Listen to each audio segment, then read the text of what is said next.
Good morning, and welcome to the first ever Johnny Tremain Community Readathon. My name is Susan Lippett, and together with the Westborough Historical Society's Johnny Tremain team, we are your hosts. 80 years ago, the author of Johnny Tremain, Esther Forbes, won the Newbery Award, a national recognition for excellence in young adult literature. The year before, she won the Pulitzer Prize for the biography Paul Revere and the World He Lived In. Esther Forbes was born right here on Church Street. Today, we honor her accomplishments and kick off the celebration of our nation's 250th birthday. Members of the Westborough community will read for 15 minutes each and tell the story of a 14-year-old Boston boy during the time of the Revolutionary War. Thank you for coming, and let's get started.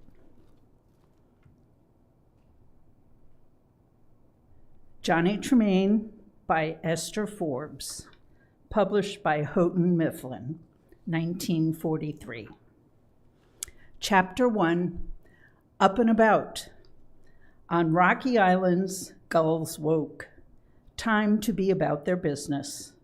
Silently, they floated in on the town, but when their icy eyes sighted the first dead fish, first bits of garbage about the ships and wharves, they began to scream and quarrel.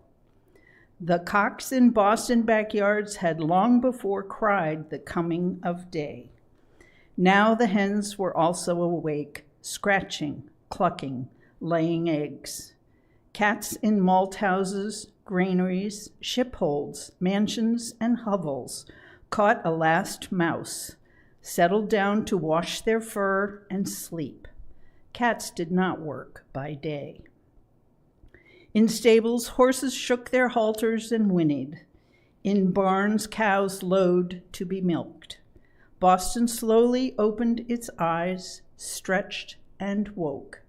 The sun struck in horizontally from the east, flashing upon weather vanes, brass cocks and arrows, here a glass-eyed Indian, there a copper grasshopper, and the bells in the steeples cling-clanged, telling the people it was time to be up and about. In hundreds of houses, sleepy women woke sleepier children. Get up and to work. Ephraim, get to the pump, fetch mother water. Anne, get to the barn, milk the cow, and drive her to the common. Start the fire, Silas. Put on a clean shirt, James. Dolly, if you aren't up before I count 10. And so, in a crooked little house at the head of Hancock's Wharf on crowded Fish Street, Mrs. Lapham stood at the foot of a ladder leading to the attic where her father-in-law's apprentices slept. These boys were luckier than most apprentices. Their master was too feeble to climb ladders, the middle-aged mistress too stout. It was only her bellows that could penetrate to their quarters, not her heavy hands. Boys? No answer. Dove? Coming, ma'am. Dove turned over for one more snooze. Frustrated, she shook the ladder. She was too heavy to climb. She wished she could shake them limbs of Satan. Dusty Miller, let me hear your voice. Here it is, piped Dusty pertly.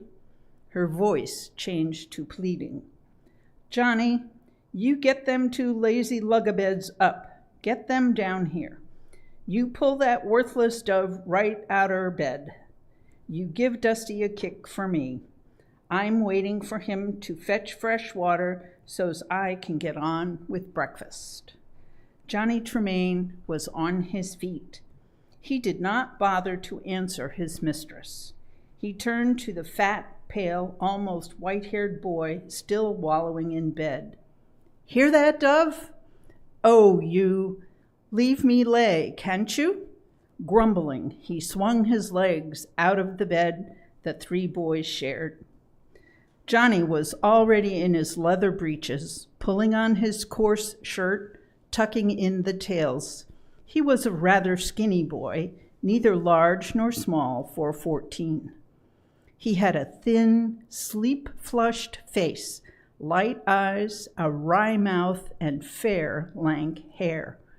Although 2 years younger than the swinish Dove, inches shorter, pounds lighter, he knew, and old Mr. Lapham knew, busy Mrs. Lapham and her 4 daughters and Dove and Dusty also knew that Johnny Tremain was boss of the attic and almost of the house.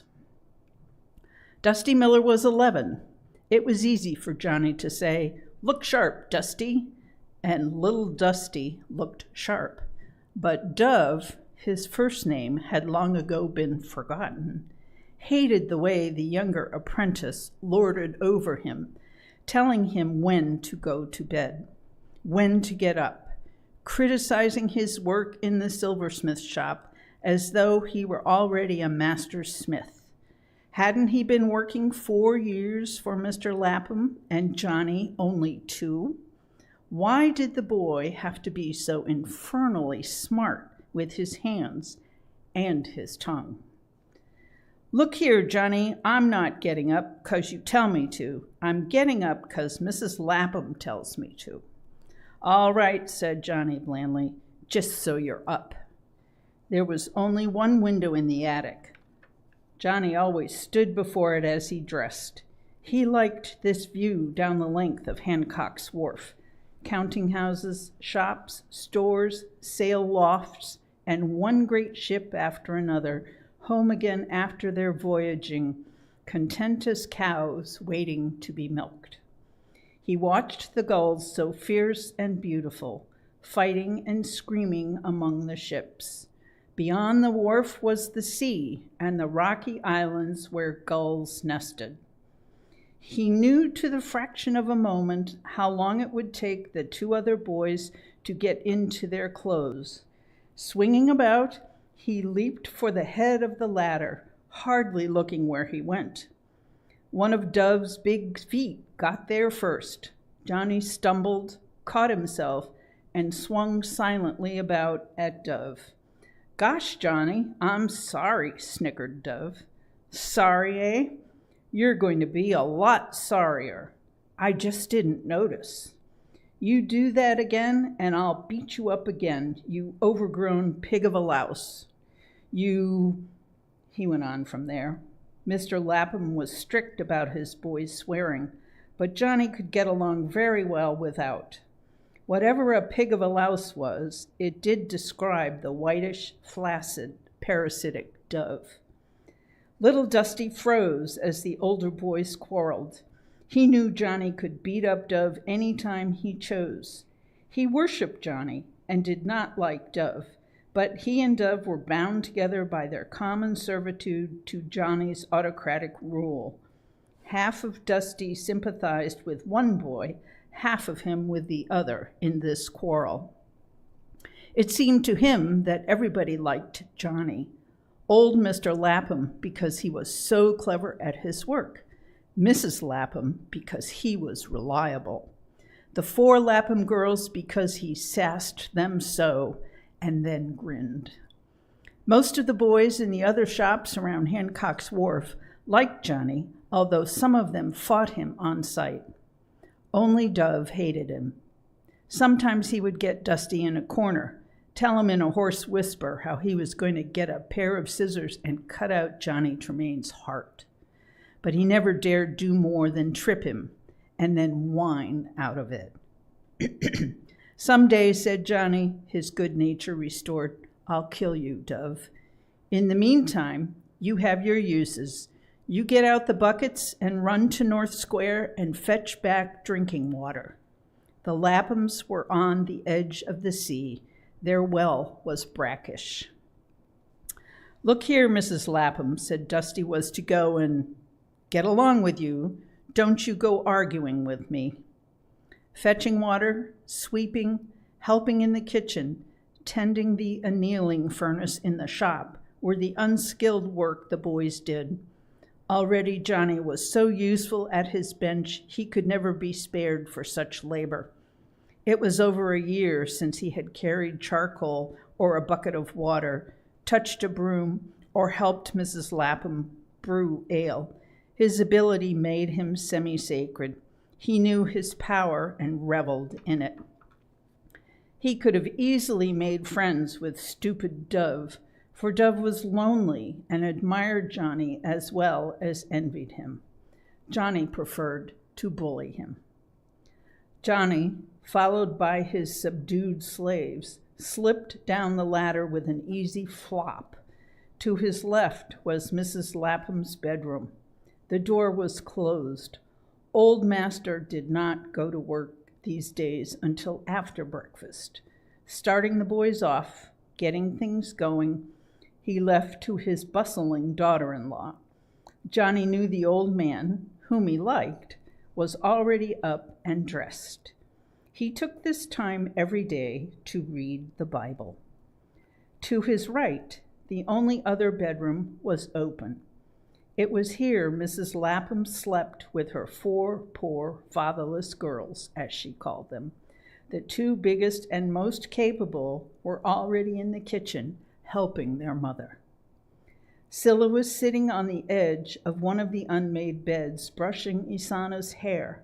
It was wonderful hair, seemingly spun out of gold. It was the most wonderful thing in the whole house.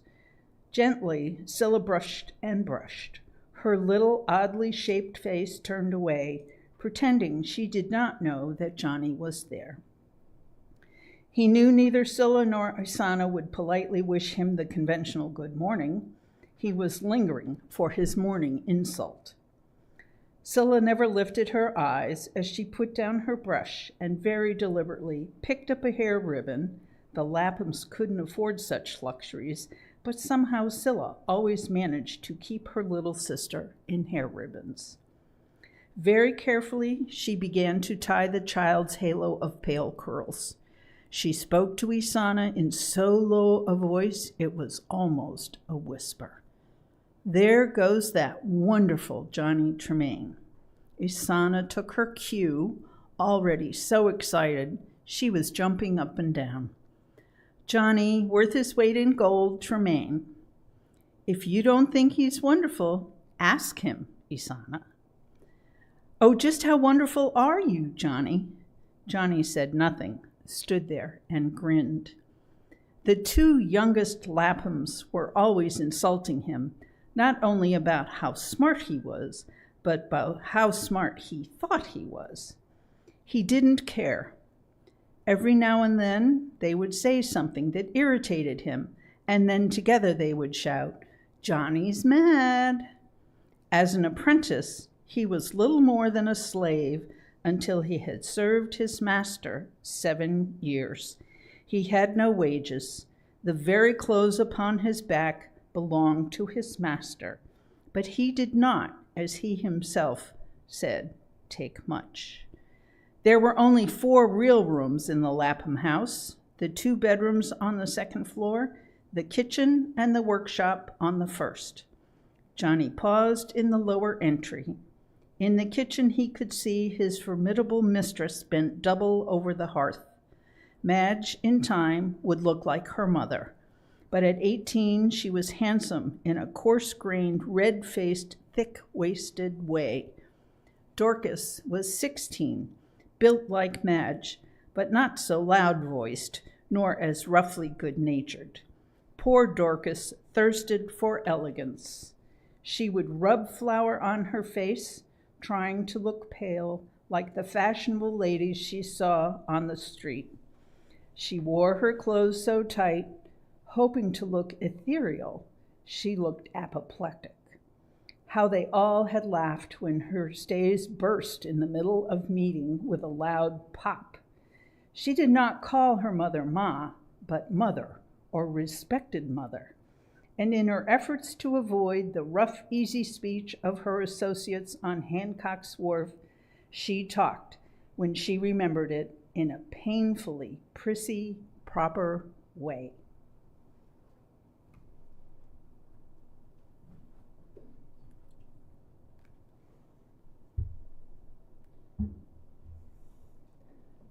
Johnny thought Madge pretty bad, and Dorcas even worse, but he was philosophical about them. He wouldn't mind having them for sisters. They certainly were good, hard workers, except when Dorcas tried to be hard to be elegant. It had already been decided that when he grew up to be a great silversmith, as Mr. Lapham said he would, he was to marry Scylla, and together they would inherit Grandpa's silver business. Scylla was just his age. This idea seemed only mildly offensive to both of them. Johnny had no particular objections. Smart apprentices were always getting ahead by marrying into their masters' families.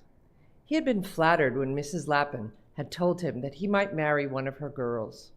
Of course, Madge and Dorcas, they were fine, big, buxom girls, would make better wives. But he didn't think they were a little too old for him. True, Scylla was a mite spindly, and she was coming along fine. Isana was so weakly it didn't seem worth making any plans for her maturity, so it was to be Scylla. Johnny had often heard Mrs. Lapham say that Isana was hardly worth the bother she was to raise. The little girl, her beautiful brown eyes, wide with interest, never seemed to mind these remarks of her mother, but they made Scylla cry. Scylla loved Isana. She was proud when people stopped her on the street and said, "Is that little angel your sister?" She did not mind there were so many things Isana could not keep down, like pork gravy, mince pies, new beer. If Isana got wet, she had a cold. If a cold, a fever. First, Johnny, with a customary "look sharp," got the sulky Dove and his buckets headed down for North Square. Then he took the key to the shop out of his pocket as though he owned it. Dusty, good and quiet as a mouse, followed him. "Look sharp, Dusty," Johnny said. "Get the annealing furnace going.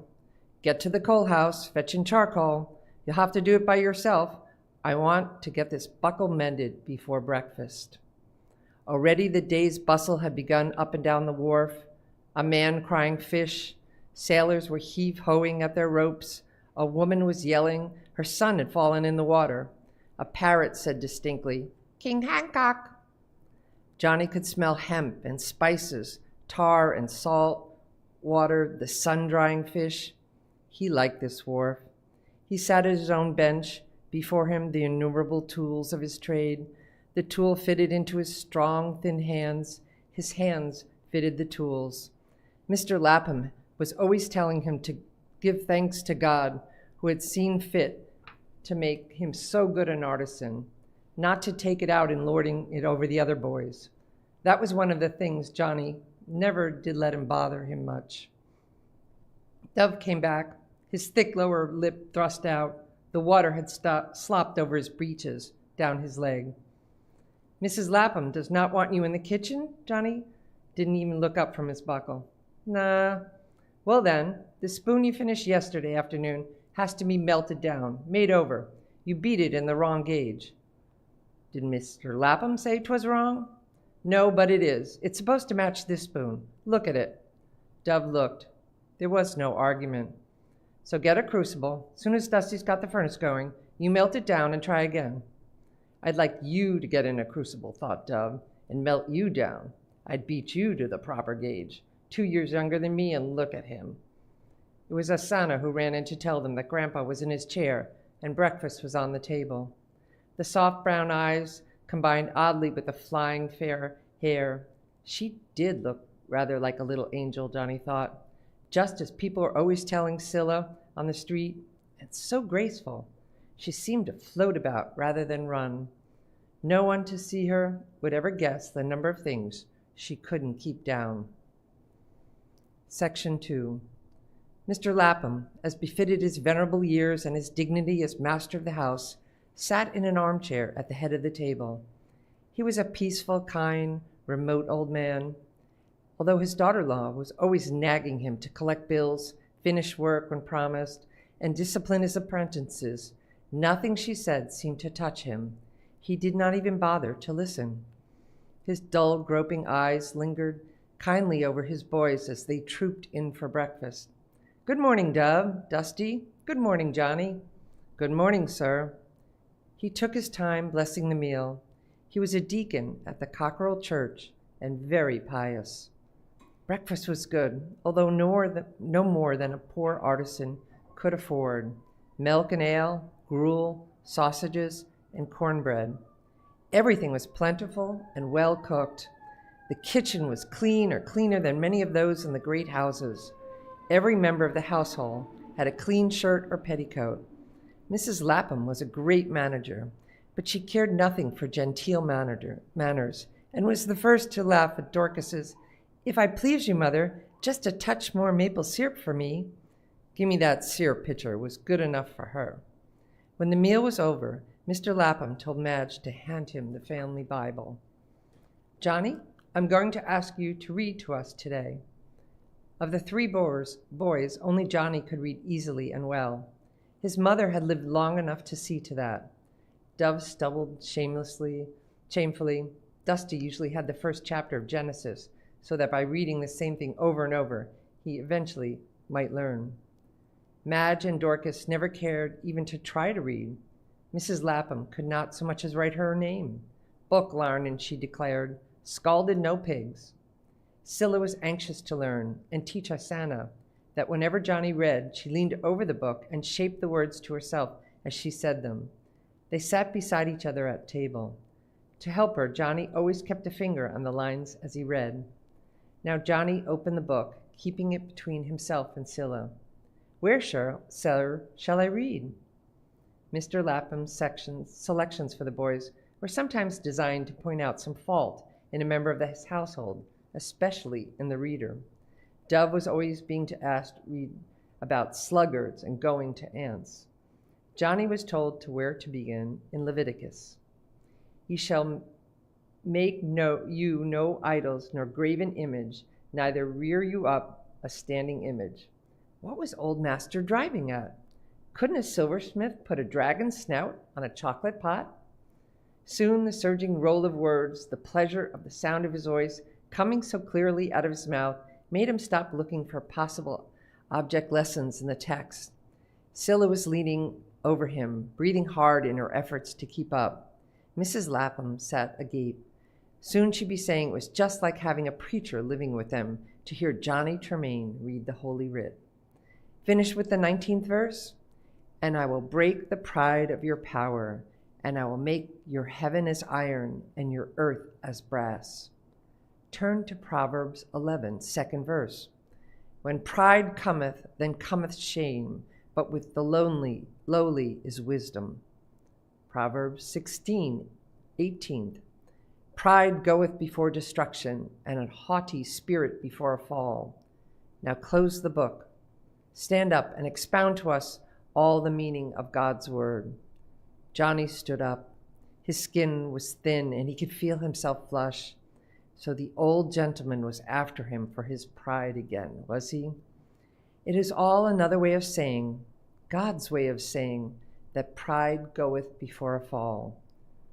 Yes, and why? Because God doesn't like pride. Johnny sounded sulky.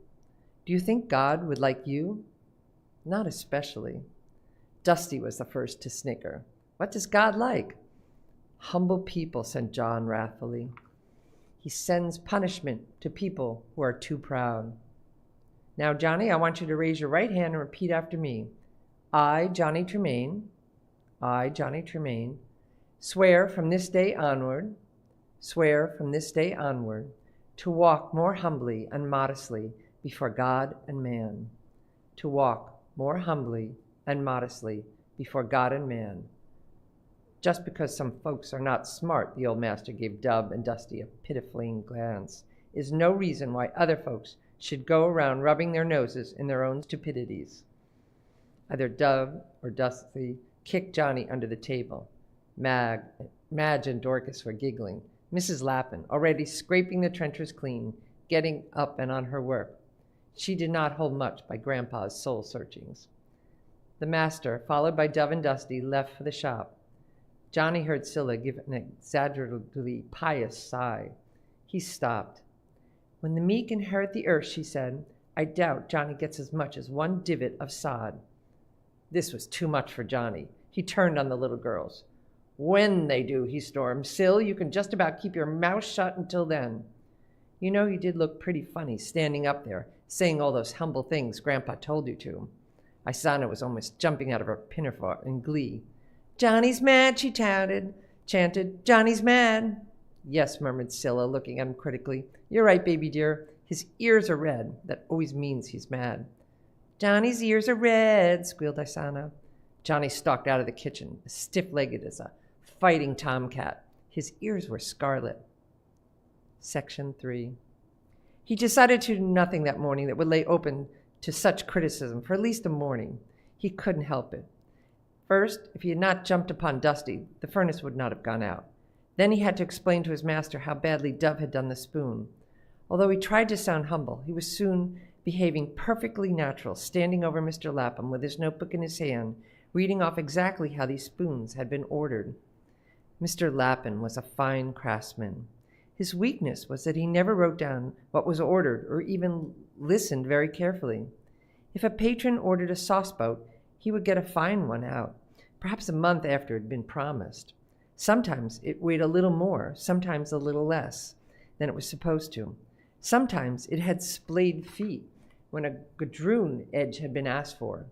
Mrs. Lapham herself had told Johnny he must always be on hand and write down exactly what the order was. This was necessary, but it did seem cheeky to see the 14-year-old boy standing there, telling his master what he was supposed to do. Johnny, having started everything off on his work, even Mr. Lapham, decided to go to the coal house and see if he should order more charcoal. It was such things Mr. Lapham never thought about until it was too late. There were 2 basketfuls of coal and at least another scattered over the floor. That was the other boy's fault. Johnny himself was too valuable to carry charcoal. He started to yell for Dusty, thought better of it, and went to work arranging the dirty stuff himself. When he was a master craftsman, he wasn't going to buy charcoal by the basket. He was going to have his own willows, say out in Milton. That would save, say, 2 pence a basket. In a year, he began to figure. And he wouldn't take just any boy whose father or mother wanted him to be a silversmith. He'd pick and choose. He saw himself sitting at his bench, his shop crowded with boys with mothers, boys with fathers, all begging to be allowed to work for him. He did not talk to the parents, only to the boys. What church did they go to? King's Chapel? All right. Describe to me at least one piece of silver you've seen used in every Lord's Supper. If they could not answer that, he'd know they hadn't gotten silver in their blood. But how could he find boys with nice hands? Johnny! It was Madge's voice that pulled him out of his reverie.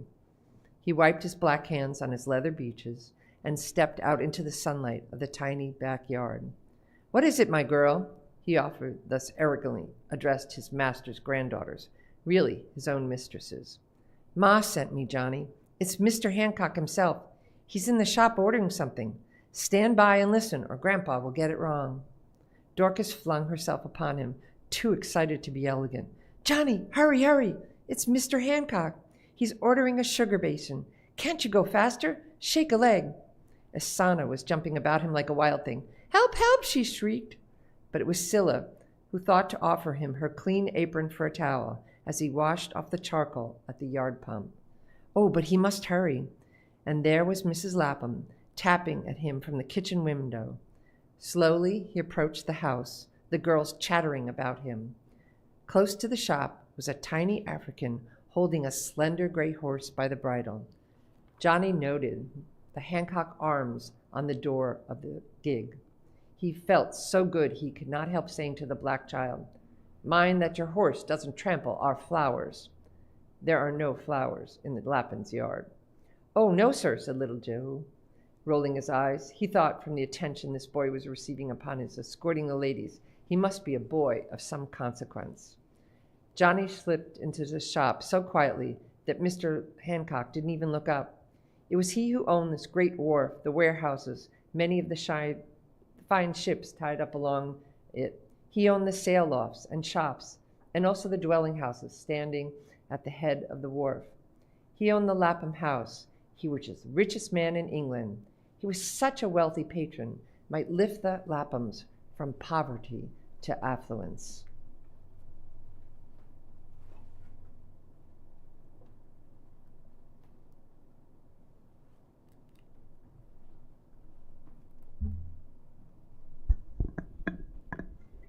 Mr. Hancock was comfortably seated in the one armchair which was kept in the shop for patrons. When I'm master, thought Johnny, there are going to be 2 armchairs, and I'll sit in one. Unobtrusively, Johnny got out his notebook and pencil. Dove and Dusty were paralyzed into complete inaction. Do something, Johnny muttered to them, determined his master's shop should look busy. Dusty could not take his eyes off the green velvet coat, sprigged white waistcoat, silver buttons, and buckles on that great man. But he picked up a soldering iron and nervously dropped it. And to be done next Monday, a week from today, Mr. Hancock was saying. I want it as a birthday present to my venerable Aunt Lydia Hancock. This is the creamer of the set. Only this morning a clumsy maid melted the sugar basin. I want you to make me a new one. I want it about so high and so broad. Johnny glanced at the delicate lace-ruffled gesturing hands, guessed at the inches, and wrote it down. Mr. Lapham was looking down at his own gnarled fingers. He nodded and said nothing. He did not even glance at the cream pitcher as Mr. Hancock set it down on a workbench. Johnny's hard, delicate hands, so curiously strong and mature for his age, reached quickly to touch the beautiful thing. It was almost as much by touch as by sight he judged fine silver. It was indeed old-fashioned, more elaborate than the present mode. The garlands on it were rounded out in repoussé work. Mr. Lapham would have to do the repousséing. Johnny hadn't been taught that. He looked at the handle. A sugar basin would have to have 2 such handles, and they would be larger than the one on the creamer. He'd shape it in wax, make a mold. He had cast hundreds of small things since he had gone to work for Mr. Lapham, but nothing so intricate and beautiful as the woman with folded wings whose body formed the handle. He thought he had never seen anything quite so enchanting as this picture. It must have been the work of one of the great smiths of 40 or 50 years ago. Although he had not intended to address Mr. Hancock, he had said before he thought, "John Coney, sir?" Mr. Hancock turned to him. He had a handsome face, a little worn, as though either his health was bad or he did not sleep well. "Look at the mark, boy."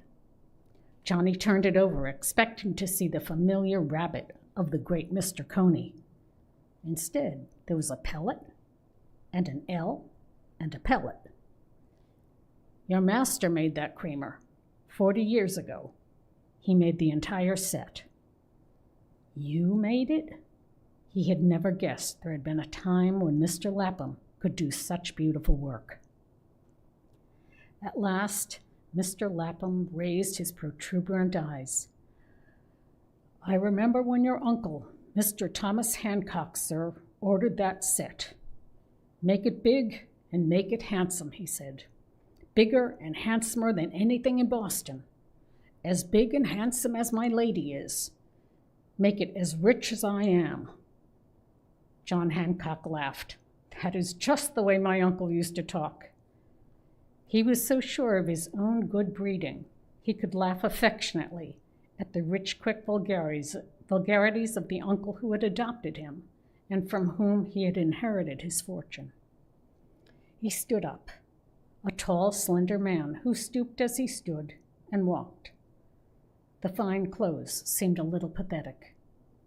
He had a soft voice and low. "But you have not as yet said whether or not you can make my sugar basin for me, and have it done by Monday next." "Of course, I thought first of you because you made the original, but there are other silversmiths. Perhaps you would rather not undertake." Mr. Lapham was in a study. I've got the time, the materials, and the boys to help. I can get right at it. But honestly, sir, I don't know. Perhaps I haven't got the skill anymore. I've not done anything so fine for 30 years. I'm not what I used to be, and although neither of the two men could see the door leading from the hall into the shop, Johnny could. There was Mrs. Lapham in her morning apron, her face purple with excitement, and all 4 girls crowded around her listening, gesturing at Johnny. Say yes, all 5 faces, big and little, mouthed at him. Yes, say yes, yes. So they had forgotten morning prayers, had they? Wanted him to take charge. We can do it, Mr. Hancock. Bless me, exclaimed the gentleman, not accustomed to apprentices who settled matters while their masters pondered. Yes, sir, and you shall have it delivered at your own house a week from today, 7 o'clock Monday morning, and it's going to be exactly just right. Mr. Lapham looked at Johnny gratefully. Certainly, sir. I'm humbly grateful for your august patronage. He was not a proud man. He was relieved that Johnny had stepped in and settled matters. Mr. Hancock bowed and turned to go, but none of the boys thought to run ahead and open the door for him. So Mrs. Lapham, apron and all, barged in, her red arms bare to the elbow, her felt slippers flapping at her bare heels, and did, or overdid, the courtesies for them all. Hardly was the door closed when there was a rap on it. Little Jehu came mincing in, a glitter of bright colors. He solemnly laid 3 pieces of silver on the nearest bench and recited his piece. My master, Mr. John Hancock, Esquire, bids me leave these coins, 1 for each of the poor work boys, hoping they will drink his health and be diligent at their benches. Then he was gone. Hoping they will vote for him when they are grown up and have enough property. Don't you ever vote for Mr. Hancock, sir? Asked Johnny. I never do. I don't hold much with these fellows. They're always trying to stir up trouble between us and England. Maybe English rule ain't always perfect, but it's good enough for me. Fellows like Mr. Hancock and Sam Adams calling themselves patriots and talking too much, not reading God's word like their parents did, which tells us to be humble. But he's my landlord and I don't say much. Johnny was not listening. He sat with the pitcher in his hand. To think the poor, humble old fellow once had been able to make things like that. Well, he was going to turn the trick again before he died, even if Johnny had to stand over him and make him. Section 4. The sun stood directly overhead, pressing its heat down upon the town as though it had an enormous brass basin. There was not wind enough to take a catboat from Hancock's Wharf to Noddle Island. In the Lapham shop, windows and doors were left open to catch what breeze might come up the wharf, but there wasn't any breeze. Old Mr. Lapham had worked well in the morning. He said if Johnny could do the handles, he himself could get the basin done in time. But after dinner, he had gone down to the old willow behind the coal house, put a basket over his head, and gone to sleep. Dove and Dusty had, therefore, left to go swimming. Johnny was making out of wax an exact replica of the pitcher handle, only enlarging it. He tried again and again, never quite satisfied with his work, but confident that he could do it. It was long past dinner hour when he crossed the entry into the kitchen. The fire was out. The table cleared except for his place. Scylla had evidently been left to wait on him whenever he felt like eating. The success of Mr. Hancock's order was so dependent on him, no one would scold him today because he chose to be an hour late. Johnny took his seat and Scylla put down the slate she'd been drawing on. She gave him a piece of cold meat pie, a flat loaf of rye bread, dried apples, and ran down to the cellar to fetch him a flagon of cold ale. He drank the ale, and then more leisurely began on the pie. With hardly a word, Scylla went back to the settle where she and Isana were sprawled and picked up her slate. She drew very well. It would be just about nothing, Johnny thought, to teach that girl to write. "She's doing it for you, Johnny," Isana said at last. "What are you doing for me, Scylla?" "She's designing you a beautiful mark so when you are man-grown and master smith, you can stamp your silver with it." "I've 5 more years to go. No matter how good my work may be, I have to mark it with your grandpa's old pellets and L's." "Johnny's forgotten morning prayers and all those wonderful humble people," said Scylla. "Look, I've got your J and T sort of entwined." Too hard to read. Then, too, he could not imagine why he came out with this secret. "When I'm Master Smith, I'm going to use all 3 of my initials." "All 3? JLT. Neither of the girls had ever heard of a poor working boy with 3 names. "You're not making up?" Scylla asked, almost respectfully. "I've heard tell of folks with 3 names, but I never saw one before." "Look at me, girl." He got up to go back to the shop. "Wait, Johnny, what is the middle name? It begins with L."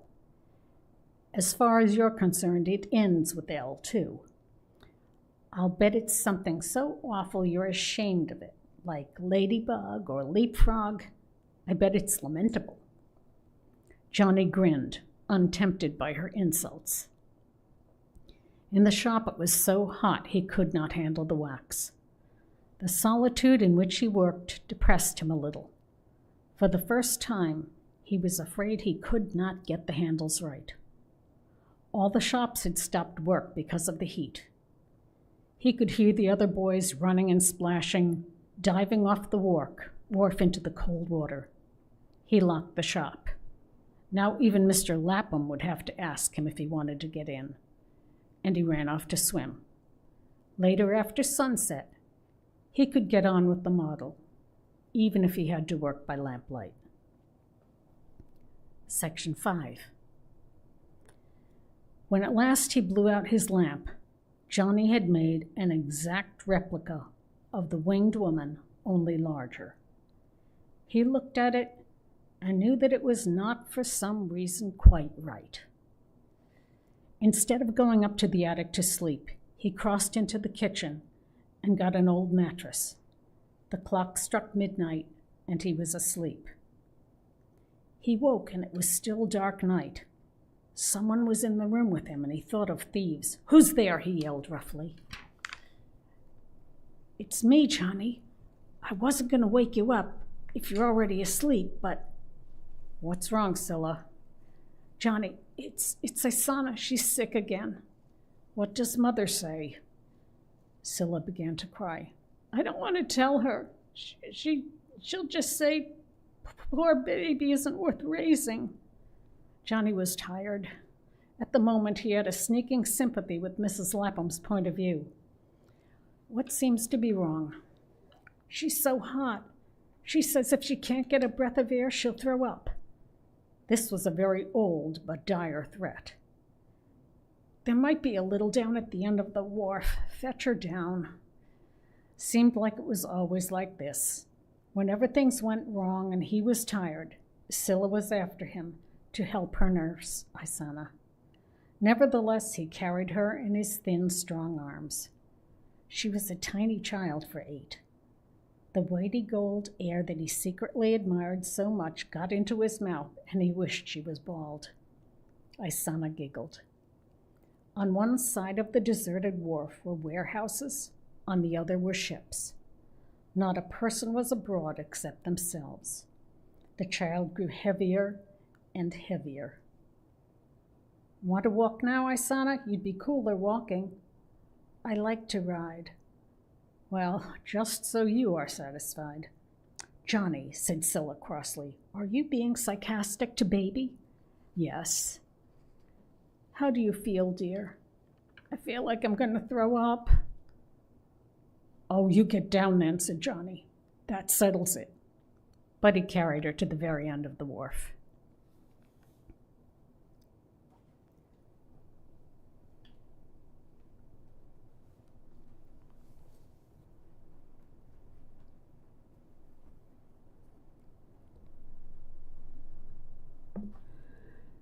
Suddenly, he felt cool fingers of air lifting and lilting wet, fair hair on his forehead. The perspiration under his arms, dripping down his chest, evaporated, and the prickly sensation was delightful. Isana cried, the wind, blow, wind, blow. It did not blow, but followed over them and cooled them. The three sat in a row, their feet dangling in the water below. They sat well apart, with arms outstretched, soaking themselves in the freshness of the sea air. For a long time they sat and said nothing. Then Isana put her head on Scylla's lap. Scylla leaned against Johnny. The two girls were almost asleep. Johnny was wide awake. Johnny, murmured Isana, tell us a story. I don't know any. Johnny, said Scylla, tell us a story of your middle name. It isn't a story, it's just a fact. What is it? Although by daytime, and if Scylla had teased him, he never would have told. The darkness of the night, the remoteness of the place where they sat, an affection he felt for the girls as they, for him, had made everything different. After a long pause, he said, it is light. So you are really John Light Tremain? No, my baptized Bible name is Jonathan. I've always been called Johnny. That's the way my papers were made out to your grandpa. I am Jonathan Light Tremain. Why, that's just like the merchant Light. Just like. You don't suppose you're related? I do suppose. But I don't know. Light's not a common name. And we are both Jonathan. Of course, I've thought about it some. When I see him rolling around in his coach, strutting about with his laces and gold-headed canes, but I don't aim ever to think too much about it. Isana was almost asleep. Tell more, Johnny, she murmured. Merchant Light is so very rich. How rich? Like Mr. Hancock? Not quite, almost. He's so rich, gold and silver are like dust to him. You mean at Light Mansion, Mrs. Light sweeps up gold and silver in a dustpan? Mrs. Light doesn't sweep, you silly. Not with her own fair hands. For one thing, she's dead. And for another, if she weren't, she'd just snap her fingers and maids would come running in frilly, starched caps. They'd curtsy and squeak, yes, ma'am, no, ma'am, and if you please, ma'am, then Mrs. Light would say, you dirty sluts. Look at the gold dust under your bed. I could write my name in silver dust on the mirror under the mantel. Fetch your mops and rags, and you bow-legged, cross-eyed, chattering monkeys. Diamonds, too? To clean up the diamonds, they need brooms. Oh, Johnny, tell more. Once the rubies spilled and the cook, a monstrous fine woman, I've seen her, though they were currants. She put them in a fruit cake, and Merchant Light broke a front tooth on one. A fact, Johnny? Well, it's a fact that Merchant Light's got a broken front tooth. I saw it, and I stood watching him. Scylla said, "You watch him much?" He answered, a little miserably, "It's just like I can't help it. I don't mean ever to think of him." Isana murmured, "What do you do with their pearls?" "They drink their pearls." "What?" "Like a queen of Egypt my mother told me of before she died. She drank her pearls in vinegar, just to show off. That Lavinia Light is always showing off, too." Isana was asleep. "You never speak of your mother, Johnny." "She hadn't been dead more than a few weeks when you first came here. You never talked about her at all. Was that because you liked her so much, or not at all?" There was a long pause. "Liked her so much," he said at last. "We had been living in towns in Maine. She got a living for us both by sewing. But when she knew she had to die, she had death inside of her, and she knew it.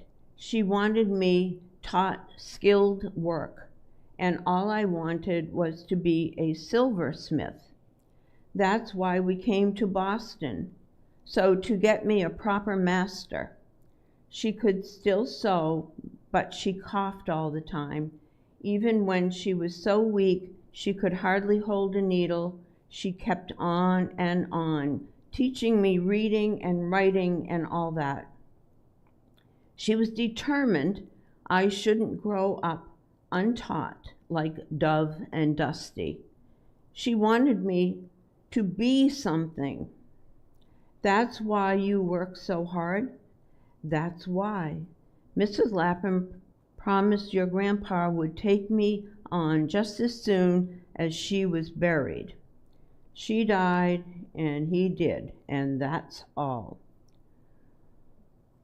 "What was her name, and how come she, a poor sewing woman, was so well learned?" "Round about here she called herself just Mrs. Tremain, but she was born Lavinia Light. She came of gentle folk, just like Mr. Light's daughter. Yes, she told me once that for over 100 years, Lights have favored Jonathan and Lavinia as names.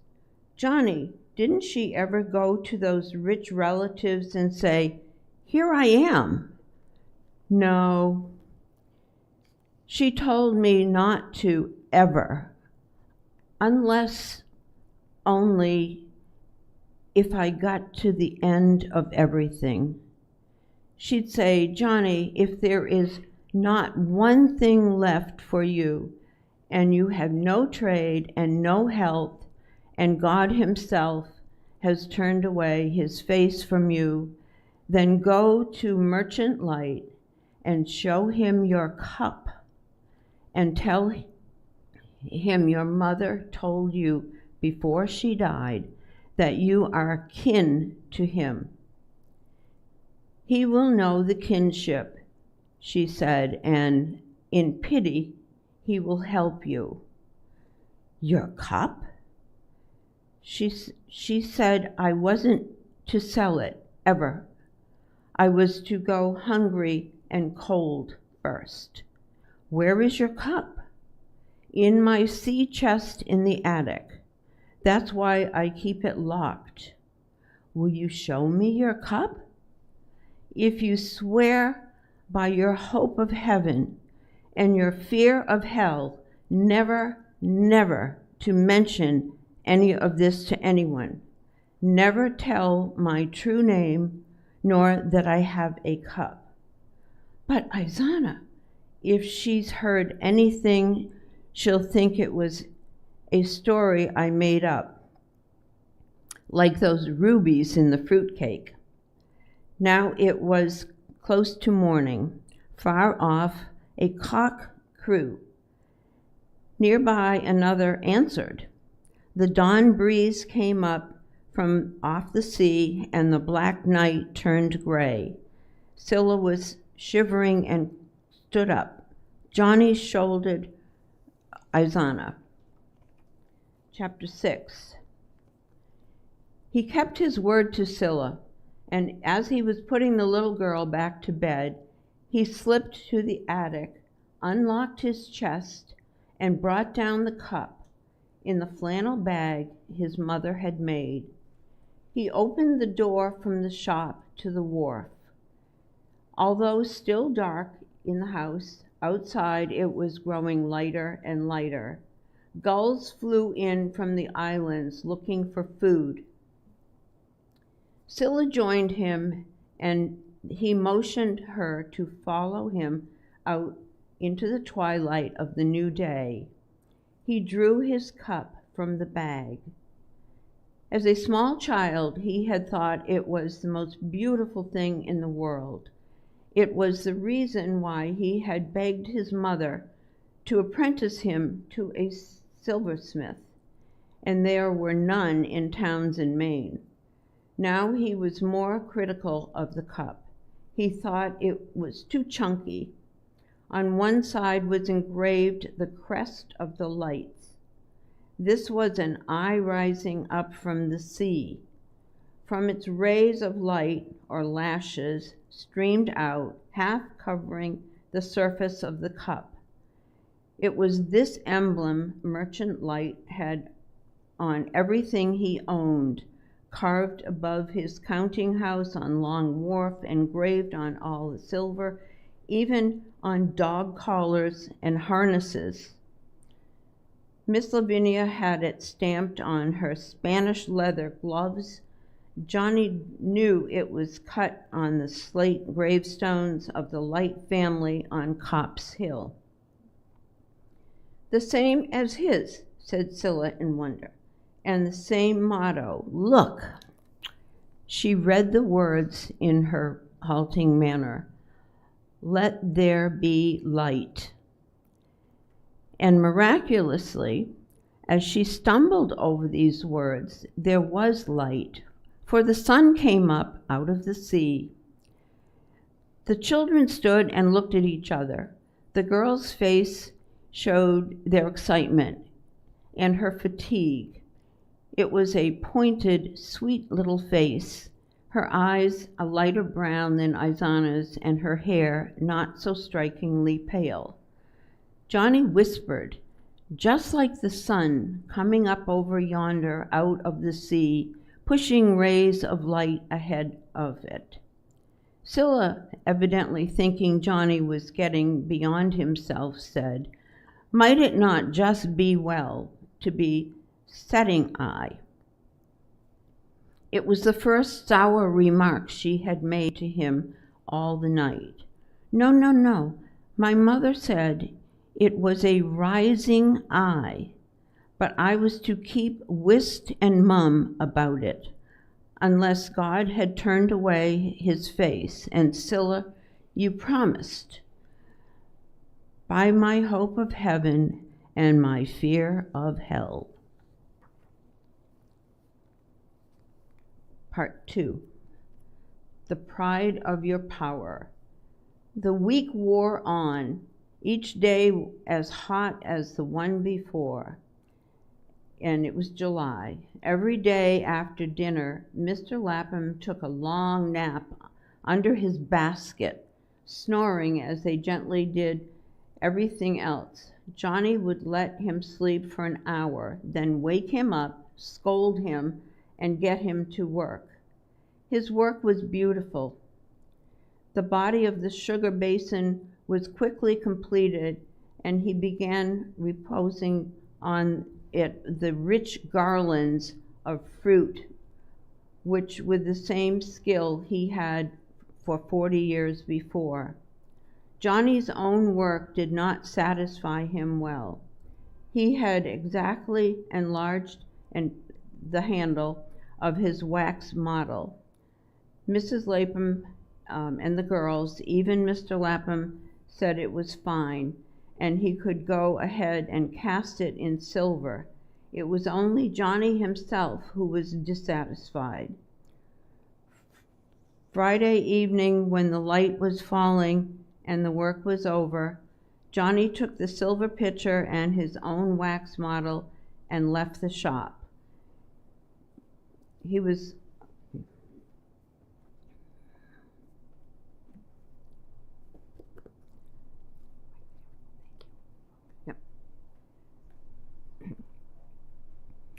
He was in Fish Street, in a minute stopping outside the silver shop of Paul Revere.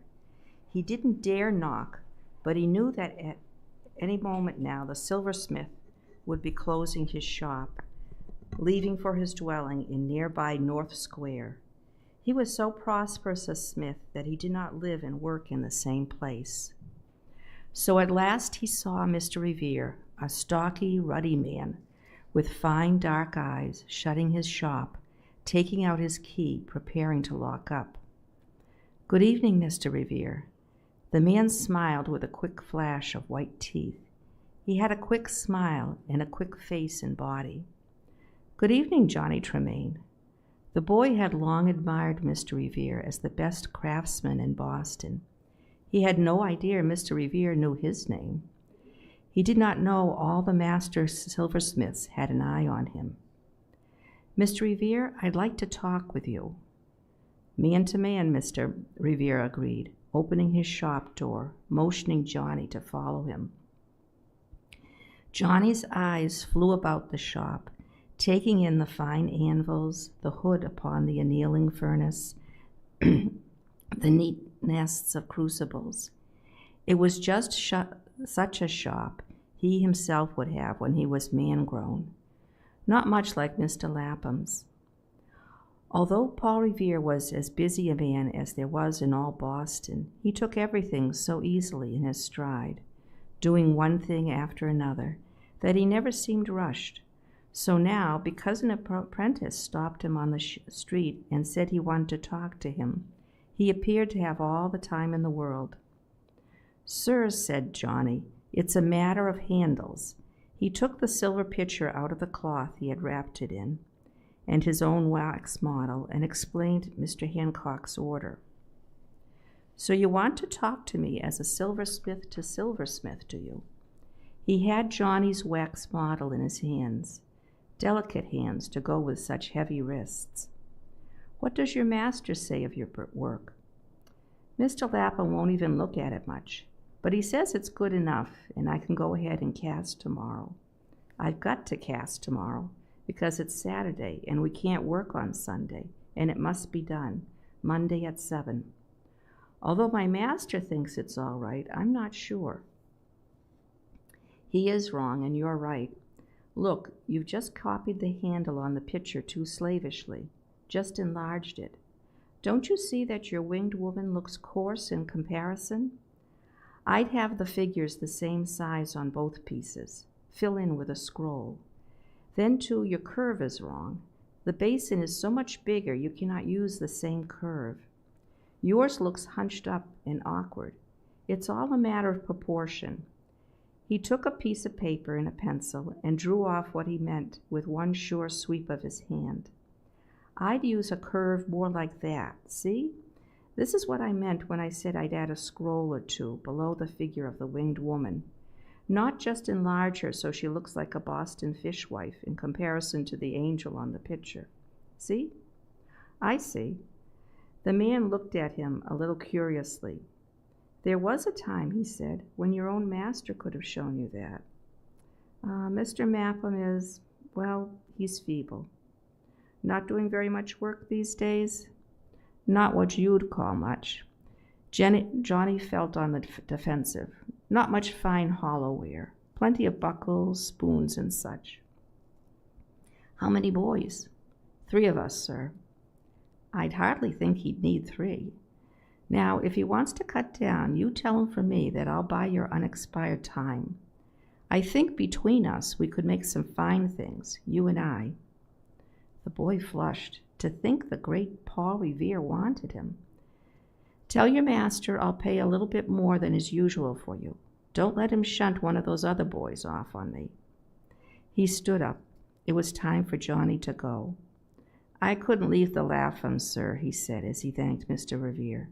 "If it wasn't for me, nothing would ever get done. They'd just about starve." "I see. You're right, of course. But if the old gentleman dies, or if you ever want a new master, remember my offer. So," and he turned to shake hands, "may we meet again." By Saturday noon, Johnny, following Mr. Revere's advice in his curve, had got the model of the handle exactly right. He could tell with his eyes closed. It felt perfect. He rapidly made a duplicate, for when the molten silver was poured in on the wax, it would melt and float away, so he made a model for each handle. Now, no matter how long it took him, and if it went well, it should not be too long, he must get his handles cast, cleaned, and soldered to the basin itself, which Mr. Lapham had made. Of course, on Sunday the shop would be locked up all day, the furnace cold. Mr. Lapham would always escort his household, dressed in Sunday best, to the Cockerel Church, and after that back for a cold dinner. Whether they went again or not to afternoon meeting, the master left for each to decide. He himself always went. Madge and Dorcas usually entertained their beaux. Mrs. Lapham slept. Scylla would take Isana out along the little beach. Johnny, Dove, and Dusty were apt to steal off for a swim, although Mr. Lapham had no idea of it. He thought they sat quietly at home and that Johnny read the Bible out loud to them. So Sunday was out, but if he got up at 3 or 4 Monday morning, he would have time to clean his work before he took it over to Mr. Hancock at 7. After Saturday dinner, Mr. Lapham, as usual, prepared for a snooze, stretched out in the one armchair in the shop, with his basket over his head to keep off the flies. Perhaps Johnny's tyranny during the week had irritated the old gentleman, who never believed it made the least difference to anyone when anything was finished. "Dove, Dusty," Johnny was yelling, "build up the furnace, fetch in charcoal. Hi, you lazy, good-for-nothing dish mops." Dove ran out to the coal house. There was a queer, pleased look on his face when he returned. "Charcoal all gone, Master Johnny." "Gone?" "Yep. I haven't said anything because you always like to take charge of things like that round here. Get a basket, quick. Run to Mr. Hamblin over on Long Wharf. Try Mrs. Hitchborn down on Hitchborn's Wharf. You've got to get charcoal. Hurry." Dove did not hurry. It was getting on towards sunset when at last he came back, pushing his big basket on a wheelbarrow. It was the worst-looking charcoal Johnny had ever seen. "This isn't what we silversmiths use. This is fourth-rate stuff. Fit for iron, maybe. You know that, Dove." "Nah, not me. I don't know anything. See? You're always telling me." "I want willow charcoal." "You never said so." "I'll go myself, but this delay means we'll be working in lamplight and up to midnight. You are the stupidest animal God ever made, if he made you, which I doubt. Why your mother didn't drown you when you were a pup, I can't imagine. Come Lord's Day, and I have a spare moment, I'm going to give you such a hiding for your infernal, low-down, skulking tricks. You'll be—" The basket over Mr. Lapham's head moved. He laid it down. "Boys," he said mildly, "you quarrel all the time." Johnny, in angry mouthfuls, told him what he thought about Dove and the charcoal, and threw in a cutting mark about Dusty. The old master said, "Dove, I want to speak to Johnny alone." And then, "Johnny, I don't want you to always be riding them boys so hard. Dove tries, but he's stupid. Ain't his fault, is it? If God wanted him bright, he would have made him that way. We're all poor worms. You're getting above yourself. Like I tried to point out to you, God is going to send you a dire punishment for your pride. Yes, sir. One trouble with you is that you haven't been up against any boys as good as yourself, or better, maybe. Because you're the best young one in this shop, or on Hancock's Wharf, you think you're the best one in the world. Johnny was so anxious to be on with the work, tediously delayed by Dove's tricks, he hardly listened. And boy, don't you go get all fret up to over what's all nothing but an order for silver. It's sinful to let yourself go over so mundane things. Now I want you to sit quietly and memorize them verses I had you read about pride. Work's over for the day. What? Yep. It was always the old-fashioned way to start Lord's Day at sunset on Saturday, and I've decided to reestablish the habit in my house. Mr. Lapham, we've got to work this evening. We promised Mr. Hancock. I doubt God cares even a little bit whether Mr. Hancock has any silver. It's better to break faith with him, isn't it, than with the Lord? Johnny was tired. His head was ringing. His hands shook a little. He walked out of the shop, slamming the door after him, and stormed into the kitchen. He knew Mrs. Lapham did not take much stock in her father-in-law's pious ways. She and all 4 girls were in the kitchen. Madge was frying cornmeal, Dorcas wringing out a cheesecloth. Scylla was setting the table, and Isana played with the cat. Mrs. Lapham looked at him. Boy, have you seen a ghost? Johnny sat and told his story. He was beyond his customary abusive eloquence. The girls stared at him with piteous open mouths. Mrs. Lapham's jaws set grimly. Dorcas, shut that door. Don't let your grandpa hear. Johnny, how many more work hours will you need? 7, maybe. I can get 2 Monday morning. You shall have them. Sabbath or no Sabbath, that sugar basin is going to be done on time. I'm not letting any old-fashioned, fussy notions upset the best order we've had for 10 years. And if Mr. Hancock is pleased, he may come again and again. I can't have my poor fatherless girls starve just to please Grandpa. Listen now to me. Sunday afternoon, Mr. Lapham was not only going to the second service as usual, but there was going to be a meeting of the deacons, a cold supper afterward, and a prayer service at the pastor's. That's where you'll get them 5 hours, Johnny, tomorrow afternoon. Johnny knew that working on the Sabbath was against the law, as well as against all his religious training. He might very well go to the stocks or to hell for it, but when Mrs. Lapham said, "Darest to, Johnny?" he said, "I darest." Not a word to the old gentleman, mind. Not a word. Girls, if you so much as peep, oh no, Ma. Dove and Dusty were to be bribed into service by the promise of delivering the basin to Mr. Hancock when done. He always gave money to boys who brought things to the house. Mrs. Lapham was breathing hard, but she had the matter well in hand. It was settled.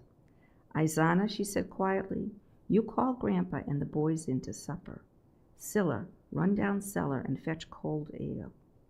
Her mouth and the folds about it, even her nose and eyes, were like iron. Section 3. Sunday afternoon and the work went forward with never a hitch. Even Dove and Dusty were good and obedient, although Dove was half threatening to tell old Grandpa when he got home.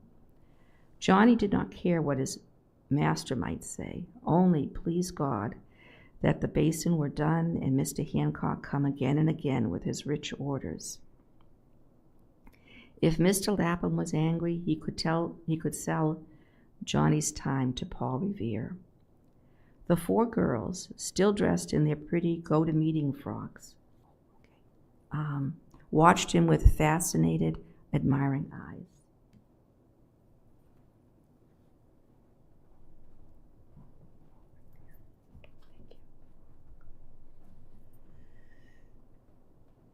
Their mother sent them out of doors.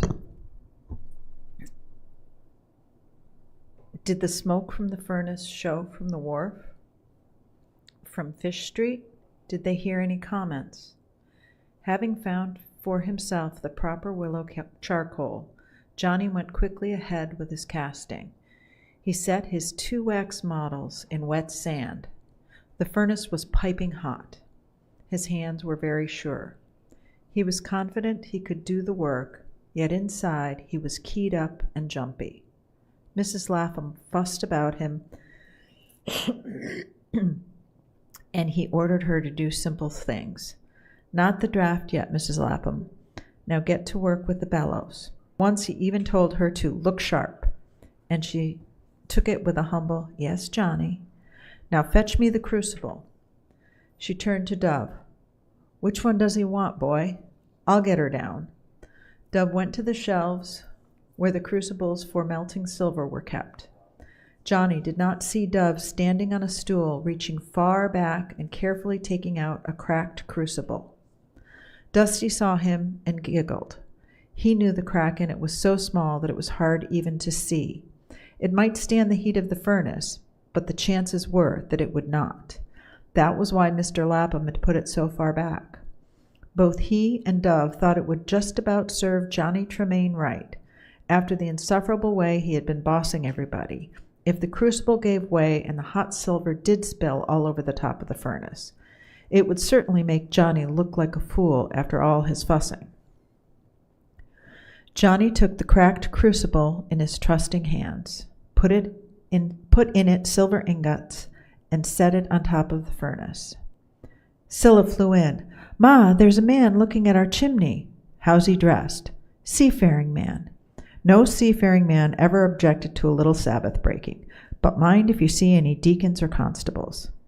The work went on. Isana sat with the cat in her lap. "Johnny's going to hell," she said firmly. Johnny himself thought this was possible. He called to Mrs. Lapham to look sharp and put the old silver turnip watch where he could see it. The silver must be run at a certain speed and be allowed to cool for just so long. Mrs. Lapham was so slavishly eager to help him, he almost felt fond of her. He did not notice Dusty and Dove snickering in a corner. Some of the beeswax he had used for his models had been left too near the furnace. It had melted and run over the floor. Johnny had been taught to clean up as he went along, but today he was in too much of a hurry to bother. "Johnny," cried Mrs. Lapham, "isn't it time to pour? Look, the silver is melted and beginning to wink." It was true. He moved forward delicately, his right hand outstretched. The crucible began to settle, collapsed. The silver was running over the top of the furnace, like spilled milk. Johnny jumped toward it, his right hand still outstretched. Something happened. He never knew exactly what. His feet went out from under him. His hand came down on top of the furnace. The burn was so terrible he at first felt no pain, but stood stupidly looking at his hand. For 1 second, before the metal cooled, the inside of his right hand, from wrists to fingertips, was coated with solid silver. He looked at the back of his hand. It was as always. Then he smelt burned flesh. The room blackened and tipped around him. He heard a roaring in his ears. When he came to, he was stretched out upon the floor. Dorcas was trying to pour brandy down his throat. Mrs. Lapham had plunged the burned hand into a panful of flour and was yelling at Madge to hurry with her bread poultice.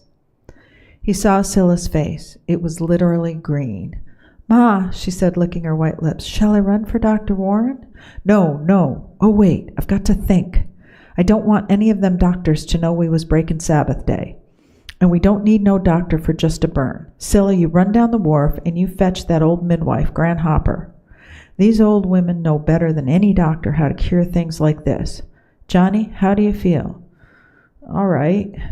"Hurt yet?" "Not yet." He knew it would later. 4. Johnny lay in the birth and death room. This was hardly more than a closet with a tiny window off the kitchen, used for storage except in times of sickness. His hand had been done up in a linseed poultice. The smell of the linseed was stifling. And now, on the second day, the pain had really begun. His arm throbbed to the shoulder. Gran Hopper was in the kitchen talking to Mrs. Lapham. "Mind you keep that poultice wet. Just leave it wrapped up and wet it now and then with the lime water. There's more luck than anything else in things like this. If it don't come along good, I'll make a charm." Not many years before, Gran Hopper would have been hanged for a witch. She had the traditional venerable years, the toothless cackle, the mustache. Nor was she above resorting to charms. But she had had vast experience. No doctor in Boston knew more than she about midwifery and children's diseases. So far, she had done the thing as well as any of them, except for one thing. The hand had been allowed to draw together, to turn in on itself. It was less painful than if it had been held out flat. By the fourth day, ulceration had set in. This was considered nature's way of healing an injury. Gran Hopper gave him laudanum and more laudanum. There followed drowsy days and nights that ran together, a ceaseless roaring in the ears. There was nothing left of him but the pain and the drug. The fever abated, and with it, the doses of the drug. Johnny had not once looked at his hand since he stood before the furnace and seen it lined with silver. Gran Hopper said on the next day she would unwrap it and see, as she cheerfully put it, what was left. Thus far, the pain and the drug and the fever had dulled his mind. He had not thought about the future, for what use to anyone was a cripple-handed silversmith. But that night, Gran Hopper's words haunted him. Next day, she would see what was left. He was utterly unprepared for the sight of his hand when it finally was unwrapped and lay in the midwife's aproned lap. Mrs. Lapham, Madge, Dorcas, all had crowded into the little birth and death room. Scylla and Izana were in the kitchen, too frightened to go near him. "My," said Madge, "isn't that funny looking? The top part, Johnny, looks all right, although a little narrower, but Johnny, your thumb and palm have grown together."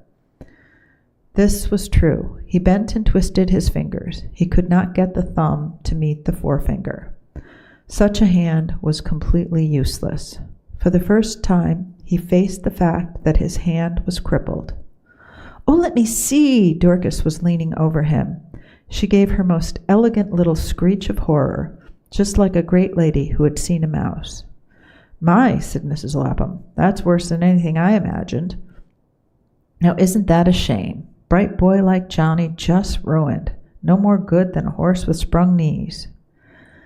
Johnny did not stay to hear more. That morning he had dressed, with Mrs. Lapham's competent help, for the first time. He got up, stood facing them stiffly, his bad hand jammed into his breeches pocket. "I'm going out," he said thickly. Scylla and Izana sat close together in a frightened huddle, staring at him, not daring to speak. He said brutally, "You should have come in too and seen the fun." Scylla gaped at him, tried to say something, but only swallowed. "You two sitting there, looking like a couple of fishes." He slammed the door after him. He had always been bad about slamming doors. In the fresh air, he felt better. He pretended not to hear Mrs. Lapham calling him from a window to come right back. All Fish Street could hear when Mrs. Lapham called. He paid no heed. He walked all over Boston, his hand thrust deep in his breeches pocket. Instinctively, he wanted to tire himself out, which was easy in his weakened condition, so he could not think. When he came back, there was something queer about the silence of the kitchen. No one reproved him because he had disobeyed Mrs. Lapham. He knew they had been talking about him. Scylla, for one of the first times in her life, tried to be polite to him. "Oh, Johnny," she whispered, "I'm sorrier than I was ever sorry before." Izana said, "Is it true, like Ma says, you'll only be good for picking rags?" Scylla turned on Izana. "You're crazy. Johnny isn't going to pick rags. But oh, Johnny, it's awful, and I'm so sorry, and—" Johnny's face was crimson. "Will you stop talking about it?" Izana went on. "Madge says it looks awful." "If either of you girls," he stormed, "ever mention that I've even got a hand, I'll just get on a ship and never come back. I'm not going to have you mucking about with your infernal crybaby, oh, how dreadfuls. So he went to the shop. He saw with anger that Dove was sitting at his bench, daring to use his tools. He had not been in the shop for a month. Of course, it should be expected that Dove would use his bench for a little while, just until he was back at it himself. Mr. Lapham had looked up from his work, blinked gently, shook his head, and sighed. Dusty was making a terrific din in one corner. Johnny stood and watched Dove's clumsy work as long as he could in silence. At last he burst out, "Dove, don't hold your crimping iron like that." Dove leaned back. His fat, white face grinned up at him with exaggerated innocence. "Thank you, Master Johnny. I know I'm not as good as you are. Won't you please show me just how I should hold my crimping iron?" Johnny walked out of the shop by the door leading to the wharf. He'd never show anybody again how to hold a crimping iron. "If you can't do, you had best shut up." He started to slam the door, thought better of it. If you can't do, you'd best not slam doors. So he strolled the length of the wharf. There was a big ship in from Jamaica. He idly watched porters rolling barrels of molasses out of its hold. A sailor was trying to sell an old lady a parrot. He saw John Hancock standing with a group of men. The sugar basin had never been delivered. When Mr. Lapham had discovered the evil that had gone on in his absence and the terrible punishment God had meted out to Johnny Tremain, he had ordered the whole thing melted down, and he himself had gone over to Mr. Hancock, returned the cream pitcher, and merely said he had found it impossible to make a sugar basin. No explanation. The boy was accustomed to working from 8 to 12, sometimes 14 hours in a day. He had no holidays, no Saturday afternoons. He had often imagined to himself the pleasure it would be just to stroll once down Hancock's wharf as he was strolling now. Nothing to do, his hands in his pockets. Other boys, friends of his, would look up from their work, envy his idleness. Here and there he did see a familiar face. He believed every one of them was talking about his burn, pitying him. There was not a boy on the wharf Johnny did not know. He had made friends with some and enemies of others, and had played or fought with all of them. He saw Saul and Dicer packing herrings in a tub, Andy, his leather thimble strapped to his palm, sewing a sail, Tom Drinker, the local bully, coopering a barrel. This was Johnny's world, but now he walked through it an alien. He knew what had happened. They knew what had happened. They did not envy Johnny's idleness. He saw one nudge another. They were whispering about him, daring to pity him. Dicer's master, the herring pickler, yelled some kind remark to him, but Johnny did not answer. Seemingly in 1 month he had become a stranger, an outcast on Hancock's wharf. He was maimed, and they were whole. At the end of the wharf, under the derrick used for unloading the largest ships, he stripped off his clothes and dove into the water. There was not another working boy in Boston who was out swimming in the middle of the afternoon. Only once or twice in a summer, on days of unendurable heat, teachers dismissed schools, masters closed shops, and the boys ran down to the wharves to swim. Sometimes, like Mr. Lapham's boys, they swam secretly, silently, on Sunday afternoons, but usually only after dusk had fallen and the day's work was over. Johnny dove and swam, but it was curious to be alone. He did not like the feeling of being thus cut off from his normal life. Yet one thing gave him great pleasure. Once in the water, his bad hand was as good as the other. Swimming, he could forget it. Section 5. At first, Mrs. Lapham tended to humor the poor boy. As he preferred the birth and death room to the attic with Dove and Dusty, she had let him stay on. He had never in all his life slept in a bed alone, much less a whole room. He wanted to be alone. There was one trouble with his new quarters. When Mrs. Lapham came down to start breakfast, she always began by getting him up.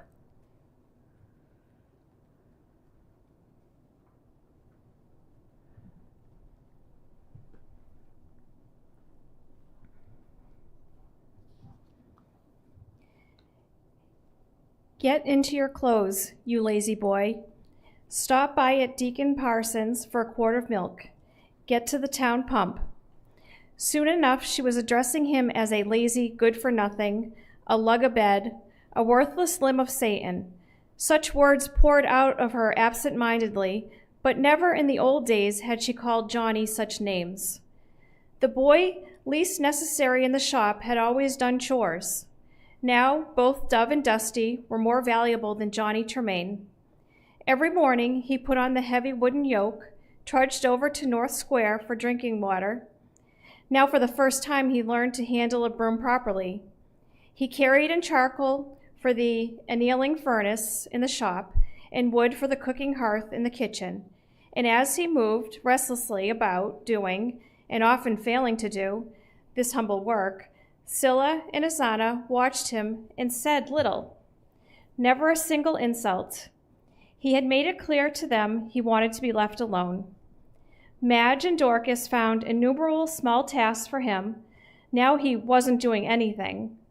Once fat, Madge made him sit before her, holding a skein of yarn for which she wound a ball. He was miserable with his crippled hand stretched out for all the world to see. When she mentioned it, he threw the yarn at her head and walked off.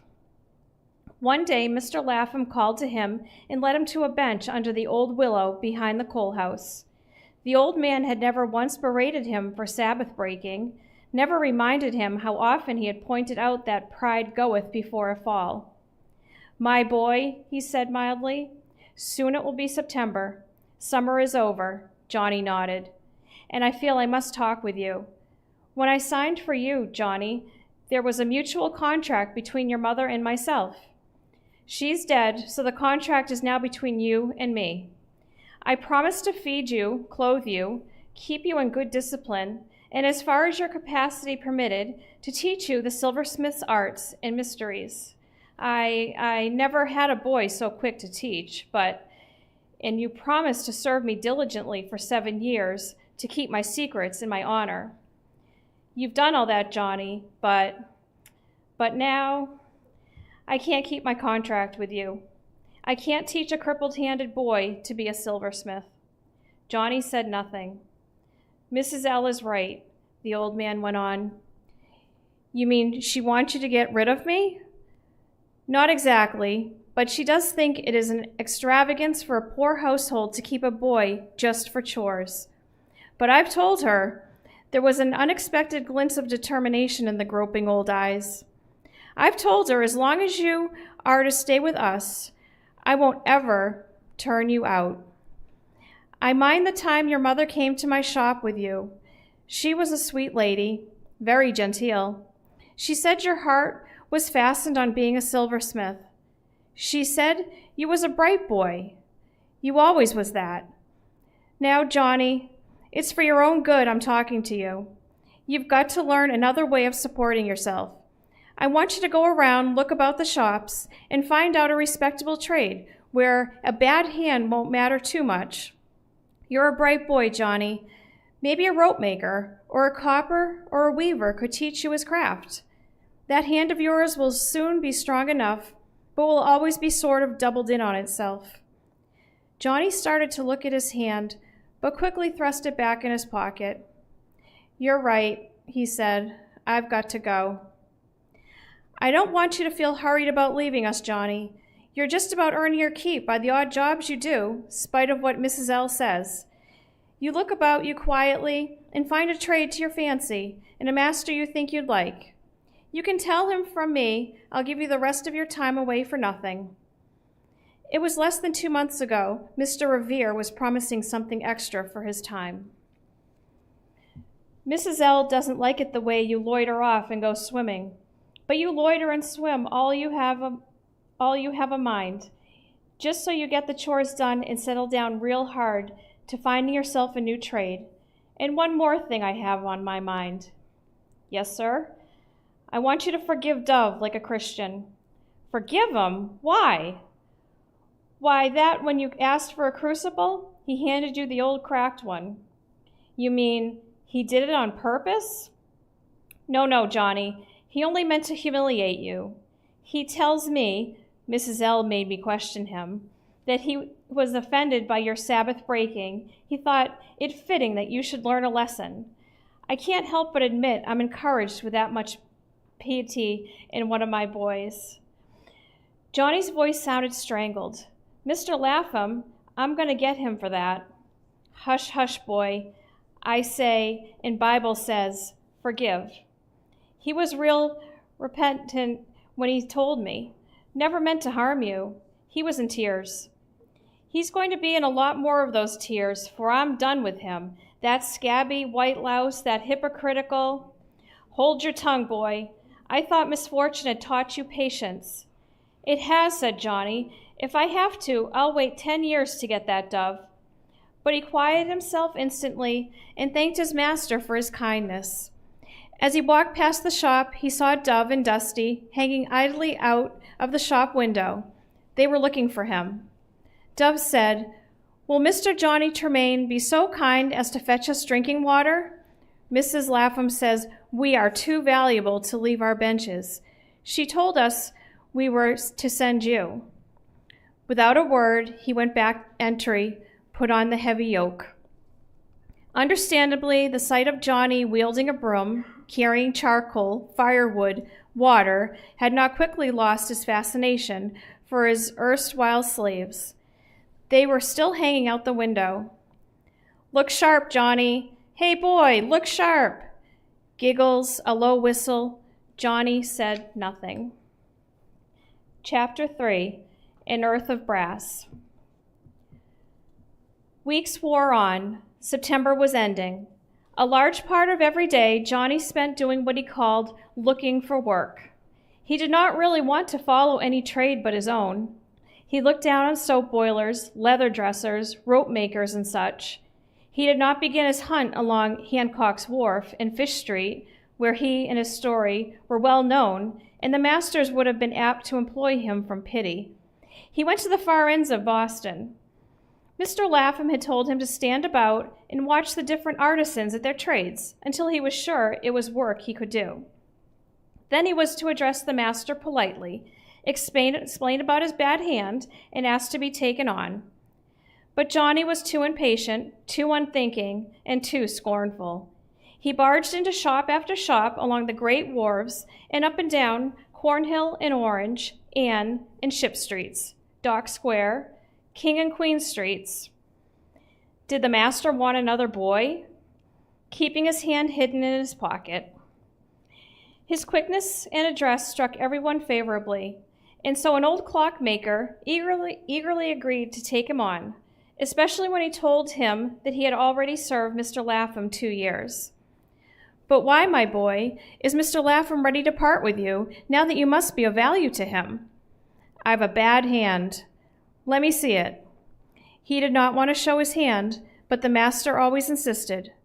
He would take it out of his pocket, where he always kept it, with a flourish, display it to the sickening curiosity of the master, apprentices, journeymen, and lady customers. After such an experience, he would sometimes loiter and swim for the rest of the day. Sometimes he would grit his teeth and plunge headlong into the next shop. He rarely bothered to look at the signs over the door, which indicated what work was done inside.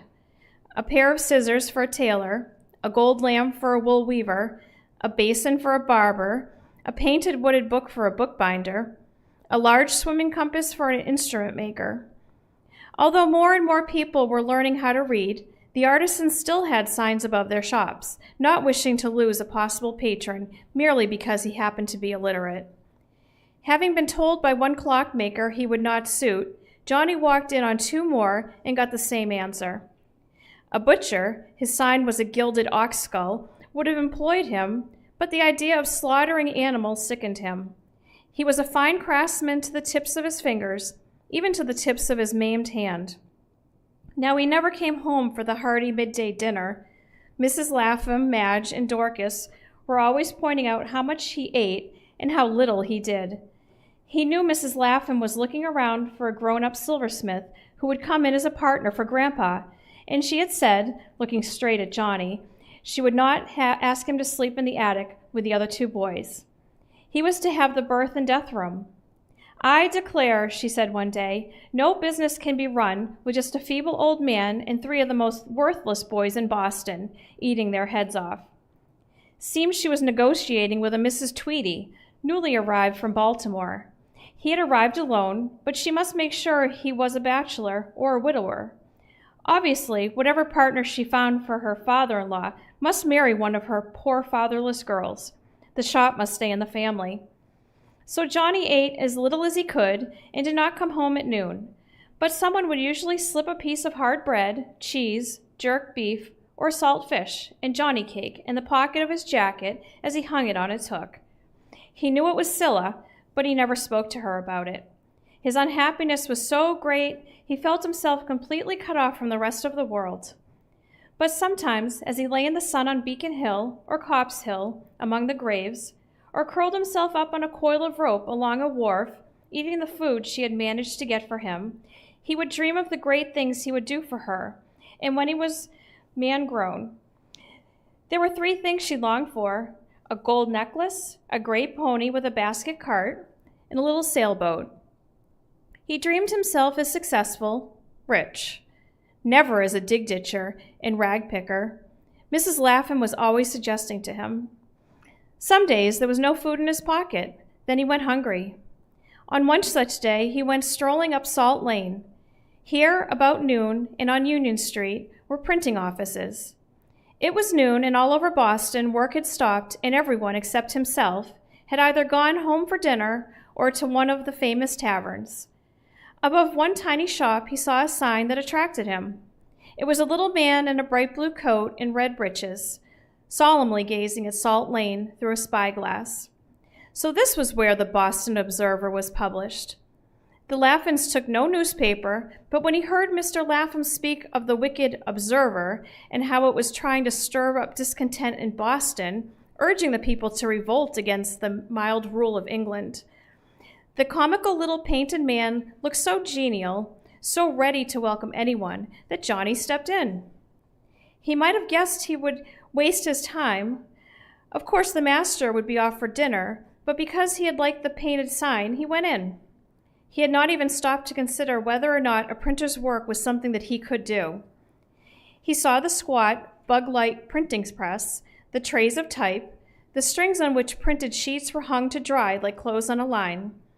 On a workbench was a smaller press for notifications, proclamations, broadsides, and trade cards. Everything smelled of printer's ink. A boy, larger than himself and probably a few years older, was standing at a counter talking with a stout market woman in a frayed red skirt. Her pig had strayed from her yard. She wished to advertise it. The boy wrote down what she said. "Lost. A spotted sow from Whitebread Alley," the boy repeated. "She was the dearest pig," said the woman. "Would come for a whistle like a dog. My children taught her to play dead. We don't ever think to eat her, only to increase. We call her Mira." The boy did not write that down. He lifted his dark face, indolent dark eyes. The lashes flickered. He was interested. "Was she hard to teach, ma'am?" "Oh, no. Pigs are clever." "I never knew that. How do they compare with dogs?" Then the old lady began to talk. She talked about pigs in general, and her Mira in particular. The printer's boy, unruffled, unhurried, heard her through. He was tall and powerfully built. There was something a little sluggish in his casual movements, in his voice, almost as though he was saving himself for emergencies, not wasting himself on every casual encounter. The woman was delighted with so good a listener and his few intelligent questions. Johnny, standing at the door, forgot his own errand. He had no idea that either pigs or old market woman could be so interesting. It was the apprentice standing at the counter in his leather apron and full white shirt, his thoughtful face framed in hair, black and straight as an Indian, who had cast a spell over the old gossip and her subject.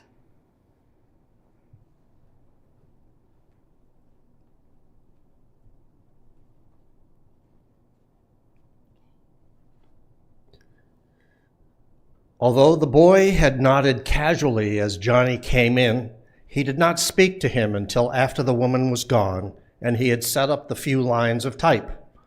There was nothing rude about this seeming neglect. It was almost as if they were friends of long standing.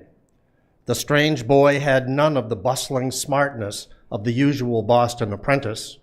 Johnny had seen enough of them in the last month, apprentices who knew what you wanted and that you would not suit, and you were out on the street again in 3 minutes. Having set the advertisement, the boy took a covered basket from under the counter, put it on a table, and drew up 2 stools. "Why don't you sit down," he said, "and eat? My master's wife, she's my aunt, always sends over more than I can manage." Seemingly, he had sized up everything with only half a glance from the lazy dark eyes. He had known Johnny was hungry without once really looking at him, and had also known that he was someone he himself liked. He was both friendly and aloof. Nonchalantly, he took out his clasp knife, cut hunks of bread from the long loaf. There were also cheese, apples, and ham. The ham seemed to remind the printer's boy of the gossip and her pig. "I grew up on a farm," he said, "but I never knew you could teach a pig tricks." "Help yourself to more bread?" Johnny hesitated. So far, he had not taken his bad hand out of his pocket since entering the shop. Now he must or go hungry. He took the clasp knife in his left hand and stealthily drew forth the maimed hand to steady the loaf. It was hard to saw through the crusty loaf with a left hand, but he managed to do it. It took him a long time. The other boy said nothing. He did not, thank God, offer to help him. Of course, he had seen the crippled hand, but at least he did not stare at it, asked no questions. Seemingly, he saw everything and said nothing. Because of this quality in him, Johnny said, "I'm looking for some sort of work I think I could do well in, even with a bad hand." "That's quite a recent burn." It was the first intelligent remark any man, woman, or child had made about Johnny's hand in any shop he had been in. "I did it last July. I was apprenticed to a silversmith. I burned it on hot silver." "I see. So everything you are trained for is out?"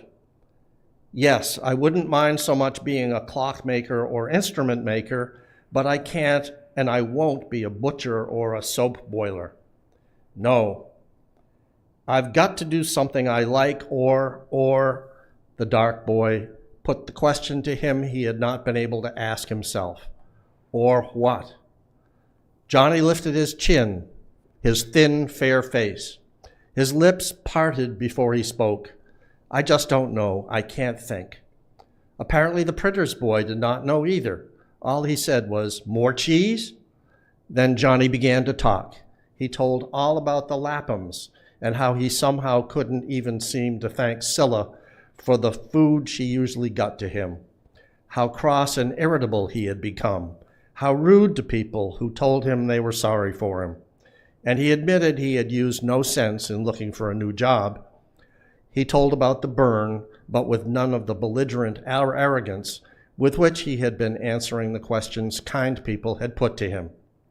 As he talked to Rab, for the boy had told him this was his name, for the first time since the accident, he felt able to stand aside from his problems, see himself. Mr. Lorne, Rab's uncle by marriage, came back. He was a scholarly young man with a face as sharp and bright as a fox's. Rab did not immediately spring into action to make a good show of his industry before his master. He had none of the usual "yes, sir," "no, sir," "please, sir."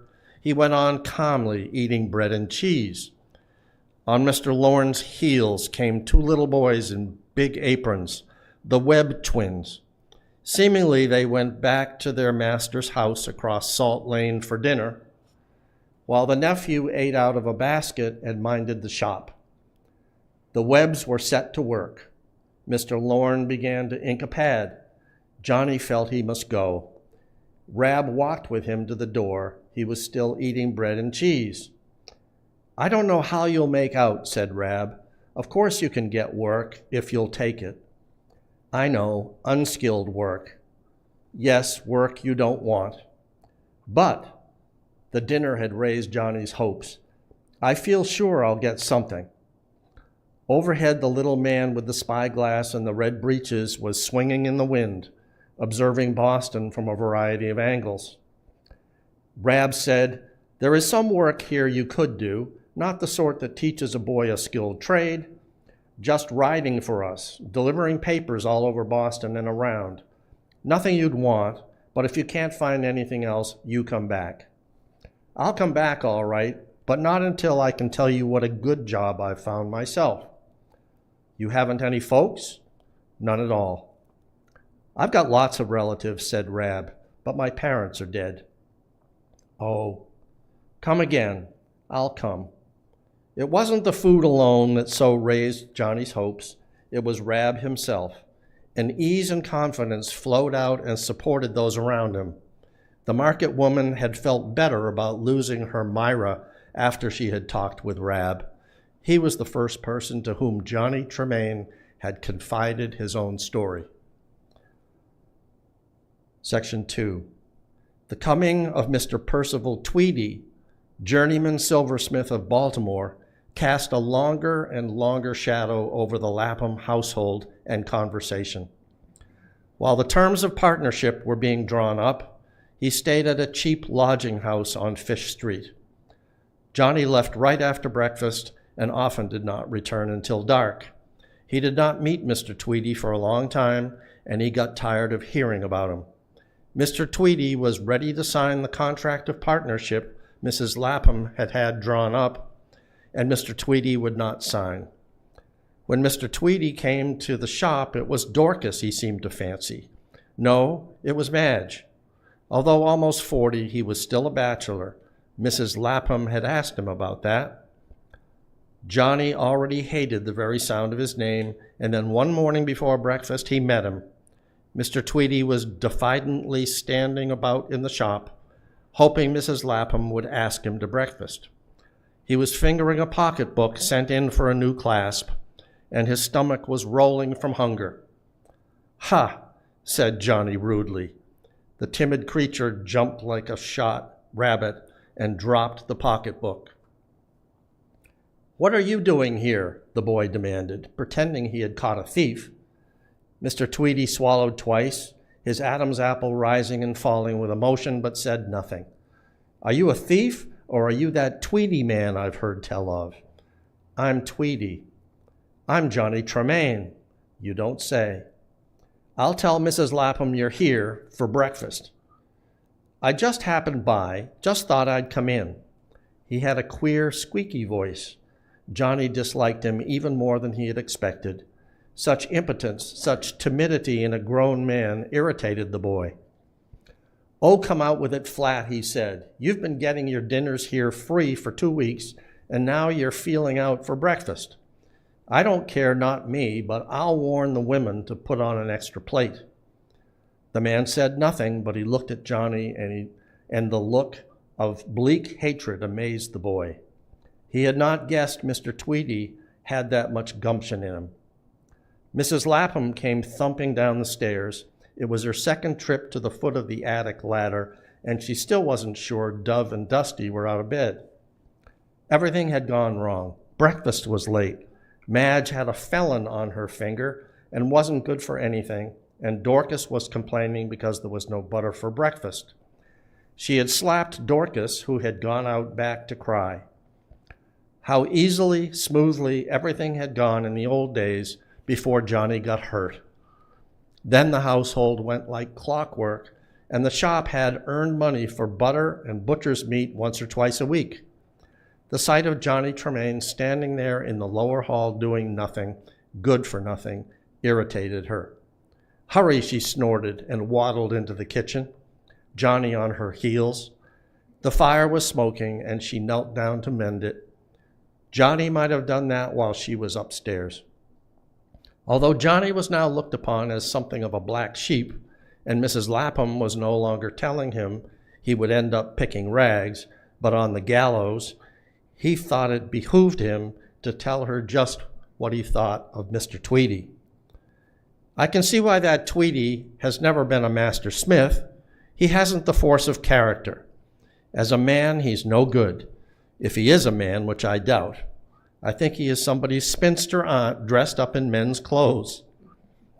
Mrs. Lapham heaved herself to her knees and brushed back her streaming hair with a red forearm.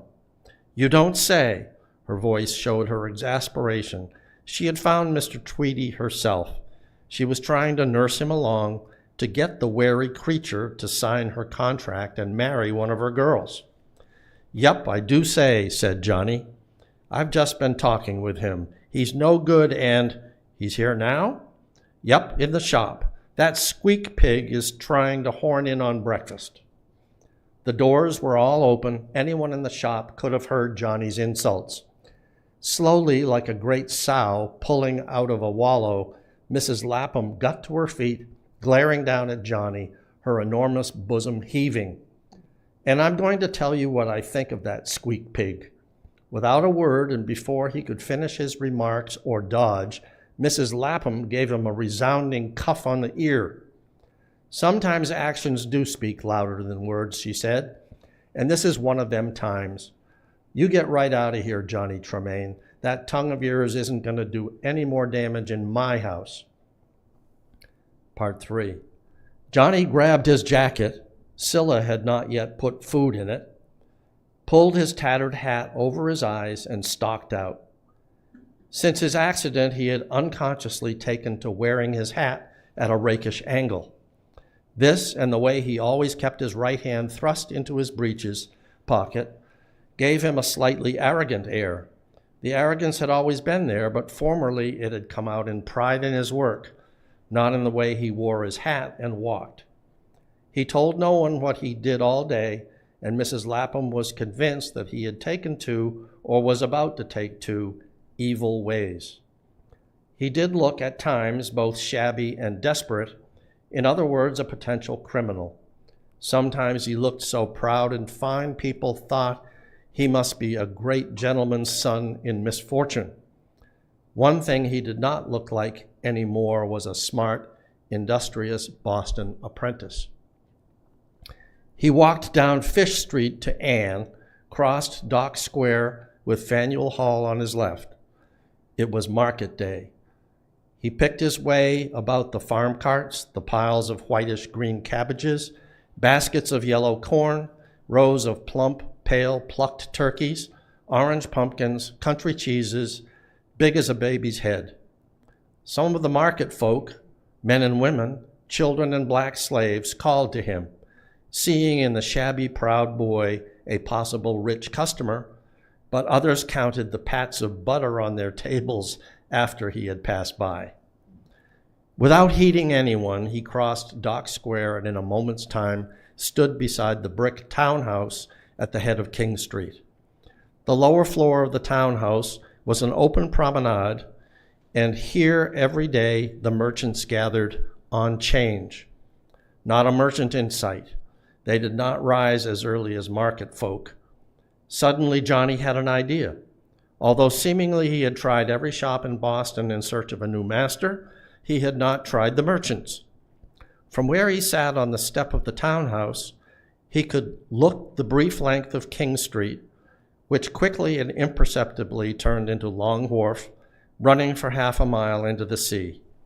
It was the only wharf in Boston larger than Hancock's. There was not another wharf in all America so large, so famous, so rich.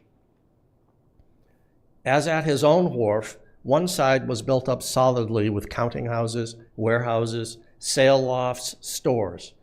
The other side was left open for the ships. Already sailors, porters, riggers, and such were at work.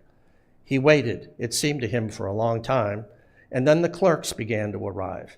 Counting house doors were unlocked, warehouses were unchained.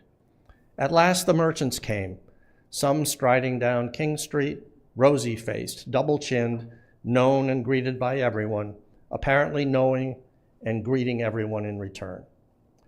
Some came in chaises, gigs. Some had sour, gimlet-eyed faces. Some had not yet lost the rolling gait of sea captains. Johnny saw the same gray horse and gig with the arms upon the door that had carried John Hancock to the Laphams last July, trot quickly down King Street onto Long Wharf.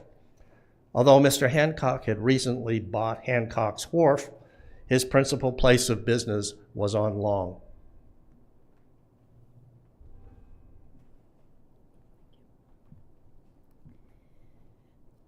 Mr. Hancock has on a cherry red coat, Johnny thought.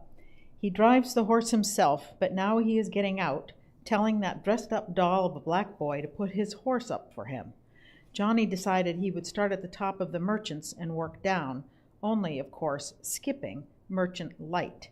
He'd go first to John Hancock. From where he sat, he could see that a great ship was slowly warping in. No coaster this, no mere sugar boat from the sugar isles. A number of fashionably dressed young men, as well as the usual dockhands and porters, were crowding about to welcome her.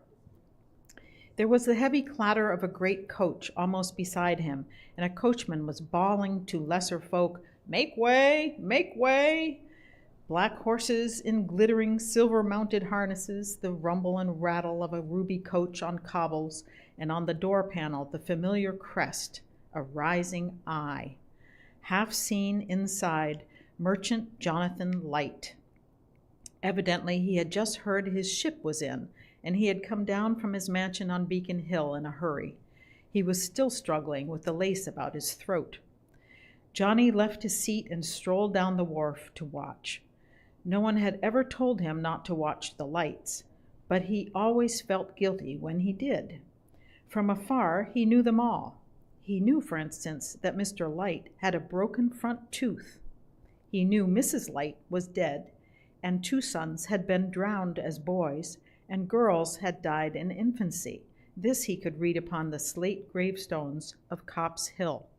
He knew that besides the townhouse on Beacon Hill, there was a country seat at Milton, and he knew that Lavinia Light had spent the last summer in London. Now she was back in Boston once more. She was very tall for a woman, slender and graceful, and moved slowly down the gangplank with the stately self-consciousness which happened to be the fashionable gait for a lady at the moment. 100 times before, Johnny had stopped on the streets of Boston or before her house to watch her. But one more gaping face in a crowd, she the accepted reigning belle. He admired her odd, strong beauty, which, unlike her regal gait, was not of the fashionable type. To begin with, she was too tall, and golden curls, pink and white skin were the mode. She was a black-haired woman, and only for balls and such was she powdered and curled. In contrast, her skin was dead white. Her features were clear-cut enough to justify the poems written to her in London, and even here in Boston, comparing her to a classic goddess. There was only one flaw to her marble beauty. Between the low, sweeping black brows was a tiny perpendicular line. Once and only once, the master hand that carved her face had let the chisel slip. This blemish was odd enough for a young lady still in her 20s. It boded no good for the peace of mind of those about her, nor for her own. Now she was all glitter and smiles, greeting the young gentleman who had come to meet her. Johnny did not notice what she wore, but the mantua makers, dressmakers, milliners, glovers, and jewelers all knew that whatever Lavinia Light brought back from London would set Boston's styles for the winter. "Oh, Papa, Papa!" she suddenly exclaimed. There was an urgency in her voice, a soft flash in her eyes none of the young men's faces had called forth. Like any country girl, merely glad to be home again, she flung herself into her father's arms. Spiritually, Johnny shrugged, determined to be neither overimpressed nor envious.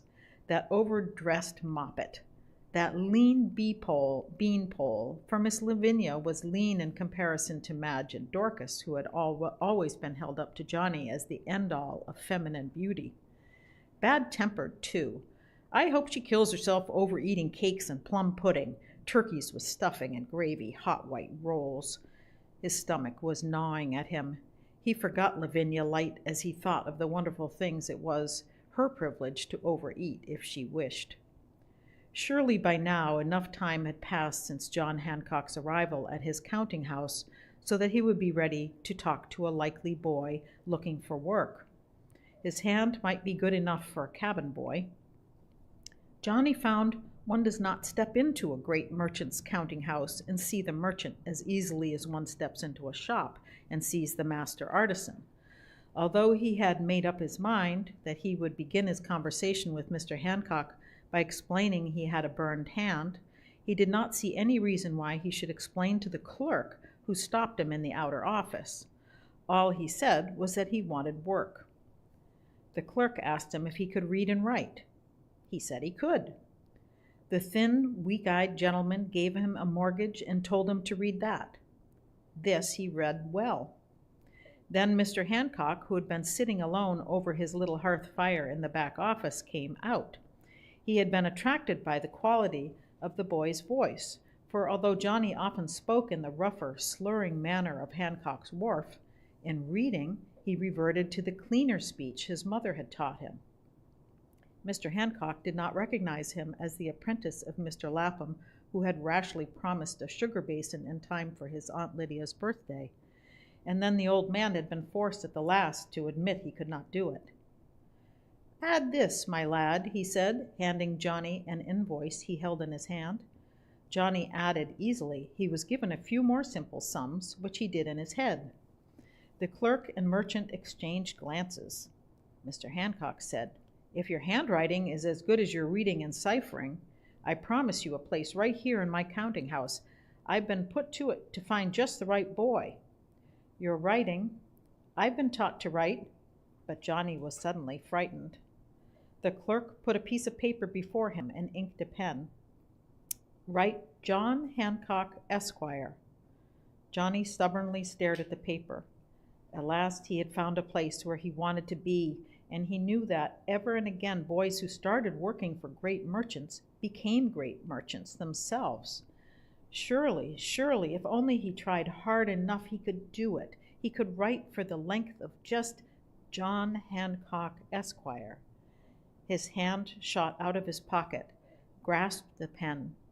The letters were as clumsy as though written with the left hand. The clerk laughed. "Mr. Hancock, I've never seen worse writing." The merchant said, "My boy, you must have been rattled. Surely you can do better than that." Johnny stared at his miserable scratches. "God help me," he whispered. "It is the best I can do." "Why, the lad has a crippled hand. Look, Mr. Hancock." Mr. Hancock quickly averted his fine eyes. "Run away, boy, run away. You knew you could not do the work, and yet you came and took up my valuable time, but I thought maybe you could ship me as a cabin boy and carry the captain's grog and be brisk and useful to him. No, no, my captains want whole boys. So now go away, please." Johnny wandered off. "I burned my hand making you a silver basin. Now it is go away, please." He flung himself down in the shadow of a sail loft, for the late September day was warm as summer. He could hear the tap of shipwrights' hammers, the creak of wooden wheels, a boatswain's whistle. Everywhere, boys and men were at work. Only he was idle. He saw picking his way delicately around barrels of molasses, bales, ox teams, a familiar, fantastic figure. It was Mr. Hancock's little black slave, Jehu. He was looking from side to side. When he saw Johnny, he went to him and said like a parrot, "My master, Mr. John Hancock, Esquire, has commanded me to give this purse to the poor workboy in the broken shoes who just left his counting house, and to tell him that he wishes him well." Johnny took the purse. It was heavy. That much copper would provide him with food for days. He opened it. It was not copper, but silver. John Hancock had not been able to look at the crippled hand, nor could he help but make this handsome present. 4. The thought of Lavinia Light gorging herself to death, if it pleased her, on fine foods had started the gastric juices in his stomach an hour ago. He had had no breakfast, and for supper the night before only one salt alewife and a mug of milk. It was noontime, and he craved food, not the mere coarse bread, cheese, ale, and apples, which had always made up the large part of his diet, but rare and interesting things such as he had smelled cooking in rich people's houses and the best taverns, but had never tasted. First, he tormented his hunger by going from one tavern kitchen to the next to see which smelled the best. At the Bunch of Grapes, a maid was basting a roast of beef. A spicy pudding was bubbling on the hearth. At the King's Coffee House, a suckling pig was so crisp and brown it was fairly bursting. He almost drooled at this pig, but walked on, and everywhere he smelled chocolate and coffee. He had never in his life tasted either. He stopped in the kitchen of the Afric Queen. What he saw there made him feel he had swallowed a small live kitten, but he could almost enjoy these pangs, for in his pocket was Mr. Hancock's silver. Any minute he could assuage that kitten, and so to the Cromwell Head and back again to Union Street. His mind was made up. He would dine at the Afric Queen, for here he had seen maids roasting innumerable small squabs, each stuffed with fragrant dressing and wrapped in bacon, and he had seen pastries, apple, mince, pumpkin, plum tarts, coming out of the brick oven. The crust on them was an inch thick, and so short and flaky it looked like scorched tissue paper. "Well, kitten," he said contentedly to his stomach as he took his seat humbly in the kitchen where grooms and such were fed while their betters ate in the dining rooms, "you're going to have more than a saucer of milk today. How'd you like, say, 5 of those little squabs?" But when he began to give his order to the serving maid, she giggled and ran off for the landlady. "Now, boy," this lady said to him firmly, "you just show me the color of your money." Satisfied, she grunted and told the maid to serve the little master. This young girl was hardly older than Scylla. She could not help laughing at the things he ordered: the 5 little squabs, 3 of each kind of pastry, a wreath of jellied eels, because she said it was a specialty of the house, a tipsy parson, white bread tied into little knots and buttered and baked, and a pot of coffee, and another of chocolate. When Johnny saw a dish being prepared in the kitchen for some dinner in the other room, for a diner in the other room, he would call for some of that, and she giggled again and fetched it for him. There was only one disappointment. The smell of coffee had always attracted him. He was disappointed at the bitter taste. The chocolate, however, was even better than he had dared to hope. But when he came to pay, he was chagrined to find so much of his money had gone to fill and overfill his stomach. The kitten was no longer gnawing inside him, trying to get out. In fact, it was no longer a kitten. I feel as if I had swallowed a Newfoundland dog, and it had died on me. What a fool he had been! He thought suddenly of Rab. That Rab wouldn't have let himself go so, and for the first time, standing in the cobbled stable yard behind the inn, he realized that the back of the little building he saw behind the Afric Queen stables was the printing shop of the Boston Observer on Salt Lane. He wanted to cross through the backyards, go to see that Rab, but thought better of it, not until he came as a friend and equal, not as a beggar, no. He decided he would buy himself some shoes. His own flapped as he walked.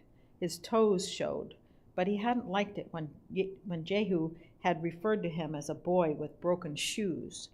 And as he left the cobbler's, his new shoes squeaking on his feet, he saw a peddler pushing a barrow of limes up Corn Hill. "Fine, lemons and limes, lemons and limes."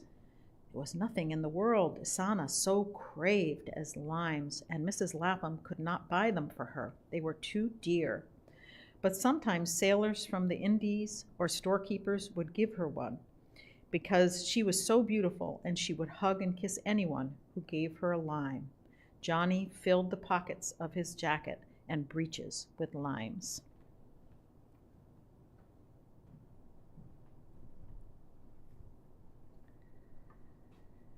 Now for Scylla.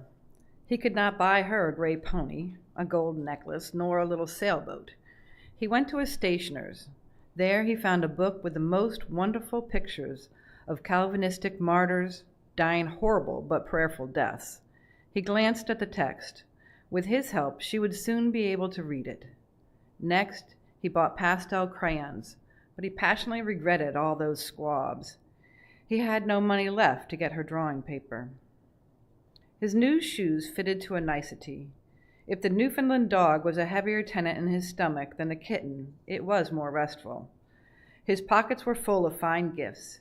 He whistled as he walked and entered the Lapham kitchen, ready to tell of his adventures with Mr. Hancock. The womenfolk had spent all day paring apples, threading them on strings, preparing to dry them for the winter. Even Mrs. Lapham looked tired. The lazy apprentice bursting in, happy for the first time in 2 months, irritated her. Then she saw his new shoes. "Johnny Tremain," she cried, "what have you been up to?" "What?" "You wicked, wicked boy. Oh, I declare you are going to bring disgrace on us all." He did not understand. "Them shoes," she roared. "You never got them honestly. You've taken to thieving. I'm going to tell your master. He'll call a constable and then see if you darest not tell where you stole them. You've just gone from worse to worse. You're going to get whipped for this, set in the stocks. You're going to jail. You'll end up in the gallows." He let her scold, shake her wattles at him. As she flounced out of the room, Madge and Dorcas saw their chance to escape for a moment. All afternoon, Friesel Jr., the leather dresser, had been standing outside on the street, waiting for one or the other to come out. Friesel Jr. was an accepted suitor, but no one knew whether it was Madge or Dorcas he was after. Mrs. Lapham didn't know. The girls didn't know. Friesel Jr. himself did not seem to know. Both Madge and Dorcas were now wild to get out and after him. It looked as though whichever one was not Mrs. Friesel would end up Mrs. Tweedy. Johnny stood before Scylla and Azana, who had huddled together in a corner of the settle like frightened little animals as their mother accused Johnny of theft. He smiled, and they smiled. He was so happy about his gifts that he forgot his misfortunes. Scylla said happily, "I know you didn't steal." "Of course not. Look, girl, I've got crayons for you." He put them on the table. "For me?" "And a book with pictures. Now, Scylla, the printing is so easy, I think you can almost teach yourself to read." "Oh, Johnny, look at that funny little man. See, he's got little buttons on his coats. Oh, I never thought to own a book with pictures." He began fishing limes out of his frayed pockets. Azana jumped about him like a puppy. "Limes, limes," she cried. They began to fall on the floor, rolling in all directions. All three children went down after them. Scylla was almost happy over Azana's pleasure than her own. Johnny was happiest of all. For the first time, he completely forgot his crippled hand. It was all as if nothing had happened, and he and Scylla and Azana were all one again. He was pretending not to give the limes to the little girl. He was going to put them back in his pockets, but she knew they were for him. She wrapped herself about him, hugging him, kissing the front of his shirt. This was as far as she could reach. He started to pick her up in his arms, hold her over his head until she said, "Pretty please." Suddenly, Azana's delighted cries changed to hysterical screams. "Don't touch me! Don't touch me with the dreadful hand!" Johnny stopped. It was the worst thing anyone had said to him. He stood like stone, his hand thrust back into his pocket. Scylla froze too, half under the kitchen table, a lime in her hand. "Oh, Azana, how could you?" The nervous child went on screaming. "Go away, Johnny, go away, I hate your hand." Scylla slapped her, and she burst into tears. So he went away.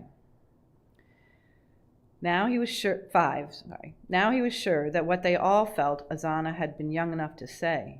He felt his heart was broken. Once again he started to walk until he was so tired he could not think. The long, late September night had already begun before he reached the town gates on the Neck. Beyond him, in the semi-darkness, running across mudflats, was the one road which connected Boston with the mainland. And here, the gallows, on which Mrs. Lapham promised him to end. He turned back from the lonely place. The gallows and the graves of suicides frightened him a little. He wandered about through the salt marshes at the foot of the common, circling until he came out on Beacon Hill. There he sat in an orchard for quite a while. It was either Mr. Light's or Mr. Hancock's, for the houses stood side by side. He saw the glitter of candles throughout the great mansions, guests coming and going, heard the music of a spinet. Azana's words rang in his ears. He who had struggled hard never to cry now wished that he could. Then he walked off into sparsely settled West Boston. Behind the pest house by lantern light, men were digging a hurried grave. He left West Boston and, skirting Dirty Mill Cove, came at last into his own North Boston. On Hull Street he heard the staves of the town watch and the feet of the watchmen clumping on cobbles. By law, no apprentice was allowed out so late. He slipped into Copp's Hill graveyard to hide until they were gone. 1 o'clock and a warm, fair night, called the watch. It was indeed warm and fair, and no hardship to spend such a night under the moon and stars. Around about him everywhere lay the dead worthies of Boston. Their slate stones stood shoulder to shoulder. This was the highest land in Boston, next only to Beacon Hill. Here, close to Hull Street, his mother was buried in an unmarked grave. He had not forgotten where and flung himself down beside the spot. Then he began to cry. He had not been able to cry before. It was as if Azana's words had broken down the last strength in him. He cried, half for himself and half because he knew how sorry his mother would be for him if she knew. I can't do decent work. I can't ever be a silversmith, not even a watchmaker. My friends don't want me to touch them with my dreadful hand. Seemingly neither the moon nor the stars above him nor the dead about him cared. Then he lay face down, sobbing, and saying over and over that God had turned away from him. But his frenzied weeping had given him some release. He must have slept. He sat up, suddenly wide awake. The moon had seemingly come closer and closer to him. He could see the coats of arms, the winged death's heads on the slate stones about him. He was so wide awake, he felt someone must have called his name. His ears were straining to hear the next words. What was it his mother had said so long ago? If there was nothing left, and God himself had turned away his face, then, and only then, Johnny was to go to Mr. Light. In his ears rang his mother's sweet, remembered accents. Surely for 1 second, between sleeping and waking, he had seen her dear face, loving, gentle, intelligent, floating toward him through the moonlight on Copp's Hill. He sat a long time with his arms hugging his knees. Now he knew what to do. This very day he would go to Merchant Light. When at last he lay down, he slept heavily, without a dream and without a worry. 4. The Rising Eye. It was past dawn when he woke, his feeling of contentment still in him. He was no longer his own problem, but Merchant Light's. Tomorrow at this time, what would he be calling him? Uncle Jonathan, Cousin Light, perhaps Grandpa? And he laughed out loud. Only imagine how Mrs. Lapham would come running, dropping nervous curtsies when he drove up in that ruby coach. How Madge and Dorcas would stare. First thing he did would be to take Scylla for a drive. He'd not even invite Azana. But how she would bawl when left behind. And then his imagination jumped ahead. At the Charlestown ferry slip, he washed in the cold seawater, and because the sun was warm, sunned himself, as he did what he could to make his shabby clothes presentable. He combed his lank, fair hair with his fingers, cleaned his nails with his teeth. Of course, now he could buy Scylla that pony and cart, and Grandpa Lapham, oh, he'd buy him a Bible with print an inch high in it. Mrs. Lapham, not a thing, madam, not one thing. Christ Church said 10 o'clock. He got up and started for Long Wharf, where his great relative had his counting house. On his way, he passed down Salt Lane. There was the comical little painted man observing Boston through his tiny spyglass. Johnny wanted to stop, tell that fellow, that Rab, of his great connections, but decided to wait until he was sure of his welcome into the Light family. Although half of him was leaping ahead, imagining great things for himself, the other half was wary. It was quite possible he would get no welcome at all, and he knew it. He walked half the length of Long Wharf until he saw carved over a door the familiar rising eye. The door was open, but he knocked. None of the three clerks, sitting on their high stools with their backs to him, scratching in ledgers, looked up, so he stepped inside. Now that he had to speak, he found there was a barrier across his throat, something that he would have to struggle to get his voice over. He was more excited than he had realized, but he was scornful too. These three clerks would not even look up when he came in today, but tomorrow, what would it be? Good morning, little master. I'll tell your uncle, cousin, grandfather that you are here, sir. Finally, a well-fed, rosy youth, keeping one finger in his ledger, swung around and asked him what he wanted. It is a personal matter between myself and Mr. Light. Well, said the young man pleasantly, even if it is personal, you'd better tell me what it is. It is a family matter. I cannot, in honor, tell anyone except Mr. Light. One of the elderly clerks laughed in a mean way. Just another poor suitor for the hand of Miss Lavinia. The young clerk flushed. Johnny had seen enough of Madge and Dorcas and their suitors to know that the gib about poor boys aspiring to Miss Lavinia had gone home. Tell him, snickered the other ancient spider of a clerk, that Mr. Light is sensible of the great honor and regrets to say he was formed other plans for his daughter's future. Evidently he mimicked Mr. Light. The young clerk was scarlet. He flung down his pen. Can't you ever forget that? He protested. Here, kid, and turned to Johnny. Mr. Light's closeted behind that door with two of his sea captains. When they leave, you just walk in. Johnny sat modestly on a stool, his arrogant, shabby hat in his good hand, and looked about him. The three backs were bent once more over the ledgers. The quill pens scratched. He heard the gritting of sand as they blotted their pages. There was a handsome half model of a ship on the wall. Sea chests, doubtless full of charts, maps, invoices, were under the desks. The door opened. Two ruddy men with swaying walk stepped out, and Mr. Light himself was shaking hands, bidding them success on their voyaging and God's mercy. As he turned to go back to his sanctuary, Johnny followed him. Mr. Light sat himself in a red leather armchair beside an open window. Through that window he could watch his western star graving in the graving dock. He would have been a handsome man with his fine dark eyes, bushy black brows, contrasting smartly with the white tie wig he wore, except for the color and quality of his flesh. It was as yellow as tallow. Seemingly it had melted and run down. The lids were heavy over the remarkable eyes. The melted flesh made pouches beneath them. It hung down along his jawbone, under his jutting chin.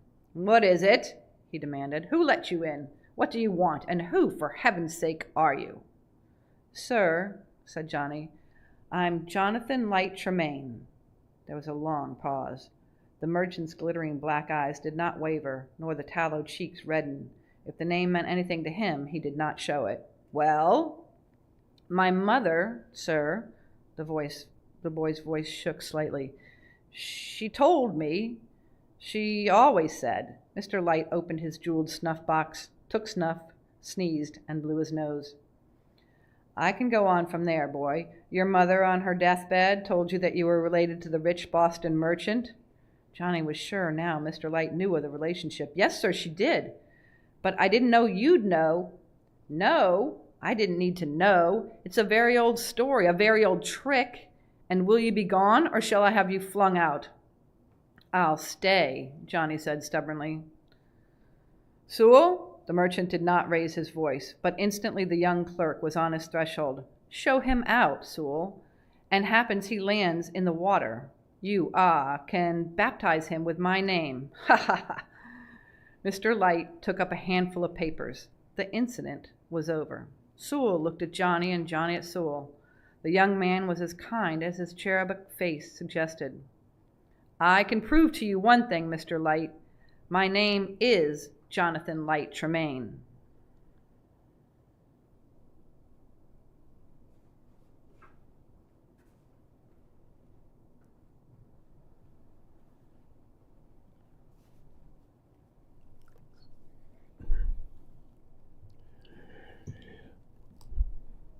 What of it? Any back-alley drabtail can name her child for the greatest man in the colony.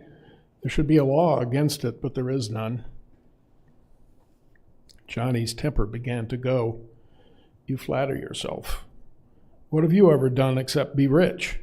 Why, I doubt even a monkey's mother would name a monkey child after you. Mr. Light gave a long whistle. That was quite a mouthful, Sewell. Yes, sir. You just take this monkey child of a monkey mother out and drown it. Yes, sir. Sewell put a soft hand on the boy's shoulder, but Johnny fiercely shook himself free. I don't want your money, he said, more proudly than accurately. Now that I've met you face to face, I don't much fancy you as kin.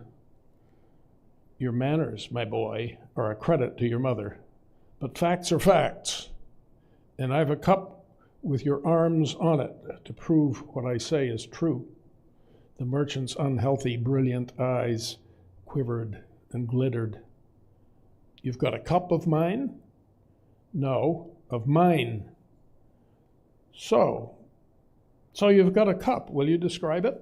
Johnny described it as only a silversmith could. Why, Mr. Light, that must be, Sewell began, but Mr. Light hushed him. Evidently not only Mr. Light, but his clerks had heard of this cup. Johnny was elated. My boy, said the merchant, you have brought me great news. I must see your cup. Any time you say, sir. My long-lost cup returned to me by my long-lost little, whatever you are, Kerchoo. He had taken more snuff. Bring your cup to me tonight. You know my Beacon Hill house. Yes, sir. And we'll kill the fatted calf, the long-lost whatever you are. Come an hour after candles are lit. Prodigal son, what? Got a cup, has he? Although Johnny might have been more cordially received by Merchant Light, he was satisfied enough with his welcome to build up air castles. He really knew they were air castles, for at bottom he was hard-headed, not easily taken in even by his own exuberant imagination. Still, as he trudged up Fish Street, turned in at the Lapham's door, in his mind, he was in that ruby coach. Money and a watch in his pocket. He had hoped to slip to the attic and fetch away his cup without being noticed, but Mrs. Lapham saw him enter and called him into the kitchen. She said nothing about his shoes. Evidently the girls had told her his story, and she had believed it. Johnny, you come set a moment. No, girls, you needn't leave. I want you to hear what I'm going to say. Johnny looked a little smug. He had not, almost, arrived in the light coach. Grandpa says as long as he lives, you are to have a place to sleep, but you've got to go back to the attic. Mr. Tweedy's to have the birth and death room, and you can have a little somewhat to eat. I've agreed that's all right. I'll manage somehow. Don't fret. I'm going for good. I'll believe that when I see it. Now mind, I've two things to say to you. The four girls were all sitting about, hands folded as though they were at meeting. First, you shan't insult Mr. Tweedy, at least not until he has signed the contract. No more talk of his being a spinster aunt dressed up in men's clothes, and no more squeak pigs. He's sensitive. You hurt his feelings horribly. He almost took ship then, and there, back to Baltimore. I'm sorry. Secondly, there's to be no more talk of you and Scylla. Don't you ever dare to lift your eyes to one of my girls again. Lift my eyes? I can't see that far down into the dirt even to know where they are. Now, you saucebox, you hold that tongue of yours. You're not going to go hanging around Scylla, giving her presents, and dear knows how you got the money. I've told her to keep shy of you. Now I'm telling you, you mark my words. Ma'am, I wouldn't marry that sniveling, goggle-eyed frog of a girl, even though you gave her to me on a golden platter. Fact is, I don't like girls, nor, with a black look at his mistress, women either, and that goes for Mr. Tweedy, too. He left to go upstairs for his cup. When he came down, the more capable women of the household were out in the yard hanging up the wash. Scylla was paring apples in that deft, absent-minded way she did such things. Isana was eating the parings, should be sick before nightfall. Scylla lifted her pointed, translucent little face. Her hazel eyes, under their veil of long lashes, had a greenish flash to them. There never was a less goggle-eyed girl. "Johnny's mad," she said sweetly. "His ears are red, he's mad," Isana chanted. These words sounded wonderful to him. He was happy because once more they were insulting him. They were not pitying him or being afraid of him because he had had an accident. Goggle-eyed, sniveling frogs. With his silver cup and his flannel bag, he set off to kill time until he might take it to Mr. Light. He spent a couple of hours dreaming of his rosy future, and the tears in Merchant Light's unhealthy, brilliant black eyes, the tremor in his pompous ah-ha-ha manner of speech as he clutched his long-lost whatever you are to his costly waistcoat. Even if he did not like women, Miss Lavinia, he decided, was to kiss him on the brow. Through this dreaming, he felt enough confidence in his good fortune at last to stop in to see that Rab. There had not been a day since the first meeting that he had not wanted to. Rab showed no surprise either over his return or the strange story he proceeded to pour out. It was nightfall, and, as Johnny hoped, Uncle Lorne and the little Webbs were gone. Rab was waiting for the ink to dry on the Observer so he could fold it. He sat with his long legs stretched before him, his hands clasped behind his neck. "Light's crooked, you know," he said at last. "I've heard that before." "He's sly. When the merchants agreed not to import any English goods until the Stamp Act was repealed, he was one of the first to sign, then imported secretly. Sold through another name, made more money. Sam Adams spoke to him privately, scared him. He says he won't do that again. He's trying to ride 2 horses, Whig and Tory." Johnny's life with the Laphams had been so limited he knew little of the political strife which was turning Boston into 2 armed camps. The Whigs, declaring that taxation without representation is tyranny, the Tories, believing all differences could be settled with time, patience, and respect for government. Rab obviously was a Whig. "I can't stomach some of the Tories," he went on, "men like Governor Hutchinson. They honestly think we're better off to take anything from the British Parliament. Let them break us down, stamp in our faces, take all we've got by taxes, and never protest. They say we American colonies are too weak to get on without England's help and guidance. But Governor Hutchinson's a good man. Of course we'll destroy him. We've marked him down. Sam Adams is already greasing the ways under him. But I can't stand men like Light, who care nothing for anything except themselves and their own fortune, playing both ends against the middle. I'd never have picked him for a relative. The beggars can't be choosers, and happens I'm a beggar. It's on to time to get ready to go to him." Understanding Johnny's unspoken desire not to appear too meanly before the great gentleman, Rab went to the attic above the shop where he slept and came down with a clean shirt of finest white linen and a fawn-colored corduroy jacket with silver buttons. "It's too small for me. Ought to about fit you."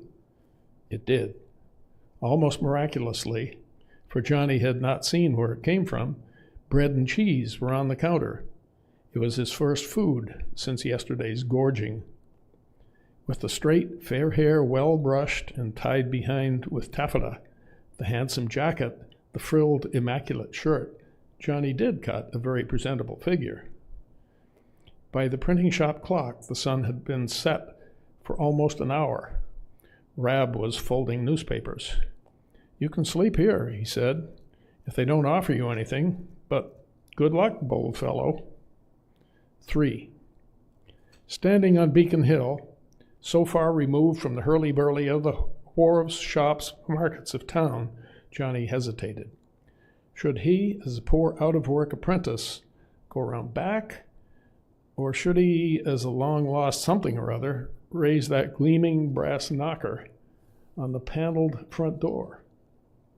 The silver buttons and Rab's "bold fellow" heartened him. The knocker fell, and instantly a maid was bidding him enter, curtsying, asking his name. "I'm Jonathan Light Tremain." The front hall was very large. From it rose a flight of stairs, taking their time in their rising, taking all of the space they needed. Along the walls were portraits. Merchant Light in his handsome, healthy youth. Lavinia, painted long before in London, as regal a child as now she was a young woman. Time-blackened old things, already 100 years old. Was it their long dried blood, which now ran red and living in Johnny's veins? To the left was the drawing room, the tinkle of a spinet, low voices, laughter. Could it be they were laughing because the maid was announcing him? He wished he had called himself merely Johnny Tremain. "Ah ha ha!" That was Merchant Light. "Fetch him in, Jenny. Just a little family party. All want to see him, eh?" Johnny's first impression was of dozens of wax candles lighting the long, dove-colored and lavender and yellow room. They were reflected in mirrors, silver gleaming floors, and mahogany. A dozen people were gathered together in the far end of the room. Johnny stood for a moment, anxious to do nothing wrong, conscious that the new shoes he had been so proud of did not much resemble the little black buckled pumps on the gentleman.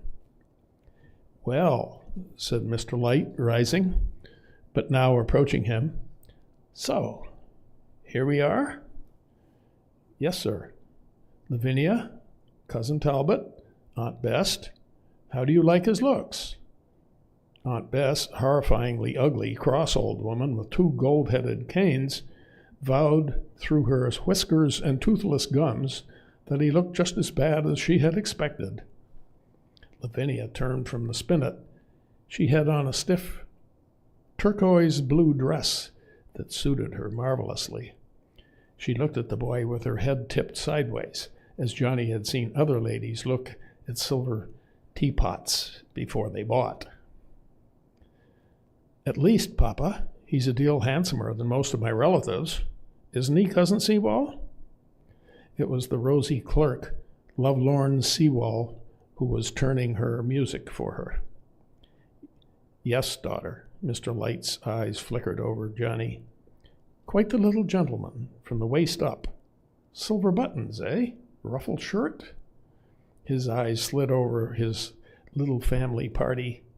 He addressed them in so low a voice he seemed to ignore Johnny standing at the far upper end of the long room. He had been experiencing some apparition from the past ever since last August. In spite of family efforts to keep certain things dark, he had reason to believe certain things were well known, even among the lower classes. Then he called to Johnny. "Now, boy, you brought your cup?" "It is here, in this bag." "Very good. Will you, and all of you, please to step into the dining room?" This took some time, for Aunt Bess had to be pulled in front and pushed from behind before she was balanced on her 2 gold-headed canes. She scolded, muttered, shook her whiskers at everyone, including her famous nephew.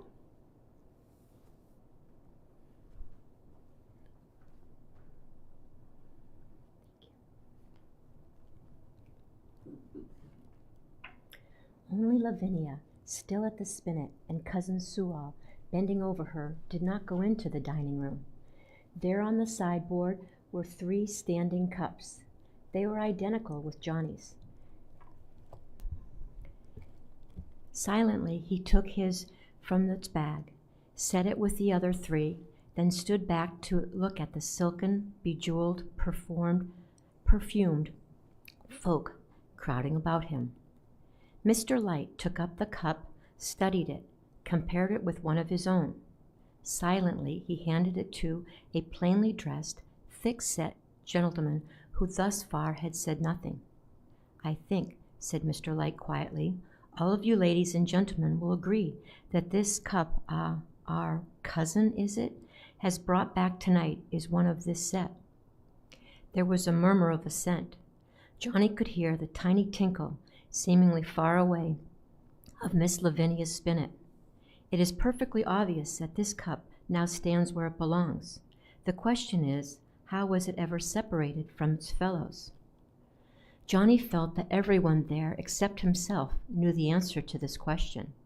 In fact, the merchant's voice was smooth as oil. "I declare to be this very cup which was stolen by me from thieves. They broke in through yonder window on the 23rd of last August. Sheriff, I order you to arrest this boy for burglary." The thick-set, plain man whom Johnny had already noticed put a heavy hand on his shoulder. His formal words flowed over him. Johnny Tremain, alias Jonathan Light Tremain, apprentice to Ephraim Lactum, name of king in Bay Colony, standing cup, taken away the 23rd day, month, year of our Lord, 1773. "This is not true," Johnny said. "You can explain it to the judge." "Very well, I can and I will." The full horror of the accusation, for a boy might be hanged for stealing a silver cup, froze him into seeming nonchalance. This coolness made a bad impression. Aunt Bess was poking at him with one of her canes. She hoped she'd live long enough to see him hanged. He was a perfect little viper, and he looked it. A florid woman was flapping a pink feather fan. She thought he had one of those falsely innocent faces that are such an aid to evil boys. "No," someone else was saying, "he has a shifty eye." Aunt Bess croaked, "Look at those silver buttons on his coat. I'm sure he stole them." Mr. Light said, "Boy, where did you get that coat?" "It was lent me." "Lent you? By whom, pray?" "And a printer's boy. I don't know his last name. Down at the Observer's office. He's called Rab." "That coat is worth money. Do you think someone whose last name you admit you don't know would lend you a coat?" "It doesn't sound likely, but it happens it's true." "Sheriff, look into this." "I certainly will, Mr. Light." "I sent Sewell over to the Laphams, a very respectable, humble, pious, poor sort of folk. Mrs. Lapham swore this boy never owned a thing but the clothes he stood in. As for his name, she showed Sewell the papers of his indenture, signed by his dead mother. She put him down as Johnny Tremain, no Jonathan Light about it, and Mrs. Lapham believed that lately he had taken to evil ways, stealing shoes and little things. She swore he never owned a cup, and Mr. Tweedy, a partner of Mr. Lapham, said the boy was a notorious liar and of the most evil report. The sheriff was taking out handcuffs, snapping them on Johnny's wrist and his own. "Soon as I get this scamp locked up, I'll be back for a bowl of punch you promised, Mr. Light," and he called cheerfully as he left. The last sound Johnny heard was the fairy tinkle of the spinet. The chain clanked. The sheriff said nothing until they reached the stone jail in Prison Lane. Then, as the jailer was writing down Johnny's name in his book, the sheriff said kindly, "Now, boy, you've got some rights. Who do you want notified? Got any kin except the Lights, huh? How about old Mr. Lapham?" "He's my master no more. He dismissed me months ago." "Relatives? Parents?" "I've nothing. But would you please tell the boy down at the Observer? He's a tall boy and dark. All I know that his name is Rab. The one you stole the coat off, eh? I was going to look him up tonight." Chapter 4. Oddly enough, Johnny slept well on a straw pallet in the jail. The night before, lying and weeping among the graves of Copp's Hill, he had reached bottom. He could go no lower than that. No matter what happened, he could not help but go up now. He knew Izana's childish squeals were nothing compared to the serious charge Mr. Light had brought against him, but the squeals had just about broken his heart. The accusation of burglary he could take. He felt tough enough and hard enough to take anything, but he could not help but think of the gallows just beyond the town gates, how they had loomed up against him through the dark of the night like a warning. Before he finished his breakfast of corn gruel, Rab arrived. Johnny had known that he would come. He brought blankets, books, food. Seemingly, by the nonchalance of his manner, nothing was more unusual than to find one's friend in jail. About his muscular, brown throat, Johnny could see a medal hung upon a string. On it was engraved a Tree of Liberty. So Rab was one of those semi-secret famous Sons of Liberty, whose carefully organized mobs who often took justice into their own hands. They frightened royal officers out of Boston, stopped British admirals from impressing Yankee seamen as if they were impressed in England. They could at will paralyze trade, courts, government.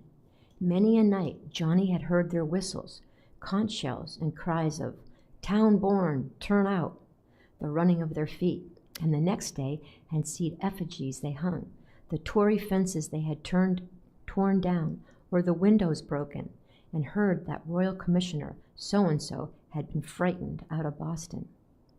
Or such and such a merchant had wept when hailed before the Liberty Tree and sworn never to do trade with England until all grievances had been rightened. The Laphams had hated such lawless seizure of government by the Sons of Liberty. Johnny had not thought much about it. Seeing the medal at Rab's throat made him think it might be fun to be out with them. The medal did its work, for both the turnkey and the jailer were also sons. Johnny was given a neat, private room on the ground floor. Such rooms were usually reserved for gentlemen jailed for debt. Here he told Rab his entire story. Rab had already found out the case would come up on the following Tuesday before Mr. Justice Dana. If Mr. Justice thought there was not sufficient evidence to hold him for a higher court and a jury trial, he would immediately release him. Then he asked if Johnny had shown his cup to any living soul sometime before August 23rd. Such a witness would prove that Johnny had owned a cup before Mr. Light's had been stolen. Why, of course, Celia Lapham. That was July. Come to think of it, it was the very day Mr. Hancock ordered his sugar basin. It was the 2nd day of July. That was a Tuesday. That's all you'll need. Mr. Light was a fool to bring so flimsy a charge against you. What do you suppose he meant when he said he had expected something like me turning up as soon as that cup was stolen? I don't know what goes on in that clever, bad head, but perhaps he thinks you are an impostor and stole the cup first to back up some claim of kinship. Of course, Celia will come to court for you. She will if her mother will let her. Would Mrs. Lapham give you a good character? No, she thinks these days I'm bad enough to steal a wig off a parson's head. Next day, Rob was back at the same time. He was a little perturbed. Mr. Light himself had been to the Laphams in the ruby coach and ordered a dozen silver spoons, a tea caddy, and if all went well, it would order a silver tankard a foot high. A bribe? Celia said he paid in advance. Then it was Mrs. Lapham said she would not have her girl mixed up in such a disgraceful case. She promised Celia would spend next Tuesday under lock and key. I would hang first. And she is determined to please that Mr. Twitty, too. If he won't sign that contract and get right to work, she can't get Mr. Light's silver made. Poor old Mr. Lapham won't do anything but read his Bible. Says he hasn't long to prepare to meet his Maker. By the way, Mr. Tweedy just about hates you. Says you called him a squeak pig. He didn't like it. Of course I called him a squeak pig. Don't you see why he cares? Well, you go around calling people squeak pigs, and you've got just about to take when they hit back. Not with their tongues. Mostly they're not quick enough, but like this. Tweety saw his chance to get back at you. He says as Mrs. Lapham lets Celia testify for you, he'll take a ship back to Baltimore. Says he's sensitive and a great artist and can't be upset by thieves and brawlers. Well, never mind. But I don't see the point of going around and... Oh, forget those squeak pigs, for heaven's sake. Johnny was sulky. Now for a lawyer. I've talked to Josiah Quincy. He often writes for the Observer. He says if you want him, he's ready. Josiah Quincy? But, Rab, you tell him not to. You don't want him? He's the best young lawyer in Boston. I could never pay him. You don't understand. He'll give you his time for nothing. He's coming in to see you this afternoon, and I'm meeting Celia too, sort of behind her mother's back, to make plans. It all depends on Celia, doesn't it? Well, pretty much. And Mrs. Lapham and the Twitty, say they'll lock her up. Lock her up so I can't get her out? Boy, I could get her out of this jail. Get her out of the Tower of London. And that girl would testify you, even if it cost her life. What's her real name? Priscilla. Well, may Priscilla be on my side if I'm ever accused of anything. What about the little girl? Is she really as bright as she looks? No, I don't think so. She's just sort of a parrot. She's always going around repeating what Celia or someone else says to her, as though she thought it up all herself. Chapter 5. Mr. Justice Dana was a stout and florid man, dressed in a black silk robe and a great woolly white wig. Johnny sat close to Mr. Quincy, watching the justice's nervous, taut hands, listening to his "What have we here's?" and quick questions to the men and women shoved up before him. Some people he dismissed, some he ordered fined or whipped, and set in stocks, or held for a higher court. Johnny knew when his own case would soon be called because he heard the justice tell a beadle to run down to Long Wharf and tell Merchant Light to present himself in half an hour. Once again, Johnny squirmed about, studying every face in the courtroom. Rab and Celia were not there, and he was frightened. Mr. Quincy whispered to him. Rab said he'd get her here by 11. Rab's never slipped yet. Johnny liked his young lawyer, a frail man, flushed with fever. His cough was prophetic of an early death. That's how Johnny's mother had died, burned up by fever, coughing herself to death. The man had a mobile, passionate face, handsome except for one wall eye. Mr. Light arrived, escorted by his poor relative and clerk, Sewell. He entered as though he owned the court, calling a cheery good morning to Mr. Justice, interrupting the mumbled explanation of a shabby bakeress accused of selling moldy bread.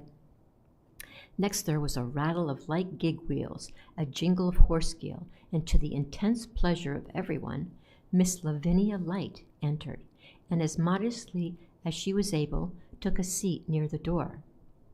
Even the justice straightened the bands at his throat. Sewell blushed. The bakeress forgot what she was saying as she turned to gape at the beautiful, dark woman, darkly dressed. Restless, easily bored, Miss Light often did unexpected things. Jonathan Light versus Johnny Tremain, alias Jonathan Light Tremain. Mr. Quincy gave him a secret pat on the knee. Johnny knew he must now step forward, take his oath on the Bible to tell the truth, the whole truth, so help him God. He was frightened, for as he stepped forward, he was conscious that these things might be the first steps toward those gallows waiting in the dark beyond the town gates. Next, Mr. Light was called and was taking the same oath. Mr. Quincy's one good eye caught Johnny's. He was forming words on his lips. The clock had indeed struck 11, and there, standing in the doorway, were Rab and Celia. Rab, enigmatic, dark, and capable, looked as always. Celia had a hood that half covered her face.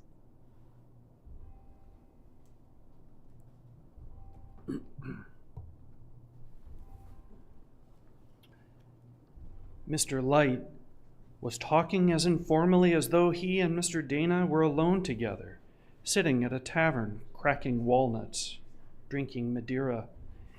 He told how his great-grandfather, Jonathan Light, mayor of Causeway, Kent, England, had had 6 identical cups made, one for each of his sons. 4 of these cups had come to this country, and these he himself had owned until last August. On the night of the 23rd, a thief or thieves had broken a pane out of his dining room window. The space was too small to admit a grown man, so it was a half-grown boy who had slipped in and taken only one of the famous cups. Then he snapped his fingers at Sewell, who stepped forward and set 4 silver cups on the table before the justice. "This is the stolen cup," Mr. Light said confidently.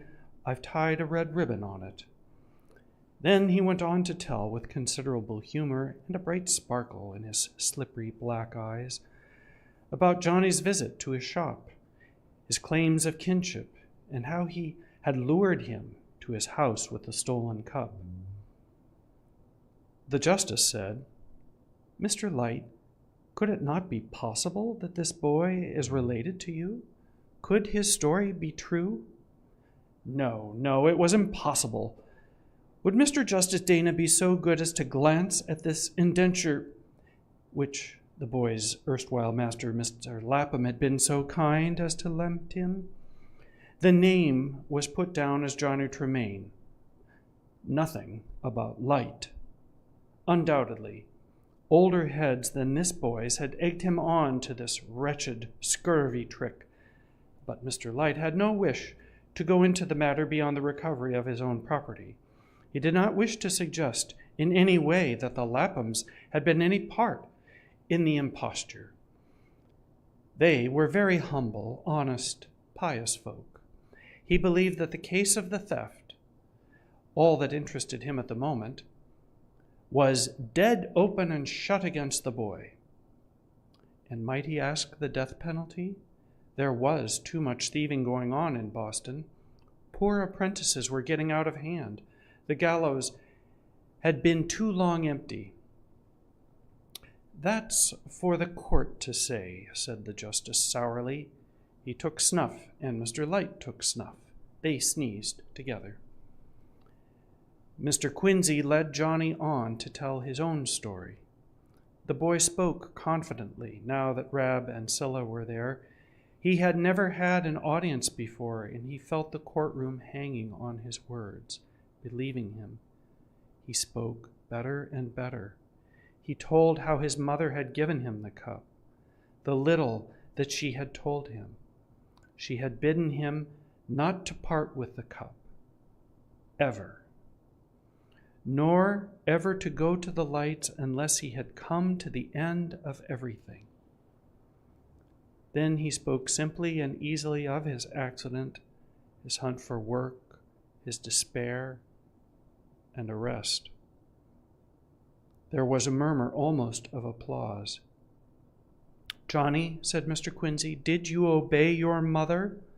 Never show your cup to anyone?" "Once I disobeyed. It was the 2nd day of last July. I forgot or didn't heed. I told my master's daughter, Priscilla Lapham, what my mother said was my true name and about the cup. She wanted to see it. It was just dawn, that is, the dawn of the 3rd day of July. Tuesday it was. Scylla was called. Johnny had always thought her a shy girl, but she stood up straight before the judge, speaking in her clear, low voice. He was proud of her, and he had always thought her a skinny, plain girl. She looked, at the moment, just about beautiful to him. As she finished, there was a sensation in the courtroom that outweighed the arrival of Mr. Light and even his handsome daughter.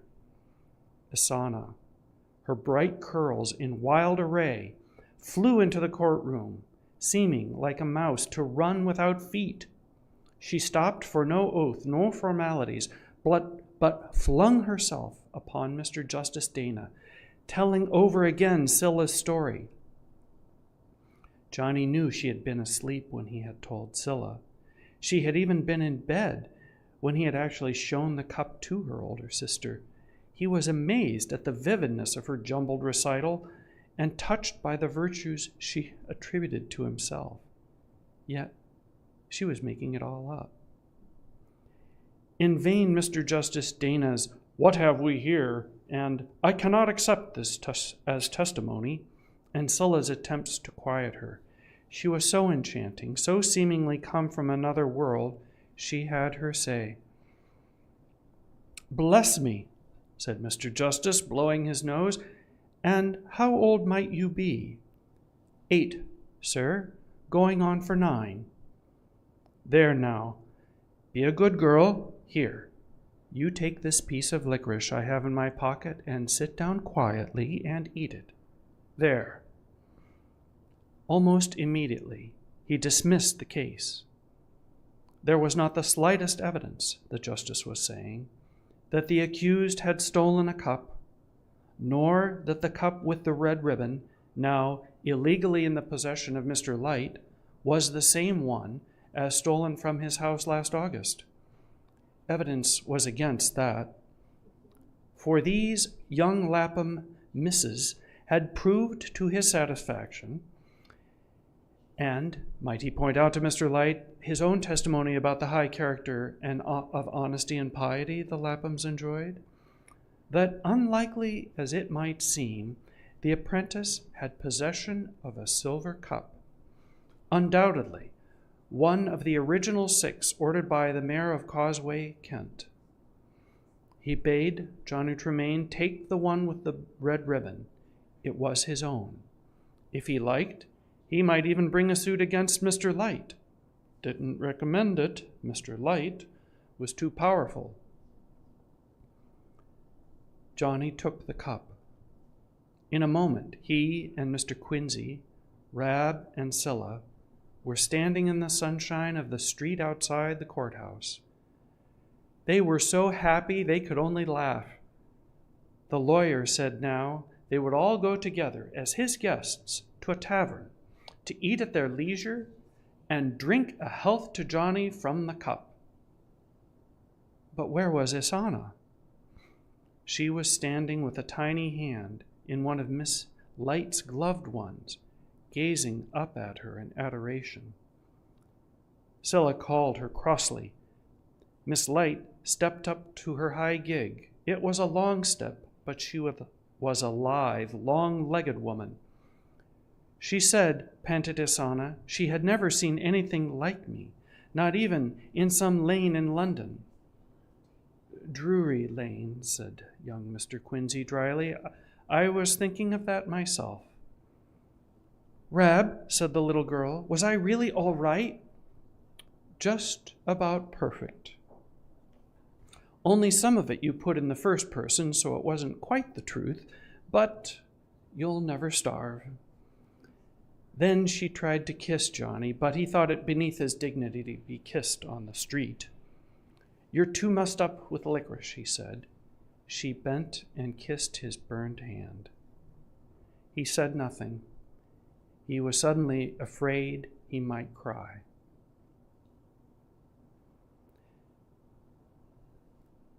Chapter 5. The Boston Observer. They went to the Afric Queen and ate in the dining room. This time, no one asked to see the color of Mr. Quincy's money. The party even grew a little noisy. Isana, Johnny, and Mr. Quincy himself were the most hilarious. Many of the leading Whig dined daily at the Queen, and one man after another stopped at their table to laugh over Merchant Light's public discomfiture that morning in court. Hadn't Quincy practically caught the old fox thieving a silver cup from an apprentice? Mr. Quincy, flushed and happy, agreed to all this, but more seriously he warned Johnny to watch out for himself. Mr. Light was very proud. That pride had been hurt. From now on, he was Johnny's enemy. But all enjoyed themselves, although Esana drank herself sick and silly on syllabubs. Johnny was disappointed when Rab told exactly how he had got Scylla to court that day. It was not half so exciting a story as Johnny had expected. Rab had simply shown Mrs. Lapham a letter signed by Governor Hutchinson and stamped with the great seal of the colony. It had been sent to Mr. Lorne, commanding him and the other printers of Boston to quit their seditious, rebellious publications, or else. Mrs. Lapham could not read. All Rab had done was to take Scylla by the arm, unfurl the letter at Mrs. Lapham, point to the seal, and say, "Governor's orders."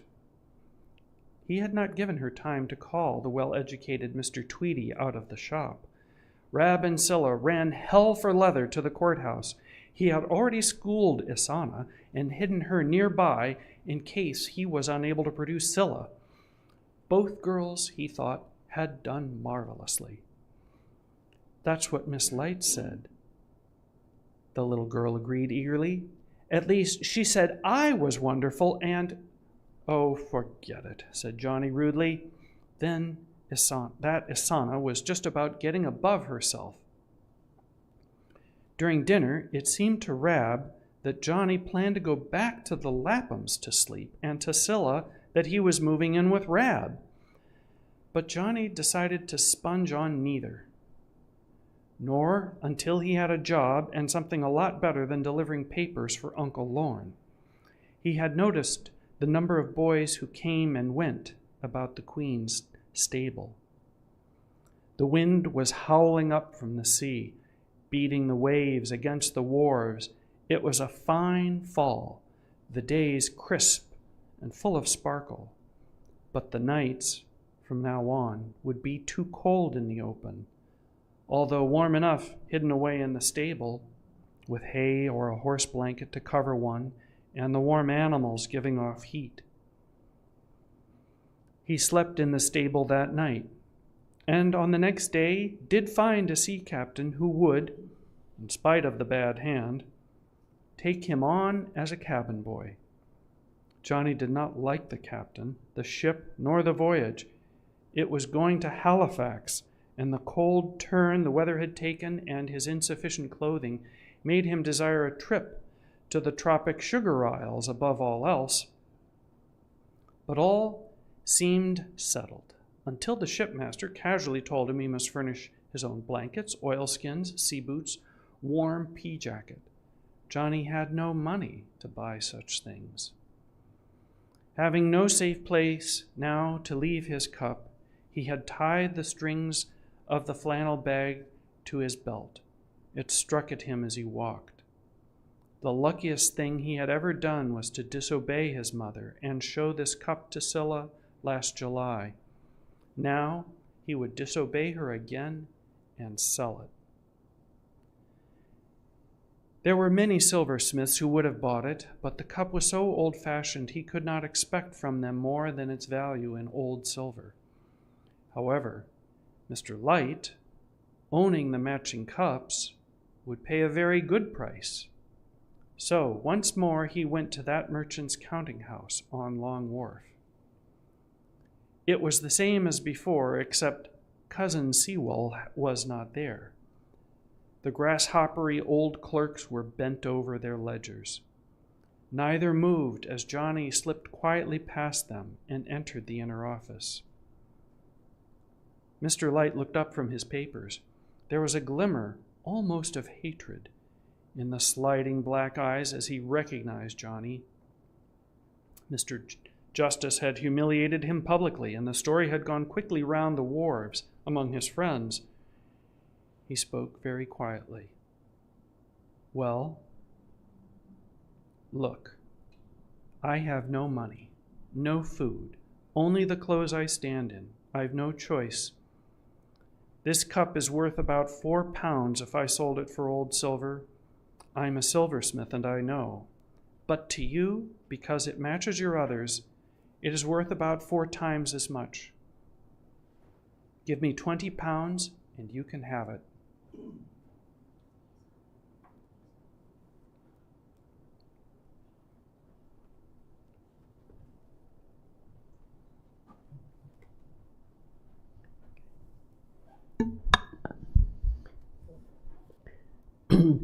Though the melted tallow in his face, there was a faint flush of blood. Although his voice was suave enough, Johnny knew he was furious. I've never yet bought stolen goods. I'm not going to begin now, not even with my own. Johnny put the cup back in its bag, but before he could tie the strings to his belt, Mr. Light's long fingers had reached out and taken it. If you'll give me back my property, Johnny said politely, I'll take it to Mr. Revere or Mr. Brooke. 4 pounds is all that I really need. Now wait, young man, you know you stole it. Make a clean breast of the matter, and I will not be too hard on you. Justice Dana was a fool to be taken in by these lying girls. I didn't steal it. That was settled for all time in court. Once on his feet, Mr. Light moved quickly enough. He was at the door, blocking Johnny's escape. Haddon and Barton, he said. The old clerk came scurrying in, their pens in their hands. Seawall's still down the wharf, seeing about molasses? Very well. We can do what's to be done better without that puppy. Now, Haddon and Barton, here's a boy, that Johnny Tremain. You've heard tell? Yes, sir. Shut and lock that door. He's not so sunk in poverty and vice, but to have a glimmer of conscience. No, sir. And so 2 days later, Mr. Dana found him innocent of stealing my cup. He comes to me privately, confesses the theft, and wishes to return it to me. Indeed, very noble of him, sir. Mr. Haddon and Mr. Barton, you are witnesses of his repentance and voluntary return of my stolen property. Yes, sir. Give me my 20 pounds, Johnny said, breathing hard. You thick-wit little wharf rat, go whistle for it. I've 2 respectable witnesses who will go into court and swear that whatever I say is true. Do you think any court in Boston, even Dana's, would listen to you and your wretched girls if I and my clerks said contrariwise? You daring to suggest you are my kin? Johnny saw he was trapped. I'll get that cup back, he said through white lips. You thief. Haddon looked to the street. See if Captain Bull is still there. Fetch him. If anyone is hung for stealing cups, it will not be me, wharf rat, am I, you gallows bird. Threatening my life is he. Now, I'm not going to be too hard on you, as long as you had the decency to admit your theft. Having a bad time getting work since you burned your hand, eh? Well, my Captain Bull is taking the Unicorn to Guadeloupe on ebb tide. Maybe you'd like to settle in Guadeloupe. Boston is getting a little crowded. More opportunity in Guadeloupe for lying, thieving, scurving knaves. Haddon came back with Captain Bull. Johnny gave the captain one startled glance. He was an enormously powerful man with a neck as big as Johnny's waist and huge hands hanging down to his knees. Each hand looked as large as a bunch of bananas.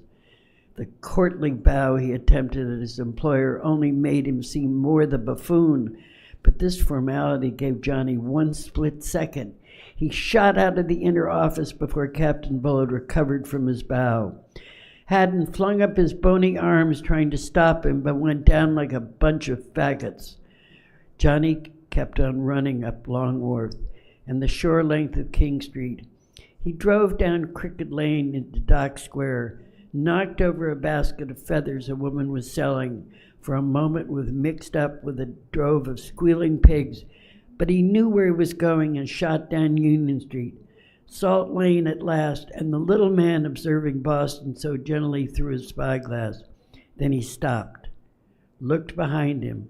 The street was empty. No Captain Bull. Baboons could not run that fast. Rab was not in the shop, only Uncle Lorne. Do you still want a horse, boy? He was breathing so hard he could hardly speak. "Why, yes," said the startled Mr. Lorne. "Sometime, but there's no such hurry. We've been hiring a boy from Afric Queen for a month, and will I do?"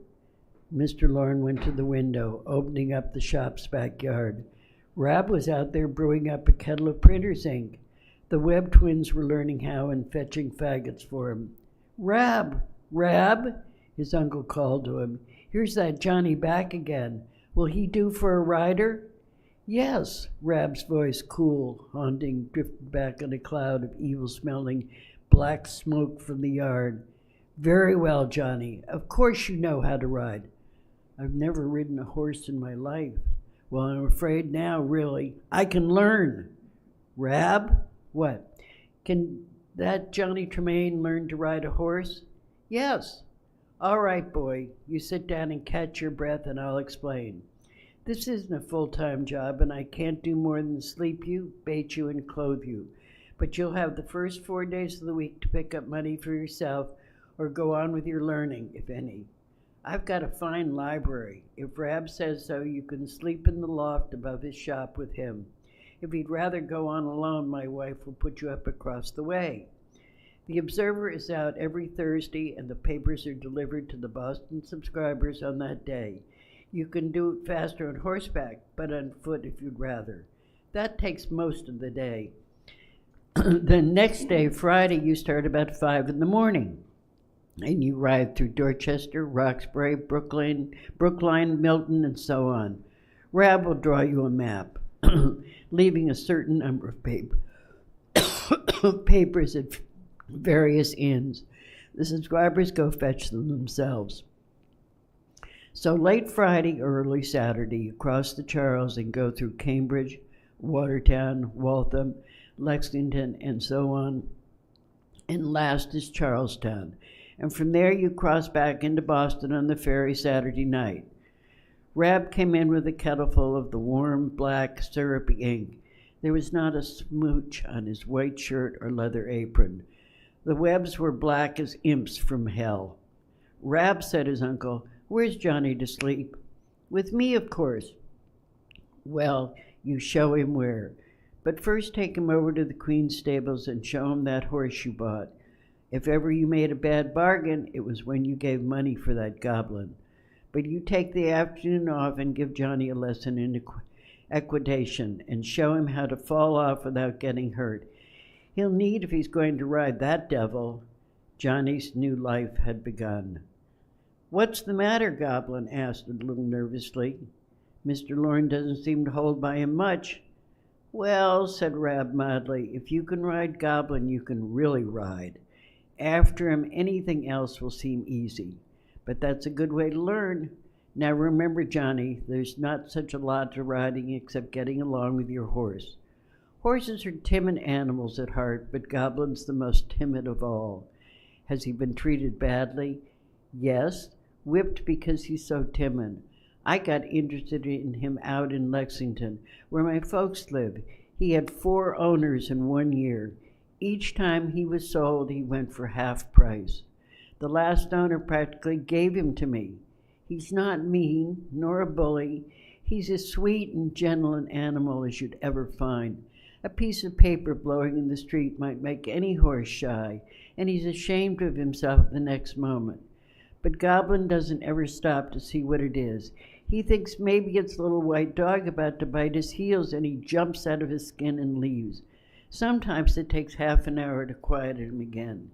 As for clothes on the line, they aren't just shirts and petticoats. He thinks they're white hippogriffs, big enough to carry horses off in their talons. From his point of view, the only sensible thing is to get moving, and he moves pretty fast. Now what you've got to do is to get his confidence so completely, he'll know you'll never let anything hurt him. You can't do that by whipping him. Then he'll go through hell, a laundry line from his point of view. But I don't know how to ride. It's about like dancing, keeping rhythm. You'll learn right off. Of course you'll be scared, but just remember this. No matter how scared you are, he's more so. They were entering the Afric Queen stable. The horse boy who's been riding him for us has made him worse and worse. If I had time, I could get his confidence and cure him somewhat. Nobody could make him safe and steady. Now you just look at him. Isn't he a beauty? Rab had gone into one of the many stalls and backed out a tall, slender horse, so pale he was almost white, and flicked off all over with tiny brown marks. The mane and tail were a rich, blackish mahogany. His eyes were glassy blue. Rab said, I never saw a horse his color before. His sire was Yankee Hero, a white horse. Fastest horse I ever saw run, Narragansett bred. We could do no more to afford to own one of Yankee Hero's sons than we could the Lights coach, unless there was some little thing wrong with him. Eh, Goblin? The beautiful, wild, timid thing breathed softly, caressingly at Rab, but at the same time the queer, crystalline eyes watched Johnny as though sure that this was the boy who ate horses. Now you put a bridle on like this, see? And when winter comes, don't ever put a cold bit in a horse's mouth. Breathe on it first. The saddle blanket, steady, steady, Goblin, it won't hurt you. And then his saddle. Now you lead him out in the yard. You hold the reins like this, left hand always, and the thumb on the upper side, but down on the reins. And you put your left foot in the stirrup. If you can get on from the right side and get kicked, it will serve you right. There, see how easy? On and off, just like that. You hold him a second. Rab went into the tavern, and when he came back, he had permission to take out the landlady's gentle nag. With Johnny on the nag and Rab on Goblin, they went to the common. Here were acres upon acres of meadow and cow pasture, hard ground cleared for the drilling of militia. The sun and the wind swept through them. Trees were turned to scarlet, gold, beefy red, blueberry bushes to crimson. Though one patch a white cow was plodding, seemingly up to her belly in blood. The cold, wild air was like wine in the veins, and across the vast blue sky, white clouds hurried before the wind like sheep before invisible wolves. Easy, easy, cried Rab. Easy does it. Goblin had been cavorting, blowing through his nostrils, begging to be let out. Rab kept him at a close canter. The landlady's sorrow flung himself after him. Now and then Rab would glance behind to see how Johnny was making out. Not so stiff, give more. I said keep your thumb up. Then they would stop a moment, Rab making Johnny mount and dismount. Trot him from that stump yonder, back again to me. Once again, both in the saddle, and he was setting a faster pace. The two horses tore across the packed earth of the drill ground, and for the first time in his life, Johnny heard the wonderful music, galloping hoofs on hard earth. At the end, when Goblin had got most of the play out of him, they had changed horses. Actually, Goblin's gait was so smooth he seemed faster than the sorrel. Johnny felt he had learned a lot in his first lesson. A few more, and he would have had no fear of Goblin. But there were no more lessons. Rab was too busy. He was teaching Johnny to ride as he did everything else, with a minimum expenditure of his own energy. Every day, Johnny led Goblin to the common, for it was quite a long time before he dared ride him through the narrow, crowded streets, and he sat in this manger and talked to him. The idea that Goblin was more scared than he gave him confidence, and so did Rab's belief in him and his powers to learn. He'd always been quick on his feet, rhythmic and easy in his motions, and he had no idea that learning to ride by himself with a notoriously bad horse for one instructor and a boy who never left his printing press for the other, he was doing an almost impossible thing. But one day he overheard Uncle Lawrence say to Rab, I don't see how Johnny has done it. But he is riding real good now. He's doing all right. Not scared a bit of Goblin. God knows I am. Johnny Tremain is a bold fellow. I knew he could learn if he didn't get killed first. It was sink or swim for him, and happens he's swimming.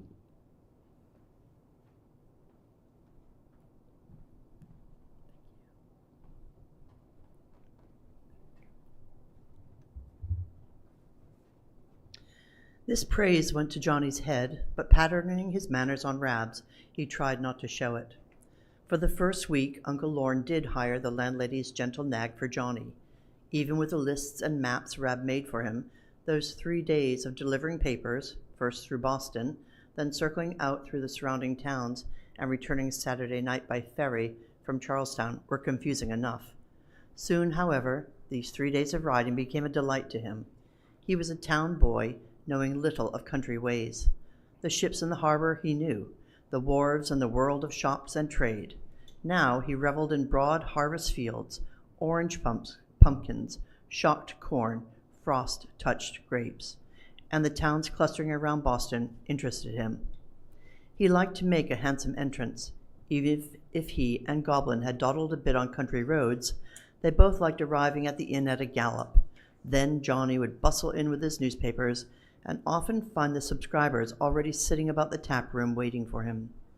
But because he came from Boston and rode for the Observer, he was often questioned about the political thinking at the Capitol. By reading the papers, talking to Rab and Uncle Lorne, listening to the leaders of opposition about Boston, he quickly became well informed. In only a few weeks, he changed from knowing little enough about the political excitement and caring less to being an ardent Whig. He also enjoyed the showy, queer beauty of his horse. When people on the streets or at the taverns complimented him on his mount, there would come the same expression on his face he had often ridiculed on Scylla's when people stopped her and said how angelic Ezana was, but he did not know it. At first he fell off fairly often, and it would take him half an hour to catch the wary animal. But once a farmer's wife gave him his hat full of bad apples, and he then learned to lure Goblin easily. After that, he always stuffed his pockets full with windfalls. If Goblin would approach something he feared, Johnny rewarded him with a speckled apple, but when he did fall off, he would come home smelling like a cider press. The boys shared the loft above the printing shop. It was reached only by a ladder, but was large, comfortable, and had a big fireplace. There was one odd thing about the attic, and that was the number of chairs stored there. He started to ask Rab why this was, but thought better of it, and at last Rab told him. It was here in the attic ever the Boston Observers met, and it was a secret club, as powerful as any in Boston, and here in the last few years had been hatched much treason, as the Tories called it. Rab did not even tell Johnny to keep his mouth shut. He knew he would. Breakfast they made for themselves. Dinner was sent over by Mrs. Lorne. Supper they either got for themselves or ate at Aunt and Uncle's. Rab's aunt was a plump, red-headed, white-skinned woman. She must have been a variation of a well-known family pattern, for Johnny often heard people say, as they looked at Rab, "That boy is a regular Silsby from Lexington." If he was, then she was not. But her 8-month-old son was. He was the longest baby Johnny had ever seen, had straight black hair, carried the least and ate the fastest.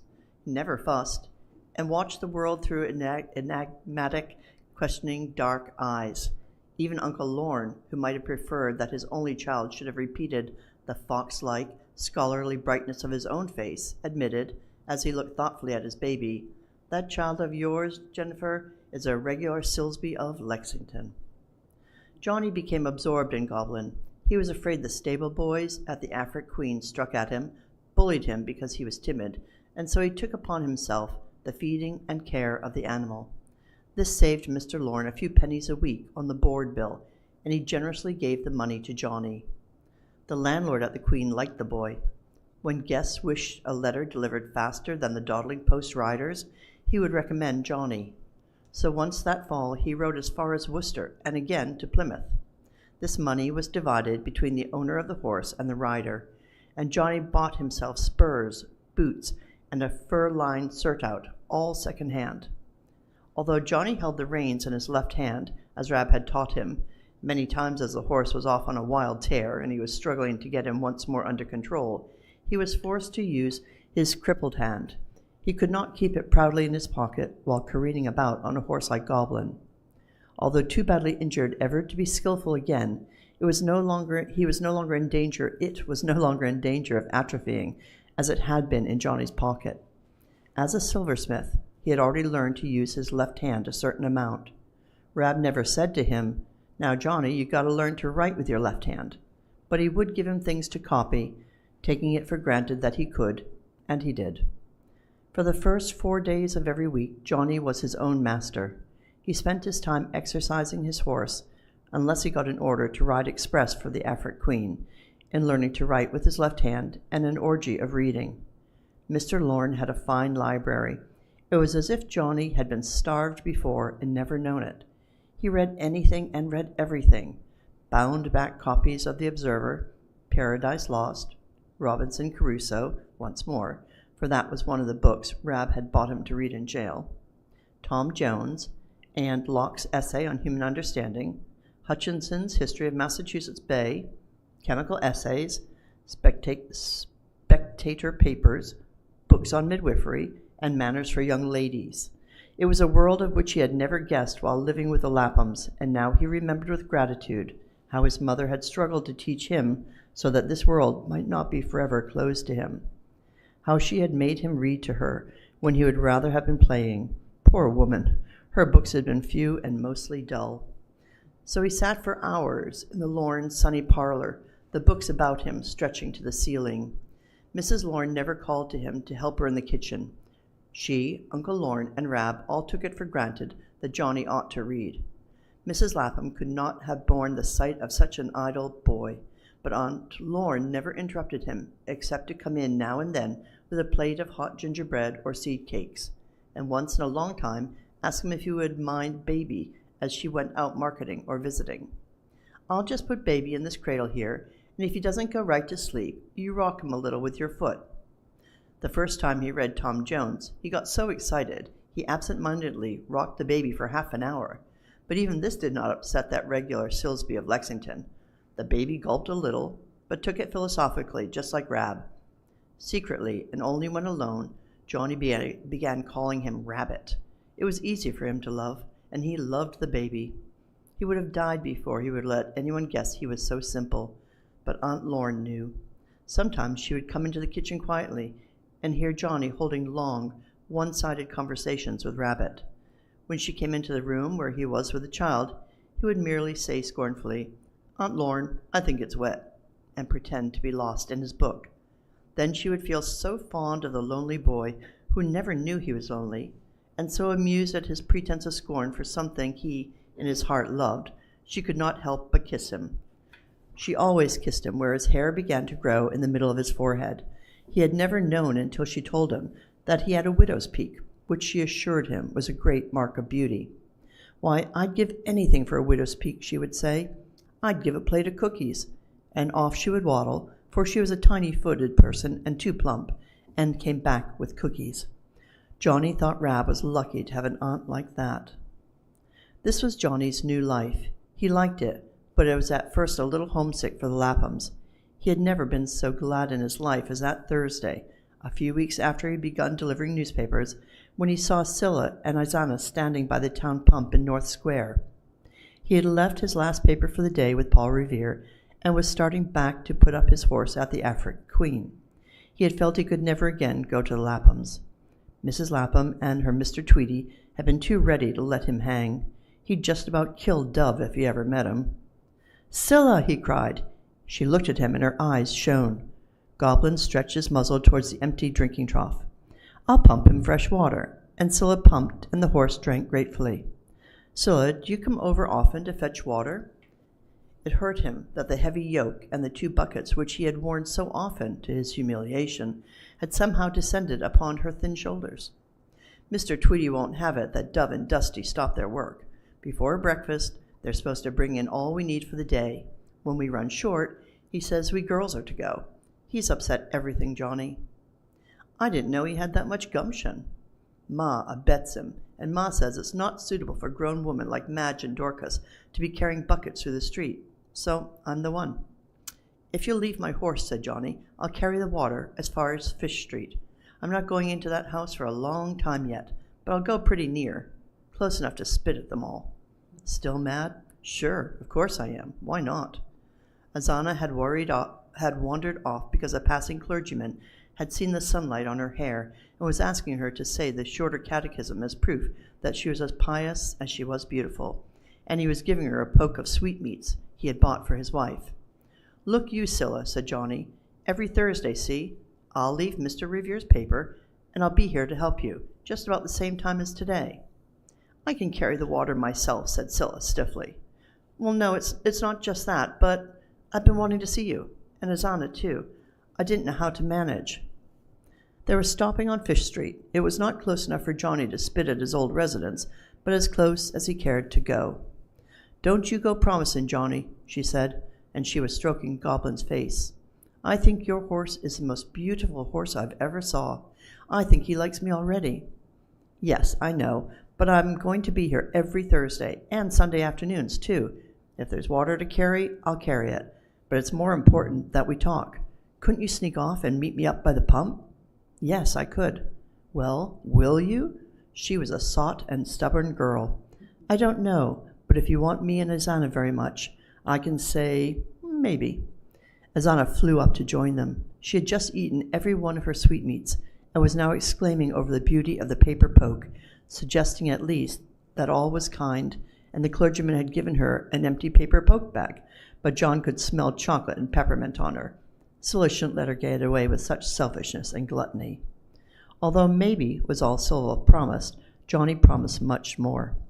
Every Thursday and every Sunday afternoon, those were his last words, and he thought he meant them.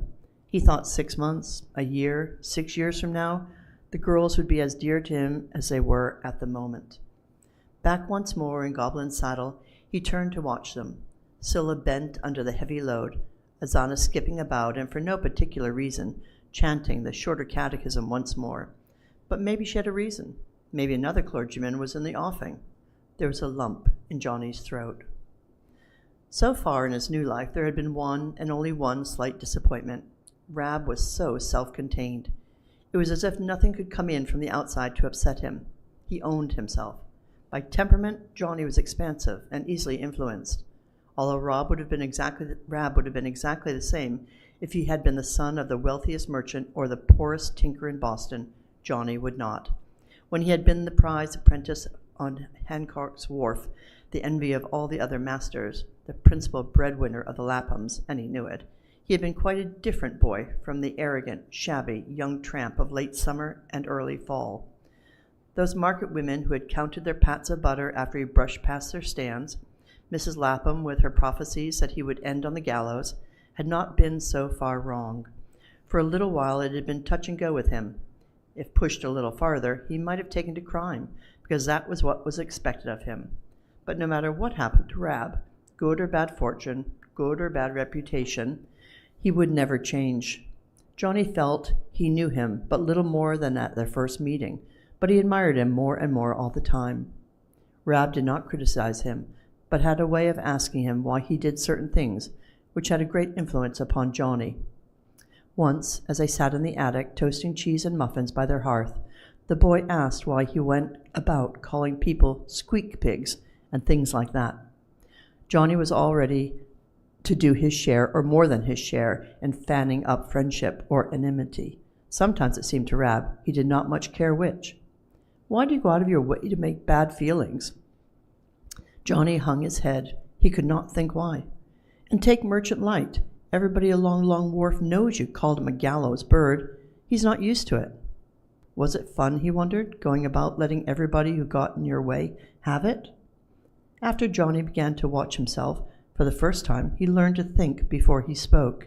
He counted 10 that day and delivered a paper at Sam's big, shabby house down on Purchase Street, and the black girl flung dishwater out of the kitchen door without looking and soaked him.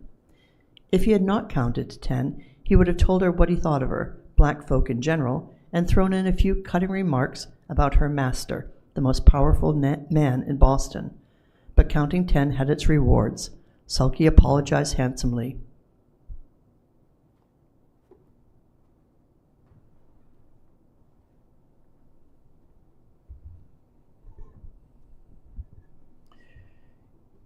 In the past, he had never given anyone time to apologize. Her, "Oh, little master, I'll be so sorry. Now you just step right in the kitchen, I'll dry 'em damn close, and you can eat an apple pie as a dries," pleased him. And in the kitchen sat Sam Adams himself, inkhorn and papers before him. He had a kind face, furrowed, quizzical, crooked-browed. As Suki dried and Johnny ate his pie, Mr. Adams watched him, noted him, marked him, said little. But ever after, when Johnny came to Sam Adams' house, he was invited in, and the great leader of the gathering rebellion would talk with him in that man-to-man fashion which won so many hearts. He also began to employ him and Goblin to do express riding for the Boston Committee of Correspondence. All this because Johnny had counted 10. Rob was right. There was no point in going off half-cocked. Twice that fall he saw Rab moved out of his customary reserve. Johnny always spent Friday night with Rab's folks at Lexington. There were hundreds of fine acres called Silsby's Cove. Old Grandsire, who had brought Rab up, lived in the big house, but he had sons, grandsons, nephews close about him. Grandsire, Major Silsby, was confined mostly to his chair. An old wound he had received fighting 40 years ago in the French and Indian Wars had stiffened up on him. At the end of harvest, the Silsbys had a dance in Grandsire's big barn. There were at least 20 Silsbys there, and both Johnny and Rab came out from Boston. The tall, powerfully built, silent Silsby men were easy to pick out from among the neighbors, and friends invited, but Grandsire and Rab were more completely Silsbys than anyone else. At this country dance, Johnny for the first time saw Rab move suddenly into action. He flung himself into the dancing. Johnny thought in amazement how nonchalant and even sluggish Rab could seem about the printing shop, and yet he did his work with a machine gun-like perfection. Now he saw the dark eyes glowing and the white teeth flash. It was amazing that an old fiddle in Grandsire's hands and the old voice calling, "Gents round the ladies, ladies round the gents," could work with such a change in him. He had stepped out of his imperturbable usual self. Here was a Rab Johnny had always known existed, but had never before seen. All the Lindas and Betsies, Pollys, Peggys, and Sallys of Lexington were clamoring to stand up with him.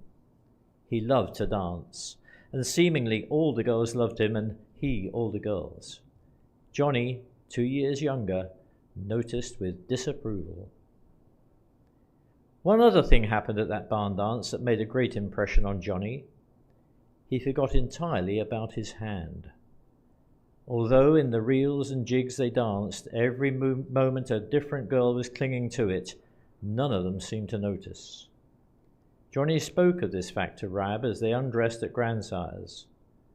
The Boston girls, he was thinking of Isanna's words, such cruel words he had never even told to Rab, had said his hand disgusted them.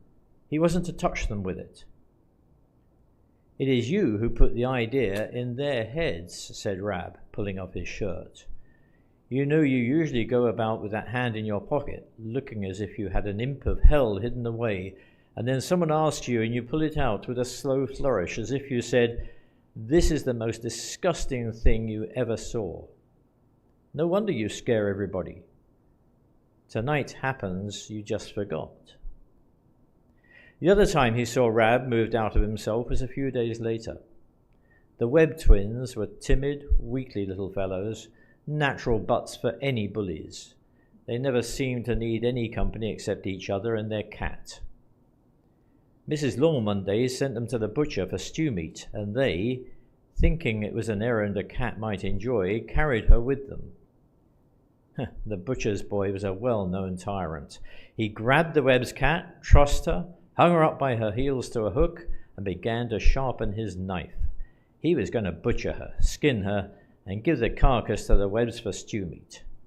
The butcher sat by and roared with laughter at the frantic children's tears and cries.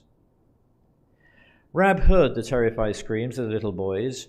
He rescued the cat, who was the first to get home, with the Webbs on her heels. Next, he began on the butcher's boy. By then, Johnny had arrived.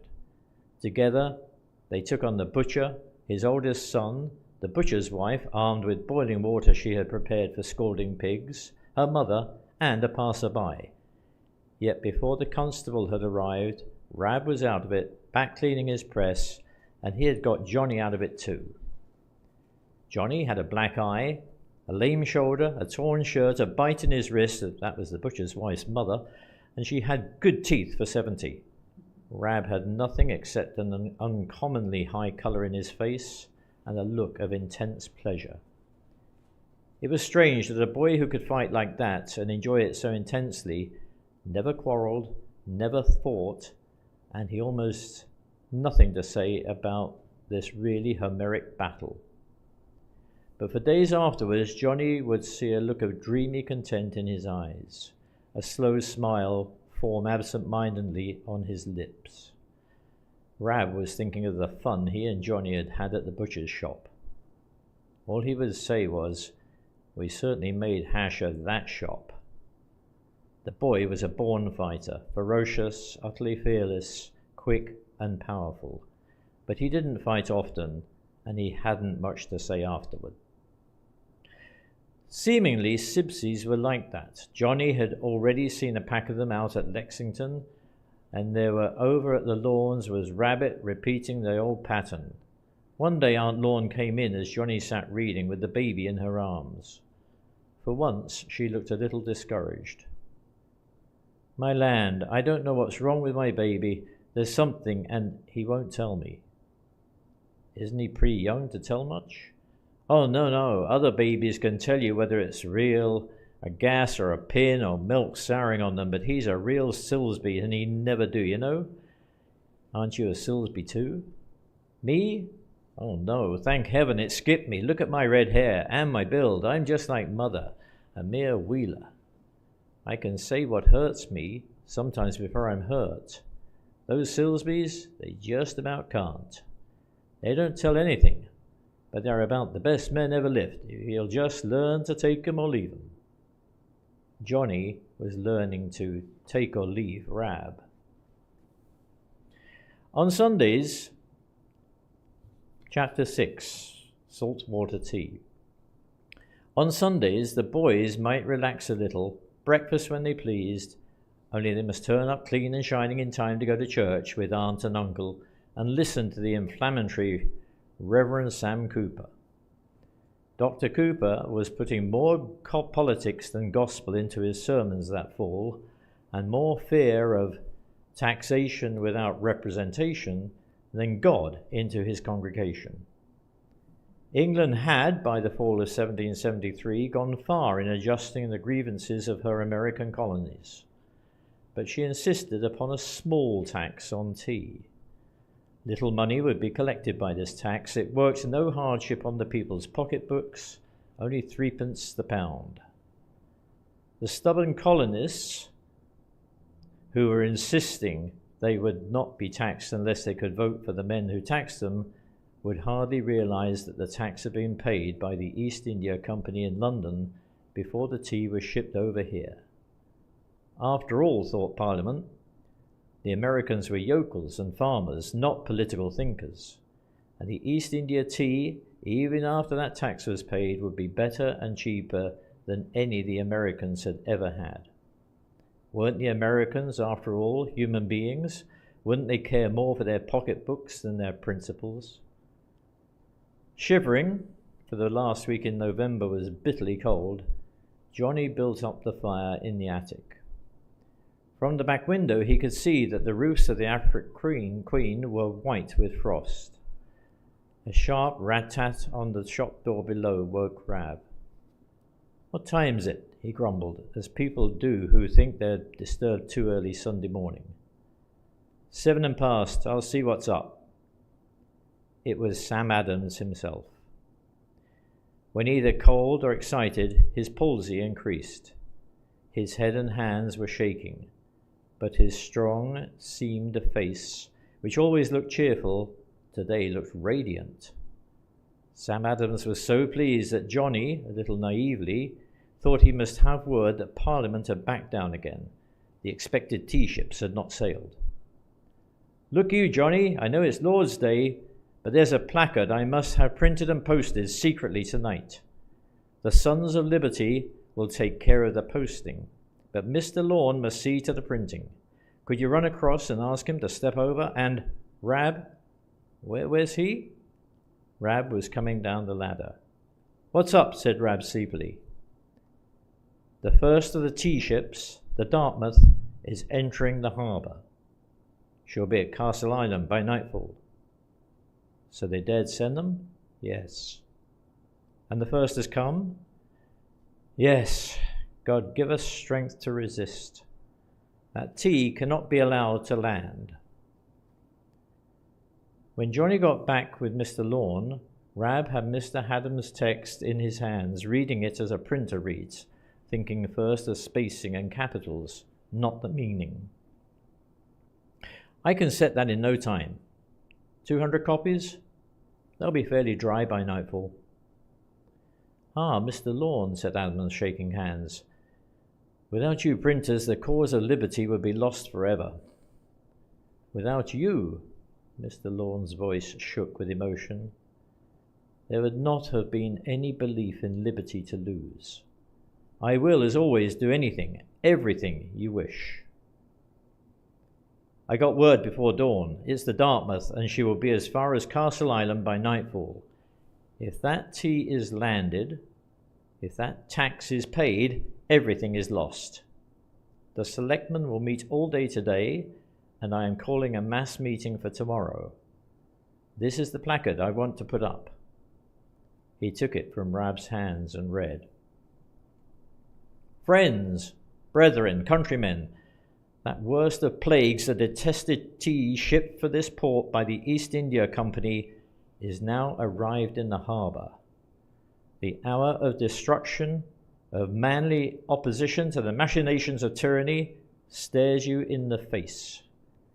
Every friend to his country, to himself, and to posterity is now called upon to meet at Faneuil Hall at 9 o'clock this day. That, of course, is tomorrow, Monday, at which time the bells will ring to make united and successful resistance to this last, worst, and most destructive measure of administration." Dated Boston, November 29, 1773. Then he said quietly, "Up to the last moment, up to the 11th hour, we will beg the governor's permission for the ship's return to London with their cargo. We have 20 days. Johnny knew that by law any cargo that was not unloaded within 20 days might be seized by the custom house and sold at auction. Mr. Lorne, needless to say, the observers will meet tonight. There are private decisions to be made before the mass meeting tomorrow at 9. Johnny pricked up his ears. Ever since he had come to Mr. Lorne's, and Rob said he might be trusted with anything, possibly with men's lives, he had now and then summoned the members of the Observers' Club. They were so close to treason, they kept no list of members. Rob made Johnny memorize the 22 names. They met in Rob and Johnny's attic. "Johnny," said Mr. Lorne, anxious and over-anxious to please Mr. Adams, "start right now." "No, sir, if you please. Noon will be better. That will give the members time to get home from church." And as usual, Johnny made no stir. Simply say, "Mr. So-and-so owes 8 shillings for his newspaper." Johnny nodded. That meant the meeting would be tonight at 8 o'clock.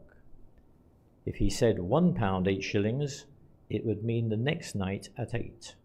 £2 3 and 6 would mean the day after at 3:30. It gave him a feeling of excitement and pleasure to be even on the fringes of great, secret, dangerous events.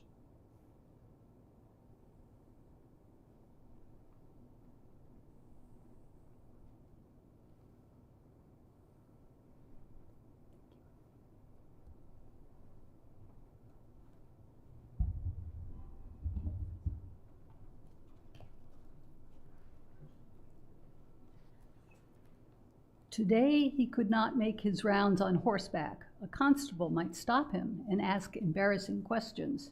There was a law against riding out on Sunday for either business or pleasure. The Reverend Samuel Cooper, he dunned as he was shaking hands with his parishioners at the end of the service. He nodded as Johnny told him that 8 shillings were due on the paper, but a fashionable woman standing by said that it was a fair scandal for boys to be intruding onto God's house and dunning clergymen, and if collecting bills wasn't work, what was? She would call a constable and have the impertinent imp whipped for Sabbath breaking. Mr. Cooper had to cough so he could pretend not to be laughing, and he winked at Johnny in spite of the dignity of his black clericals, white bands, and great woolly wig. "I'll tell my brother William too, he offered. "Brother William and I will, thank you, both pay you tonight." Johnny found 4 more of the members at this meeting and then headed for Beacon Hill. At all the great mansions, he commonly went to the back door, either to leave newspapers or to collect bills. A skinny, slippery-looking old black slave in the kitchen told him Mr. Hancock was in bed with a headache. No, she would not permit Johnny to go to his bedchamber. So the boy went to the front door, rang the bell, hoping that some other, less obdurate servant might let him in, maybe little Jehu. The old slave guessed what he was up to and got there first. Might he not send a note to Mr. Hancock? They wrangled a little, and at last she said yes, he might. She was preparing a catnip tea to send to the master. He could write a note and put it on the tray. In the kitchen, he wrote his note. Mr. Hancock owes the Boston Observer 8 shillings. Folded it, and on the outside wrote, Miss John Hancock, Esquire. Was it only 2 months before that he had tried to write those very words and failed so miserably? The cook was squatting at the hearth, toasting thin toast. Johnny lifted the teapot to set his note under it. That teapot, its handle was in the shape of a winged woman. Beside it was the creamer that he had loved so much. And now he could shut his eyes and feel it in his hands. Ah, a sugar basin to match. Mr. Hancock had indeed found a smith to make it after Mr. Lapham had failed so lamentably. Behind the cook's back, Johnny lifted it in trembling hands. The handles were wrong, done exactly as Johnny had started to do them before he talked with Mr. Revere. He thought with longing but contentment of that other basin, the one that had been exactly right and never completed. This one he held in his hands was nothing, trash, but how beautiful, how perfect had been the other one. If I had to hurt my hand, I'm glad it was while doing something worthwhile, not merely mending an old spoon. The cook's wiry black fingers were in his hair. "You no account. Don't you never think to go stealing sugar in this house. Mr. Hancock is that generous. I'd given you a piece if you'd asked politely." Next to the Hancock house was the Lights. Mr. Light, in his effort to play both ends against the middle, did take the Observer, and every Thursday Johnny habitually crossed from one stable yard to the other. There was no reason he should do so today, but it was, as he told Scylla, he just about couldn't help watching the Lights. What did they do on Sundays? Would the merchant be home today? He might have asked Captain Bull to dine with him. Would he see Miss Lavinia, or only the fat cook, the scullery maids, Aunt Best, or the stablemen? The cobbled yard was deserted. He did not hear the usual clatter from the kitchen. He glanced at the dining room window, the one Mr. Light thought he broke the night the cup was stolen. Doubtless now the cup Mr. Light had actually stolen from him stood with the other 3 on the sideboard. His jaw clenched. Sometime, someday, he would get it back, and not by snitching it either. A horse came clattering into the stable yard. Contrary to law and decent propriety, Miss Lavinia had been out for a gallop on the common. Her black horse was wet and foaming. The young woman sat her side saddle superbly. Her dark green London habit almost swept the ground. He knew she had recognized him as the boy who had stolen the cup, the very first time she had met him delivering papers at her house, but she pretended not to. Now she glanced at him, and the chisel mark between the sweeping black brows deepened. "Williams!" she cried. "Dolbear!" There was no groom at the stable to help her dismount. The black horse reared. Johnny smiled. He knew enough about equitation to realize she was showing off. Johnny could make Goblin rear like that any time he pleased. It amused him that she pretended such contempt for him, and yet condescended to show off her skill before him. "Well, you then!" she cried to him. With her nervous horse and long skirts, it was impossible for her to dismount from a side saddle without help. He gave her the help. She did not thank him.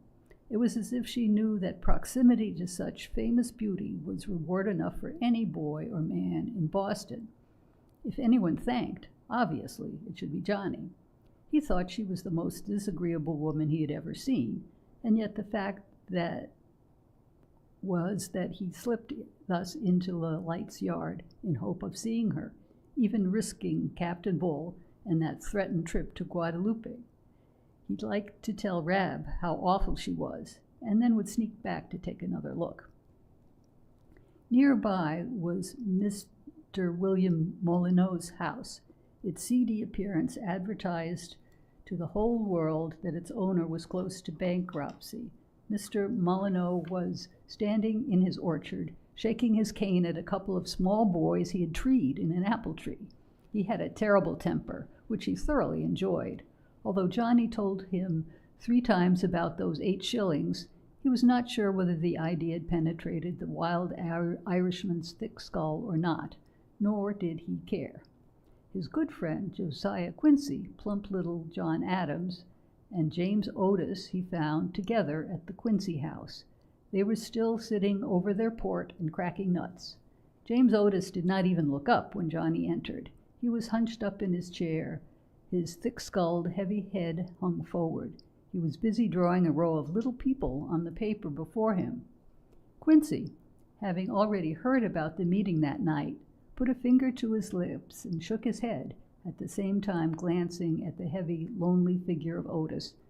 Johnny guessed that neither he nor John Adams wanted Otis notified of the meeting, although he was a member. For 4 years, Otis had been crazy and sane, turn about, on again, off again. He was the most brilliant man of all of them, thought in the largest terms, not ever merely of Boston, was passionate in his demand for the rights of Englishmen everywhere, over here and in Old England too. Now he was not even listening to what was going on around him. His heavy head was swinging back and forth. John Adams and Josiah Quincy were watching him so intently, their heads were also moving a little.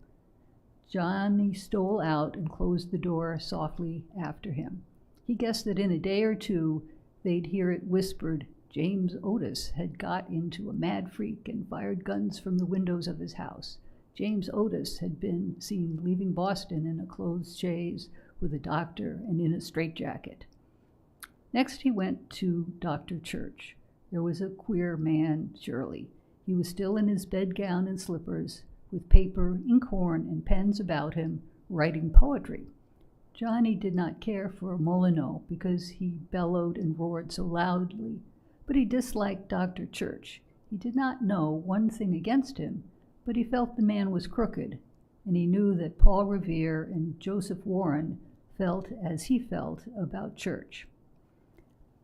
Dr. Warren was in Roxbury tending a sick woman. His wife bade Johnny come back at 5. 2. Johnny had saved Paul Revere for the last because he lived at North Square, and, being a Sunday, he knew Scylla and Izana would be waiting for him by the town pump. Guiltily he remembered he had not bothered to meet them last Thursday, nor the Sunday before, nor the Thursday before that. He glanced about. The girls were not there, and secretly he was relieved. He went on to Mr. Revere's. The silversmith was busy drawing a political cartoon concerning tea and tyranny. He did not draw well, not the way he made silver. As he drew, his children crowded around him, standing on the rungs of his chair, breathing down his neck, dropping crumbs of gingerbread into his hair. But Paul Revere took all this confusion as he took everything else, without any fussing. "I believe I owe you 8 shillings, he said, with a wide smile on his dark, ruddy face. The eyes gleamed. Now there was only Dr. Warren left. Then he'd go back and help Rob set out all those chairs in the attic, get ready for the meeting that night. But Scylla and Izana were standing by the pump. Scylla looked a little forlorn. The delicate face was pale. Things were not going too well for the Lathams. Scylla was a little shabby. The sight of her touched Johnny's heart. He pitied her, and yet he wished she had not come. Now it seemed years ago, not months, that he had lived at the Lathams, and then surely Scylla and Izana were the only friends he had.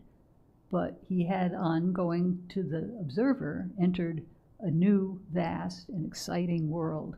He'd made new friends. He was absorbed in the excitement over the tea, over the secret meeting tonight.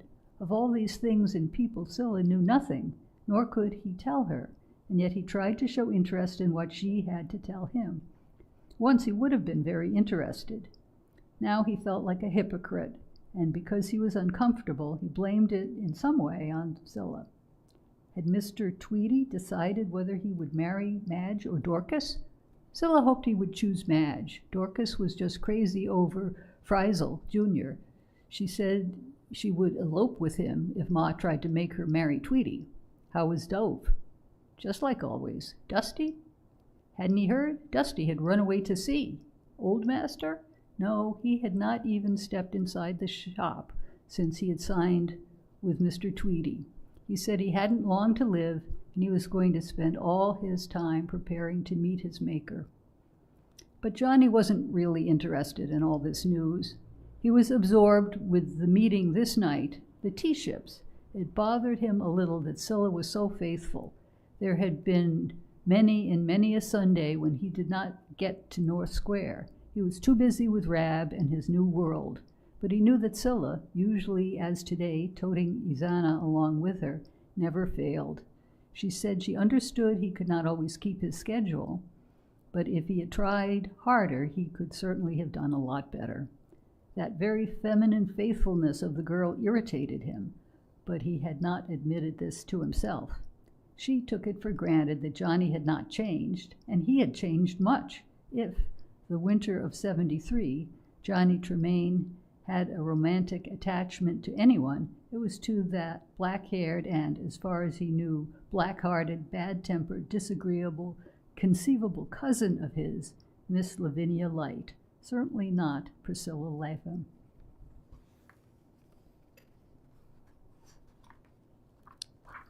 Izana especially got on his nerves. She was showing off more and more all the time. She knew that if she kept her hood off, someone would come along and say how pretty she was. Even now, an elderly clergyman was approaching, opening his mouth. Johnny did not stop to hear. He left. Dr. Warren was back from Roxbury. He was sitting in his surgery, still in his riding boots and spurs. 8 shillings, sir, said Johnny. I guessed we'd meet tonight. I'll be there, but wait a moment. I promised this article to Mr. Lorne this morning. Got held up. Women fell out of an apple tree. Broken thigh. He went on writing. He was a fine-looking young man with fresh skin and thick blonde hair and very bright blue eyes. Even a horse boy merely entering that surgery would feel confidence in him and his skill. Johnny took off the red mittens Aunt Lorne had knit for him and stretched his hands towards the fire blazing on the hearth. The pen stopped scratching. Dr. Warren had stopped writing, and although his back was to him, Johnny knew those clean, clear blue eyes were staring at him. They were staring at his crippled hand. Instantly, Johnny thrust it back into his breeches pocket. He straightened himself unconsciously, preparing to be either sullen or arrogant. My boy, came the doctor's gentle voice. Let me see your hand. Johnny did not face him. He said nothing. You don't want me to look at it? As long as it might take to count 10. There was complete silence. Then the boy said, "No, sir, thank you. Was it God's will it should be so? Dr. Warren meant it was crippled from birth. If so, it would be harder for him to help." "Yes," said Johnny, thinking of how he had ruined it upon a Lord's Day.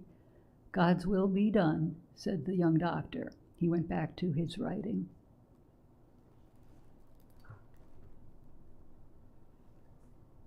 Thank you. 3. Outside, Johnny could hear shouting, yelling, whistles, the running of feet. With the coming of night, the Sons of Liberty were abroad, tacking up Mr. Adams' placards.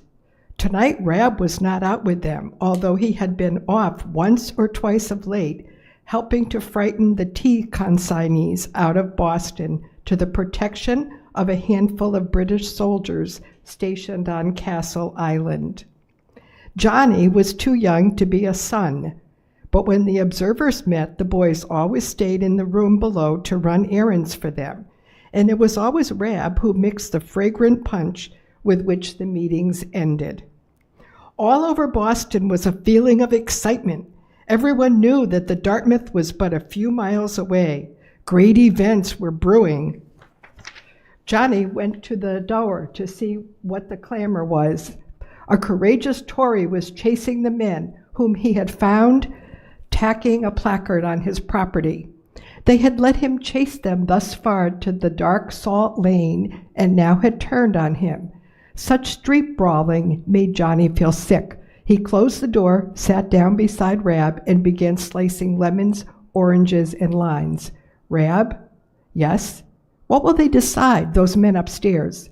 "You heard Sam Adams. If possible, the ships will sail home again with their tea. We've got 20 days. "But if the governor won't agree?" "He won't. You don't know Hutchinson, I do. And you saw how happy Sam was this morning. He knows the governor a lot better than I do." "And then?" "And what next, Rab?" Johnny heard blows and oaths from the street outside. His hands shook. He put down the knife so Rab wouldn't know. They were doing something awful to the Tory. "As soon as we go upstairs with our punch, we'll know. Look at Sam Adams. If he looks as pleased as an old dog fox with a fat pullet in his mouth, we'll know they've agreed to violence if everything else fails. He doesn't care much anymore about our patching up our differences with England. He'd just about welcome a war. But the king's warships are in the harbor. They'll protect the sea, the tea, they'll fight. We can fight too." Rab was putting the last delicate touches to his kettle full of brew, for tonight the punch would be hot. He was grating nutmegs, cautiously sprinkling in cloves, and breaking up cinnamon bark. "Taste it, Johnny. That's Madeira Mr. Hancock brought with him. That is first class." But Johnny heard a low moaning in the street close to the shut door. That Tory, who had been so brave and foolish as to follow the Sons of Liberty down a black alley, was alone now. He was sobbing, not from pain, but from humiliation.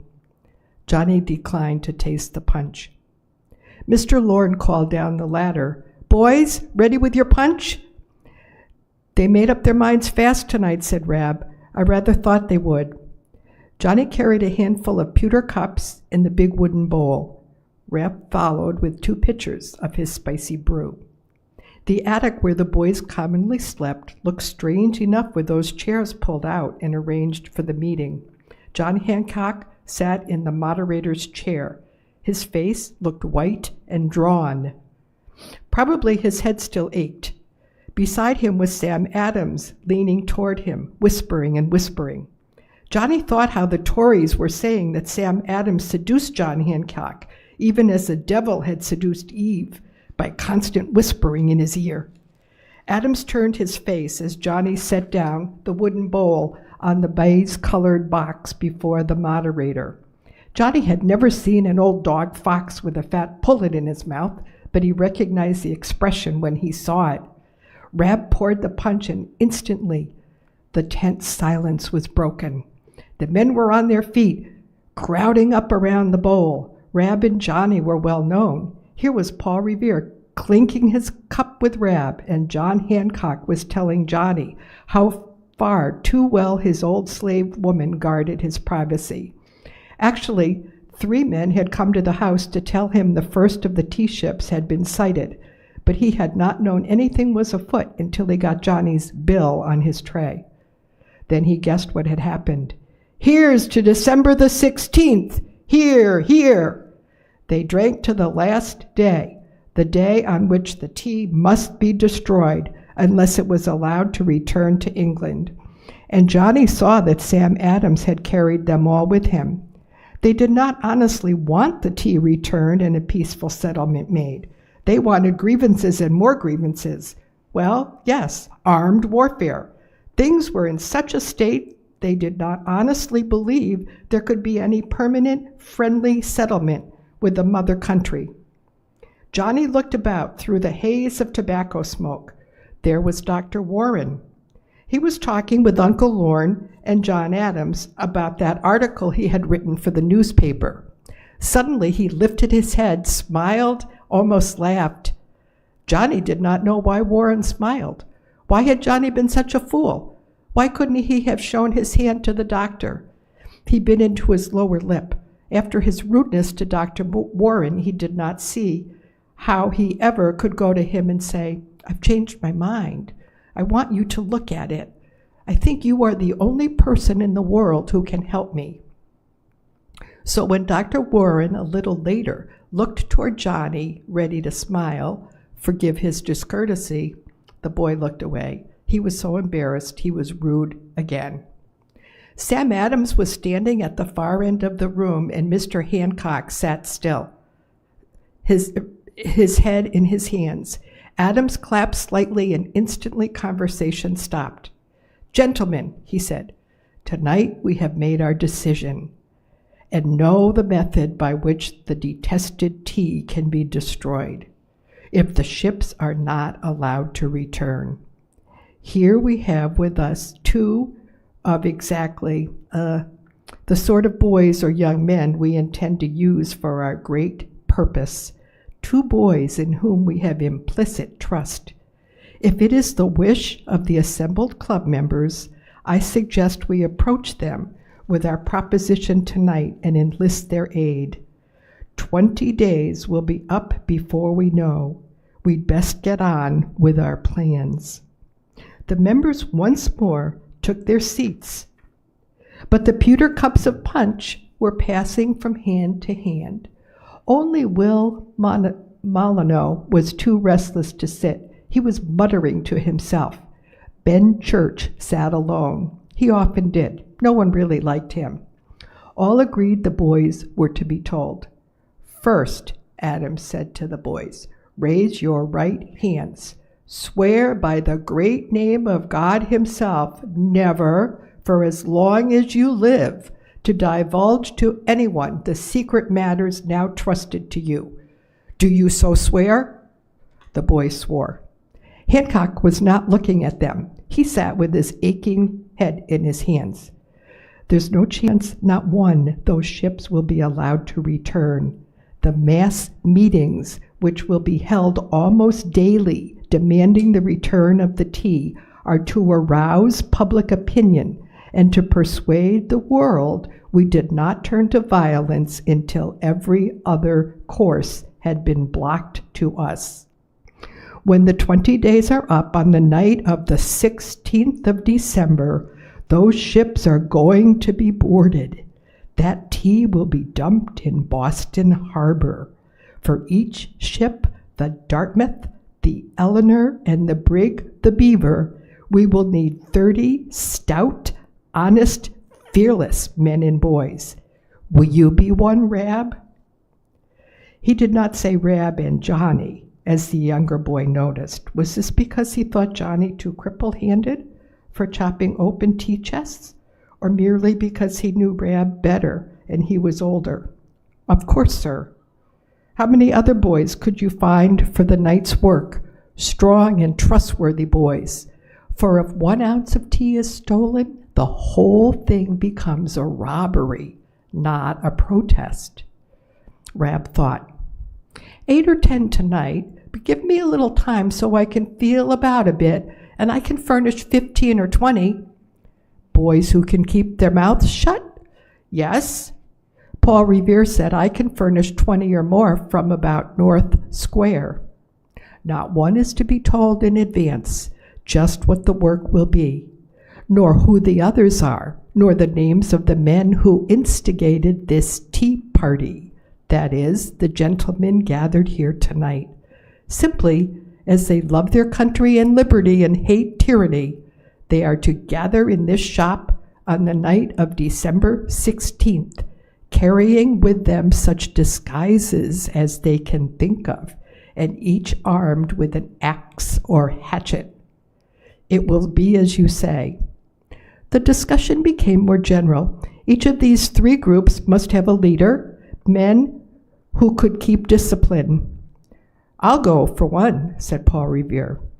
Dr. Warren warned him, look here, Paul, it has been decided this work must be done by apprentices, strangers, folk little known about Boston. The East India Company may bring suit. If you are recognized, I'll risk it. Uncle Lorne was motioning to the boys to leave the conspirators. They did not want to leave, but they did. 4. Both the boys were in their truckle beds. The loft still smelled of tobacco and the spices of the punch. Johnny moved restlessly on his bed. Rab? Rab, those boys you promised. Am I one? Of course. But my hand, what will we have to do? Chop open tea chests, dump tea in the harbor. Rab? How can I ever chop? You've 20 days to practice it. Logs in backyard need splitting. Rab? But the other boy was asleep. Johnny was so wide awake he couldn't close his eyes. Old meeting struck midnight. He settled himself again. Surely, if he tried hard enough, he could sleep. He was thinking of those tea ships, the Dartmouth, the Eleanor, the Beaver. Great white sails spread softly, sweeping on and on through the night to Boston, nearer, nearer. He was almost asleep, twitched, and was wide awake. He would not think of the tea ships, but of those logs in the backyard he would practice on. He thought of Dr. Warren. Oh, why had he not let him see his hand? Scylla, waiting and waiting for him at North Square. And then he got there only about when it pleased him. He loved Scylla.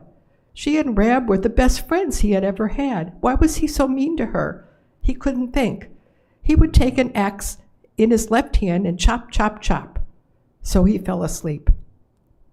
Something large and white was looming up over him, about to run him down. He struggled awake, sat up, and found he was sweating. It was the great sails of the tea ships.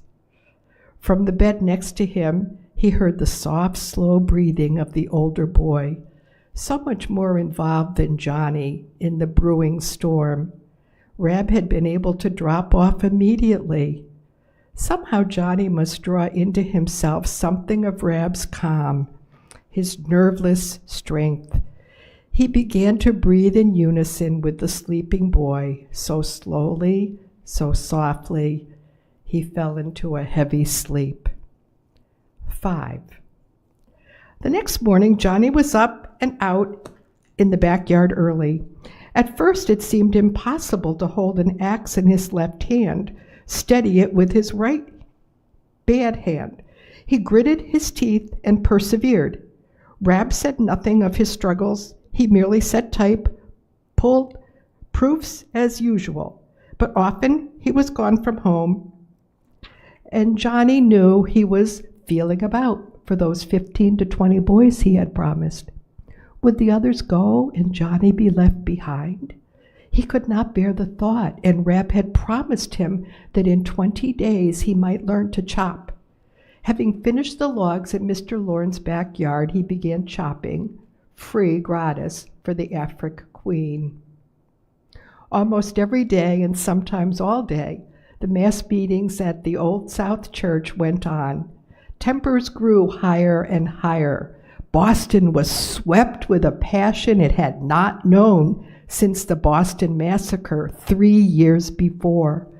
Riding this wild storm was Sam Adams and his trusty henchmen, directing it, building up the anger until, although the matter was not publicly mentioned, they would all see the only thing left for them to do was to destroy the tea.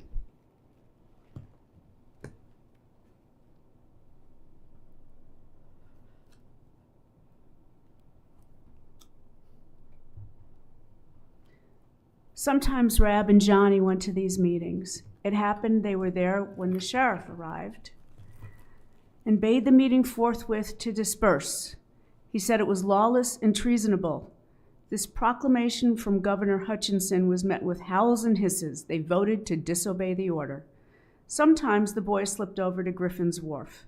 By the 8th of December, the Eleanor had joined the Dartmouth. These were strange ships. They had unloaded their cargoes except the tea. The town of Boston had ordered them not to unload the tea, and the law stated they could not leave until they had unloaded. Nor would the governor give them a pass to return to England. At Castle Island, the British Colonel Leslie had orders to fire upon them if they attempted to sneak out of the harbor. The Active and the Kingfisher, British men of war, stood by ready to blast them out of the water if they obeyed the tea and returned to London with the tea. The ships were held at Griffin's Wharf as though under an enchantment. Here was none of the usual hustle and bustle. Few of the crew were in sight, but hundreds of spectators gathered every day merely to stare at them. Johnny saw Roch, the 23-year-old Quaker who owned the Dartmouth, running about in despair. The governor would not let him leave. The town would not let him unload. Between them, he was a ruined man.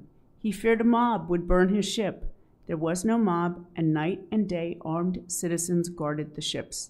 They would see to it that no tea was smuggled ashore and that no harm was done to the ships. Back and forth paced the guard. Many of their faces were familiar to Johnny. One day even John Hancock took his turn with a musket on his shoulder, and the next night he saw Paul Revere. Then on the 15th, the third of the tea ships arrived. This was the brig, the Beaver. 6. The next day, the 16th, Johnny woke to hear the rain drumming sadly on the roof, and soon enough once more he heard all the bells of Boston cling-clanging, bidding the inhabitants come once more and for the last time to Old South to demand the peaceful return of the ships to England. By nightfall, when the boys Rabbits elected began silently to congregate in the office of the Observer behind locked doors, the rain stopped.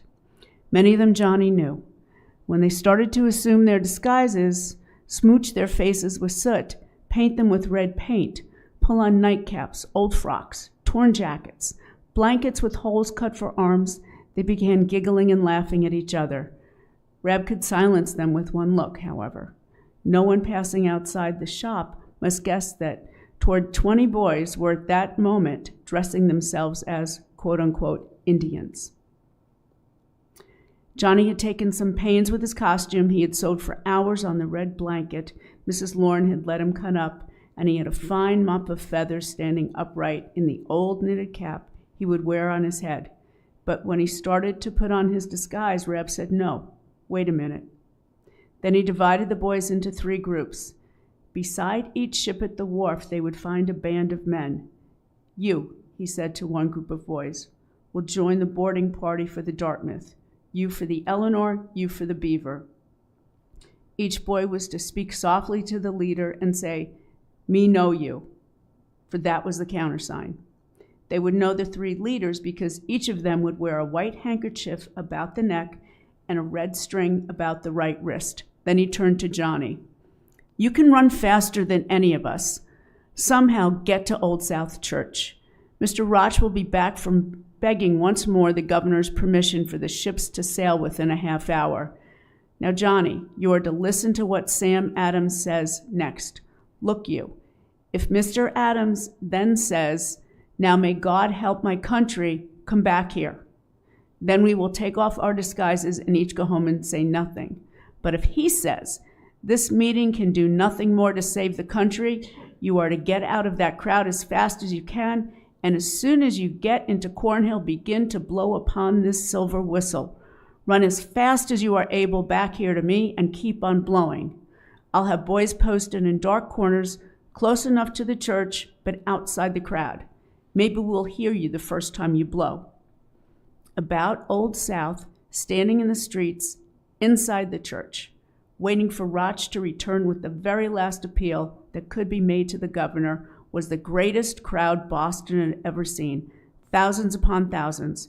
There was not a chance, not one, Johnny could ever squirm or wriggle his way inside, but he pushed and shoved until he stood close to one of the doors. Farther than this he could not go unless he walked on people's heads. It was dark already. Josiah Quincy's voice rang out from within. I see the clouds roll and the lightning play, and to that God who rides the whirlwind and directs the storm, I commit my country. The words thrilled Johnny, but this was not what he was waiting for, and it was not Sam Adams speaking. He was bothered with only one thing. Quincy had a beautiful, carrying voice. It was one thing to hear him, and another Sam Adams who did not speak well at all. The crowd made way for a chaise. Roch is back. Make way for Roch. Mr. Roch passed close to Johnny. He was so young, he looked almost ready to cry. This was proof enough that the governor had still refused. Such a turmoil followed Roch's entry, Johnny could not hear any one particular voice. What chance he of hearing Sam Adams' words? He had his whistle in his hand, but he was so jammed into the crowd about the door that he did not believe he would be able to get his hand to his mouth. Silence. That was Quincy again. Silence, silence, Mr. Adams will speak. Johnny twisted and turned and brought the whistle to his lips, and suddenly there was silence. Johnny guessed there were many in that crowd who, like himself, were hanging on those words. Seemingly, Mr. Adams was calmly accepting defeat, dismissing the meeting, for now he was saying, this meeting can do nothing more to save the country. Johnny gave his first shrill blast on his whistle, and he heard whistles and cries seemingly in all directions, Indian war whoops, and Boston Harbor a teapot tonight, hurrah for Griffin's Wharf, saltwater tea, hi Mohawks, get your axes and pay no taxes. Johnny was only afraid all would be over before Rab and his henchmen could get to the wharf. Still shrilling on the whistle, he fought and floundered against the tide. It was sweeping toward Griffin's Wharf. He's struggling to get back to Salt Lane. Now he was afraid the others would have gone on without him. After all, Rab might have decided that Johnny's legs and ears were better than his hands and deliberately let him do the work that best suited him. Johnny pushed open the door. Rab was alone. He had Johnny's blanket coat, his ridiculous befeathered knitted cap in his hands. Quick, he said, and smooched his face with soot, drew a red line across his mouth, running from ear to ear. Johnny saw Rab's eyes through the mask of soot. They were glowing with that dark excitement he had seen but twice before. His lips were parted. His teeth looked sharp and white as an animal's. In spite of his calm demeanor, calm voice, he was charged and surcharged with a will to action, a readiness to take and enjoy any desperate chance. Rab had come terrifyingly alive. They flung themselves out of the shop. Round about, cried Rab. He meant they would get to the wharf by back alleys. Come, follow me. Now we're really going to run. He flew up Salt Lane in the opposite direction from the waterfront. Now they were flinging themselves down back alleys faster and faster. Once they had a glimpse of a blacksmith shop and other quote-unquote Indians clamoring for soot for their faces. Now slipping over a backyard fence, now at last on the waterfront, C Street, Flounder Alley. They were running so fast, it seemed more like a dream of flying than reality. The day had started with rain, and then there had been clouds, but as they reached Griffin's Wharf, the moon, full and white, broke free of the clouds. The three ships, the silent hundreds gathering upon the wharf, all were dipped in the pure white light. The crowds were becoming thousands, and there was not one there but guessed what was to be done, and all approved. Rab was grunting out of the side of his mouth to a thick-set, active-looking man whom Johnny would have known anywhere by his walk and the confident lift of his head, was Mr. Revere. "Me know you."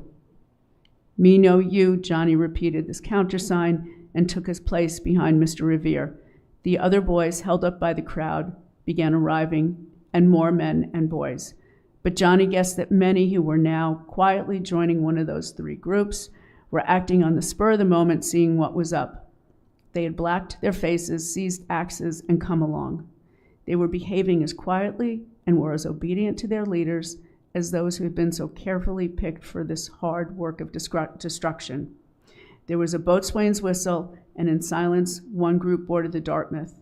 The Eleanor and the Beaver had to be warped into the wharf. Johnny was close to Mr. Revere's heels.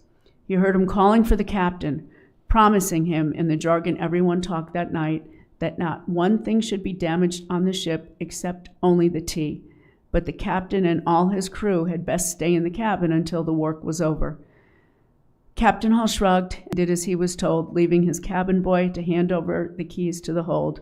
The boy was grinning with pleasure. The tea party was not unexpected. "I'll show you," the boy volunteered, "how to work them hoists.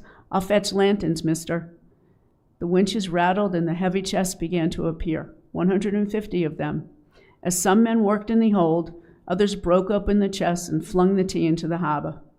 But one thing made them unexpectedly difficult. The tea inside the chests were wrapped in heavy canvas.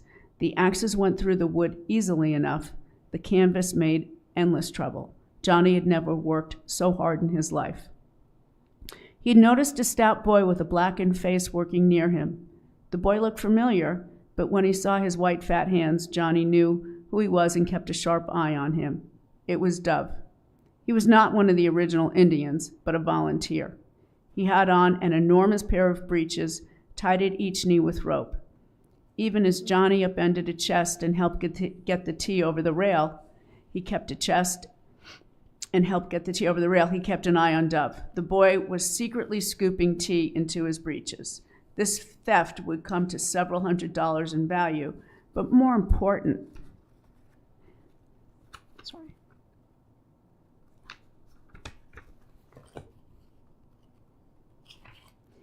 it would ruin the high moral tone of the party. Johnny whispered to Rab, who had put down the axe he'd been wielding with such passion and grabbed Dove. It wasn't much of a scuffle. Soon Dove was whining and admitting that a little of the tea had happened to splash into his breeches. Johnny got them off and kicked them and the many pounds of tea they held into the harbor. "He swim good," he grunted at Rab, for everyone was talking quote-unquote Indian that night. Rab picked up the fat Dove as though he were a rag baby and flung him into the harbor. The tea was thicker than any seaweed, and its fragrance was everywhere. Not a quarter of a mile away, quite visible in the moonlight, rode the Active and the Kingfisher. Any moment the tea party might be interrupted by the British Marines. There was no landing party. Governor Hutchinson had been wise in not sending for their help. The work on the Dartmouth and Eleanor finished about the same time. The Beaver took longer, for she had not had time to unload the rest of her cargo, and great care was taken not to injure it. Just as Johnny was about to go over to see if he could help on the Beaver, Mr. Revere whispered to him, "Go get brooms, clean 'em deck." Johnny and a parcel of boys brushed the deck until it was as clean as a parlor floor. Then Mr. Revere called the captain to come up and inspect. The tea was utterly gone, but Captain Hall agreed that beyond that there had not been the slightest damage. It was close upon dawn when the work on all three ships was done, and yet the great silent audience on the wharf, men, women, and children, had not gone home. As the three groups came off the ships, they formed in fours along the wharf, their axes on their shoulders. Then a hurrah went up and a fife began to play.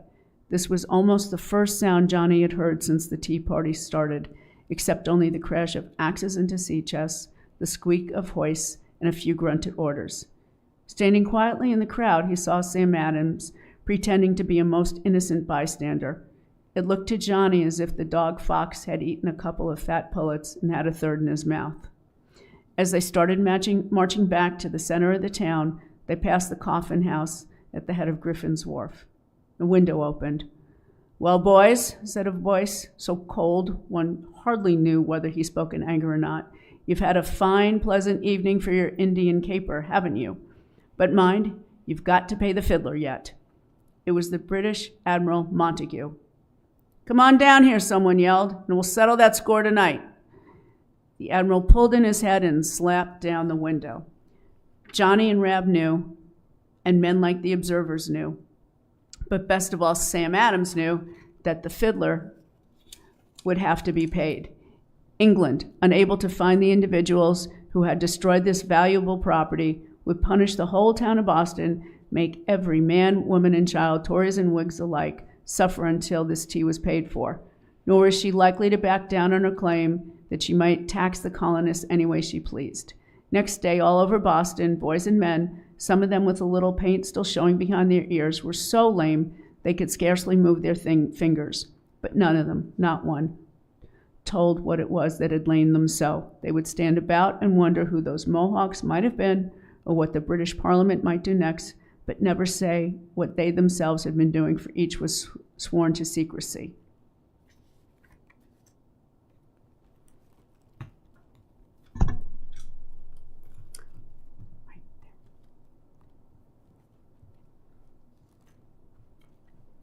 Only Paul Revere showed no signs of the hard physical strain he had been under all the night before. Not long after dawn, he had started on horseback for New York and Philadelphia with an account of the Tea Party. He could chop open tea chests all night and ride all day. Chapter 7, The Fiddler's Bill. But when the bill came, the fiddler's bill, that bill for the tea, it was so much heavier than anyone expected. Boston was thrown into a paroxysm of anger and despair. There had been many a moderate man who had thought of the Tea Party a bit lawless and was now ready to vote the payment for tea. But when these men heard how cruelly the town was to be punished, they swore it would never be paid for. And those other 13 colonies. Up to this time, many of them had little interest in Boston struggles. Now they were united as never before. The punishment united the often jealous, often indifferent, separate colonies, as the Tea Party itself had not. Sam Adams was so happy his hands shook worse than ever, for it had been voted in far-off London that the port of Boston should be closed. Not one ship might enter, not one ship might leave the port, except only His Majesty's warships and transports, until the tea was paid for. Boston was to be starved into submission. On that day, that 1st of June, 1774, Johnny and Rab, like almost all the other citizens, did not work, but wandered from place to place over the town. People were standing in angry knots, talking, gesticulating, swearing that yes, they would starve. They would go down to ruin rather than give in now. Even many of the Tories were talking like that, for the punishment fell equally heavy upon the king's most loyal subjects in Boston and on the very Indians who had tossed the tea overboard. This closing of the port of Boston was indeed tyranny. This was oppression. This was the last straw upon the back of many a moderate man. The boys strolled the waterfront. Here on Long Wharf, merchants' counting houses were closed and shuttered, sail lofts deserted, the riggers and porters stood idle. Overnight, hundreds of such and sailors and rope makers, wharfingers, and dockhands had been thrown out of work. The great ships of Boston, which had been bringing wealth for over 100 years, were idle at their berths. Not one might come and go. At first, it was the men of the ships and wharves that were thrown out of work and could not get food for their families. The paralysis that started there would soon spread out and include everybody. For who now could buy new clothes? The clothiers and tailors would close shop. Not one man in Boston could afford a silver basin. The silversmiths would not last long. Nobody could pay rent. The wealthy landowners were headed for bankruptcy. "So," said Rab cheerfully, "looks like we'd all starve together." They stood at the very end of the long wharf, which ran a half-mile out into the harbor. They could see the captain, British flagship stationed between Long and Hancock's Wharf and over the Governor's Island, the Lively, and beyond, the Mercury, the Magdalen, the Tartar. His Majesty's fleet surrounded Boston, enforcing the Port Act. Uncle Lorne is upset. He says the printers will not be able to go on with the newspapers.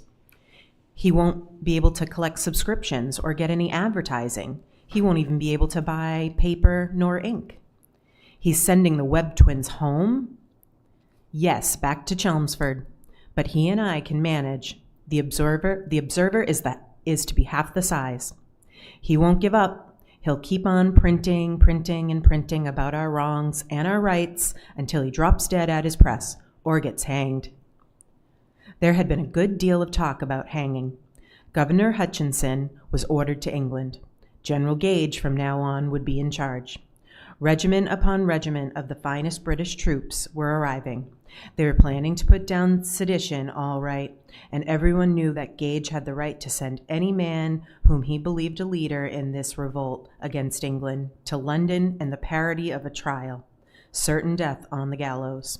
Or if he wished, Gage might erect his gallows over here.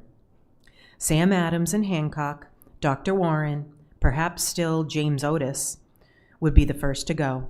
Certainly all the other members of the Observers, if ever their names were known, would follow, and so would all the Whig printers of Boston. No wonder Uncle Lorne was a little nervous. By nature he was a timid man, yet timid or bold, he would go on printing, begging the people of Massachusetts to wake up and resist this tyranny before it was too late. He would print until he had not a sheet of paper left to print on, or until the very day the gallows was set up for him. As yet, only the British men of war had arrived, but the transports were on the seas. Soon it seemed that almost every day another transport put in.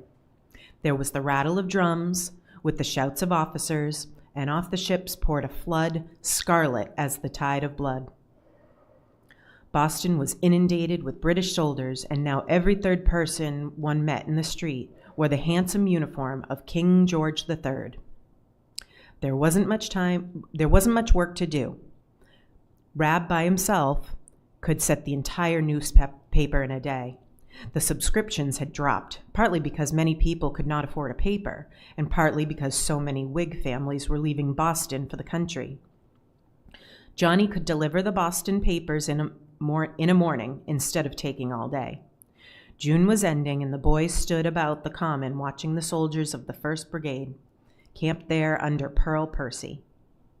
Row upon row of identical tents, cook fires, tethered horses of officers, camp followers, stacked muskets, the quick, smart pacing of sentries. All was neat and orderly. Muskets. It was the muskets which interested Rab the most. Already on every village green through New England, men and boys were drilling in defiance of the king's orders. They said they were afraid of the attack from the French. These men had no uniforms. They came from the fields and farms in the very clothes they used for plowing. That was all right, but the weapons they brought to their drilling were not. Many had ancient flintlocks, old squirrel guns, handed down for generations.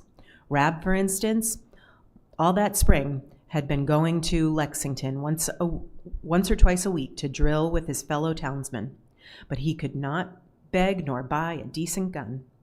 He drilled with an old fowling piece his grandsire had given him to shoot ducks on the Concord River. Never had Johnny seen Rab so bothered about anything as he was over his inability to get himself a good modern gun. "I don't mind their shooting at me," he would say to Johnny, "and I don't mind shooting at them, but God give me a gun in my hands that can do better than knock over a rabbit at 10 feet. The British soldiers went about their business as though oblivious of the many hostile, curious eyes watching them. They were confident that these provincials, these yokels, now gaping at their equipment, gauging the manner of fighting men they were, would be so impressed they would never stand up and fight them. Rab, so concerned over a gun as he was, did an uncharacteristic, foolish thing. The two boys were standing close to a stack of muskets.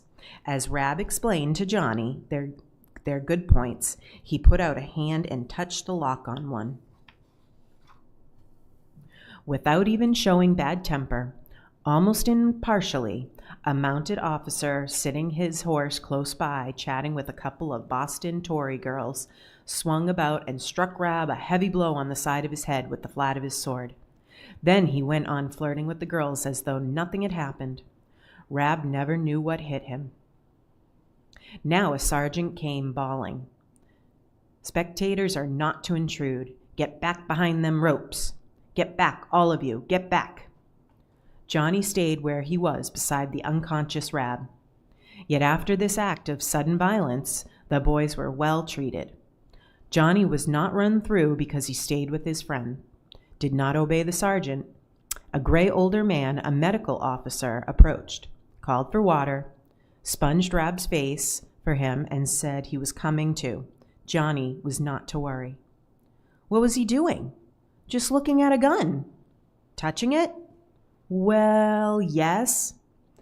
And only got hit over the head? He got off easy. Filching a soldier's arms is a serious misdemeanor. Wonder Lieutenant Bragg didn't kill him. Rab said thickly, "I hadn't thought to filch it. Not bad idea. Guess I'll.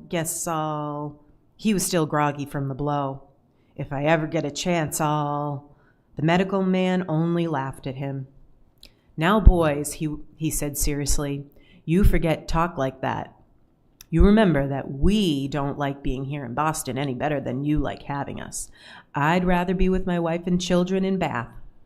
We're both in a tight spot, but if we keep our tempers, you keep your tempers, why, we can fix up things between us somehow. We're all one people, you know."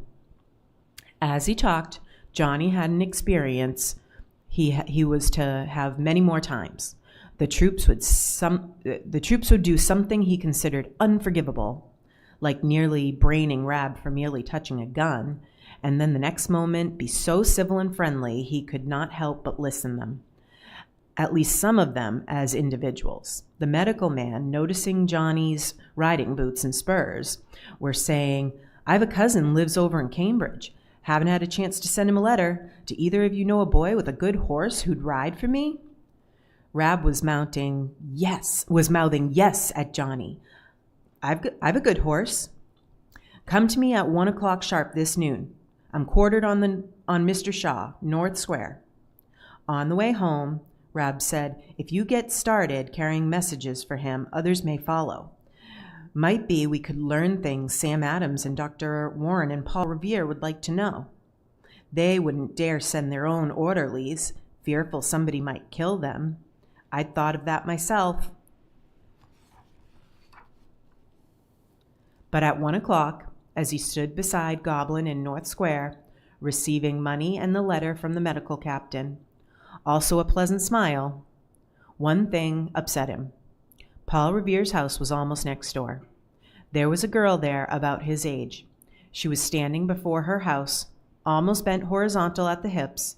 She was sticking out at him the longest, reddest tongue he had ever seen, and as he mounted and swung about to leave the British officer, he heard her shrilling in a horrible sing-song, "He loves the British, he loves the British." But that night, on his return, when he went to tell Mr. Revere, there was no question but that Mr. Shirtleaf of Cambridge, always considered a lukewarm Whig, was in reality a leader of Tories in Middlesex County. He saw little Miss Revere again. "Father says," she apologized handsomely, "that I'm not to believe everything I see, and believe anything you like." Johnny was feeling good. He had charged the medical man 3 times the price he would have dared charge a Yankee, and by what Shirtleaf had said to his wife on reading this letter, he had found out something worth, not much, but at least worth knowing.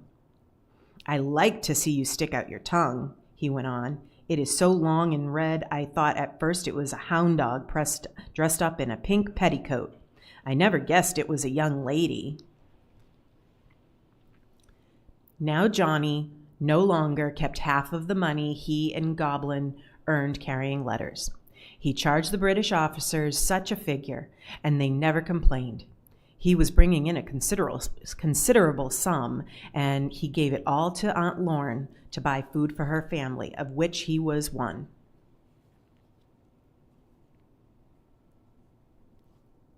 At first, she wouldn't take it. Then she cried and kissed him on the little peak of hair that turned down upon his forehead, and did take it.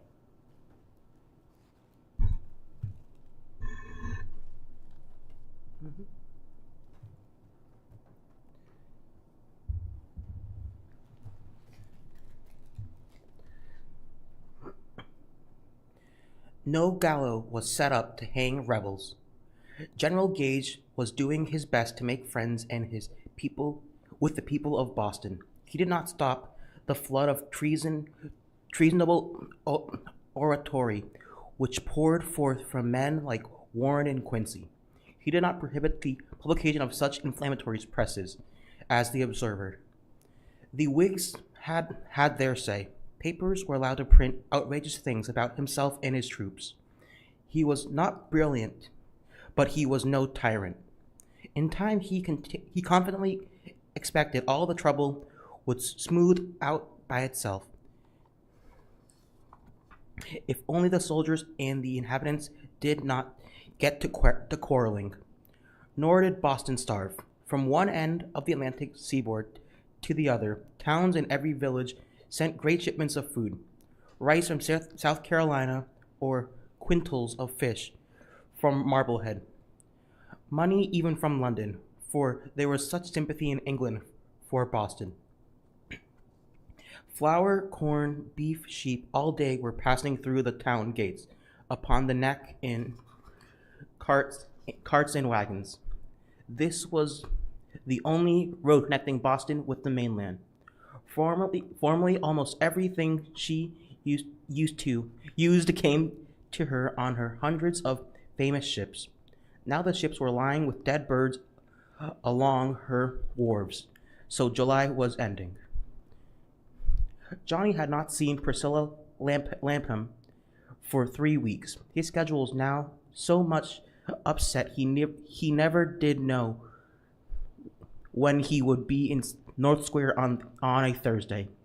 And every Sunday of late he had gone out to Lexington to watch the Minutemen drilling, a little secretly behind Grandsire Silsby's great barn. It might be Sabbath breaking, but these men were so sure that they were doing God's will in preparing to resist tyranny, they did not care. Johnny could only stand and watch. True enough, they were boys no older than he drilling there, and his crippled hand made it impossible for him to pull a trigger. This incapacity fretted him so badly, and he would sometimes take it on to Rab. The militia troops didn't look like much. They had funny-looking guns, they were looking funny men, and Rab let him talk. He knew why Johnny was criticizing. It was because he could not be one himself. So he had not seen Celia since late in June. Thus far, she had never once come to the Observer's office in Salt Lane. It was as if she recognized it as the other world into which Johnny Tremain had disappeared, and knew that she could not follow him. So Johnny was surprised that one afternoon, riding back from Plymouth, where he delivered a letter for Major Pittercane, to find her sitting in the shop with Rab. She did not look at all foreign in her fresh lavender muslin frock, her neat white stockings and black pumps. Her head was tipped back and she was laughing. She had been drawing a picture and Rab was telling her what to draw. For once, for the first time since Johnny had left the Laphams, Isna was not with her. Johnny was so glad to see her.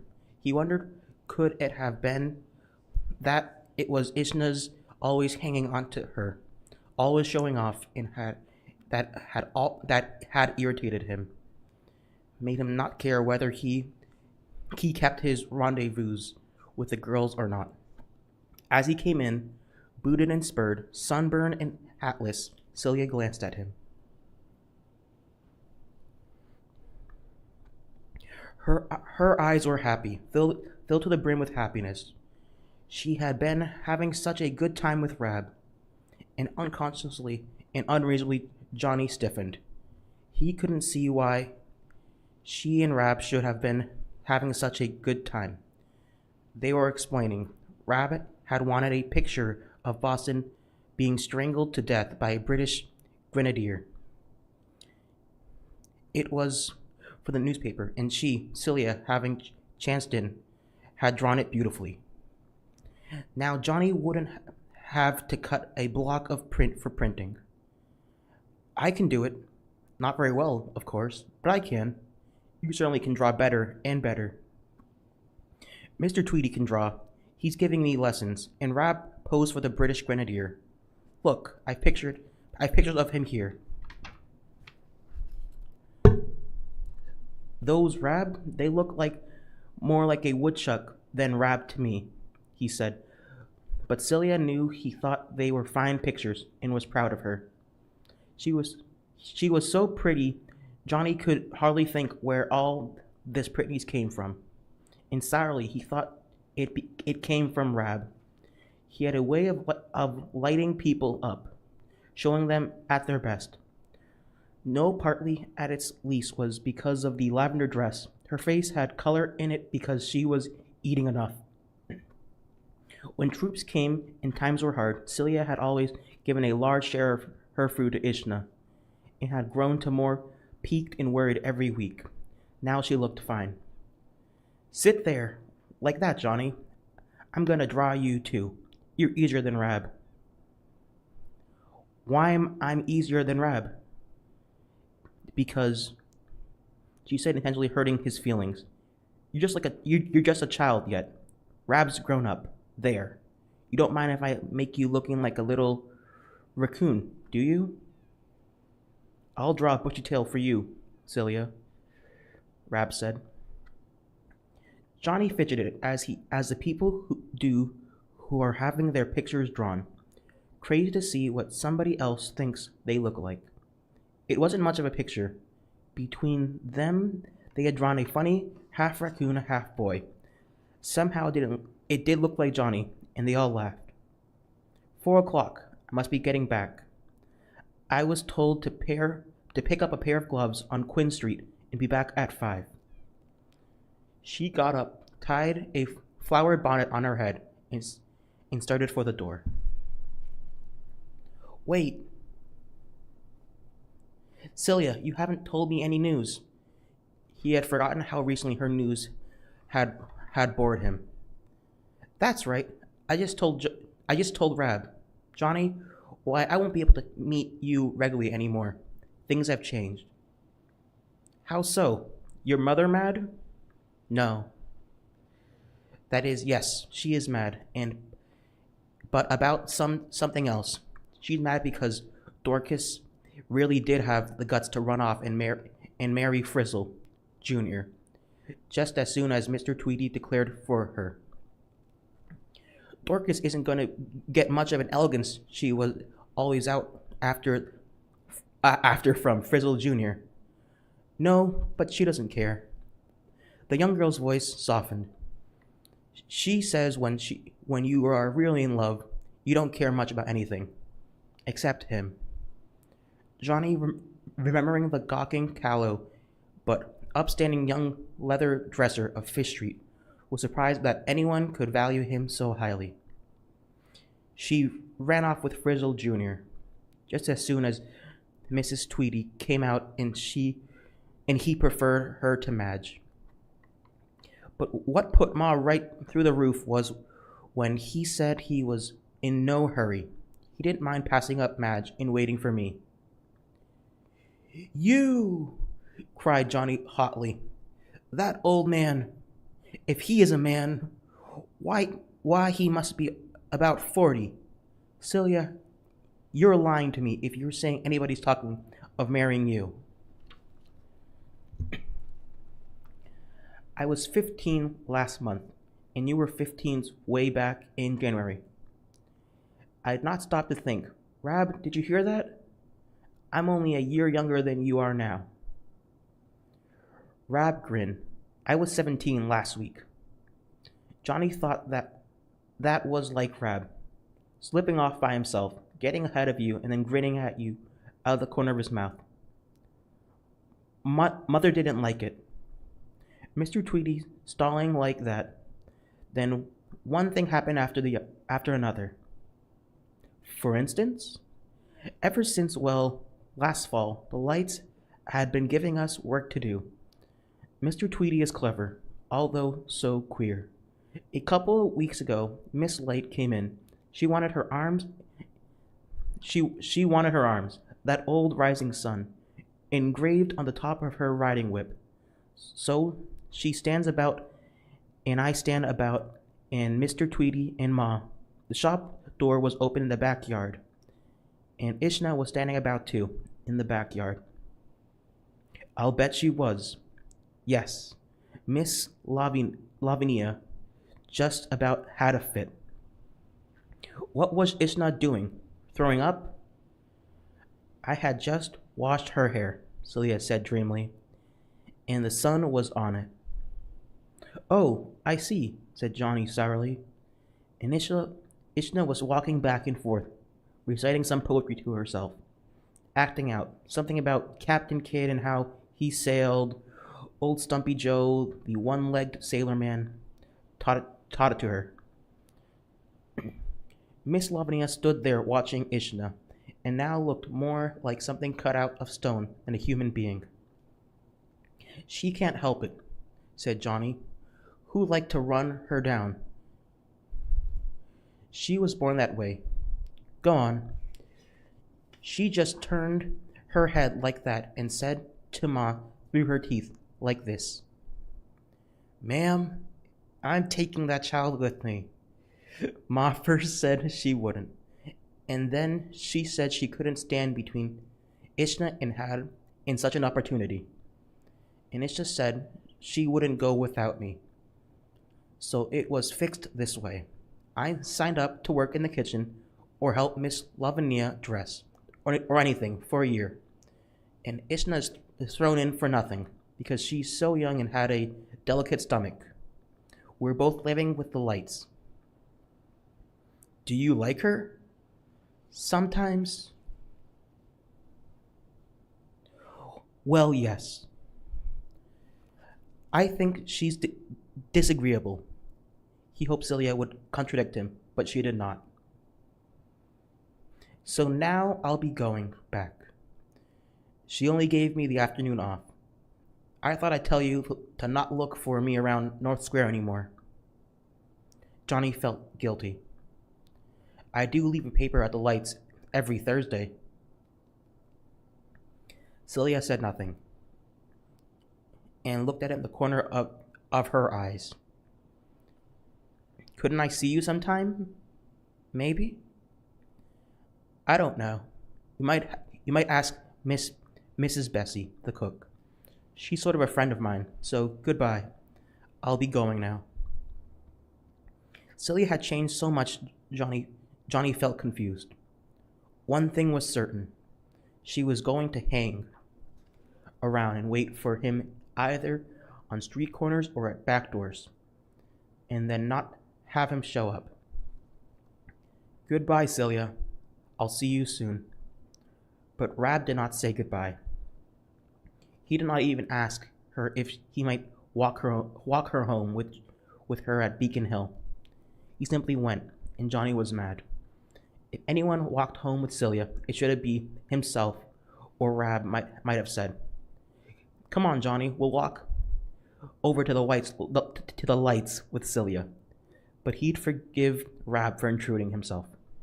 He cooked him up a mess of eggs for supper. It would have taken about 15 minutes to go to the lights, 15 minutes to get back. He built the fire and cooked the eggs. He cooked them and cooked them. At last, in disgust, he took them off and ate them, every now then going down to consult the shop clock. Rab was going for exactly 1 hour and 47 minutes, nor did he miss the eggs Johnny had eaten. He had been well fed by Mrs. Bessie in the Lights kitchen, and he thought Celia was a grand kid. He had a good time. You could see it in his face, in his eyes, and whenever he looked at Johnny's long face, he looked ready to laugh.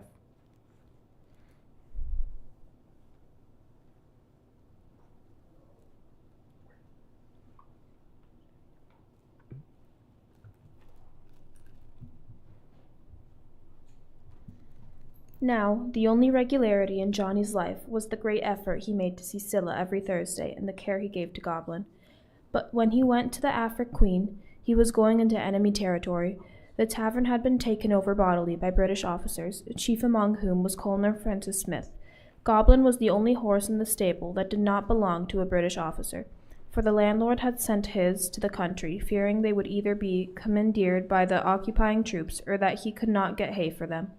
About the stables, British orderlies, officers, servants, and small British horseboys, the servants of the servants, were always congregating. Johnny paid little heed to them. They all knew that he rode for the Observer, but they also knew that he often rode for their own officers. Sometimes they picked on him, and once, when things got too bad and he felt he had to fight it out with the worst bully, the other boys, all his enemies, stood about demanding fair play, saying, "Well fought, Yankee," and "That's neat," when he beat the bully. He had rather thought the whole gang would be on him the second he got the bully down. Instead, they merely respected him, so he made out better than he could have expected, until one day he found that Colonel Smith had a new horseboy. The one he had brought over with him had run away, and so he had told his orderly officer to find a new one, and that boy was Dove. Johnny saw him grinning sheepishly at him, hoping they might be friends. They, the only two local boys at the stable. "You," Johnny muttered out of the corner of his mouth. "You trash, you milk pudding, you cottage cheese slug. So you're not above going to work for them, are you?" "Honest, Johnny, I gotta eat. Old Tweedy fired me." An orderly stuck his head in the stable. "Boy," he said to Johnny, "Colonel Smith has a letter to go to the Milton. Please go to the parlor and see him or Lieutenant Stranger about it." A slow, gat-toothed grin spread over Dove's face. "Looks like you work for them too?" "Looks like," said Johnny fiercely. He saw the colonel, went home for his boots and spurs, and then took out Goblin and saddled him. One of the English boys had got Dove down and was twisting his arm, making him swear allegiance to His Britannic Majesty, gracious George III. Dove was swearing fast enough and protesting that was the way he really felt. All rebels should be hung. Johnny had a queer feeling at the pit of his stomach. He wanted to go to his rescue. He had to make himself remember that he hated Dove. But that fellow over there, Dove was pointing to Johnny, is really on the other side, and Johnny left Dove to his fate. It was a crisp, fresh day for the summer, the first respite after a week of unendurable heat. Goblin felt fine. He came sidling out of the stable, dancing and playing. Johnny let him move about, get the kinks out of him. He loved the horse. He loved the admiration he saw on every face. Grooms dropping curry combs, officers looking out of windows and talking to each other and nodding toward Goblin. Chambermaids, rich Tory gentlemen, all stopped to stare when Goblin played. Although he mostly kept his eyes on Goblin's wickedly flattened ears. It's the only way you can tell which way a horse will jump next. He did notice a thick, red face at the parlor window, Colonel Smith, and he heard his booming voice. "Boy." One moment. Doubtless, he had changed his mind about that letter from Milton. Lieutenant Stranger, his orderly officer, was coming out of the parlor. He had on no hat. His spurs were in his hand. He was a dark, young fellow, not much older than Rab, and something in both his color and carriage had always made Johnny think of Rab. "That's quite a horse you have there." "He's all right." "Well, we sort of hate to see a damned Yankee on top of a good horse like that. How much will you take?" He belongs to my master, Mr. Lorne. Colonel Smith, he called to the stiff red face at the window. This horse belongs to Lorne, the printer. Boston Observer, you know. We can commandeer him all right. You fix a proper price. So, boy, how much will your master take for him? He's not for sale. Oh, he isn't, is he? You know damned little about the rights of His Majesty's armed forces. You get off, and I'll try him around the block and see how I think he would suit Colonel Smith. He knelt and buckled on his spurs. The handsome black washerwoman of the inn, Lydia, came out carrying a hamper of wet clothes. Johnny had an idea. All right, Lieutenant Stranger, he said politely. Pull the stirrups down a couple of notches. Now, hand me my gloves. I'll be back in 10 minutes. Goblin was watching out of the corner of his crystalline blue eyes. Not for months had anyone but Johnny Tremain been on his back. But the lieutenant mounted confidently, picked up the reins, and held them exactly as Goblin liked. The horse moved quietly out of the inn yard. Colonel Smith's face disappeared from the parlor window. Lydia, said Johnny, as he strolled over to the washerwoman, I'll help you with those clothes. She gave him a dazzling smile. My land, Johnny, boy, I could do with a bit of help. Them Britishers expect a clean sheet every day, and seems like a clean shirt every day. Johnny gravely pinned a couple of shirts on the line, his mouth, like Lydia's, full of wooden clothespins. The ruffled shirts began snapping smartly in the breeze. Sheets? We've got 17 officers staying with us. We got sheets by the dozen. Look, Lydia, you lend me a sheet for just a few moments. If I get it dirty, I'll wash it. And besides, I'll hang up every sheet in your basket. Boy, I don't know what you're up to, and I suspect no good. You'll do as I say? If it's that Lieutenant Stranger what's took your horse away from you, I'll do plenty. He wants to commandeer Goblin for his colonel. Oui. Don't know commandeer, but it sounds dreadful cruel to me. It is a way you cook things, said Johnny soberly. My land, boy, don't you let them cook that pretty horse of yours. I'll cook them first. Now look, we've got to stand fairly near to the driveway, like this. You get on that end of the sheet, and I on this, and we'll let her fill up with wind. Wait, he's coming back. So. Now let go, Lydia, quick, let go. The sheet bellied out like a sail when Lydia let go. Goblin, quickly recognizing Stranger's skill and goodwill, had behaved admirably. The lieutenant thought he'd advise his colonel to pay a pretty fancy price for such a choice beast. Colonel Smith, a timid horseman, liked showy mounts. This one was showy, all right, with his strange, pale coat and mane and tail like mahogany. He was young and high-strung. Stranger believed he himself would have to ride him for the next month to get him gentle enough for his superior. But his gaits were like dancing. Let me see, he was thinking. I'll offer Lorne. And then the whole earth blew up from under him and hit him with a terrific blow on his seat. There was a splash as well. He had landed in a mud puddle. The horse was disappearing into the stable. He got up, ruefully looked at his white breeches, shrugged, and walked over to where Johnny was diligently pinning up sheets. Both he and Lydia had their backs discreetly turned. Well, he said to Johnny belligerently. Yes, sir? I'd already noticed your horse worries a bit over blown paper in the streets, things like that. I suppose you know that too, sir? Yes, sir. Take those damned clothespins out of your mouth and turn around and answer me. Once the clothespins were out of his mouth, it was hard not to laugh. Answer you what, sir? You flapped that sheet on purpose, just for the fun of seeing me sit in a puddle and to keep my horse out of the army. Oh, you, said Stranger, pretending to be angry, but Johnny knew that at heart he was not. Colonel Smith's great red face once more appeared. How'd he ride, Lieutenant? Gad, sir, what? Where's the horse, sir? What have you been mucking about in? Mud puddles, sir. I fell off. He made no effort to excuse himself. Beast vicious, eh? No, sir. Just a mite jumpy. No good for army work, nor even just hacking about Boston. But that damn boy, how does he manage? It's his horse, sir. Thanks, Lieutenant. You can look elsewhere for me. The head went in. Stranger was stretching himself lightly.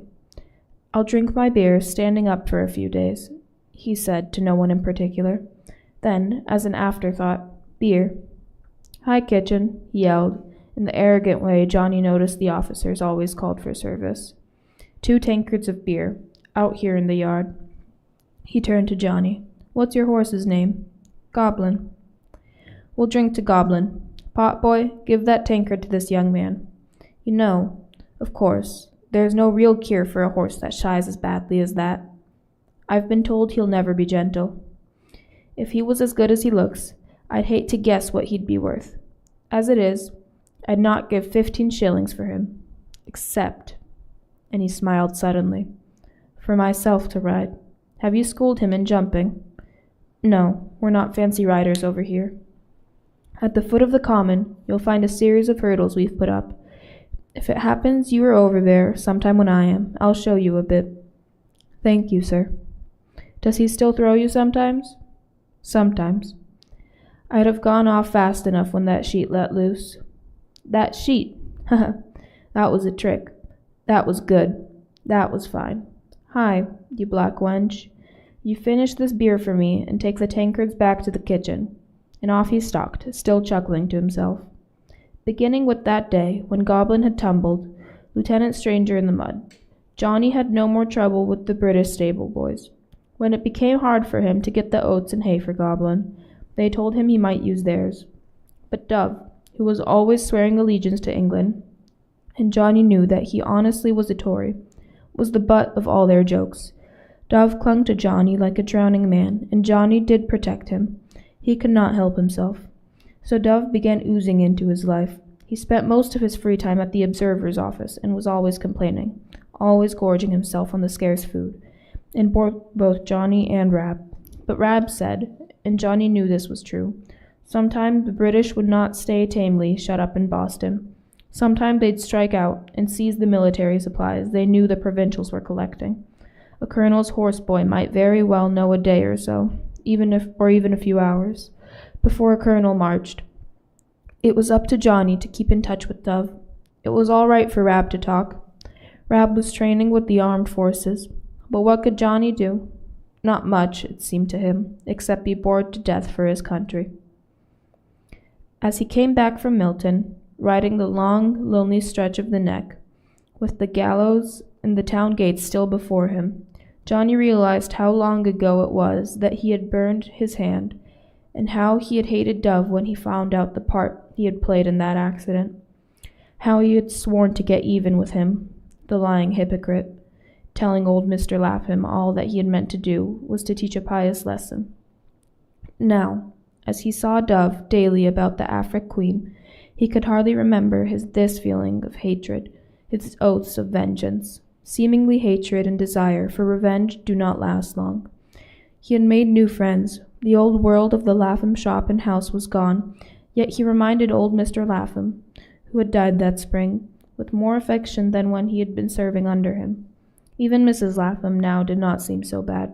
Poor woman, how she had struggled and worked for that good, plentiful food, the clean shirts her boys had worn, the scrubbed floors, polished brass. No, she had never been the ogress he had thought her a year ago. There never had been a single day when she had not been the first up in the morning. He, like a child, had thought that this was because she liked to get up. Now he realized that there must have been many a day when she was as anxious to lie abed as Dove himself. He remembered when there was no money to buy meat, and how she would go from stall to stall until she found a butcher who would accept payment by a new clasp on his pocketbook, or a fishwife who would exchange a basket of salt herrings for a black mourning ring. Her bartering and bickering had then seemed small-minded to him. Now he was enough older to realize how valiantly she had fought for those under her care. True, Madge would make another of those big-fisted, hardy women, but woman can be worse than that. He thought with some pity of Dorcas and her craving for elegance. Was she never, no, not once, to eat off china, always nothing but pewter? Poor girl, she'd not lived too high with Frizzle, Jr. But Johnny wished her well. Priscilla Lapham, Ever since Rab had taken her home and left Johnny to eat 6 fried eggs by himself, he had felt differently about Scylla. She had been his best friend during the years he had worked at the Laphams, and then for some months she had been a drag on him. He had not bothered much with her. Overnight, that had changed. He was always looking forward to Thursdays and the seed cakes, and the half hour sitting out under fruit trees with Scylla. Sometimes he would see Miss Lavinia light. Then Johnny would hold his breath a moment and enjoy the chill that went up his spine. His feelings for Ishna had changed too, and not for the better. It would break Scylla's heart if the little girl did not live up to her lovely face. But Johnny had not liked it that last Thursday when he had been sitting on the black stoop with Scylla and Miss Lavinia had driven up in her smart whiskey and a red coat beside her, and Ishna wedged in between. It could not be possible Ishna had not seen him, but she had glanced at him, then looked away. Johnny rode through the town gates, telling his business to the British sentries there, then went first to report to Paul Revere. A family of Tories in Milton wished to move into Boston and had written Colonel Smith about this move.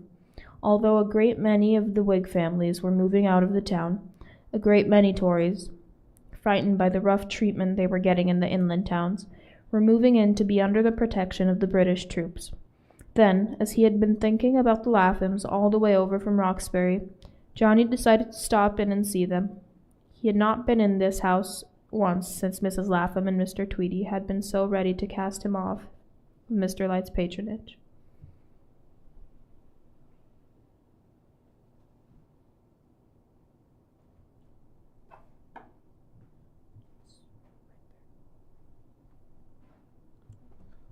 The squeak pig was alone in the shop. He had not so much as one boy to help him with his fires or to sweep his shop. He liked to work alone. Johnny saw that he was mending the silver hilt of a British officer's sword. "What are you doing here?" he muttered crossly at Johnny. Johnny took off his spurs and showed the silversmith a broken rowel. "I want you to fix that for me this afternoon, Mr. Silversmith." "Yes, sir. Yes, indeed." Once Johnny was a patron. The past was forgiven him. "If you will take a chair, it shall be mended in 15 minutes." Johnny couldn't help it. He was proudly. "In 10 minutes, Mr. Silversmith. In 10 minutes, sir." He walked into the kitchen. There was nobody about, but he could smell bread rising. He looked in the berth and the death room. It was once more used for the storage. It seemed strange beyond relief that he had ever lain so long in the room. And in a way he had died in that room. At least something had happened, and the bright little silversmith's apprentice was no more. He stood here, again at the threshold, but now he was somebody else. Then he went outside to the little backyard with the coal house, the privy, and the old willow. Underneath the willow sat a British sergeant of marines with Madge Lapham in his arms. He had rather guessed the Laphams would side with the Tories, but this was fraternizing with the troops at a great rate. The sergeant was not half as big as Madge, but he was holding in her lap. It's hard to hold even a small child very long in such a position. Johnny thought the sergeant must be very tough. They heard his feet and both looked up at him. Johnny laughed, as did the sergeant and Madge. She said, "Just so it isn't, mother," and she twisted and yearned down into her small lover's eyes.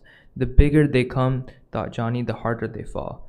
Madge certainly likes that sergeant. "Sergeant, dear," she said, "I'd like to make you acquainted with an old friend of the family, but Johnny, how you have grown. I don't know whether to introduce you as Johnny or Mr. Tremain."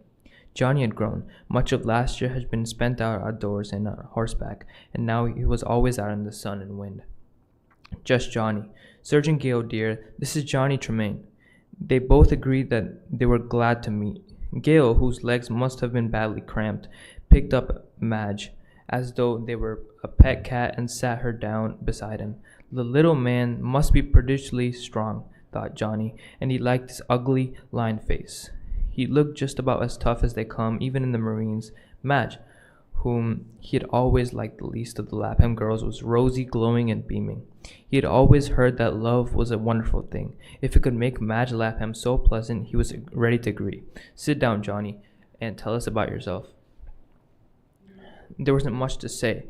"I'm making out. Isn't Isn't Izana in luck? Taken right into the family like a little sister, like a pet poodle dog, Johnny said firmly. My, you haven't changed much. You were always sort of jumping on other people. I still jump. How's Mr. L? Don't mention her, said Sergeant Gale. Ma says I've got to marry Miss Tweedy. He doesn't want to, and I don't want to. Oh, Johnny, you're too young to understand, and I guess Ma's so old she's forgotten. I can't marry Mr. Tweedy, not since I met Sergeant Gale. I'll say not, said the Marine. Madge, in case you've been wondering, is gonna marry me, aren't you? You toothsome, plump, sweat-putting. The skinny little red rascal evidently liked his ladies plump. Johnny went back into the shop, paid Mr. Tweedy for his work, and buckled on his spurs. He had enjoyed his visit to the Laphams.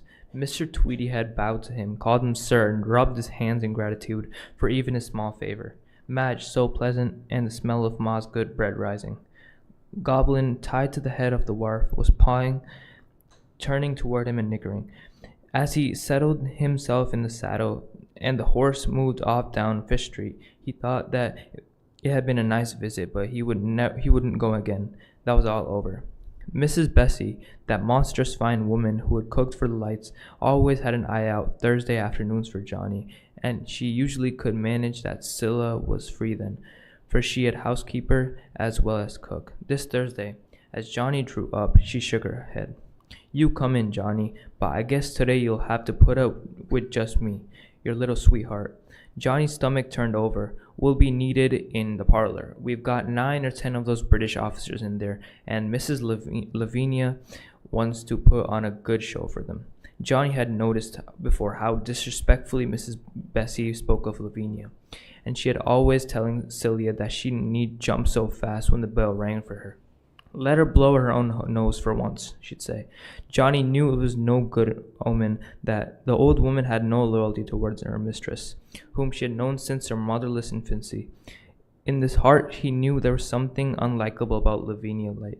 Mrs. Bessie knew what it was, and Celia now knew. But he wouldn't tell him. Now, when he wanted to talk about Mrs. Light, she would veil her eyes and look at him up from out of the corners and say nothing. But she knew Scylla knew. All day in the parlor are fixing up to go to the ball at the Province House General Gage is giving tonight. Masquerade.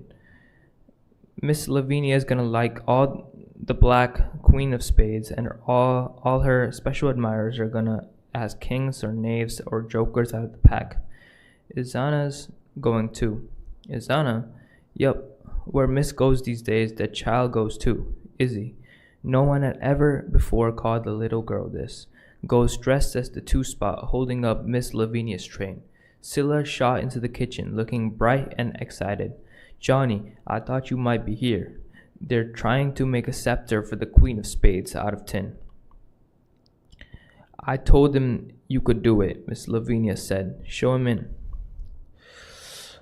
The elegant dove-gray, lavender and yellow drawing room was in what Mr. Lapham would call a state. The officers seemed to have counted on their ladies' help with their costumes, but they had also brought with them a military tailor who was sitting cross-legged on the floor, stitching a black and yellow low-striped jerkin for a knave.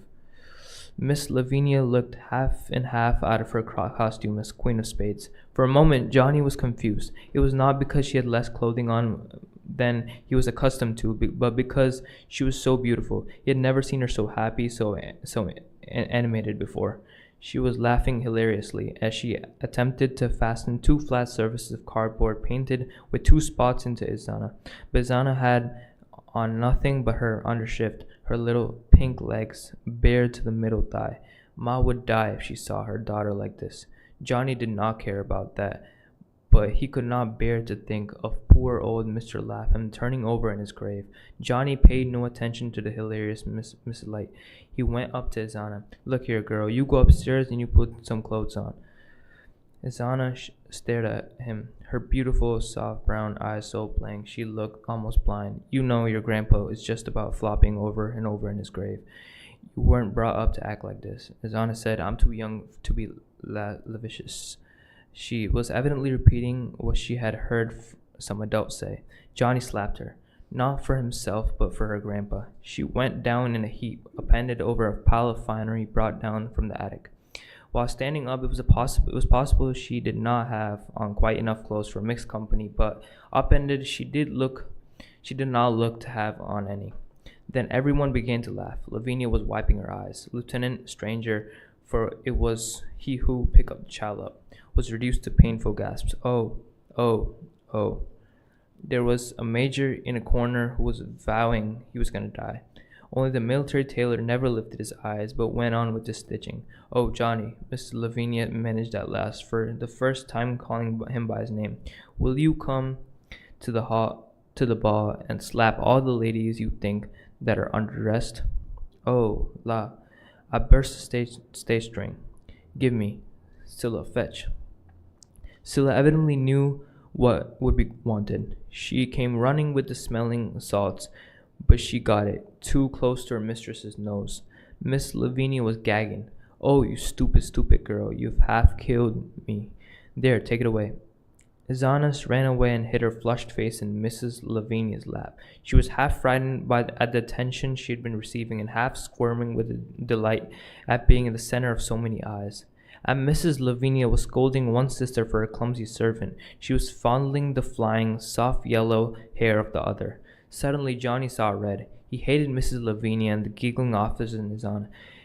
He had already guessed that the two sisters were treated very differently, but he had not before actually seen the situation with his own two eyes.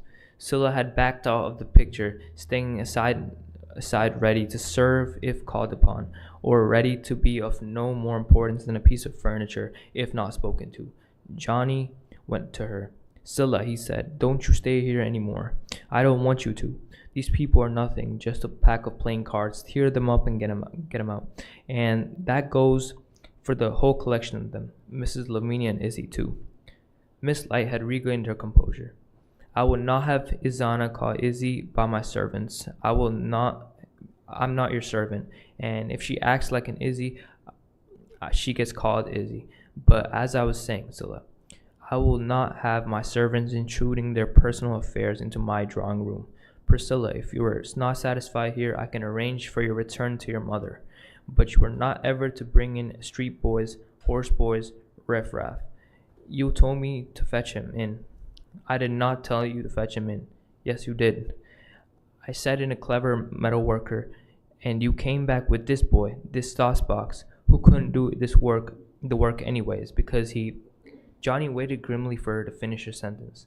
If she dared say what was in her mind because he has a crippled hand, he was going over and take her by her long throat and shake her, even if she did look pretty, well defended by His Majesty's forces. Her eyes wavered, and she did not finish her sentence. Now, Scylla, I want you to go to your room and lie down. You are too tired, and if you had not been, you would have never been so impotent to contradict me. Yes, Miss Light. And you, she turned to Johnny, get back to the gutter or wherever boys like you keep themselves. Yes, Miss Light, he said, mimicking Scylla. Mrs. Hesse said nothing, but she evidently knew what had been going on in the drawing room. There, Johnny, she said mildly, you sit. This is not real tea, but I put just a mite of brandy in it, and it's good and hot. Miss Lavinia is just about making a monkey out of Izana, he said at last. Nobody can make a monkey out of anyone who isn't a monkey to start with. Is Scylla happy here? Oh, happy enough.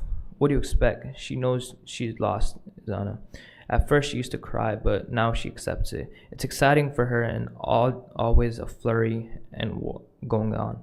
The ball's tonight, and next week we move out to Milton for the rest of the summer. We won't stay long. Why? Because the Sons of Liberty there are out to get Mr. Light. That's why they haven't been rough with the Tories out there. Hope to tempt them with the move out, same as usual. They are going to get him and tar and feather him. They're going to ride Miss Lavinia out of town on a rail. They're going to smash his great country house down once he's inside.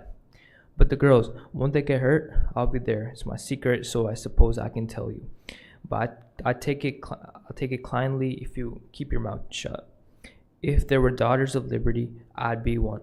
You asked Sam Adams about me. I've been helping him secretly for years. Johnny had taken it for granted that an old servant in a Tory house would also be a Tory. They usually were. He looked at Mrs. Bessie with admiration. The lights will stay in Milton about a month, she whispered. You mark my words.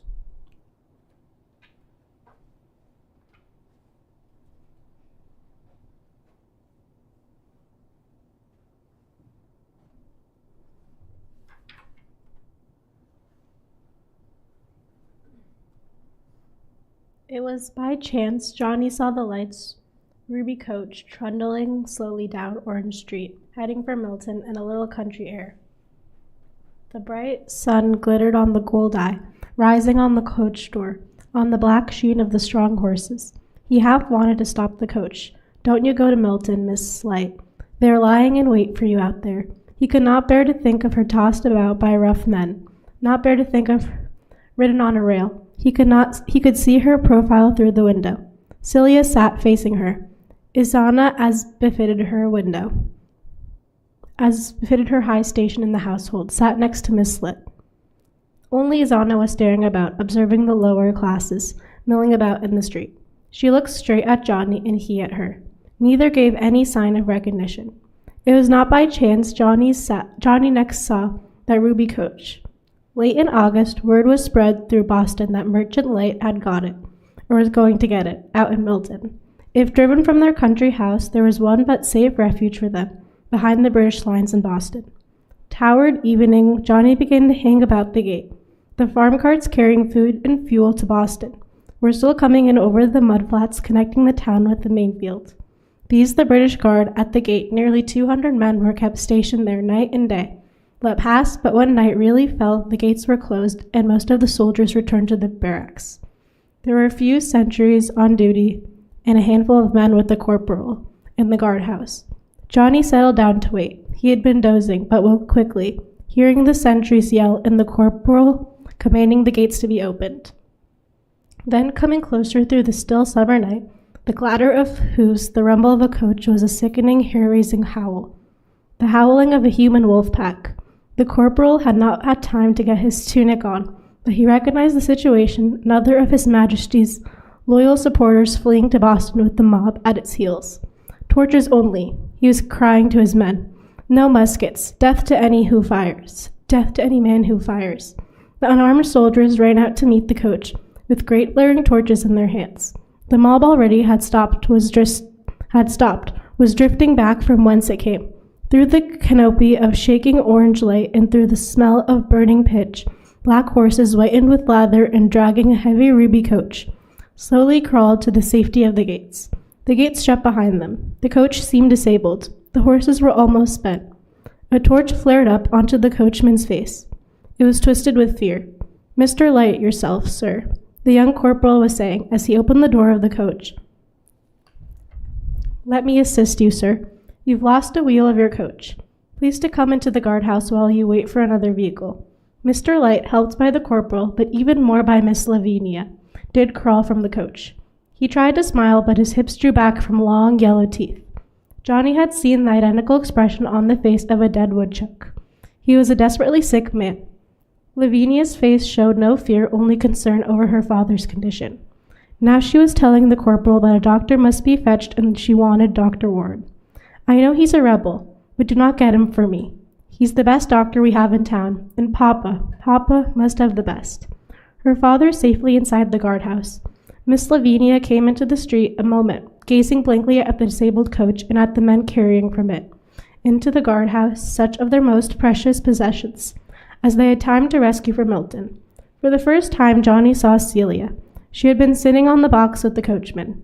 Now she went to Miss Light. "Somehow," she said, "the silver got left behind." The silver? Miss Light did not seem to be able to take in anything but her father's sickness. "You told me to pack it up, but just as I had begun, we heard the mob coming, and then Mr. Light had a fit." "Oh yes, I remember all that silver well." She was standing there in the street, watching for the sight of Dr. Warren's chaise. Isana, very good and quiet, was snuggled close to her, her hand in that of her patroness. "Oh, never mind, child," she said, with absent-minded kindness. "At least we are all safe, and if only Papa is well, and I'm going back to Milton, miss, to get that silver before the riffraff steal it. Most likely they have it already. Dr. Warren's chaise was drawing up beside the guardhouse. He was getting out. Miss Lavinia had no more thought of her silver. Johnny went up to Celia.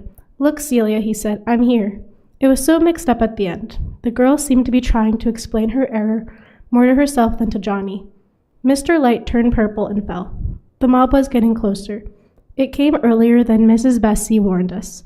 Mrs. Bessie? Yes, she found out some way in the village.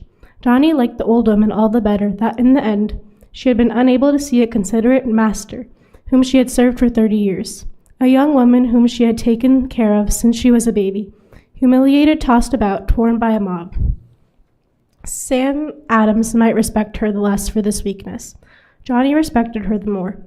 Johnny, I've got to get back to Milton. I'm going to save that silver. It was my fault. But Miss Lavina didn't seem to care. She didn't scold you. If she had, I wouldn't go. She thinks it has been stolen already. No. After smashing the gates and some windows, the mob left the house to chase us. We didn't dare leave by the front drive. We started out through the haying fields, but they heard us and caught up.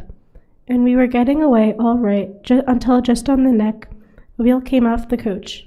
It was terrible. I've got to go back, though. And now. I'll go with you, but looks like we'll need a horse and chaise. It's 7 miles. Dr. Warren was standing on the guardhouse steps, telling Miss Light that her father must be allowed to finish the night out on the bed and the soldiers had made up for him. He was not to be moved, and never again must he be so upset over anything. From now on, as long as he lived as she loved him, he was never to be angered or worried. The handsome girl was nodding, promising these impossible things. She went back to her father, still clutching his Anna by the hand, and Johnny went to the doctor. Obviously, Dr. Warren did not want to lend his horse and chaise. He did not care what happened to the light silver, but he was a generous man. He let Johnny have his rank and also wrote a pass which would prevent any molestation from the Whig mobs and told Celia to get a similar pass from the British soldiers. Then they would be safe from either side. So at last the gates once more swung slowly heavenly in. Beyond was darkness and a dreary waste of land and sea. The doctor's little rabbit-eared mare flung herself forward. It would not take such a fast pacer long to get to Milton. Although once or twice the light chaise slurred as it caught in great ruts made by the disabled light coach, there was no other sign of the late violence. The mob was utterly gone. It was not until they reached Roxbury that they knew the time. The village clock struck 2. Thus far they had not met one single human being. But here were a few turbulent fellows hanging about an inn door, and in Milton itself they were signaled to stop by a group whose faces they never did see. But Dr. Warren's chaise and horse were recognized. Go ahead, Warren. Good luck, Warren. They went up the steep road from Milton. It was here Mr. Light had his country seat. Then Johnny got out, struck tinder, and lighted the lantern he had found in the chaise. He stood by the entrance gates. Yes, Celia was right. They had smashed the arms carved upon the gates. The poor people of Milton had had enough of that rising eye. Johnny wasn't sure, but he had as well. He walked ahead and Celia drove the horse. Thus, half seen and in the dark, things did not look too bad. Celia had a key to the back door, which showed hatchet marks, but was not broken down. They went into the dining room, and from the lantern, Celia lit the candles and the 2 candelabra on the table. 20 candles in all, and the room filled with light. Fear had overcome the lights as they had sat down to eat. Bread broke and never eaten. The roast of beef, with Yorkshire pudding sticking in the cold gravy. A bowl of salad was still fresh. Wine in the slender goblets. Already the great house did not seem to have been abandoned for a few hours, only but for years. It was as if a witchcraft had been worked upon. Johnny saw that Celia had started to get the silver together. Where is Mrs. Bessie? She left early than we did, in a farm cart. But you know, she'll be all right. Celia went to work packing the silver, and she built up a little fire on the kitchen hearth, so she might have hot water to wash the dishes. Neat but nature, she would leave the house tidy. Johnny took the lantern he had left on the kitchen table and walked through the silent house. He could see that every window in the lower floor had been broken, but no one had entered.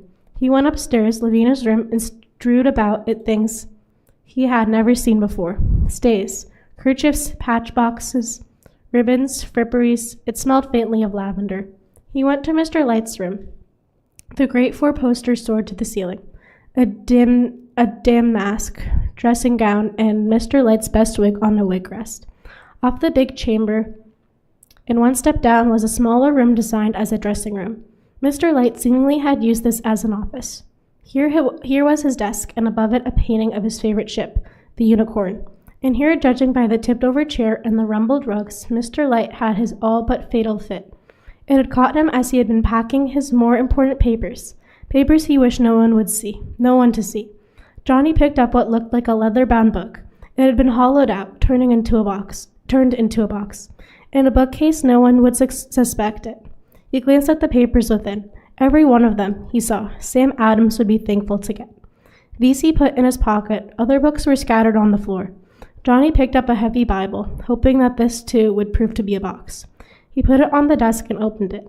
There were sheets of paper between the Old and the New Testaments. Here a man might write his genealogy. So, the first Jonathan Light had been born in Kent in 16-something, and he had married a Matilda something, had come to Boston and had 4 sons and 3 daughters, and they all 7 had sons and daughters, and so on.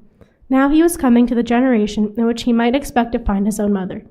Here indeed was Merchant Light himself and his daughter Lavina, the 2 sons who had drowned at Guadalupe, the girls dead in infancy. He even found that Aunt Bert, who had stayed on at Boston with her own servant. He found one Lavina Light after another, one married at Endicott and one in Otis. Neither was the right age for his mother. Scratched out in a way, he had first thought it was a mere decoration on the elaborately written page. There was another name. It was Lavinia Light. He held the lantern closer. Born 1740, married to Dr. Charles Latour, both of whom had died of plague in Marseilles shortly before his own birth. His mother had told him he had been born in France and that his father had died before his own birth. But why Dr. Charles Latour? And why had his mother's name been scratched off the family record? But nevertheless, this was the spot, the very spot where he might hang his own few meager leaves to the light tree. Although in his daydreaming he had often pictured himself a nephew, grandnephew, or even a grandson of Merchant Light, he had never once believed the relationship was that close. Now he checked over the generations. His grandfather, Roger Light, then now for 20 years and builder of this very house, had been the younger brother of Jonathan Light. Johnny himself was the merchant's grandnephew. He took his knife from his pocket and cut the pages from the family Bible. Sometime they might be of use to him. Celia was calling him. She wanted to help her carry the heavy boxes and hampers of silver to the chase. On the sideboard, as yet unpacked, stood the 4 standing cups of the lights. Which one is yours, Johnny? He looked them over carefully. Over a silversmith could have told them apart. The base of one had been ever so little bent and straightened again. This is my cup. Take it now. No. He set it down and turned restlessly to Celia. He could not say to anyone what went through his mind, not to Celia, not even to himself. He acted and spoke blindly. It's no good to me. We've moved on to other things. But it isn't stealing to take back what Mr. Light stole from you. I don't want it. What? No, I'm better off without it. I want nothing of them, neither their blood nor their silver. I'll carry that hamper for you, Celia. Mr. Light can have the old cup. But your mother, she didn't like it either. He came back when he had left the hamper and stopped by the kitchen hearth. Celia had built up a little fire of faggots to heat water. He put his 2 hands on the mantelpiece and his forehead on his hands. He stood like that a long time. His grandfather had built this great house. His mother had played on the floor of this kitchen. Was it here his father had come, his father, the French doctor? Dr. Latour, the Bible had it. Here was a mystery surely. Why not Dr. Tremain? And why had the Bible said both he and Lavinia Light died of plague in Marseilles? 1758, 3 months before he himself had been born. Does it matter? Does it or doesn't it?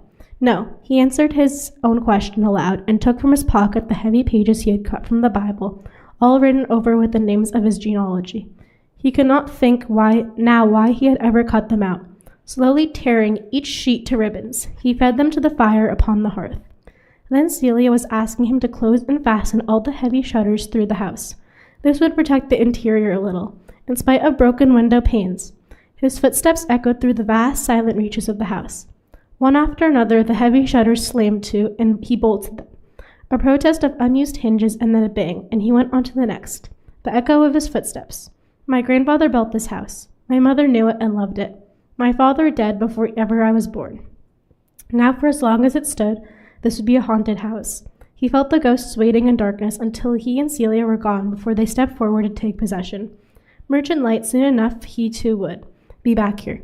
Miss Lavinia, she might live to be 100, but the time would come when willed she or not, she must return to this house, this haunted house, with its thin wreath of wraiths and his mother's among them. He had seen her face, heard her voice so clearly that night. He had lain by her grave on Copp's Hill. He thought of her with love and a tender understanding, an understanding he had been too young to give when she had died. But he left the haunted chamber's echoing halls, and went gladly to the kitchen where Celia was.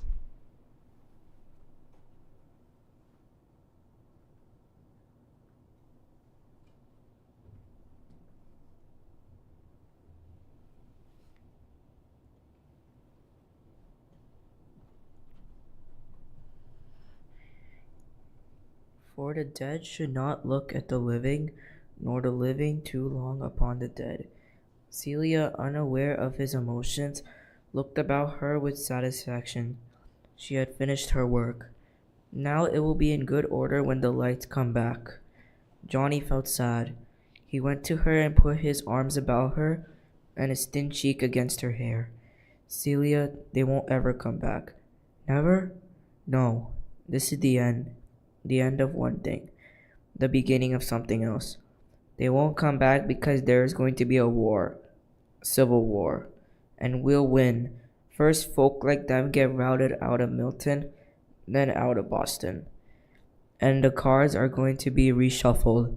Dealt again. Shall I shutter the kitchen too? Yes. Every time a shutter groaned, protested, and then came to with a bang, it seemed to say, "This is the end." And the words echoed through the house. This is the end. This is the end. My mother played on the floor of this kitchen. My grandfather was but a young man when he built this house, and I, a grandson, have better right to doubt less than an elder brother. The house was still filled with midnight and ghosts, but as they closed and locked the heavy kitchen door behind them, they saw it was close upon dawn. It is like a funeral, Celia whispered, only worse. So he knew that much of what he had been feeling, Celia had also felt. Along down Old County Road, marching through the meager half light of the new day, came a company of Minutemen up and out early, drilling for coming battles before it was yet the hour to get to their chores. Left, right, left, right, left. They did not march too well. A boy no bigger than Dusty Miller had put a fief to his lips, was trying to blow it. He made awkward little toodles. The men marched on past the defaced gates of the Lights country seat, never turning to look at them or Dr. Warren's chase with Celia and Johnny under the hood.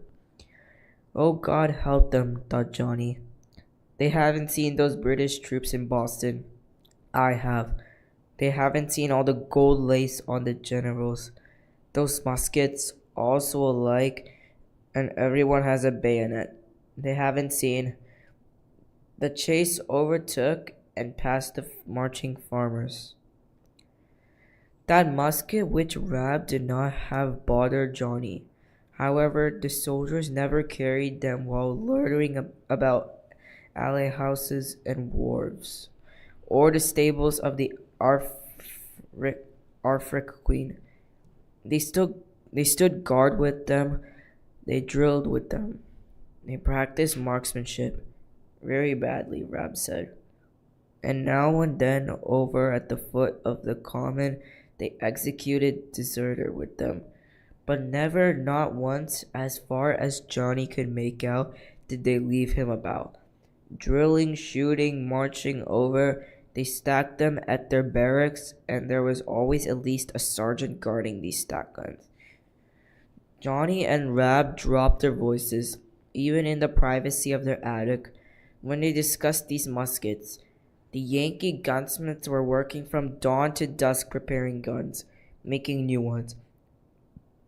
But as long as Rab had a weapon and was, after all, little more than a boy, he believed he had no chance for a modern gun unless he got it for himself from the British. "How soon?" Johnny whispered, "before they march out and the war begins?" "God knows," Rab murmured. "God and General Gage. Maybe not until next spring. Armies always move in the spring. But before then, I must have a good gun in my hands. A man can't stand up to anything with a good weapon in his hand. Without it, he's but a dumb beast." Johnny had never seen Rab so blocked by anything. Apparently, he went through every situation without friction, like a knife going through cheese. Now he was blocked and it made him restless, possibly less canny. One day he told Johnny that he had a contract with a farmer from Medway who was making a business of buying muskets from the British privates and selling them to Minutemen. Rab did not like to ask his aunt for so large a sum. She had little enough to buy food, but she had said, "Weapons before food." One morning, Johnny knew Rab was meeting the farmer at the market. He knew that the soldier returning from guard duty was going absent-mindedly to leave his musket on a pile of straw. It had been all worked out, but when he heard yells and shouts from the marketplace and the rattle of British drums calling up reserves, he tore over the dock square. He had a feeling that the turmoil was over Rab's gun. He was right. A solid block of redcoats faced out, presenting their muskets at the market people and inhabitants. The captain was yelling to the charging hundred, "Get back, stand back, good people of Boston. This is our own private affair." "What's happened?" Johnny asked an old henwife. "They caught one of our own men selling a musket to our farmer. Happens he comes from Medway, so 'tis said. Happens they caught more than the farmer and the soldier. They caught 3 in all. They're taking over to the province house for General Gage. Gage is in Salem. For some colonel then." No mob gathered to rescue the 2 Yankees. After all, felt a certain confidence in the British way of doing things. A general or even a colonel had the right to punish a soldier caught selling in his arms and also anyone who tempted them. Johnny tagged the marching soldiers, but it was not until they turned into the province house that he saw the 3 prisoners. The British soldier was grinning, and Johnny guessed that he had been put up to this game merely to snare the yokels. The farmer was in his market smock. He had long, straight gray hair and a thin, mean mouth. You could tell by looking at him that he had gone into this little business for the love of money, not for the love of freedom. Rab had been shaken out of his usual nice balance between quick action and caution by his passionate desire for a good gun. Otherwise, he would not have mixed himself up with such a man. Rab himself was looking a little sullen. He was not used to defeat. What would they do to him? They might imprison him. They might flog him. Worst of all, they might turn him over to some tough top sergeant to be taught a lesson.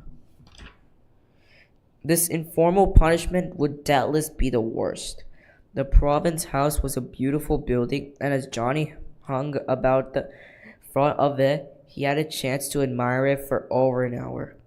It stood well from the rattle and bustle of Marlborough Street, with its glassy-eyed copper Indian on top of the cupola, and its carved and colored lion and unicorn of Britain over the door.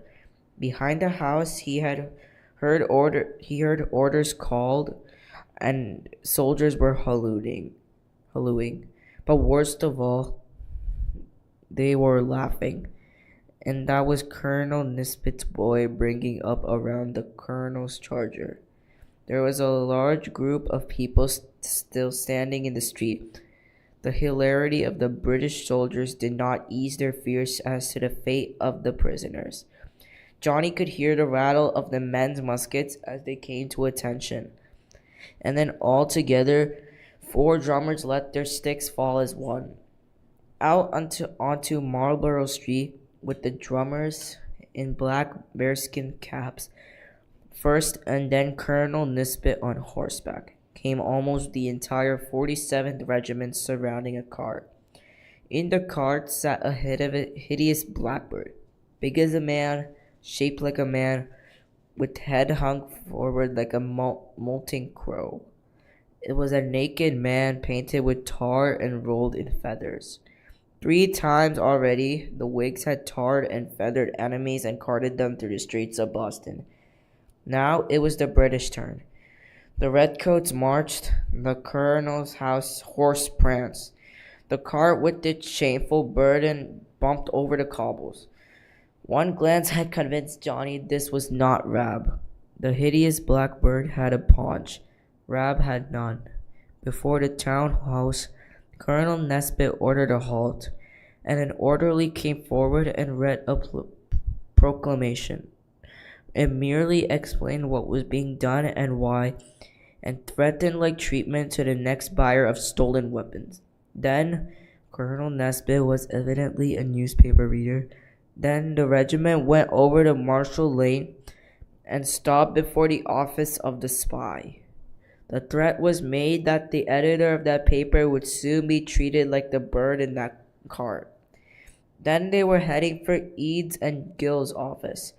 Johnny guessed the Observer would come next after the Boston Gazette, and ran to Salt Lane toward Uncle Lorne.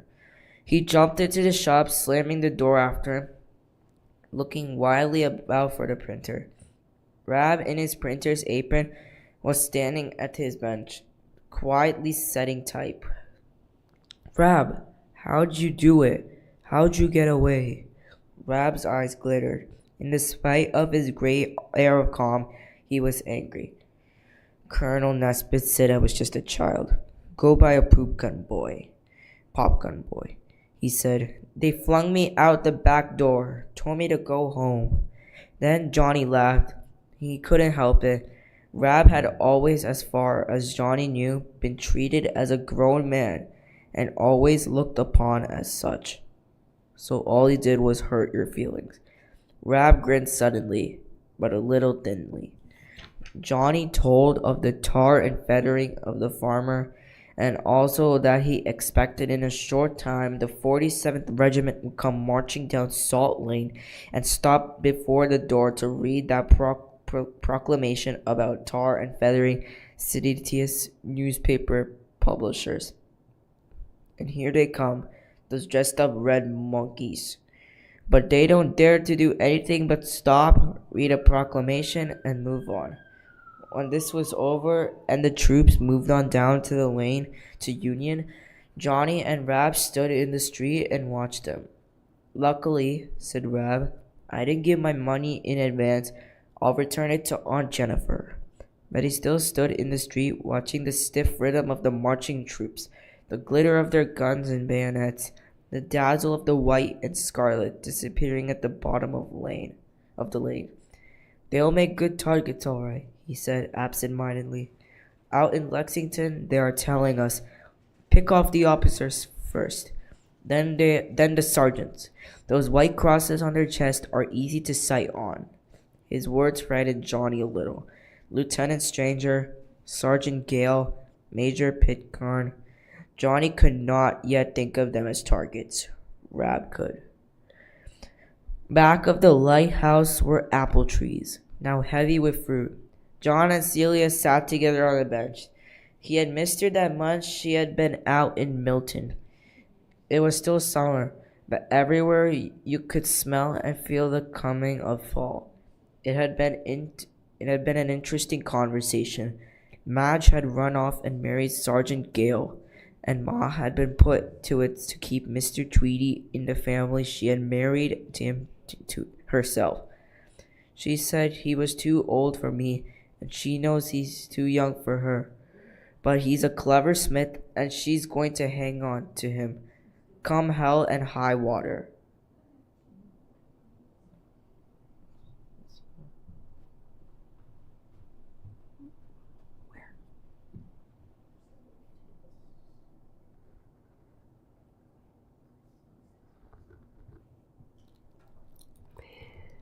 Scylla bent her face over the work in her lap. She was rolling a tiny hem on a tiny handkerchief, one of Miss Lavinia's. So she's Mrs. Tweedy now. Yes, Maria Tweedy. That's not so bad. You know, you have to marry someone whose last name goes with your first. For instance, if my name was Rue, I couldn't marry a man named Barb. Or if my name happened to be Tobacco, I couldn't marry a man called Pouch or Pipe or... Nobody was ever named Tobacco. You don't know. If a Southern merchant made a lot of money on tobacco, I think he might name his daughter Tobacco. We make money on codfish around here, and I never heard anyone calling his girl Codfish. You're just being silly. But I like to be silly. I like to plan things out. For instance, I couldn't marry a man called... Anybody called Priscilla can marry anybody. No, they can't. For instance, I couldn't marry Rab. Johnny froze. From being mildly irritated, but interested, he was a little angry. Nobody asked you to, he said shortly. I know, but a girl has to think about things like that. Almost anything can happen to a girl, suddenly, and she has to think ahead so she'll know which way to jump.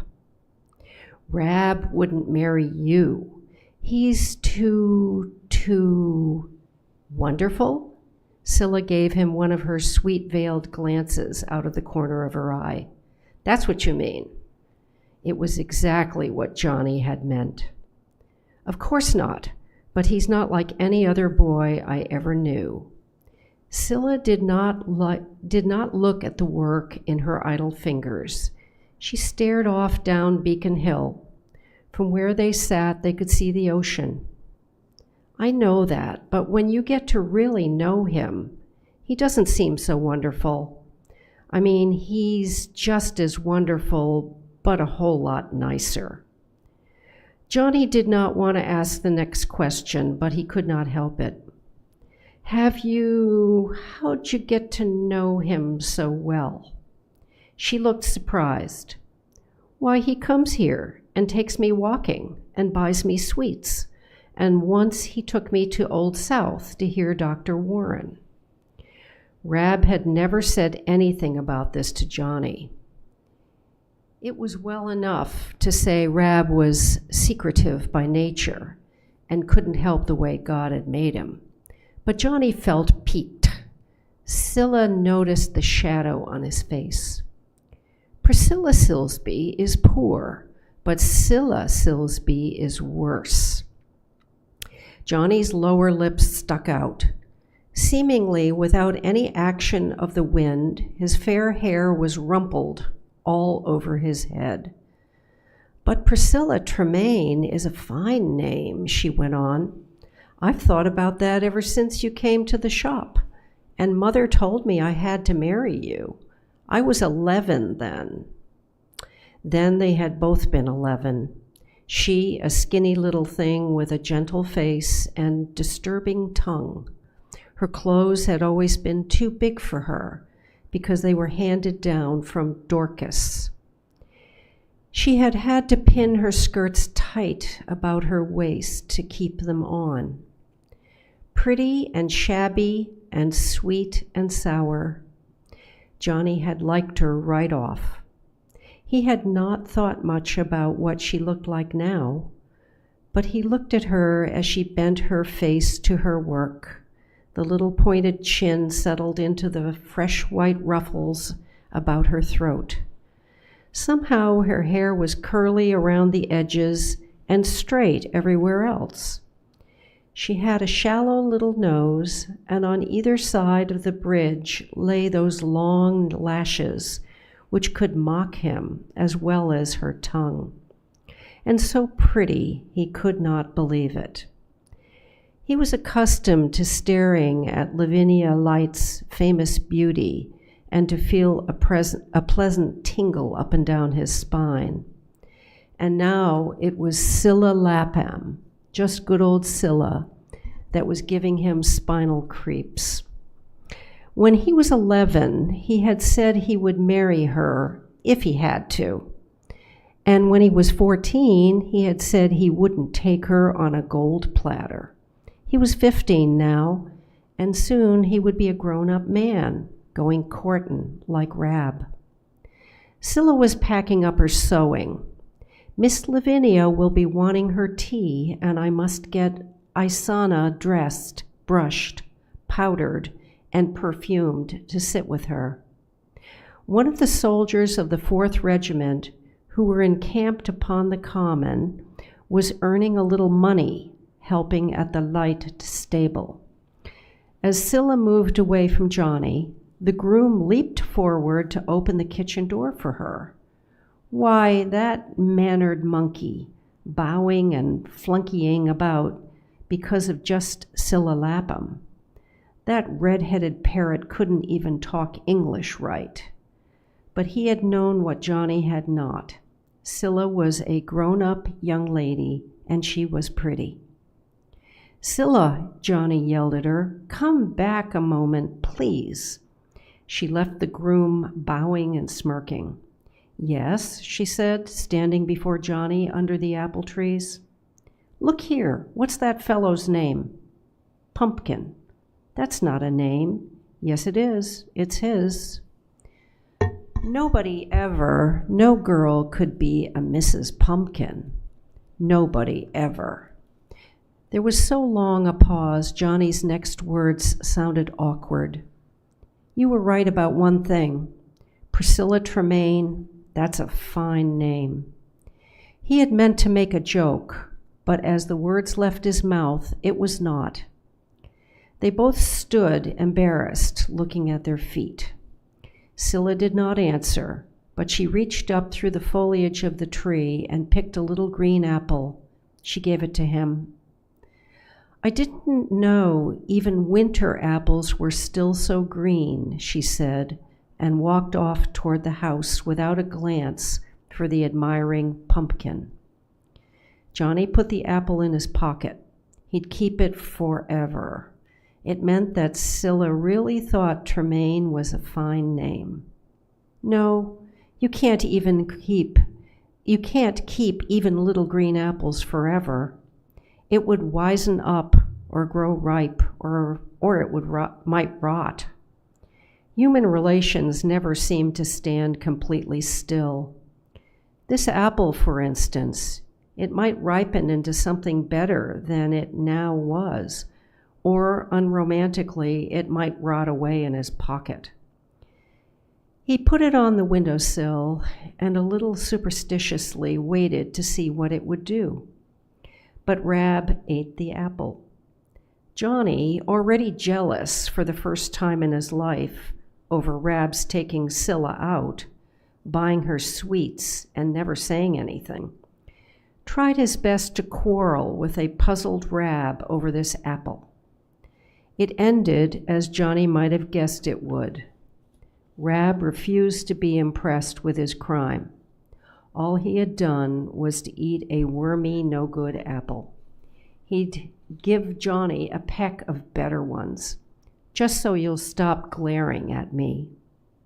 Was it really wormy, Rab? It was.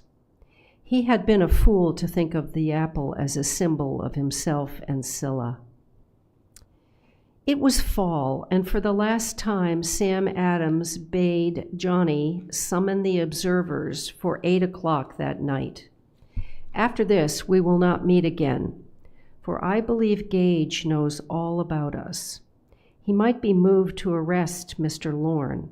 He might send soldiers to arrest us all.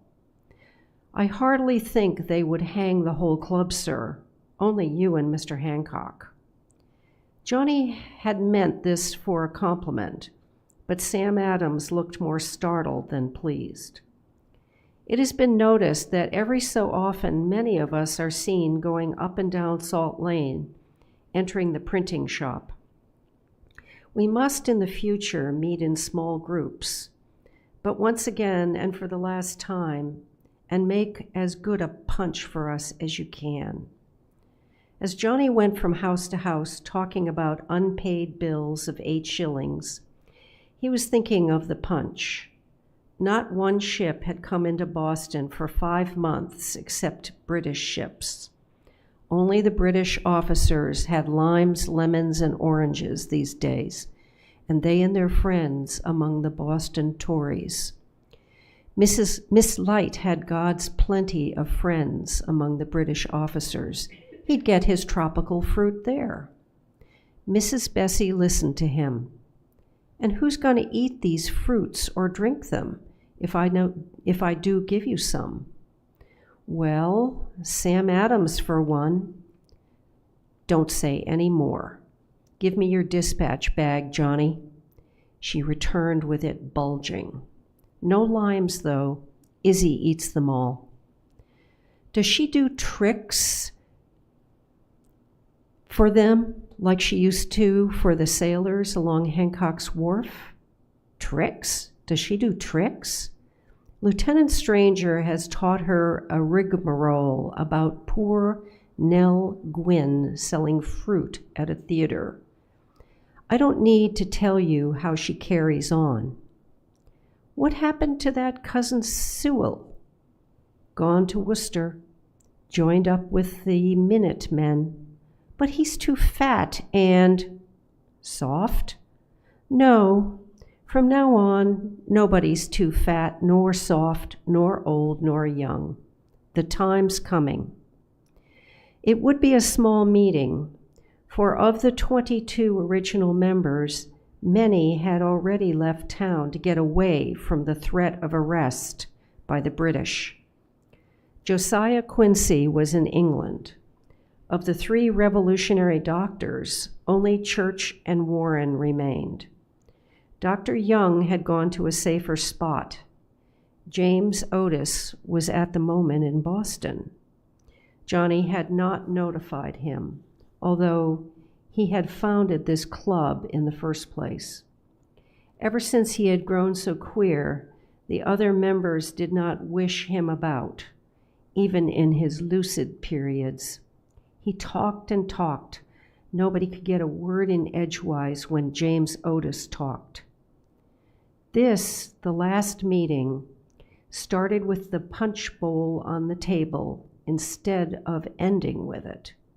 There was no chairman, nor was there any time when the 2 boys were supposed to withdraw. They were talking about how Gage had last dared send out a sortie beyond the gate of Boston.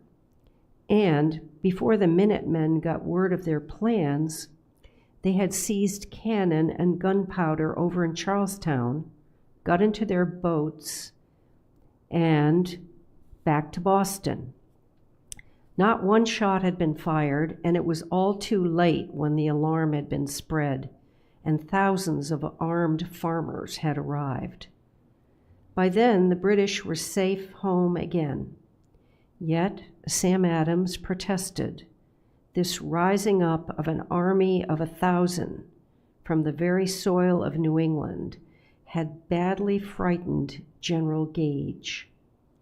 Once the alarm spread that the British had left Boston, the system of calling up the Minutemen had worked well indeed. The trouble had been in Boston itself. In other words, gentlemen, it was our fault.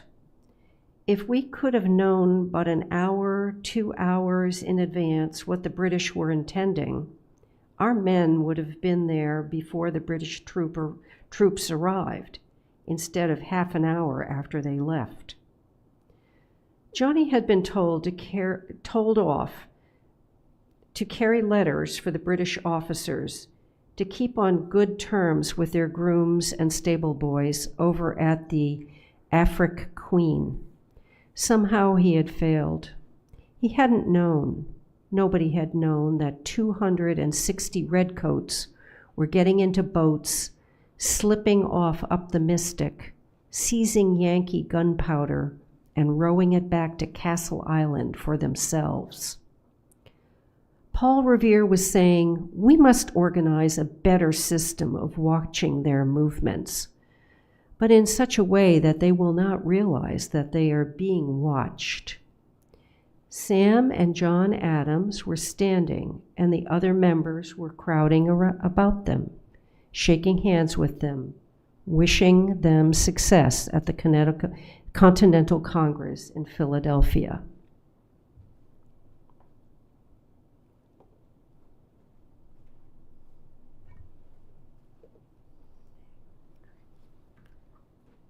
They were starting the next day. Everyone was ready to give them advice, whom to see, what to say, or to prophesy the outcome of this Congress. Paul Revere and Joseph Warren were apart a little, making plans for that spy system, which was needed badly. They called Johnny to them, but he could hear one of the men standing about the two Adamses saying, "But there must be some hope we can still patch up our differences with England, sir. Will you work for peace?" Sam Adams said nothing for a moment. He trusted these men about him as he trusted no one else in the world. "No, that time is past. I will work for war, the complete freedom of these colonies from any European power. We can have that freedom only by fighting for it. Good God grant we fight soon. For 10 years we've tried this and we've tried that. We've tried to placate them, and they to placate us. Gentlemen, you know it has not worked. I will not work for peace. Peace, peace, and there is no peace. But I will, in Philadelphia, play a cautious part, not throw all my cards on the table. Oh no. But nevertheless, I will work for but one thing: war, bloody and terrible death, and destruction. But out of it shall come such a country as was never seen on this earth before. We will fight." There was a heavy footstep across the floor of the shop below. Rab leaped to the ladder's head. "James Otis," he reported to the men standing about Adams. "Well," said Sam Adams, a little crossly, "no one needs to stay and listen to him. He shot his bolt years ago, still talking about the natural rights of man and the glories of the British Empire. You and I, John, had as well go home and get a good night's sleep before leaving at dawn tomorrow." Otis pulled his bulk up the ladder. If no one was glad to see him, at least no one was so discourteous as to leave. Mr. Otis was immediately shown every honor, given a comfortable armchair and a tankard of punch. Seemingly, he was not in a talkative mood tonight. The broad, ruddy, good-natured face had turned left and right, nodding casually to his friends, taking it for granted that he was still a great man among them. Instead of being a milestone, they all believed that he had passed years before. He sniffed at his punch and sipped a little. "Sammy," he said to Sam Adams, "my coming interrupted something you were saying. We will fight. You had got that far. Why, yes, that's no secret. For what will we fight? To free Boston from these infernal redcoats and—" "No," said Otis. "Boy, give me more punch. That's not enough reason for going into war. Did any occupied city ever have better treatment than we've had from the British? Has one rebellious newspaper been stopped? One treasonable speech? Where are the firing squads? The jails jammed with political prisoners? What about the gallows for you, Sam Adams, and you, John Hancock? It has never been set up. I hate those infernal British troops spread all over my town as much as you do. Can't move these days without stepping on a soldier. But we are not going off into a civil war merely to get them out of Boston. Why are we going to fight? Why? Why? There was an embarrassed silence. Sam Adams was the acknowledged ringleader. It was for him to speak now. We will fight for the rights of Americans. England cannot take our money away by taxes. No, no. For something more important than the pocketbooks of our American citizens. Rab said, for the rights of Englishmen everywhere. Why stop with Englishmen? Otis was warming up. He had a wide mouth, crooked and generous.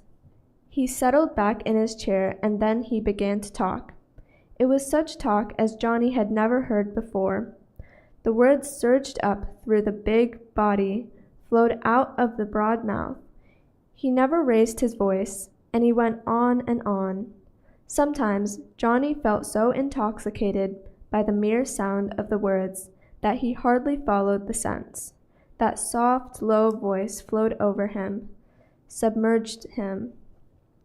For men and women and children all over the world, he said, you were right, you tall, dark boy, for even as we shoot down the British soldiers, we are fighting for rights, such as they will be enjoying 100 years from now. There shall be no more tyranny. A handful of men cannot seize power over thousands. A man shall choose who it is shall rule over him. The peasants of France, the serfs of Russia, hardly more than animals now. But because we fight, they shall see freedom like a new sun rising in the west. Those natural rights God has given to every man, no matter how humble. He smiled suddenly and said, or crazy, and took a good pull at his tankyard. The battle we will win over the worst in England shall benefit the best in England. How well are they over there represented when it comes to taxes? Not very well. It will be better for them than we have won this war. Will French peasants go on forever pulling off their caps and saying, "Oi, monsieur," as the gold coaches run down their children? They will not. Italy, and all those German states, are they nothing but soldiers? Will no one show them the rights of good citizens?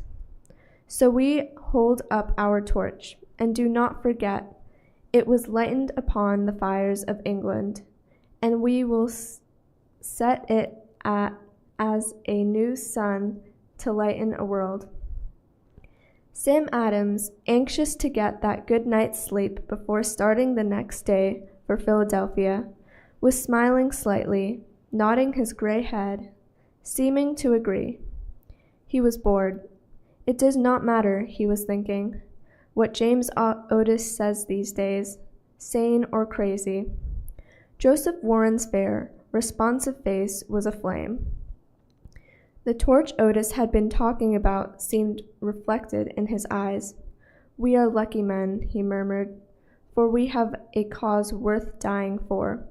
This honor is not given to every generation.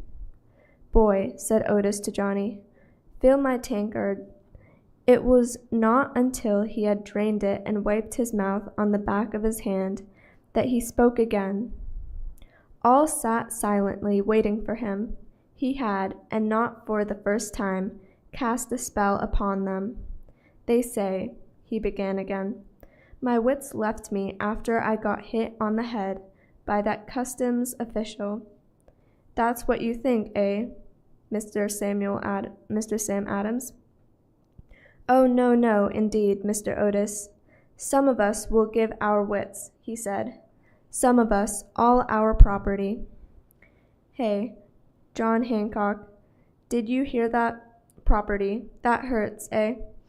To give one's silver wine coolers, one's coach and four, and the gold buttons off one's sprigged stained waistcoats.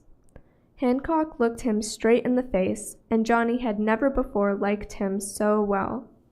"I am ready," he said. "I can get along without all that. You, Paul Revere, you'll give up that silver craft you love. God made you to make silver, not war." Revere smiled. "There's a time for the casting of the silver and a time for the casting of cannon. If that's not in the Bible, it should be." "Dr. Warren, you've a young family. You know quite well if you get killed, they may literally starve." Warren said, "I've thought of all that long ago. And you, John Adams, you've built up a very nice little law practice, stealing away my clients, I notice." "Ah, well, so it goes.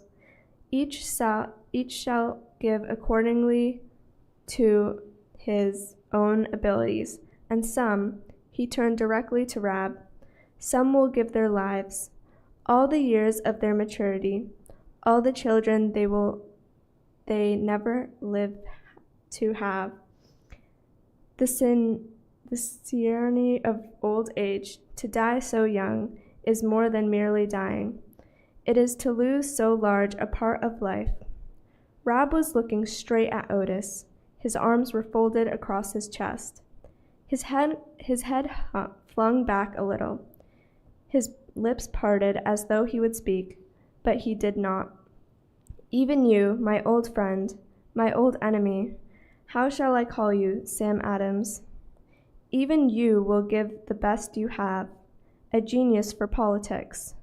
Oh, go to Philadelphia, pull all the wool, pull all the strings and all the wires. Yes, go, go, and God will go with you. We need you, Sam, but we must fight this war. You'll play your part, but what it is really about, you'll never know." James Otis was on his feet, his head close against the rafters that cut down into the attic, making it the shape of a tent.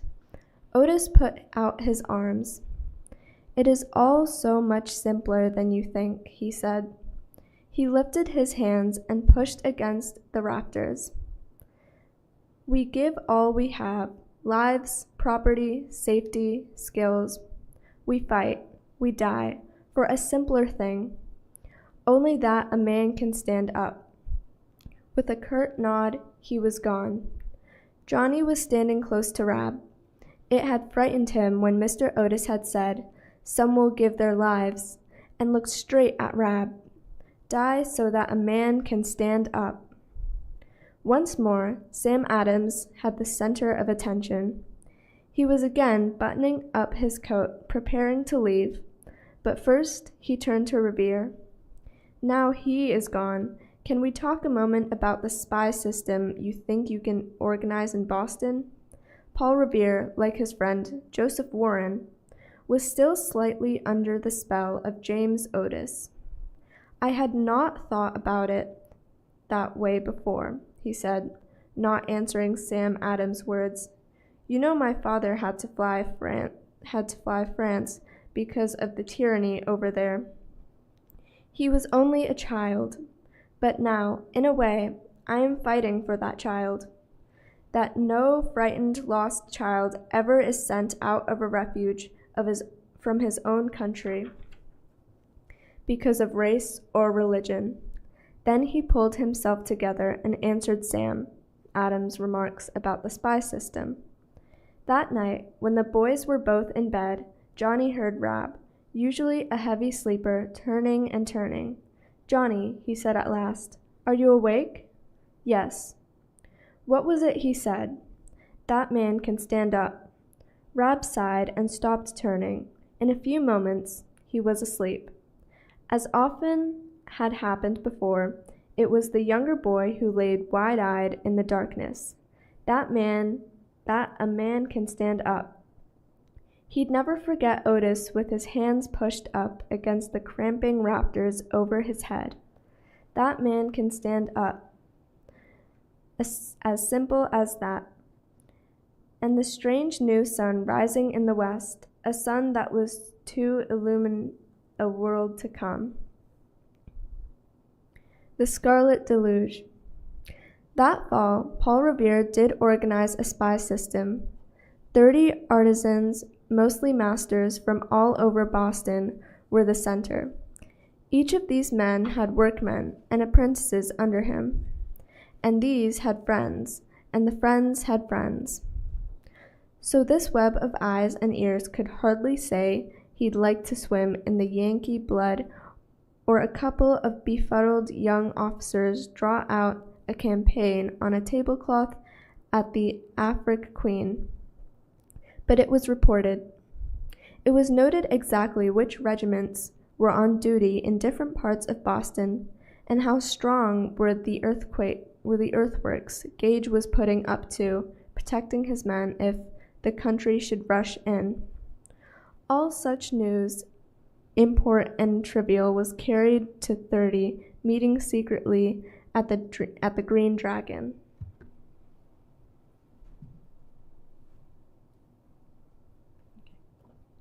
It had caused comment that so many leading Whigs had been seen ever and anon converging upon the Observer's office. It aroused no comment that 30 men of humbler rank, master workmen like Paul Revere the silversmith, Thomas Crafts the painter, or Chase the distiller, met at the Green Dragon. This old stone inn was owned by the Masons. Most of these men were Masons, so why should they not meet in the proverbial secrecy of their society? Every time they met, each man swore upon the Bible that these meetings be kept secret, that anything they discovered of British plans should be told only to the 4 men who were looked upon as the leaders of the Boston Whigs. These were Sam Adams, John Hancock, Dr. Warren, and Dr. Church. Already, many others had thought it safer to leave Boston. Anything Johnny picked up, he usually reported to Paul Revere, but sometimes to Dr. Warren. He had been assigned his own particular duty. This was to keep sharp track of Colonel Smith and the other officers of the 10th Regiment who were living at the Afric Queen. As long as Goblin was stabled there, no one was suspicious if Johnny hung about the stables, the yard, and the kitchen. He was on good terms with the British grooms, and by great good luck, from the point of view of a spy system, intimate with the Colonel's horseboy, Dove. "Don't you lose track of that Dove, Johnny," Paul Revere commanded him, "for if ever the British march out to attack us, our Colonel's horseboy might well know something is happening in advance." Every day, Johnny knew what orders were given to the 10th, and he knew other boys and men and women and girls were as carefully watching the actions of the other 10 regiments in Boston. Lydia, the handsome black laundress at the Queen, extended his own eyes and ears into the very bedrooms of the officers, and often, as he helped her hang up sheets, she would tell him this and that, but nothing of any value, until one day she called him out of the stable where he was grooming Goblin. "Johnny boy," she called, "you help me hang up these here sheets, and I'll give you a sweet." "What's up?" he whispered, as soon as he had helped carry out the heavy basket of wash. "Last night, just before bedtime, Colonel Smith, he sent for me 'cause he said I sent up a shirt as wasn't his. And that there Lieutenant Stranger, he was standing by the fireplace thanking his colonel for permission to go on the little business. He was looking real happy, like young folks do has been allowed to attend a party." "But a little business might be anything." "Yes, but Stranger. He likes fighting real good. He ain't no cardboard soldier like some of these British boys." And he whistled happy as a robin as he went to his own room, and he sat up for an hour more writing letters and tearing them up and writing again. And this morning he sent one off to Miss Lavinia Light by Dove. But these scraps of paper I got in my pocket are his trials and errors. I can't read, and he did tear them up, but here they are. "Lydia, give me your pocket." She unpinned the little calico bag from her waistband. Johnny stuffed it inside his jacket and ran back to the printing office. It took no time to put together 2 letters which Stranger had written and discarded. First he had written Miss Lavinia. Johnny knew he was dancing attendance on her, a rude note bluntly declining her invitation to a frolic which on the 15th of December would follow a military concert. Today was the 12th. Evidently, said Rob, he explained too little in his first letter and too much in his next. So he tore them both up and tried a third time. Rob, Mr. Lorne, and Johnny all had their heads over the drawing board where the second letter was pieced together and spread out. The first part was missing, and he had never finished it. As Lovelace said long ago, I could not love thee, dear, so much loved I not honor more. 'Tis honor only, my dear, my very dear Miss Light, which forces me to decline your most gracious invitation for the 15th of December. The honor of a soldier and eyes even brighter than your brilliant orbs, the bright eyes of danger call me forth.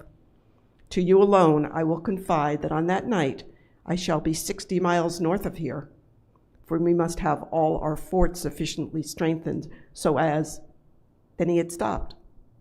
60 miles, said Mr. Lorne. That's Portsmouth, Fort William and Mary.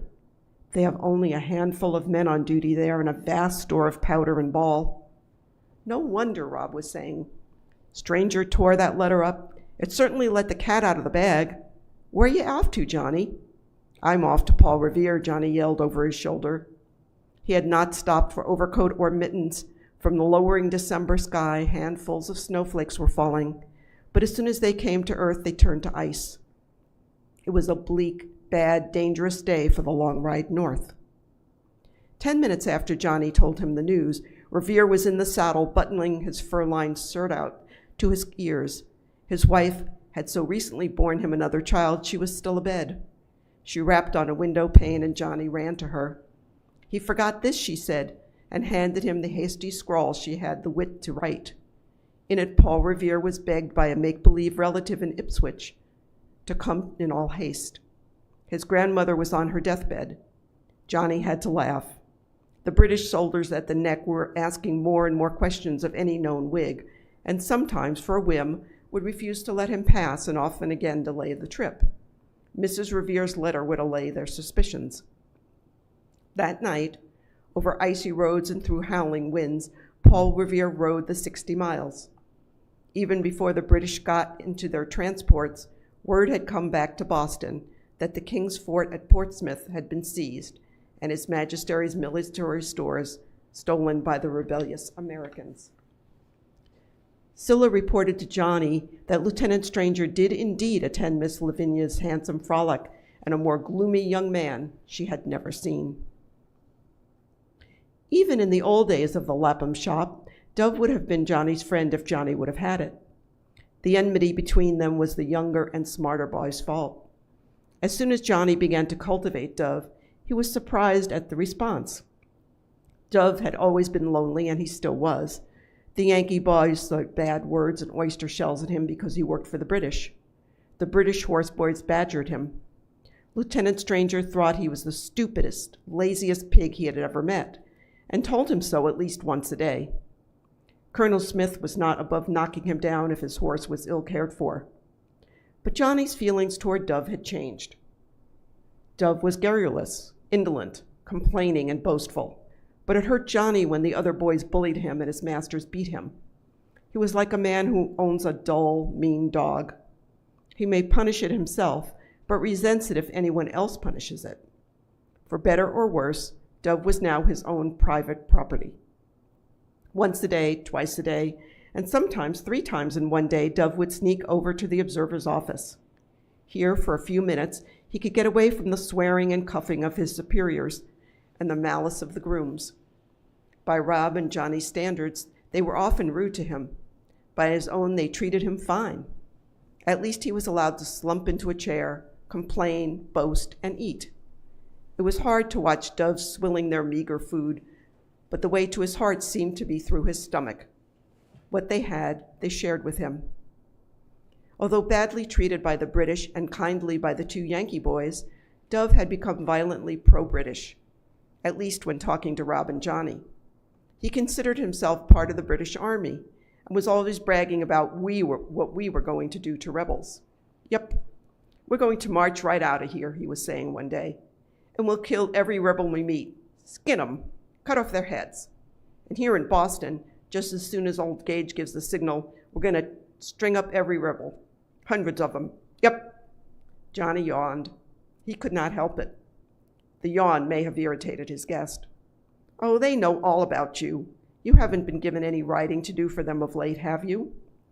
True enough, although Johnny had not found out one thing of genuine value by the letter carrying he had done for British officers, it had been a good contact, and he needed money. He had been sorry to find out that he was no longer employed. It was I that warned him. I told him, and I told him that Johnny Tremain was a rebel of the deepest double dye.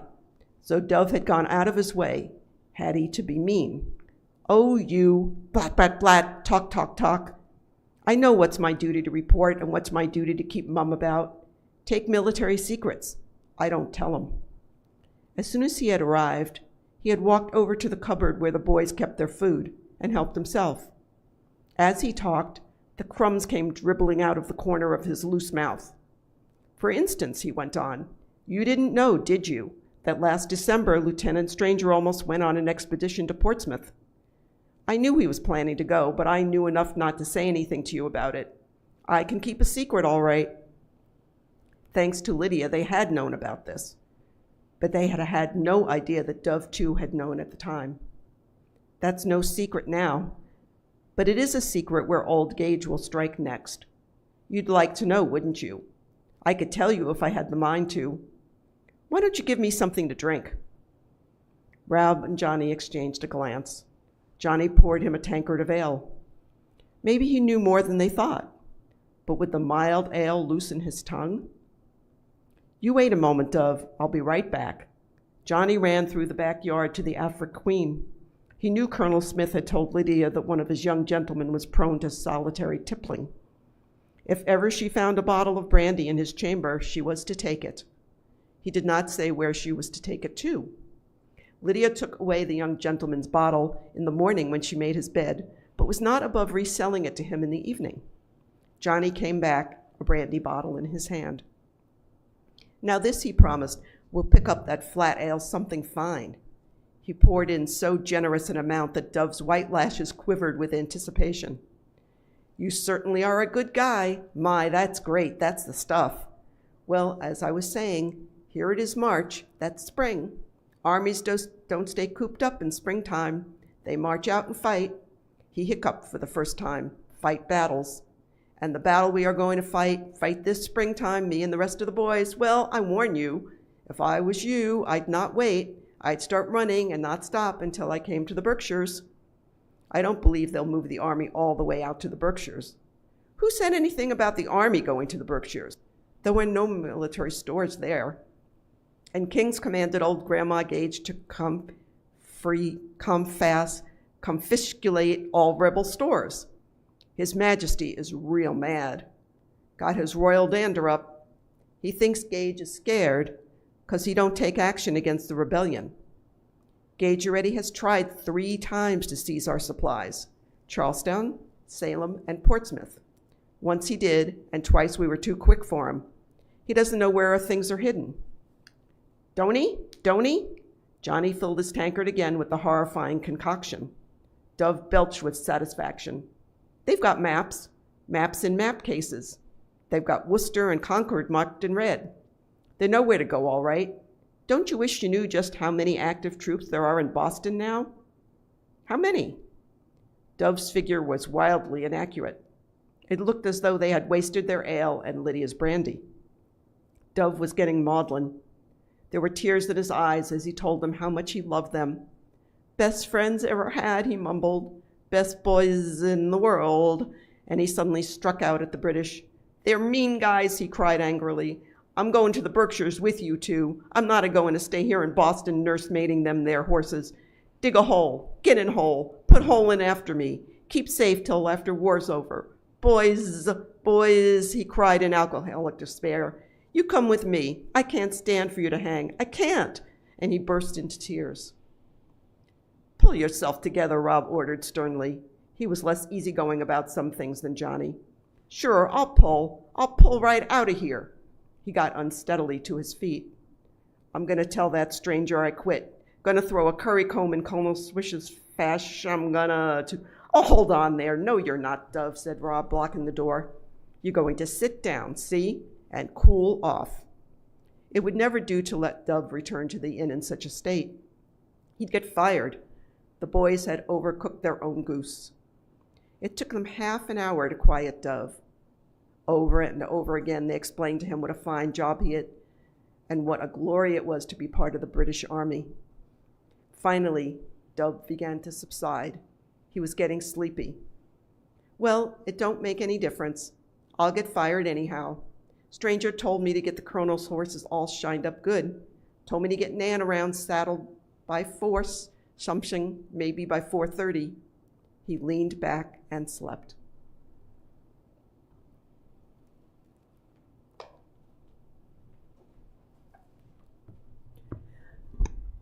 Looks like I'll have to do his work for him, muttered Johnny. We can't let him get fired. It's 4 now. Oh, that swill pig, that louse. He ran for the stable. Before this, he had often helped Dove with his work. The colonel had 2 horses, the heavy yellow charger called Sandy he had brought with him from England, and the light pacing mare Lieutenant Stranger had picked out for him after he had decided Goblin wouldn't suit. Nan, the second horse, had easier gaits than the old war horse. The colonel much preferred her for hacking about Boston, but she was not yet well trained for drums and volleys. The colonel, a poor horseman, never risked his dignity on her when he went out with his troops. Then he rode Sandy. Nan was beautiful and affectionate. Sandy, sweet-tempered, old, and wise. Johnny liked them both. As Dove slept, Johnny worked and whistled. At 4:30, he had Nan saddled and led her to the mounting block in front of the inn. The fat colonel could not mount or dismount from the ground. Take her back, boy, Lieutenant Stranger told him. Colonel Smith is bilious. Then he noticed it was Johnny, not Dove, and his handsome face brightened. He asked no questions. Look you, he said, run fetch your horse and I'll take Nan. I want to show you how to jump. Stranger had already told him of the hurdles at the foot of the common. Johnny had wistfully watched the red-coated officers schooling their horses over them. He had not dared to try them himself. He was afraid they would order him away. But no one would order away any friend Stranger cared to bring with him. Although the very young officer was proud and class-conscious enough when they met indoors at the Lights or Afric Queen, once both were in their saddles, they were equals. He was an ardent teacher who had at last met a pupil worth bothering with, or rather 2 pupils, for at the end of the first lesson, he said Goblin was the finest natural jumper he had ever seen. Johnny knew he longed to own him himself. He could, any moment, by merely saying commandeer, and Johnny knew he would never say it. From that day, he and Johnny spent hours together jumping or exercising horses. Johnny almost worshipped him for his skill and almost loved him because ever and anon he looked so much like Rob. But still, it was only where horses were concerned they were equals. Indoors, he was rigidly a British officer and a gentleman, and Johnny an inferior. This shifting about puzzled Johnny. It did not seem to puzzle the British officer at all. Part 3. Now Johnny did not ride all over the countryside on Fridays and Saturdays to get back late and tired, taking the last ferry from Charlestown home to Boston Saturday night. First, there was no ferry, and second, the guards at the town gate were too curious. They would demand to see what was in his dispatch bag, and after looking at the papers, dump them in the mud. They would pretend it was an accident, but it was not. Uncle Lorne arranged with one of the Silsbys of Lexington to smuggle out the papers in his farm wagon when he came in every week to market. One day in late March, Johnny started out to deliver his papers, for it was Thursday. But Goblin was so unmanageable, he decided to take him over to the common and let him get the kinks out of him. As usual, he walked the horse through the British encampment, through the idle men, stacked muskets, military stores, camp kitchens. The sentry let him by, but the next moment an officer, half-shaved and in shirt sleeves, was shouting at him something about getting that fool out of here, and what's that boy doing here? Hey, stop him. Grab his bridle. So Johnny knew that the troops were getting edgy.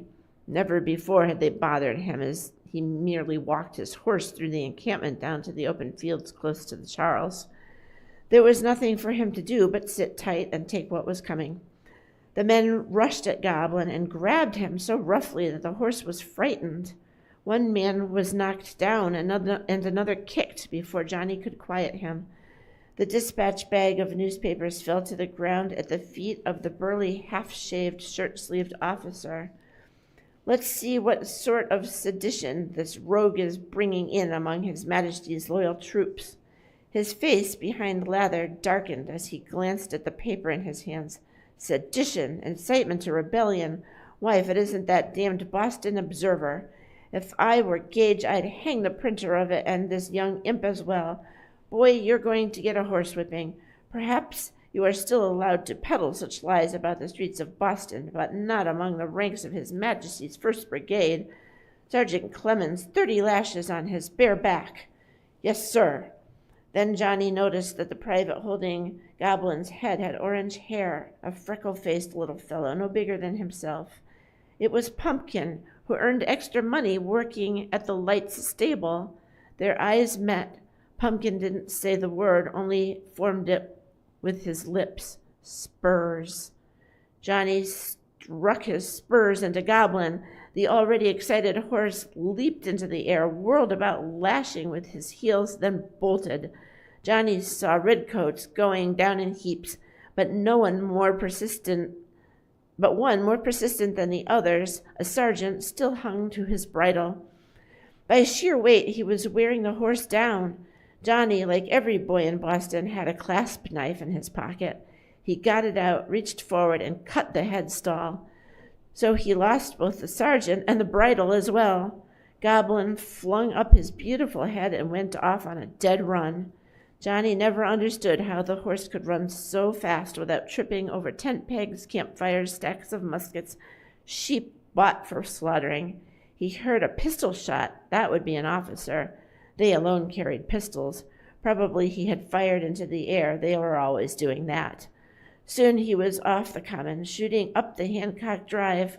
Without a bridle, he had no control whatever over the runaway.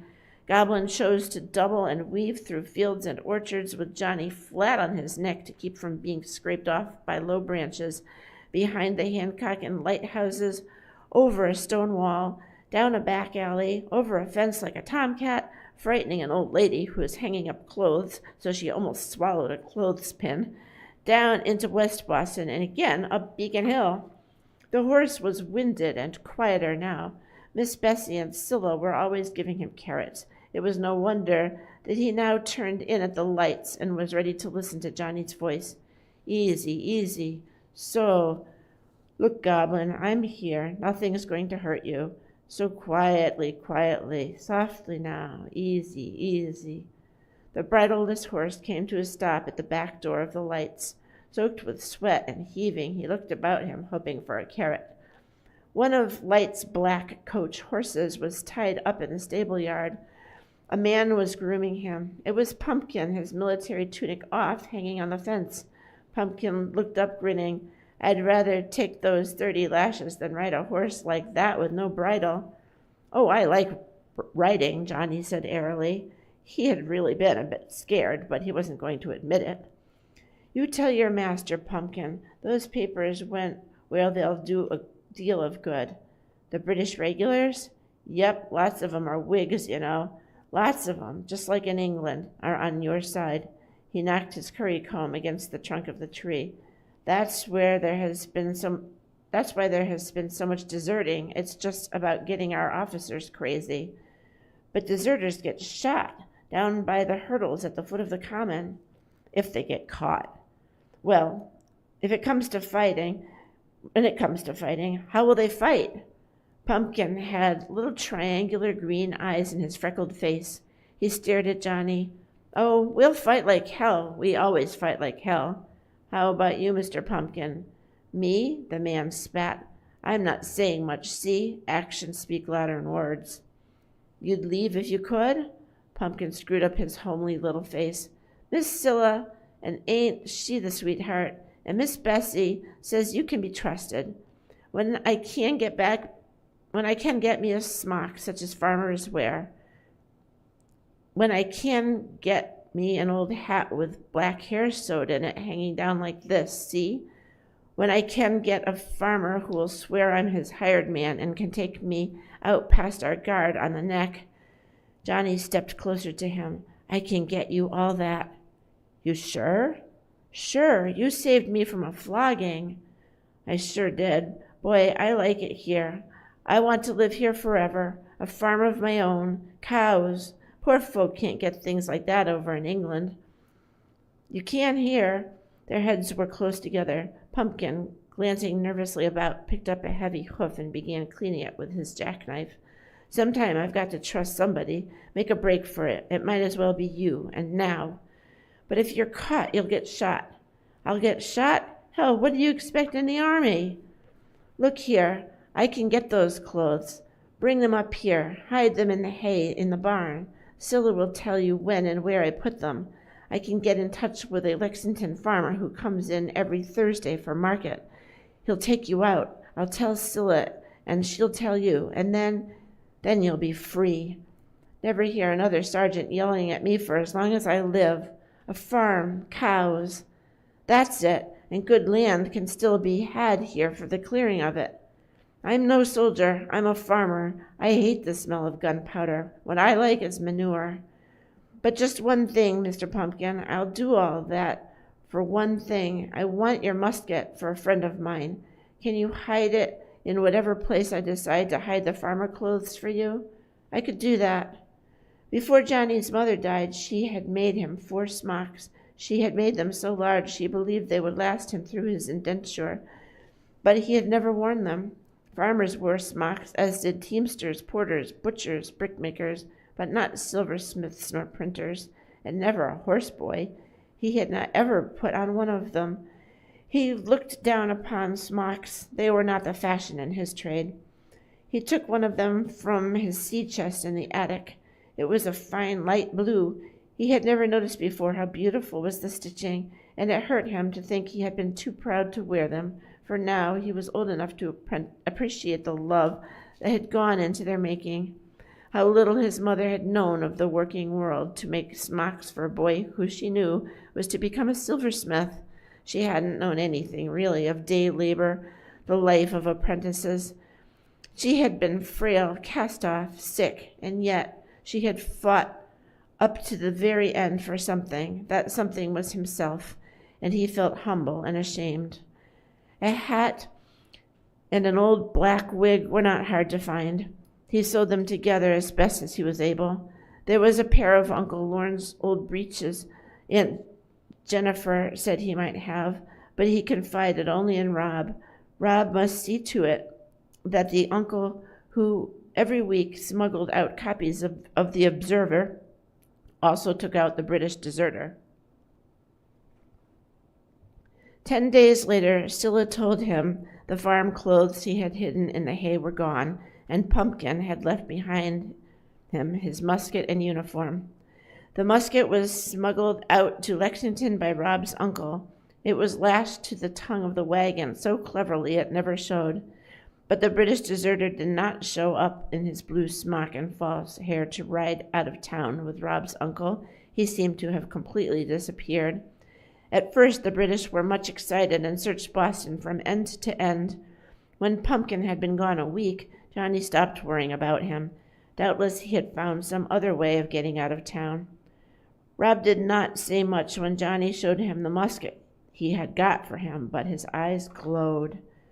Johnny, trained in a silver shop to do such work, made a bullet mold.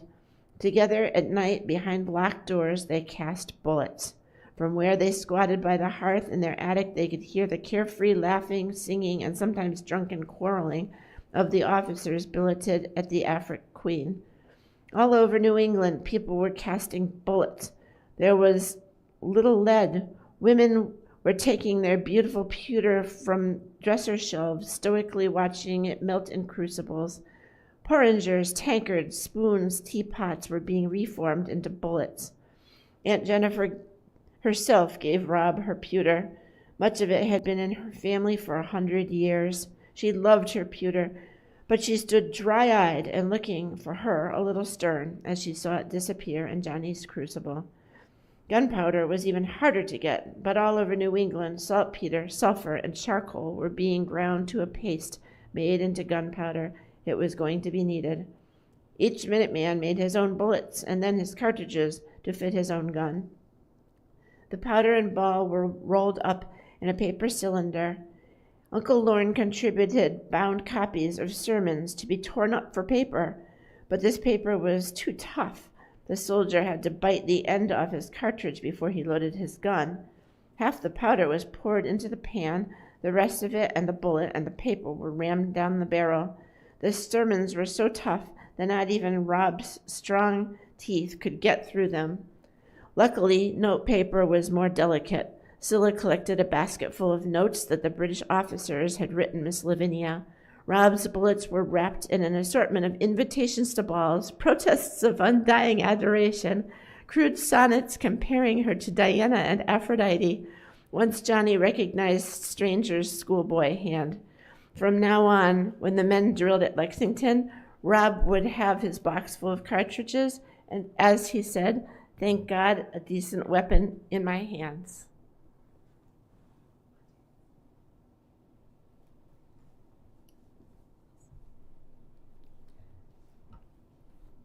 Then March was over and it was April. The tension in Boston grew.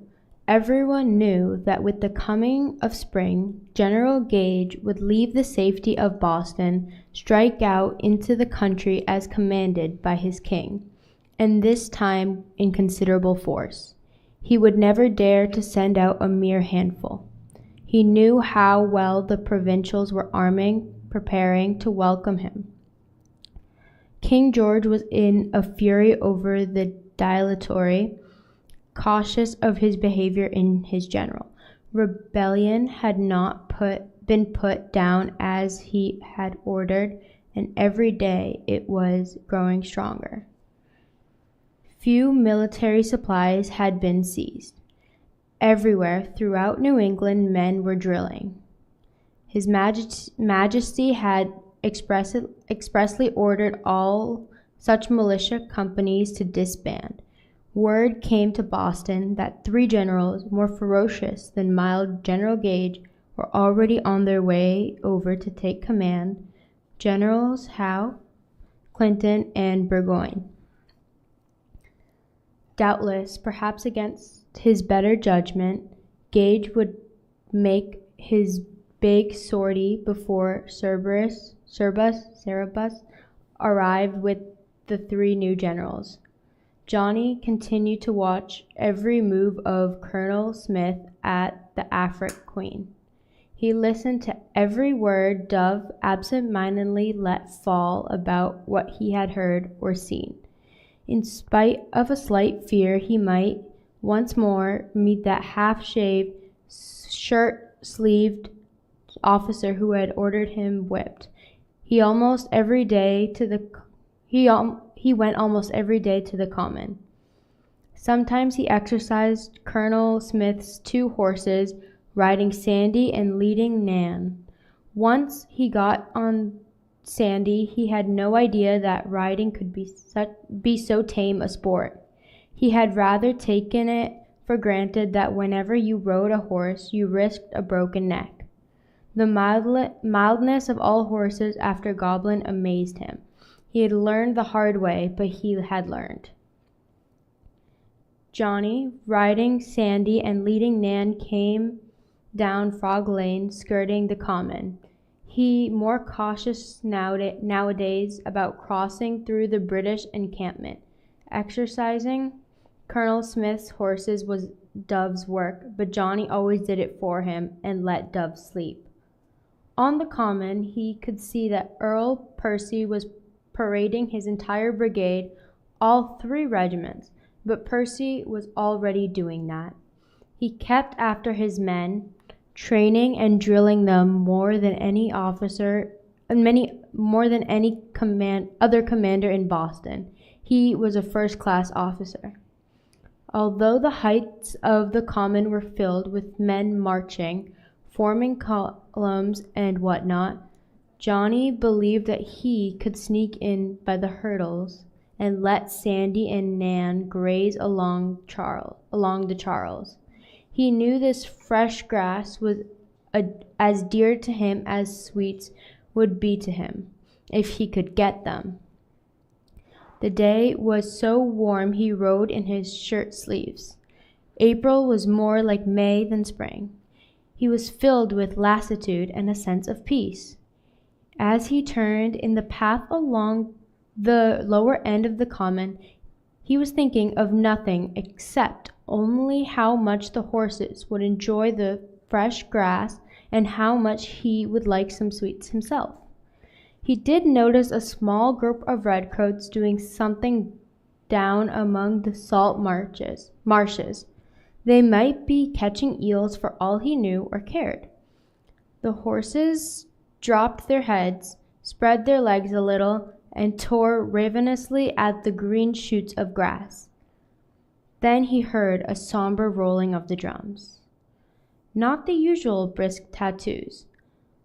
Seemingly all Percy's brigade were marching down upon him. The only place they did not inundate was the patch of hard earth where the hurdles were, and where he now sat, with Sandy and Nan. They were bringing up platoon after platoon. Sandy, the old war horse, hearing the drums, the tramp of feet, immediately lifted his head and arched his neck, cocked his tail, and struck a martial attitude. Nan did not hold much by anything connected with the army. She went on eating. Johnny looked about him. For the first time he took in what that small band of redcoats, so close to the salt marsh, was about. He saw the chaplain reading from his open prayer book, the wooden coffin, the hastily dug grave.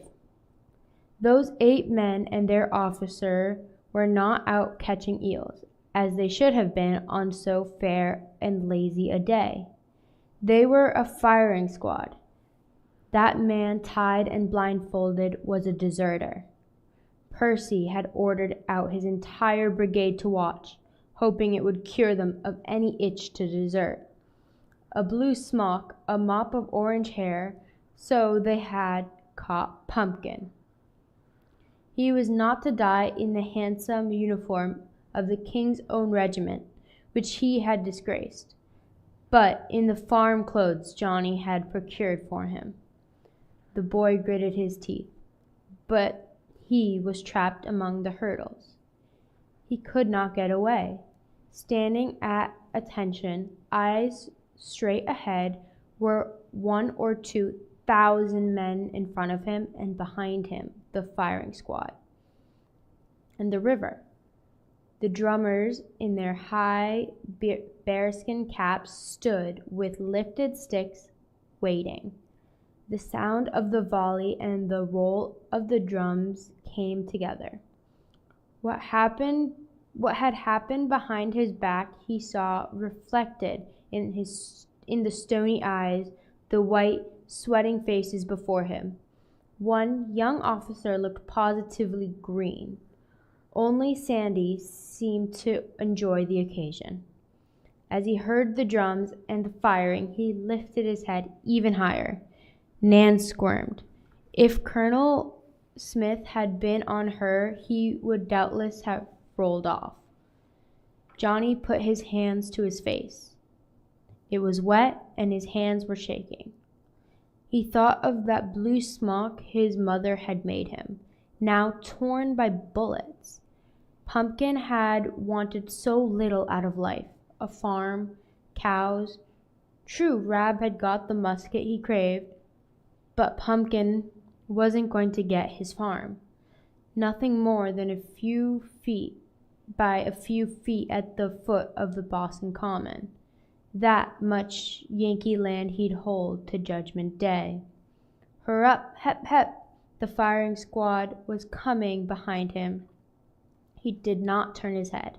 Now they were passing close to him, their backs coming into his range of vision. Grenadiers were in bearskin caps, coat-tails buttoned back to show their white breeches, squared scarlet shoulders, and on each shoulder a musket. Each musket ended with a wicked round eye, watching him, so it seemed. 8 cruel eyes. It was like looking into the face of death. Johnny had always been bold enough, taking about what came, never fearing a fight, and there was much fighting among the boys along the wharves. He had never once doubted his physical courage, but now he did. He could not see how anyone, certainly not himself, could ever have the courage to stand up and face those murderous little eyes. That night, for one horrible moment, he was glad his hands were crippled. He would never have to face the round eye of death at the end of a musket. For days he felt his own inadequacy. Was the bold Johnny Tremain really a coward at heart? Had Rab ever felt as he did now? You could not guess by looking at him. If he had any qualms, he would never mention them. Johnny decided to do the same, but Pumpkin's death badly unnerved him. The 14th of April, 1775. General Gage had sent out spies dressed as Yankee men looking for work. The spies came back on this day. All the colonels were at the Province House with General Gage listening to their reports. Joseph Warren knew this, and so did Paul Revere, even Johnny Tremain. It was easy enough to find out that the spies had returned, were reporting to the commanding officer, but what had they reported? This was not known. The 15th of April. This fell upon a Saturday. At every regimental headquarters, the same general orders were posted, signed by Gage himself. All the grenadier and light infantry companies were to be taken off duty until further orders. They were to be taught some new evolutions. Johnny himself read these orders posted in the lower hall of the Afric Queen. One man was grumbling. New evolutions? What was Grandma Gage thinking about? But Lieutenant Stranger, as he read, whistled and laughed. That, he said, looks like something. At last. Each regiment had 2 companies picked and trained for special duty. The light infantry were the most active and cleverest men in each regiment. Lieutenant Stranger was a light infantry officer. These men were lightly armed and did scout and flanking work. In the grenadier companies you found tall, brisk, powerful fellows, hard-fighting men, always ready to attack. If you have 11 regiments and picked off from each its 2 best companies, it adds up to about 700 men. All day one could feel something was afoot. Johnny read it on Colonel Smith's florid face. He was stepping across the Queen's stable yard very briskly and remembering to pull his paunch. There was ardor in his eye. Was it martial ardor? Lieutenant Stranger was so happy over something he gave Dove 3 pence. Spring had come unreasonably early this year. In the yard of the Afric Queen, Peach trees were already in blossom.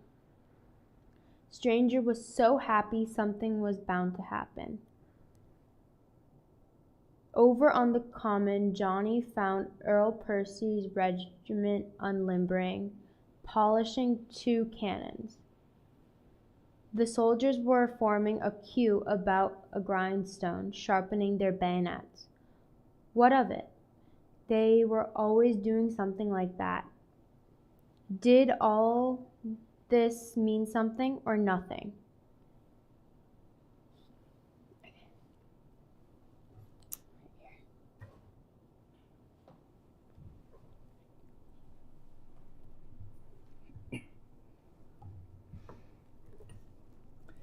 He went to Mr. Revere's, whose wife told him to look for him at Dr. Warren's. The 2 friends sat in the surgery making their plans and listening to reports that were coming from all directions. Seemingly the excitement among the officers, the preparations among the soldiers had been noticed by at least a dozen others. But where were they going? Who would command them? No one knew. Possibly only Gage himself, although before the start was actually made, he would have to tell his officers. All that day, the British transports had been readying their landing boats. This might mean men would be taken aboard, move off down the coast, as Salem had been invaded 2 months before, or that they were standing by merely to ferry the men across by the Charles River, land them in Charlestown or Cambridge.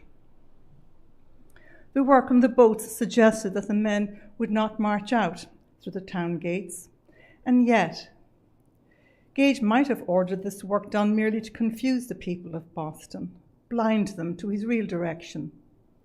The talk at Dr. Warren's went on into the night. Johnny relaxed on a sofa in the surgery as the men talked. He was ready to run wherever sent, find out any fact for them. It was past midnight. He would not have known he had been asleep, except he had been dreaming. He had been hard at work down at Hancock's wharf boiling lobsters, he and John Hancock and Sam Adams. The lobsters had men's eyes with long lashes and squirmed and looked up piteously.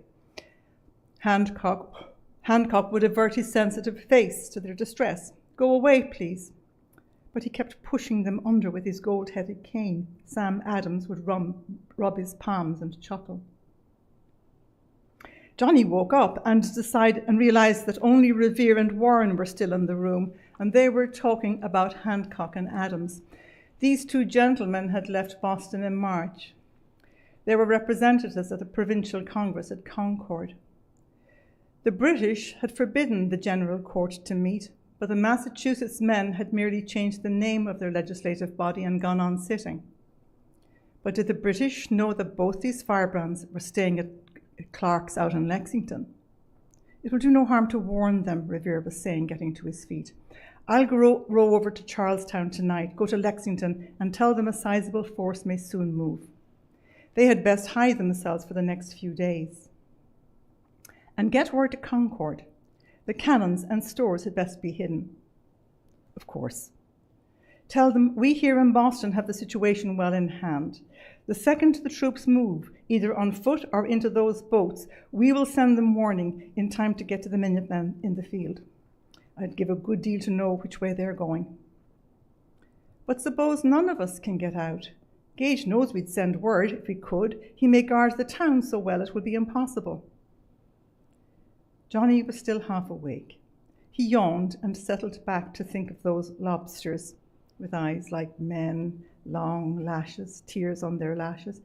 Revere was pulling on his gloves. "Colonel Conant in Charlestown. I'll tell him to watch the spire of Christ's Church.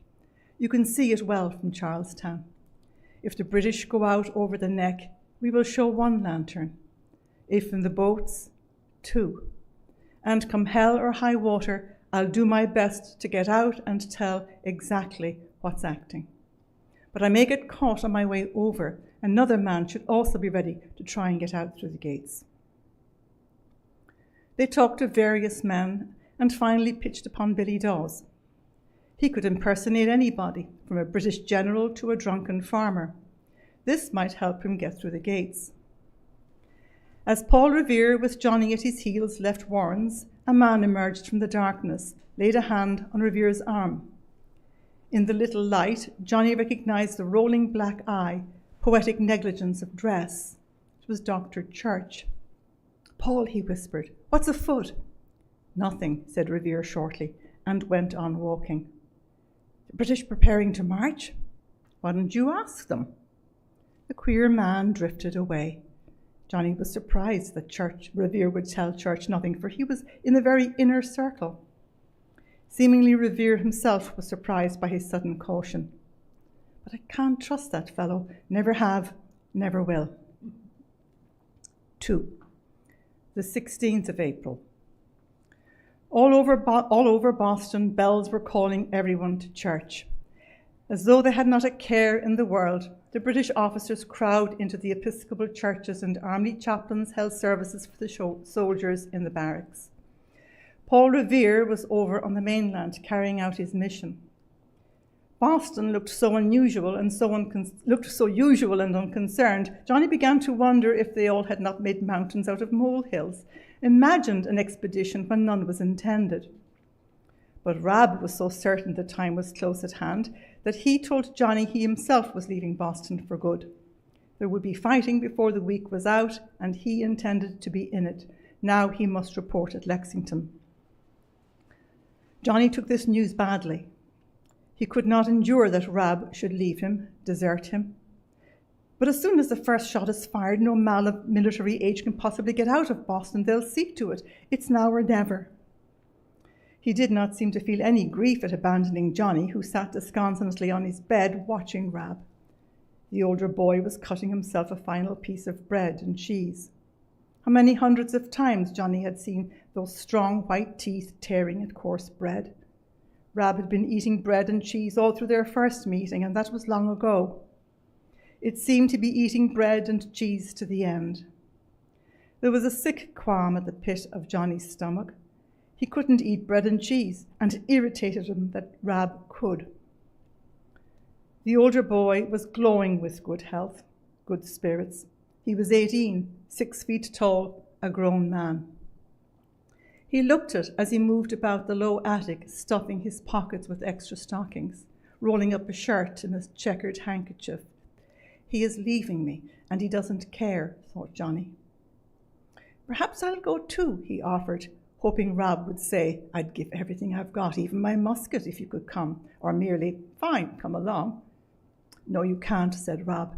You've got your work to do right here in town. You stick around with your fat friend Dove. Gosh, I'm glad I'll never have to listen to Dove again. But you'll have a fine time with Dove while I cannot stomach Dove. No, I thought you and he were getting on fine together. And there's not one reason why I can't leave for Lexington too, except you don't want me. He knew this was not true, but he could not help badgering Rab, trying to make him say, I'll miss you as much as you'll miss me. Rab laughed at him. He was going to leave, and he wasn't going to be slopped over. Johnny was gazing at him sullenly. Rab took the extra stockings from his pocket, untied his handkerchief, and added them to his shirt and other necessities. You want to go, Johnny accused him. Yes, well then, go. I'm going as fast as I'm able. Oh, Rab, have you ever seen those little eyes at the end of a musket? Rab, don't go, don't go. Rab was singing under his breath. It was the song of the Lincolnshire poacher that Mr. Revere had taught Johnny, and Johnny had taught Rab. There was something about Rab's singing, low, a little husky, and not too accurate, that had always moved Johnny. It was a part of that secret fire which came out in fighting, taking chances, and dancing with girls. The excitement glowed in Rab's eyes now. He was going into danger, he was going to fight, and the thought made some dark part of him happy. Johnny wanted to tell him about those eyes, but instead he said, I guess you really want to get out of Lexington and do more dancing. Here's hoping. From then on, Johnny said nothing, sitting glumly on his bed, his head bowed. Then Rab came over to him and put a hand on his shoulder. Goodbye, Johnny. I'm off. Johnny did not look up. You're a bold fellow, Johnny Tremain. He was laughing. Johnny heard Rab's feet going down the ladder. The door of the shop closed after him. He ran to look out the window. Rab was standing outside the Lorne house, shaking hands with his uncle, saying goodbye like a grown man. Now he was bending down to kiss Aunt Jennifer, not at all like a small boy kissing an aunt.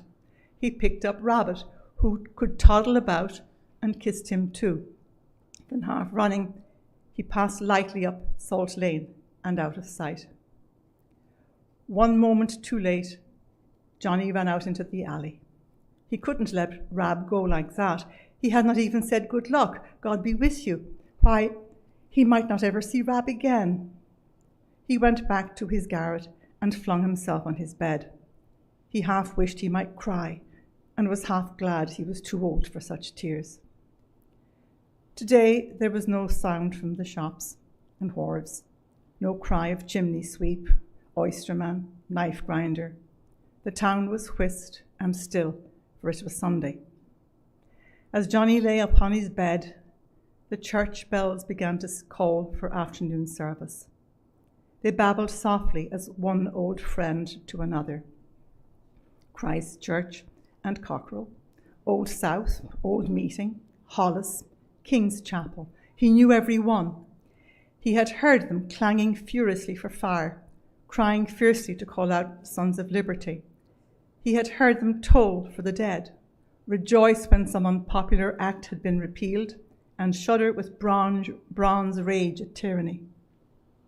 They had wakened him in the morning and sent him to bed at night, but he never loved them more than on Lord's days, when their golden clamour seemed to open the blue vaults of heaven itself. You could almost see the angels bending down to earth, even to rowdy old Boston. Peace, peace, the soft bells said. We are at peace. Suddenly close by, over at the Afric Queen, the British drumsticks fell. The fifes struck up, toot-toot, tootly-too. Even on Sunday they were out drilling. So were other men, even on Sunday. For instance, over in Lexington. The 16th of April drew to a close. Monday was a quiet day. Lieutenant Stranger looked very solemn. Maybe there was not to be an expedition after all. 3. The 18th of April. By afternoon, the sergeants were going about the town, rounding up the grenadier and light infantry companies, telling them, in whispers, to report at moonrise at the bottom of the common, equipped for an expedition. The sergeant would tap their red noses with their fingers and bid the men be whisked, but it was common knowledge in the barracks and on the streets that 700 men would march that night. This very night, come darkness, the men would move. But in what direction? And who would be in charge of the expedition? Surely not more than one of the colonels would be sent. Johnny, who had his own colonel to watch, Colonel Smith, hardly left the Afric Queen all day and helped the potboy serve drinks to the officers in the dining room. A young officer sitting with Stranger did say, as he stirred his brandy and water with his thumb, that he hoped before long thus to stir Yankee blood, and what of it? Colonel Smith did have an army chaplain to dine with him that day. Did he mean he was suddenly getting religious, as people were said to be before they go into danger? Of one thing Johnny was sure. Dove knew much less than he did. Dove was so thick-witted, he had no idea anything unusual was afoot. He honestly believed that the grenadiers and light infantry were merely going to be taught new evolutions. As usual, Dove was too wrapped in his own woes to think much of what was happening about him. By 5, Johnny thought he would leave the Queen and report to Paul Revere that he had discovered nothing new. First, one more glance at Dove. For once, he found him hard at work. His lower lip stuck out, his whitish pig lashes wet. He was polishing his saddle. That guy, he complained, hit me for nothing. He said I was going to get work on his campaign saddle. Who's he? Colonel Smith, of course. Did you do as he told you? I tried. I didn't know he had 2 saddles, so I went to work on the usual one. I shined it until you can see your face in it, And he takes it out of my hand and hit me on the head with it. Says I'm a stupid lout not to know the difference between a parade saddle and a campaign saddle. How did I know? Why, he's been over here about a year, and that campaign saddle hasn't ever been unpacked.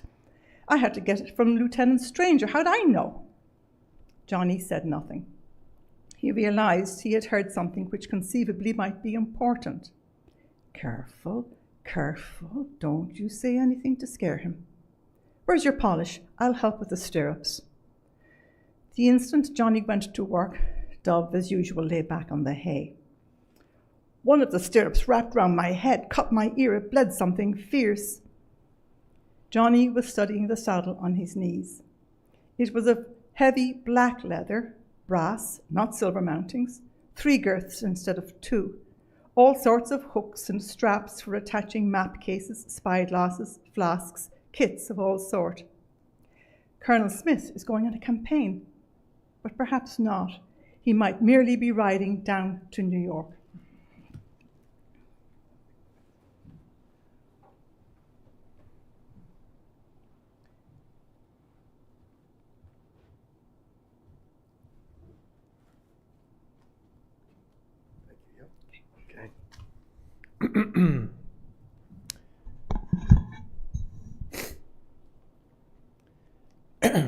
He leaned back on his heels. Say what if you and I took time out to eat supper? The Queen's cook has promised me a good dinner because I helped them at table this afternoon. Roast goose. I'll fix it so you can get on to it too. Oh, for goodness sake, no. It's past 5 o'clock. Colonel can't be going anywhere tonight. Oh, for land's sake, Johnny, he says. I'm to show him that saddle by 6 sharp. And if he don't like its look, he's going to cut me to mincemeat. He's always saying things like that. Johnny did not listen to what Colonel Smith was. He was thinking, well, after that, when Colonel Smith has settled down to play whist, can we go off? Tonight isn't like the other night. He told me to bring Sunday around for him, feed and clean him, saddle him with the old campaign saddle by 8 o'clock tonight. Colonel Smith is going on a long journey, starting tonight at 8. Might be a campaign. He had an idea. I should think if the Colonel's making a long trip, he'd take Nan, so she'd light and easy to ride, if he has far to go. He does like her better. She don't jounce his fat so. He always rides her around Boston, but only yesterday he had Lieutenant Stranger take her over to the common where the men were drilling. Stranger says she still is squirmy when she hears drums and shooting. I hear him say so. Oh, drums and shooting. This was not to be a peaceful ride, to say New York. His clothes whipped over the black saddle leather. He spat on it and rubbed even harder. The one thing he must not say was the wrong thing. Nothing was better than the wrong thing. So for a while he said nothing. Sandy's good as gold, but he's an old horse and a little stiff. His front leg won't last forever. Colonel Smith didn't say he was going off on him forever. This did not help much, but Dove went on. He and the horse doctor and Lieutenant Stranger were all looking at him this morning. The horse doctor said old Sandy could do 30 miles easy, and Stranger said no, he wouldn't swear you could get Nan on and off a boat without her fussing. So the campaign would start around 8 that night. The Colonel's horse would be put on and off a boat. There'd be a risk at least of drums and shooting. They were not going farther than 30 miles. Those men who thought the target of the expedition was going to be Lexington and Concord were right, and it would be Colonel Smith who would go in command. All Johnny's hidden excitement went into his polishing. The brass mountings turned to gold, the black leather to satin.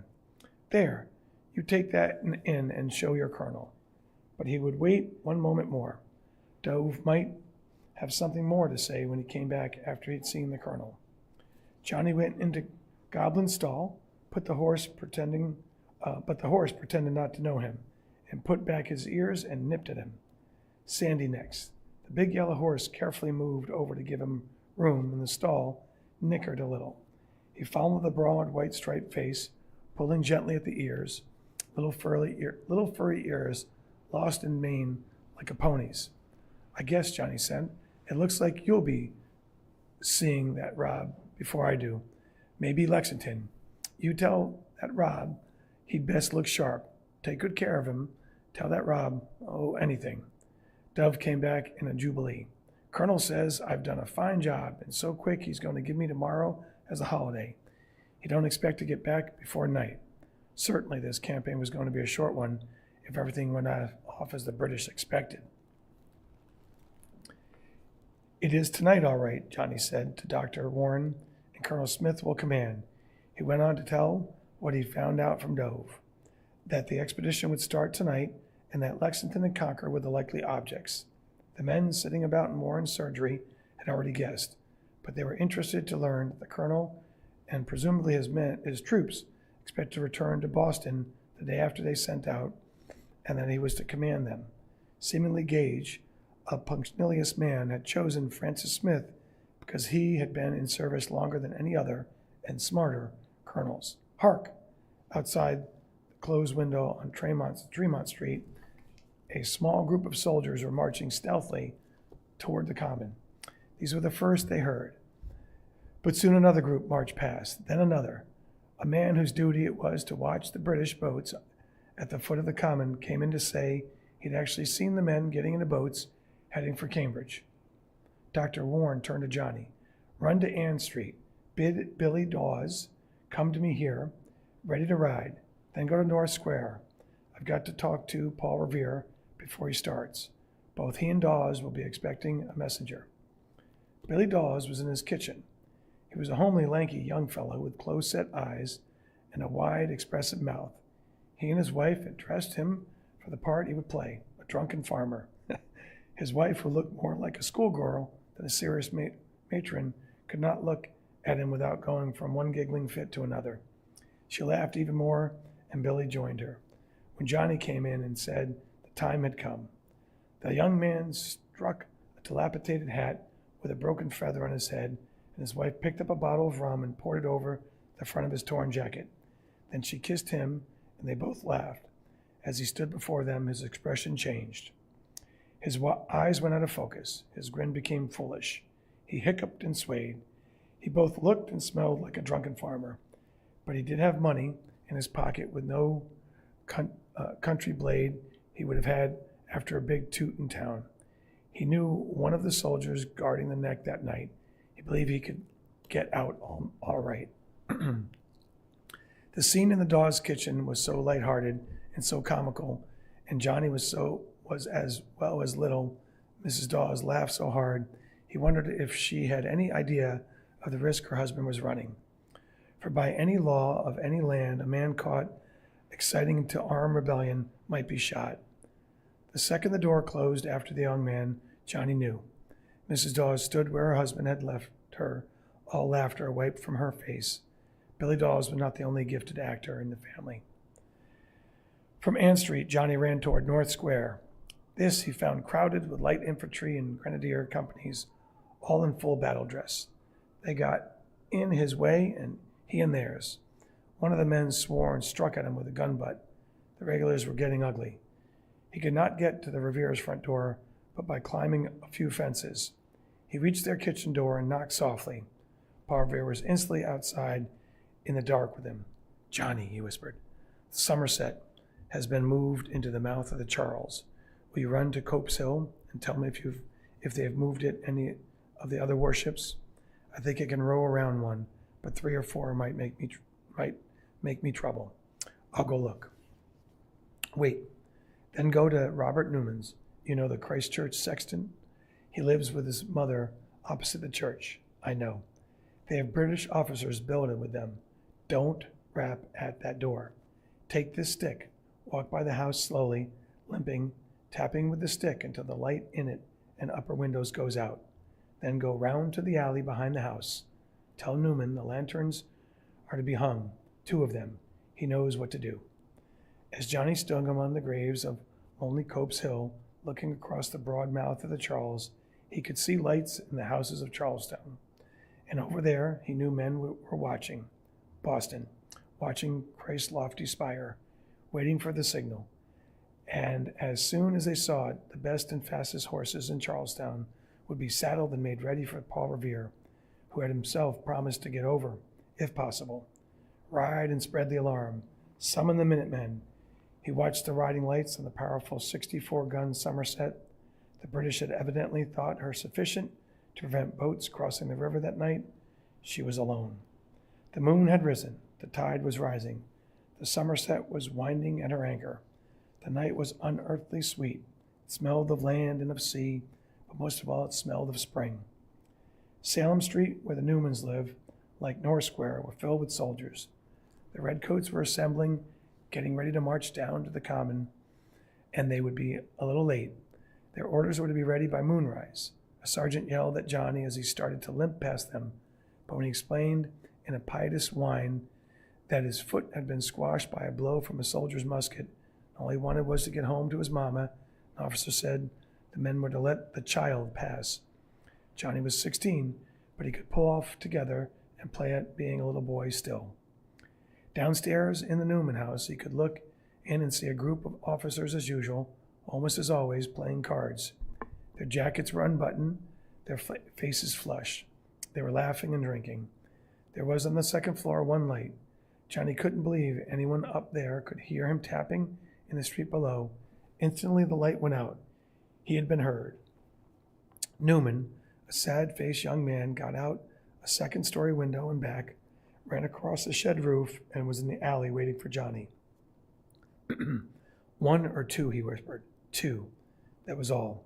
Robert Newman seemed to melt away in the dark. Johnny guessed the little tinkle was he heard. Newman had the keys to Christ Church in his hand.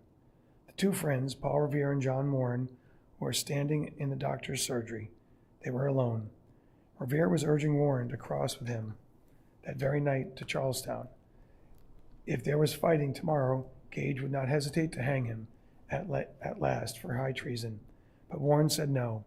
He would stay and keep track of the British plans until the very last moment. The second a shot has been fired, I'll send a message to you, Revere promised. I'll wait until then. Why, Revere, I never saw you worry about anything before. I'll be a lot safer tonight than you'll be, catching crabs out of that river, being shot at by the Somerset, and falling off horses. I'll not forget you and Parson Tomley's ambling jade. He was always ragging Revere about falling off horses. It was some old joke between them, which Johnny did not know, and both men suddenly began to laugh. The mood between them had been heavy when Johnny came in, but now it lightened. They parted as casually as any friends who believe they will meet in a few days, but each knew the other was in deadly peril of his life. It was 10 o'clock. Dr. Warren told this colored man to make up a bed for Johnny in the surgery. The boy could not think of bed. He stole down to the common to see the secret embarkation. It was almost over and was no secret. Hundreds of town folks stood about silently watching the boats returning from Cambridge shore and taking on yet another scarlet-coated cargo. But when these men were heading out, and who commanded them, scarce a man in the crowd knew except Johnny. Farther down the river, he knew the Somerset was on guard. By now, Paul Revere was in his boat, trying to steal around her. In Charlestown, the horse waited for him. He saw Sandy step into a boat with never a quiver. He recognized Lieutenant Stranger's own horse, and for a moment saw the young man's dark face in the moonlight. Being a horse-minded boy, he noticed that there was a little trouble with the showy white horse built like Sandy, but much younger. This was Major Pitcairn's. Were the Marines being sent as well as the Grenadiers and light infantry companies? Or was the rough, genial, stout-hearted old major merely going along for the fun of it? At last, he thought this observation important enough to report to Warren. Other spies had been bringing news of the embarkation. It had been noticed that Pitcairn was not in the usual tavern. He'd been seen with a civilian cape wrapped around him, heading for the common. Doubtless he was going. Gage had sent him either because he knew he was a better officer than Colonel Smith, or because he had a way with Yankees. Everyone liked the pious, hard-swearing, good-tempered Major Pitcairn. A barmaid from Hull Street came in to say she had been watching the Somerset at just the time Bentley and Richardson were rowing Paul Revere to Charlestown. Not a shot had been fired. It was also known that Billy Dawes had woven and bridled his inebriated way past the guards on the neck, and the horse he was leading and pretending to try to sell had not looked much like a thin, bony beast in a bridle patched with rope. It was one of the fastest horses in Boston. Then Dr. Warren told Johnny to lie down and get some sleep. It was almost midnight. Johnny took off his jacket and boots, rolled up in a blanket on the bed the black man had made for him. The night before and the night before that, he'd been much upset over Rob's leaving. He thought his thoughts had turned to the empty bed beside him. He'd slept badly. Although people were still about the surgery, exchanging ideas, trying to guess what the future might be, he immediately fell asleep. It was dawn. He was alone in the surgery and still sleeping, but out in Lexington on the village green, the first shot was fired. One shot and then a volley, and Major Picarian saying, "Disperse, ye damn ye villain, disperse! Why don't ye lay down your arms?" The war had begun. It was dawn on the 19th of April, but Johnny Tremain still slept. It's perfect, the bells, right? Am I doing 2 shifts? Okay.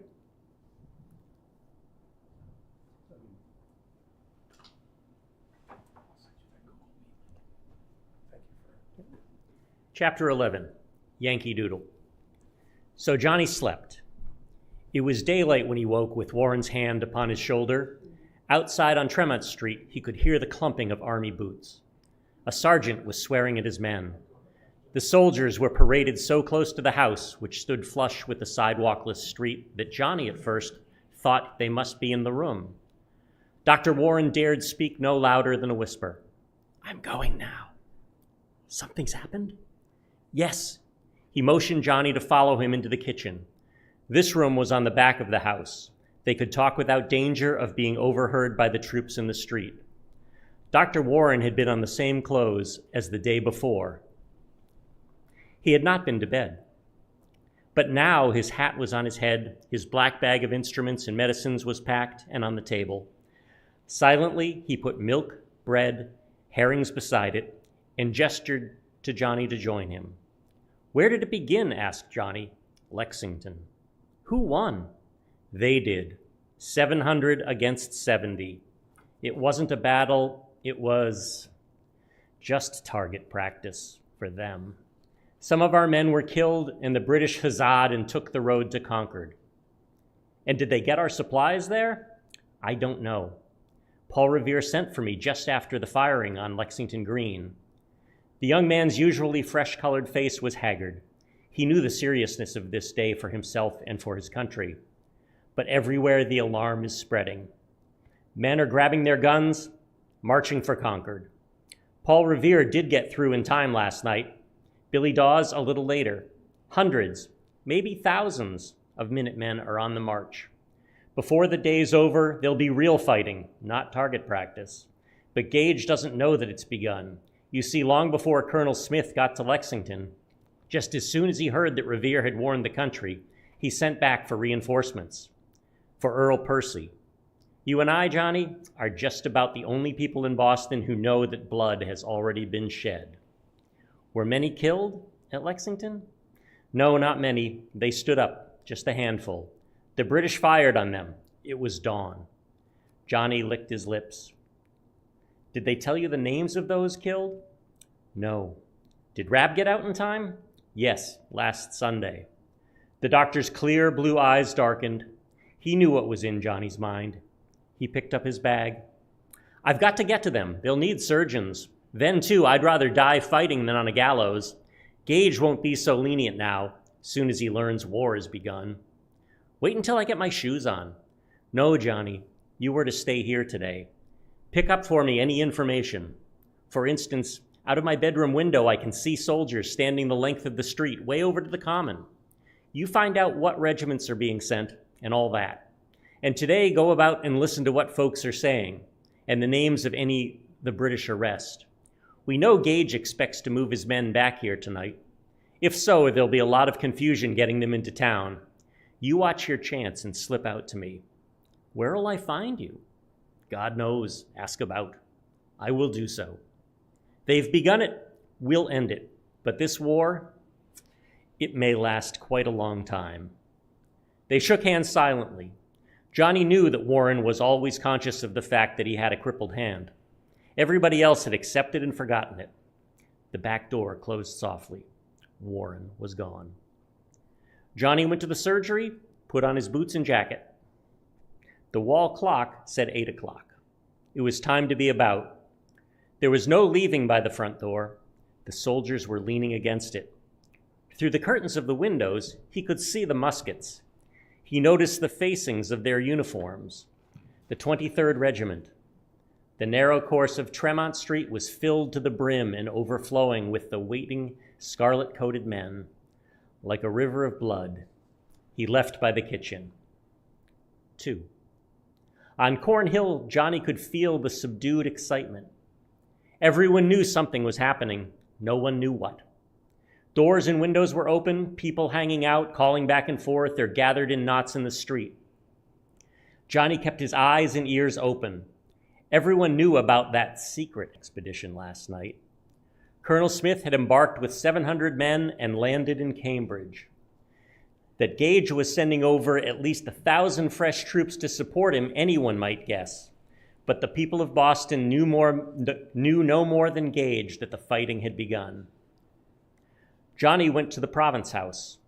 All was as usual. The sentries were on guard. Young officers lounged about. One was already in his cups. Johnny could see the group of them were playing at cards in the south parlor.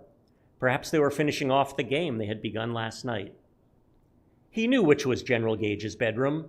The curtains were still drawn. Colonel Smith's early call for reserves evidently had not upset the commanding officer. He had given the order which set Percy's 1st Brigade in motion, had rolled over and gone to sleep. Johnny went to the Common. He had already seen the tail of Percy's brigade lashing around Dr. Warren's house. The head of this scarlet dragon lay upon the Common. The men were restless, grumbling, spitting, shifting their heavy equipment. Some had already been standing about for 3 hours. Johnny learned from one of their camp women what was causing the delay. They were waiting to be joined by a detachment of Marines. He looked about and saw for himself these 1,200 men were taking with them cannon and baggage wagons. The tension among the inhabitants was growing. What had happened? What was going to happen? Shops and schools were closed, and Johnny met a wreath of tiny children advancing and chanting, "School's done, war's begun." It looked to him they were shrewder guessers than their elders who were trying to believe that not a shot had been or would be fired. Then from over North Boston way came the brisk rattle of drums. The 500 Marines billeted all about North Square arrived at double quick. They took their places in the ranks. Some were still buckling their equipment or eating the bread that had been tossed to them. They had been hours late, but when they had been notified, they came fast. Tagging after them, looking half awake and half dressed, Johnny recognized an old acquaintance. It was Madge, even fatter since her marriage and seemingly more in love than ever. Tears streamed down her thick red cheeks, and all old animosity forgotten, she flung herself upon Johnny. "I can't bear it, but he says he's got to go." Nearby, tough little Sergeant Gale was strutting about like a bantam cock, roaring at one of his men whose buttons did not shine. He was pretending not to know that his wife was so nearby. He was really showing off in front of her and approved her presence. Men went to war and women wept. All was as it should be. "Sure he's got to go," Johnny comforted Madge. "But people say Gage is just sending out the brigade for exercise. They've been sitting about barracks catching fleas all winter." "Why were the Marines late?" "Gage sent a letter to Major Pitcairn telling him to parade his men, but Pitcairn wasn't to home. Pitcairn went off last night, second in command to Colonel Smith. Did you know that? The Marines didn't know that until 10 minutes ago." Johnny had to laugh. It certainly would hearten Dr. Warren when he had heard how stupid the British had been. Gage had forgotten the Marine major had already gone, had sent him a letter, and then turned over for another snooze. Suddenly there was silence along the whole great length of the brigade. Slim Earl Percy on a white horse, escorted by a group of officers, was cantering slowly across the common. 5 mounted men. The sun was bright that day, with only breeze enough to ruffle the horses' manes, flaunt scarlet riding capes, float the flag of England. Johnny was an Englishman. The sullen, rebellious people standing about watching Percy and his staff approaching, waiting for the brigade to march, all were Englishmen. That flag, it stood for Magna Carta, the Bill of Rights, Charles I's head upon a block, centuries of struggle for English liberty. But over here, they had grown up a broader interpretation of the word liberty. No man to be ruled or taxed except by men of his own choice. But we are still fighting for English liberty, and don't forget it. French slaves to the north of us, Spanish slaves to the south of us. Only English colonies are allowed to taste the forbidden fruit of liberty. We who grew up under England. Johnny thought of James Otis's words, upholding the torch of liberty, which had been lighted on the fires of England. Not since the soldiers had come to Boston had Johnny removed his hat when the British flag went by, except once when it had been knocked off his head by a soldier. He started to remove it now, for the first time and doubtless the last. Thought better of it. It was too late. He knew the shooting had begun. The sword in Earl Percy's hand flashed. There was a command which was instantly picked up and repeated and echoed and repeated again. The regimental drummers struck up. The artillery horses threw their weight against their collars. Wagoners cracked their whips, and the Scarlet Dragon swung forward, sluggishly at first, heading for the town gates. Thousands of separate feet merged into one gigantic pair. Left, right, left, right. The earth shook to their rhythm. Johnny watched them pass. Every button was sewed on, every buckle in place. Every cartridge box held exactly 36 cartridges. Every musket had a bayonet, and there was not one old fowling piece among them. Every horse had 4 new shoes. It was a magnificent sight, but Johnny felt a little sick. What chance, what shadow of a chance had those poor, untrained, half-armed farmers at Concord? Oh God, be with us now. But even as he prayed, he kept an eye out for the regimental markings on the men's uniforms. It was the 4th, the 23rd, and the 47th who were being sent out, plus 500 Marines, plus a small artillery train, and a few baggage wagons. 1,200 for a guess. The drums throbbed, the heavy dragon marched on its thousands of feet, and now above the drums came the shrilling of the fifes. They played a tune they always played when they wished to insult Yankees, for once more Yankee Doodle was going to town on a spanking stallion with that forlorn feather in his cap, asking those unmilitary questions. Poor Yankee Doodle, whatever could he do against this great scarlet dragon? 3. The hundreds gathered to see the departure of the brigade stood about gazing at the empty space they had occupied. Far away, growing faint and fainter, came wafting back the last sound of the tune they played. A man standing by Johnny with clenched hands and head thrust down and out like a bull's said thickly, "They go out by Yankee Doodle, but they'll dance to it before night." Johnny saw a group of women, and they were nodding their heads, whispering a prophecy. Before night, they'll be dancing. This catchphrase was everywhere. It did not seem to have gone from mouth to mouth, but from mind to mind. Old meetings struck 9. Earl Percy and his laggard brigade were gone. This day, this unreal day in which Boston waited hour upon hour for news, any news, good or bad, was well begun.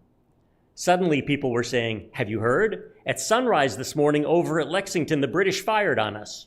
No one seemed to know where this rumor had started, but it was everywhere.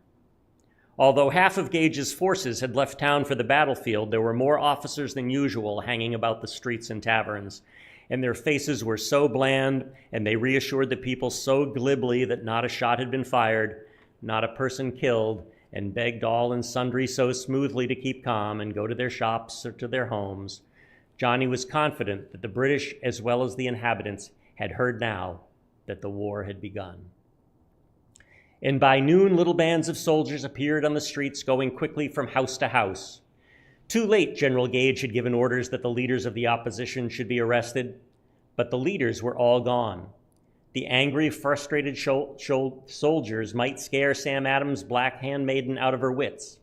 They could break John Hancock's fence, but these gentlemen had quietly left Boston a month before. They stormed into Joseph Warren's house. He was gone, and so was Paul Revere. Not one of the principal leaders was left, and seemingly no rebel printers. Isaiah Thomas's shop was empty. He and his press had left the night before. At Eads and Gill's, where the Boston Gazette was published, they did grab young Peter Eads. His father and press had been smuggled out to Watertown. Robert Newman, suspected of having hung the lanterns in Christ Church the night before, was thrown into jail, and John Pulling, merely suspected of having helped, was forced to hide in his grandmother's wine butt. Paul Revere's cousin was in jail, and every minute the temper of the soldiers was growing shorter, and a queer feeling of jubilation was apparent among the people. You couldn't see, you couldn't guess why they had begun feeling so confident. Confidence was in the air. As soon as Johnny heard that arresting parties were on the streets, he sent a message to Uncle Lorne. Uncle had best make himself scarce.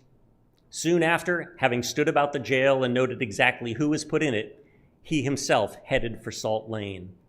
There was not a person on the street, but at every window he saw a face. The lane itself had changed. He glanced about him and saw what was wrong. There was no little man in a blue coat observing Boston through a spyglass.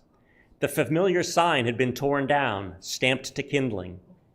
The door of the shop was shattered. He went in. The presses were broken. The type pied. Upstairs, his and Rab's bed had been ripped open by bayonets. Frightened, he ran across the street. Aunt Jennifer sat in her kitchen. Half in her lap and half on the floor was an enormous feather bed. She was peacefully sticking on it a new ticking. The only unusual thing was the great number of feathers this deft housewife had carelessly spilled over her kitchen floor.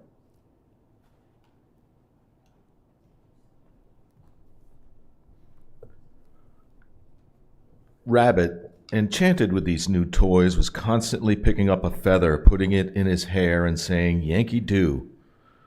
"They've been here?" asked Johnny. "Yes. Are they all gone?" "Not one in sight. We got your message just as they were turning down Salt Lane." The feather bed began to heave on the floor. "You can come out now," Aunt Jennifer whispered to it. Out of the bottom rolled Uncle Lorne, choked with feathers and looking more bird than human. Rabbit shrieked, "Da, da!" He evidently thought his father much improved. Still trembling, for Uncle Lorne was a timid man, he kissed his wife and hugged his child. "It was all I could think of," Aunt Jennifer said to Johnny. "Mr. Lorne just stood here and said he wasn't afraid to die. We could hear the men marching down the street. It was terrible. So I just popped him in and went on sewing." "Were the soldiers rough?" "Rough. They were furious." "Good," said Johnny grimly. "That means they are really scared. Something pretty awful has happened to all those men Gage has sent out. Some of the officers may know already, but the men have guessed it, and they are running about with uniforms unbuttoned and yelling. If they want a war, we'll give it to them. And they won't pay taxes, we'll collect it in blood." "You don't say. Are you sure the fight's for us?" "Pretty sure.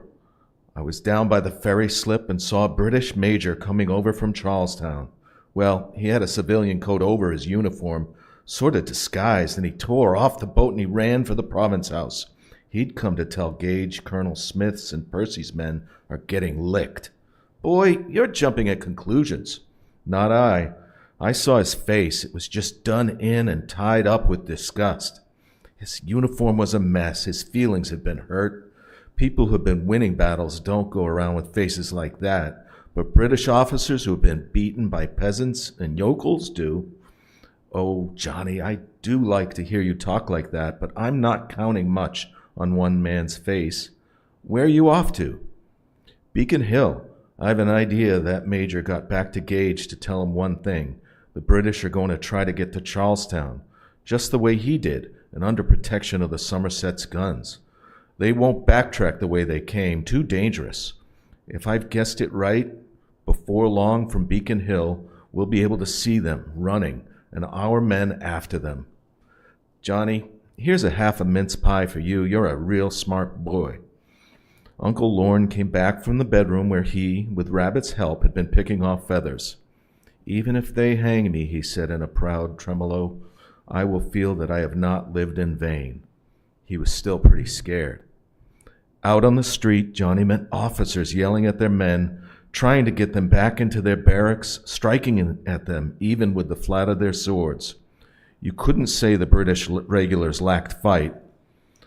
All they could talk about was how many skulking cowards and damned rebels they were going to kill.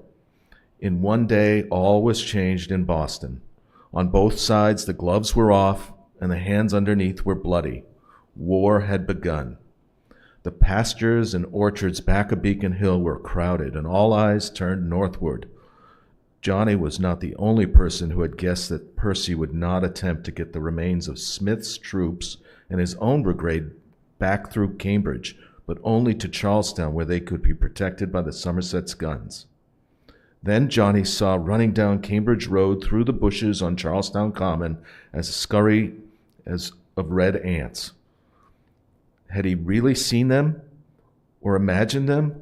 But all about him people were exclaiming, "Look, there they are." Those red ants were British soldiers. To his left, the last moment of sunset light was dying. The day had been amazingly warm, but with night a fresh breeze came up off the ocean. Lights began to glimmer in Charlestown and on warships. Seemingly there was nothing more to be seen from Beacon Hill. Silently people turned to go to their houses. "Look!" Johnny cried. You could see the flash of musket fire, too far away to be heard. Fireflies swarming, hardly more than that. 4. Getting 2,000 men, or what was left of them, for gossip was saying they had been well chewed, into boats and back to Boston would create just the confusion Dr. Warren had promised. But it would not be easy for Johnny to slip over. The soldiers were cross and frightened. He would wait a little until they were more relaxed, say about midnight. Before him, lighted from top to bottom, he saw the Lights house, and he remembered Pumpkin's uniform. Dressed in that, he might slip aboard in the confusion. He went to the Lights. In front of the house, he saw wagons and carts and men, loading them with furniture, chests, trunks, boxes, even old portraits. The Lights were moving, and by night, and in a hurry, he went to the kitchen door. Mrs. Bessie, who certainly ought to have been superintending this moving, was sitting idly by in the kitchen doing nothing. Scylla sat beside her. She was doing nothing. Mrs. Bessie jerked her thumb towards the front of the house. Scared, she said, they're all going to London until this insurrection, as they call it, is over. The Unicorn leaves at dawn tomorrow. Gage has given permission. Scylla, said Johnny, don't you go with them. Never. We all had a terrible fight this afternoon when word first came that us Yankees had beaten them hollow. All the other servants are Tories and are going with them. But Mrs. Bessie and I are Whigs, and we are not going with them. In the end, Mr. Light said he was glad we are Whigs because he will leave us here to look after his property. Gage has promised nothing up here will be touched. But they don't want us around, can't bear the sight of us, Mrs. Bessie said smugly. The very sight of a good Whig makes them furious. Mr. Light did have another fit, just a little one. Miss Lavinia is afraid if she doesn't get her papa right out of town and off to London, he'll die. She always did like London better than Boston anyway. They are leaving tonight, and fast. What's His Honor going to do? Is he? Mrs. Bessie's lips curled. She'll go with them. She will not, said Scylla. Miss Lavinia has gone down to Hancock's Wharf to ask Ma to let her take her, but Ma couldn't give her away, just as though she was a kitten. Miss Lavinia was standing in the doorway from the dining room to the kitchen. She had on a black cloak with the hood to it over her head. She stood a moment, looking about, and said nothing. Johnny was on his feet. He knew he would never forget her, never. Even when he was an old man, he would remember Lavinia Light standing, framed in that doorway, saying nothing. Her eyes were angry and tired. The chisel mark was deep between the low, sweeping black brows. He had never seen her look so worn and old, and never been more aware of her beauty. "Izana is going with me," she said at last. "Your mother, Scylla, has too many kittens." "Miss Lavinia," said Scylla, "you can't do that." "Can't? Your mother signed the paper, and you're a wicked girl to stand in the way of your sister's good fortune." A little diffidently, Izana herself emerged from behind the lady's great skirts. "Izana," said Scylla gently, "you can't go off and leave me like this. It's no matter what Mother says. Look, dear, if you go to London, maybe you will never come back. Izana, don't go away from me." Lavinia was smiling under her dark hood. "I will leave the decision entirely to her. She should be perfectly free to choose between us.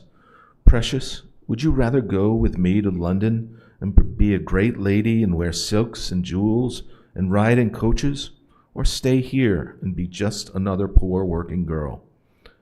And then, to make the choice doubly hard for the child, she added a little maliciously, "Which do you love most, Scylla, or me?"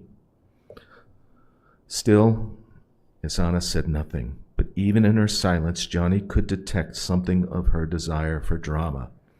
At the moment, silence was more dramatic than anything she could say. "Izzy is no good," thought Johnny. "She'll go." Scylla was standing quietly, well away from the child. She was too proud to make any further appeal to her. Perhaps, like Johnny, she knew what the answer would be. "Well," said Lavinia, "I haven't got all day. Which do you love the most?" Izana began to cry. It was perfectly natural crying. Not even Johnny could believe it was done for effect. "I don't know," she sobbed. "Which would you rather be, a common person like your sister or a fine lady?" "Fine lady," she sniffled and went on dreamily. "And I'll have a gray pony and a pony cart. I've got the gold locket already." Her hand went to her throat. Next she'd be saying she wanted a little sailboat. Even now she was only reflecting old desires of Scylla's. Izana could never think of anything for herself. "Yes, dear, you will, when I am Lady Prior Morton and you my little protégé." She explained to the others, "I've been betrothed to marry my lord ever since I last came back from London. Papa is a very sick man. He could never live through a civil war over here, never. He doesn't want to leave all his property to the mob. But what does it matter? My lord is so rich. This miserable house, our ships, shops, are nothing to him. And my lord never liked it that my papa was in trade. Until now, papa would not give up his trade, nor could I bear to leave him." She turned to Scylla, "And I promise you I will be in a position to give your sister the best care and training." "Training?" said Johnny. "What's she's going to be trained for?" "Izana shall be an actress. I would have been myself, but my station in life prevented me. And then I am too tall, and besides, I can't act. Izana shall be the toast of London.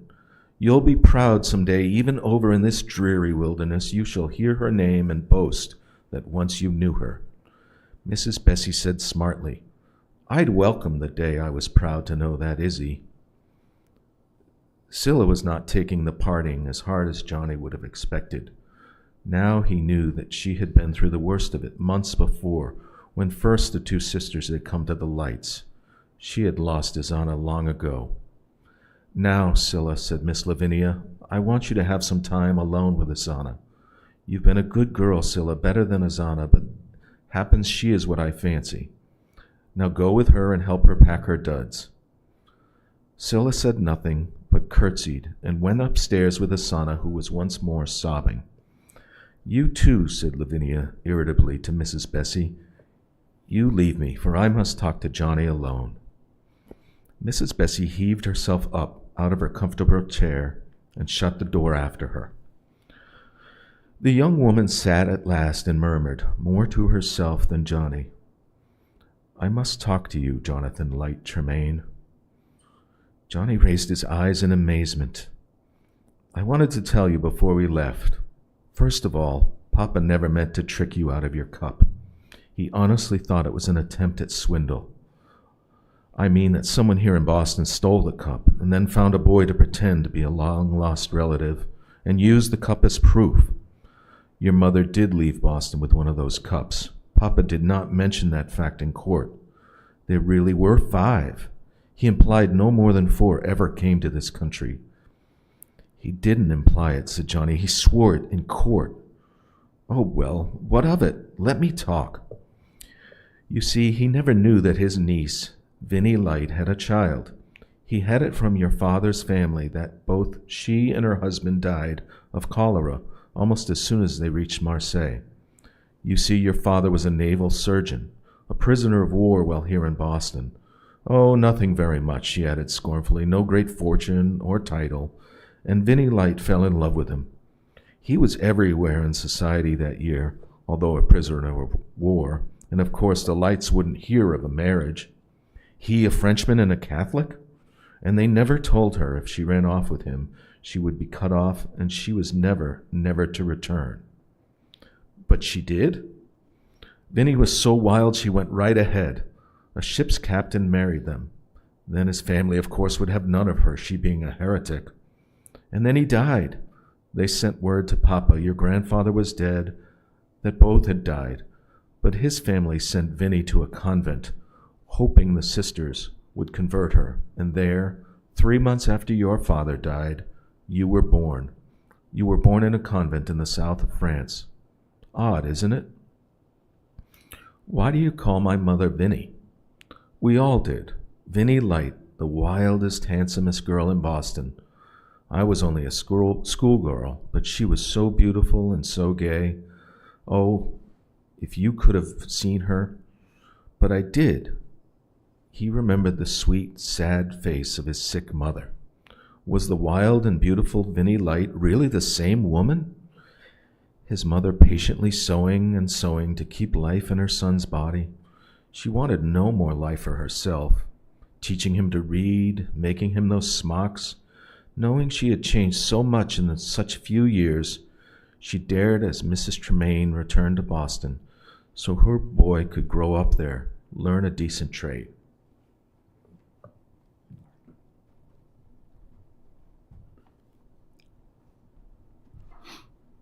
He thought of her agreeing with Mr. Lapham for his indenture, smiling as she told him that when she died, he was to go there.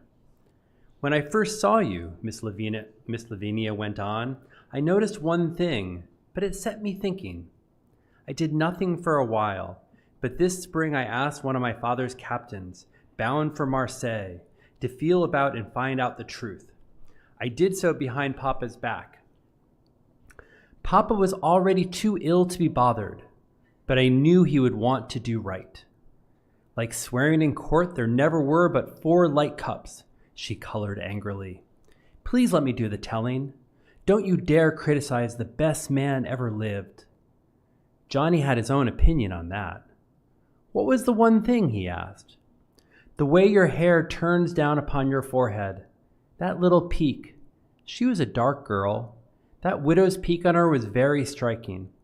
And then that day in Mr. Dana's court, I did notice you walk like her, light and wild, like a panther or," she shrugged, "maybe only like a tomcat. I admired my cousin so, I may tend to exaggerate her qualities." "And what did your captain find out?" "What I have just told you, and one thing more. Your father, the naval surgeon, was ashamed to be a prisoner of war. He told folks here his name was Latour. That's why your name Tremain meant nothing to us." "That is my true name?" "Yes. But I haven't much time to talk. Only yesterday I told Papa. He's too ill to speak to you himself. He does want you to know that he did not deliberately cheat you to steal your cup." "Mother did take it with her?" "Yes, it belonged to her, and her maid, Miss Denny, went with her. It was Margaret Denny who got her and you out of the convent and onto a ship her brother commanded, and so to Townsend, Maine. That's where I grew up. I remember Aunt Margaret. She died just before Mother took me to Boston. Yes. And Papa says I am to promise you that he will write the whole thing out in black and white when the war is over. She shrugged. You can put in quite a claim for property, and if there's any property left, which I doubt. Anything more you wish to ask me? Yes. What relationship are you to me? What ought I to call you? She laughed out loud. Mercy, I don't know. What am I? Why, I suppose I'm sort of a cousin, but you'd better call me Aunt. Aunt Lavinia. He said it tentatively. Aunt Lavinia? You couldn't even secretly have a romantic passion for an aunt. The queer hold she had on him for a year snapped. She went to Johnny, stretched out a hand, and touched the widow's peak, all that he had ever got from the beautiful Vinnie Light. Then she was gone.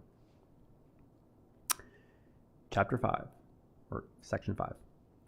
Johnny almost forgot the principal reason for his visit to the lights. He would have liked to sit quietly for a moment, brood over what Miss Lavinia had told him. Now is not the time to brood. Scylla and Miss Bessie came back together. He told them that he must have Pumpkin's uniform. Mrs. Bessie said he was not to think of such a thing. If they catch you, Johnny, they'll shoot you for impersonating a British soldier in wartime. Lots of better men got shot today. Lexington, Concord. The British are sending boats back and forth tonight, taking off their men from Charlestown. I can sneak along over with them. No, I forbid you, Johnny. You're going to stay right here and help Scylla and me look after this house.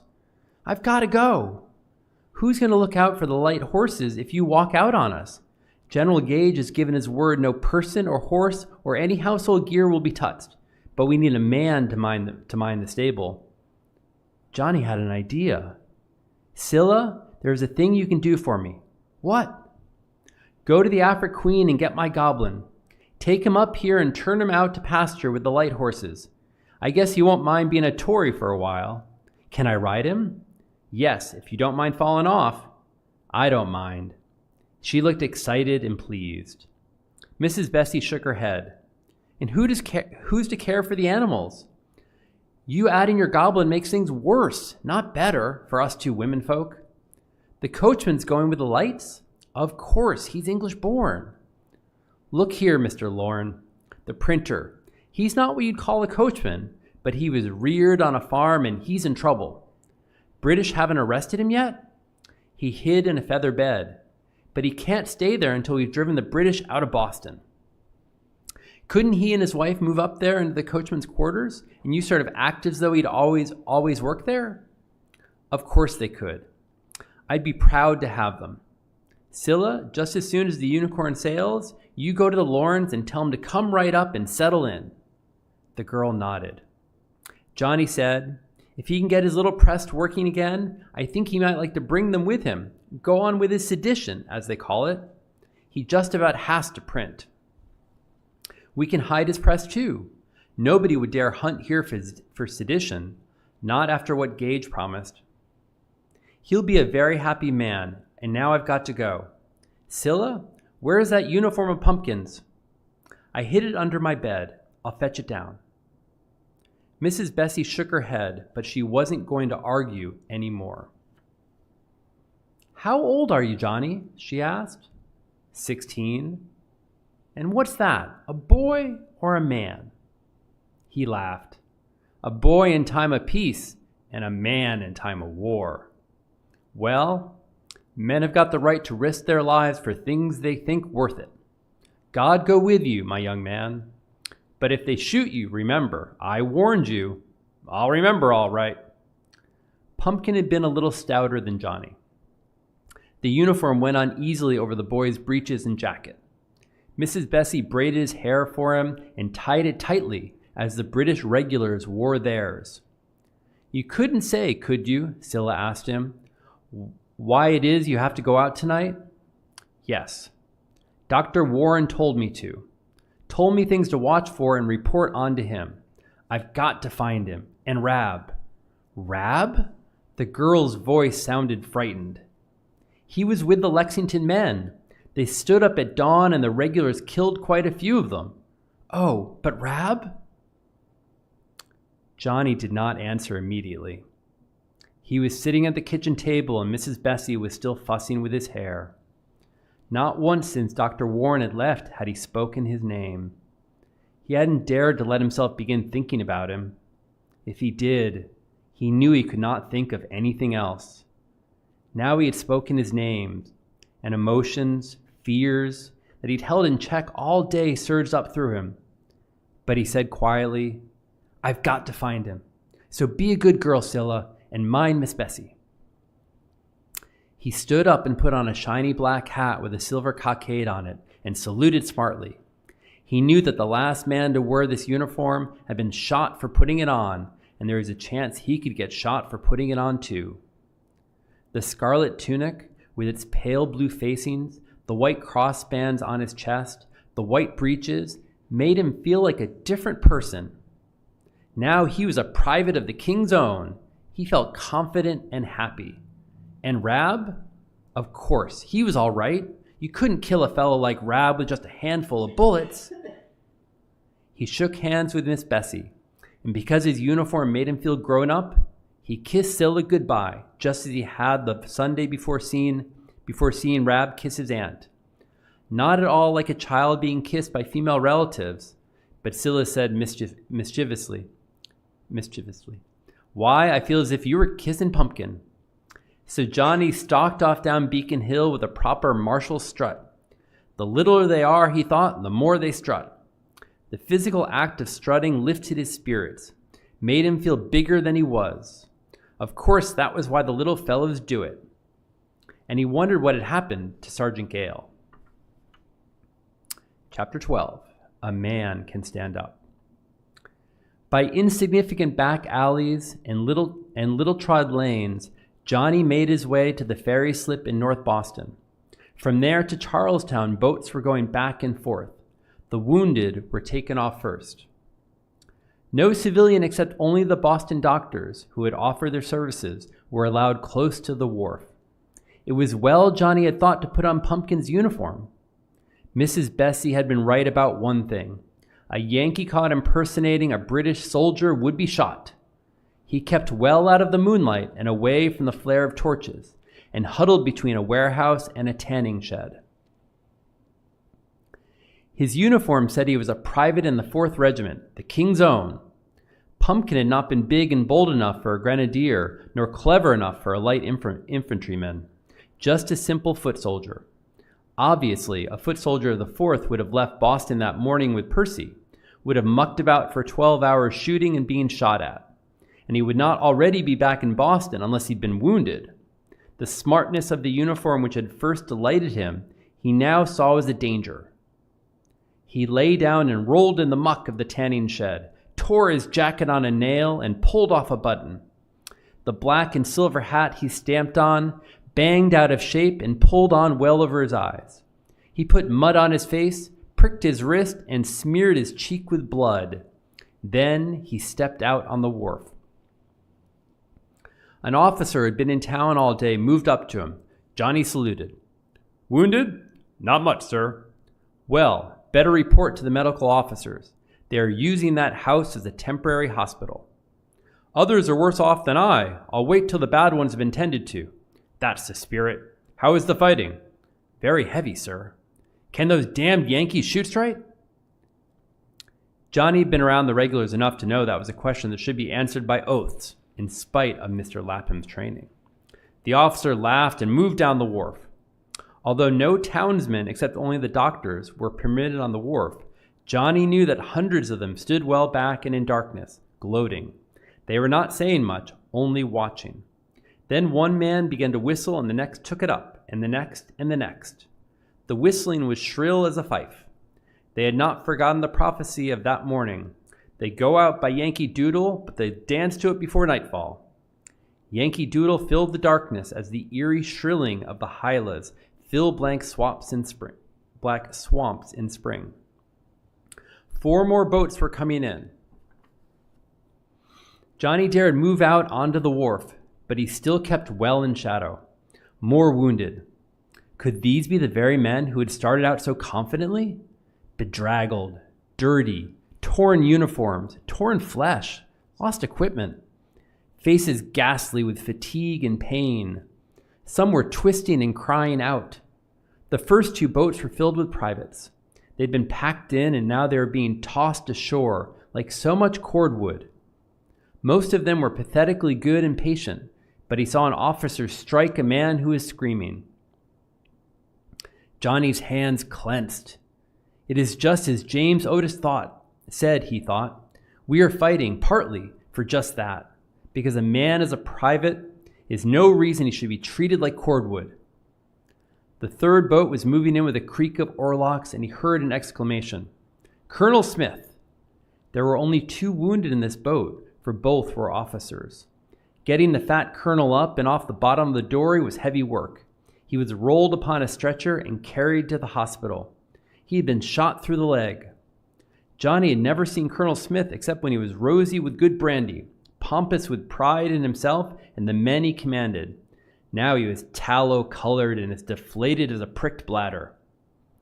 The other officer crawled off unaided. The torch suddenly lighted his face. A dark young face, his lips locked to keep down any cry of pain. One arm in a bloody sling. Rab! Oh, Rab! Of course not. It was Lieutenant Stranger. Instinctively, Johnny started forward to help him, for everyone else was so busy with the wounded colonel, Stranger was left to shift for himself. The boy thought in time of his own danger, how curious is a thing is war. Last week, no, yesterday, this man was, in a way, his friend. Lieutenant Stranger walked stiffly and in agony towards the hospital. And then another boat, more wounded. The sight of them sickened Johnny. Gray and twisted lips, hollow eyes. But I can't leave. I've got to stay about. Watch my chance for a ride over.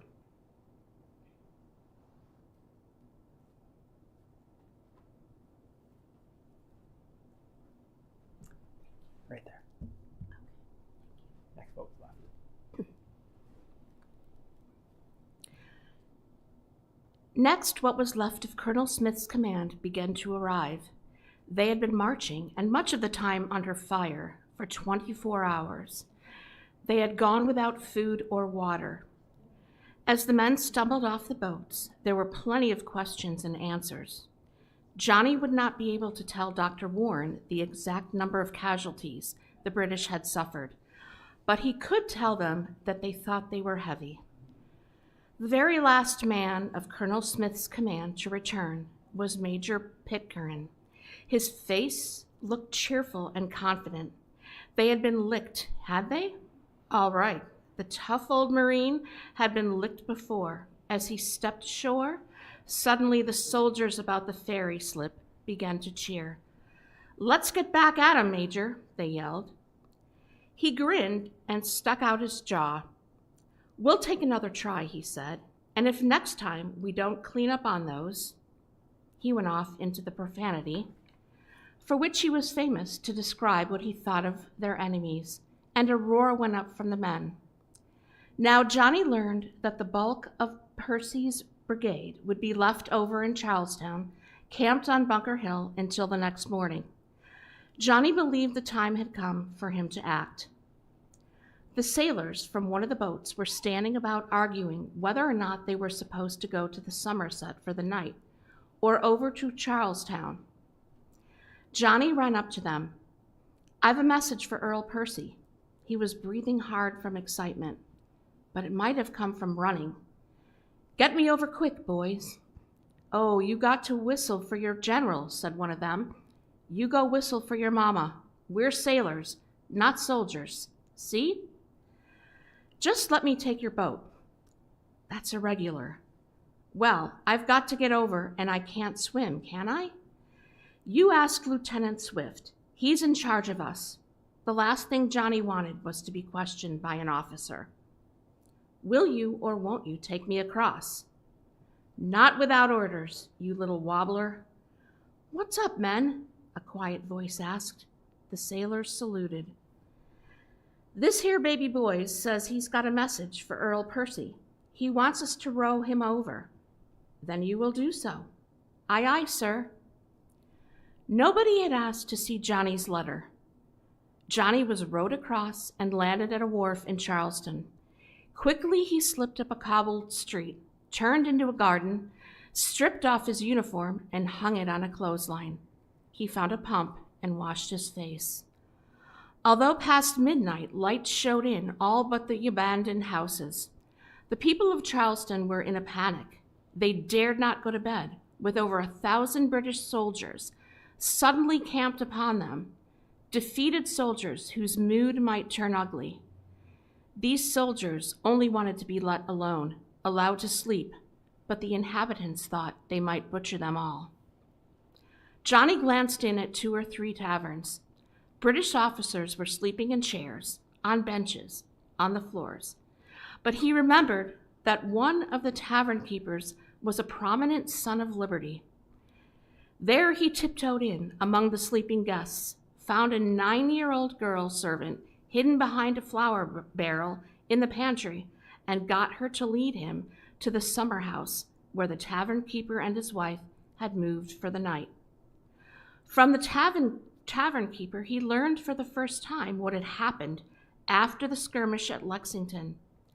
Colonel Smith had indeed marched on to Concord, possessed the town, destroyed such military stores as had not been hidden.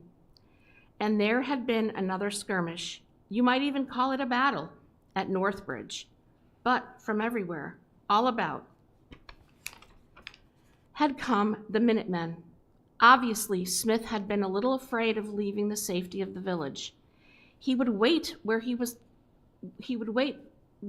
for the reinforcements he had sent for, even before Lexington.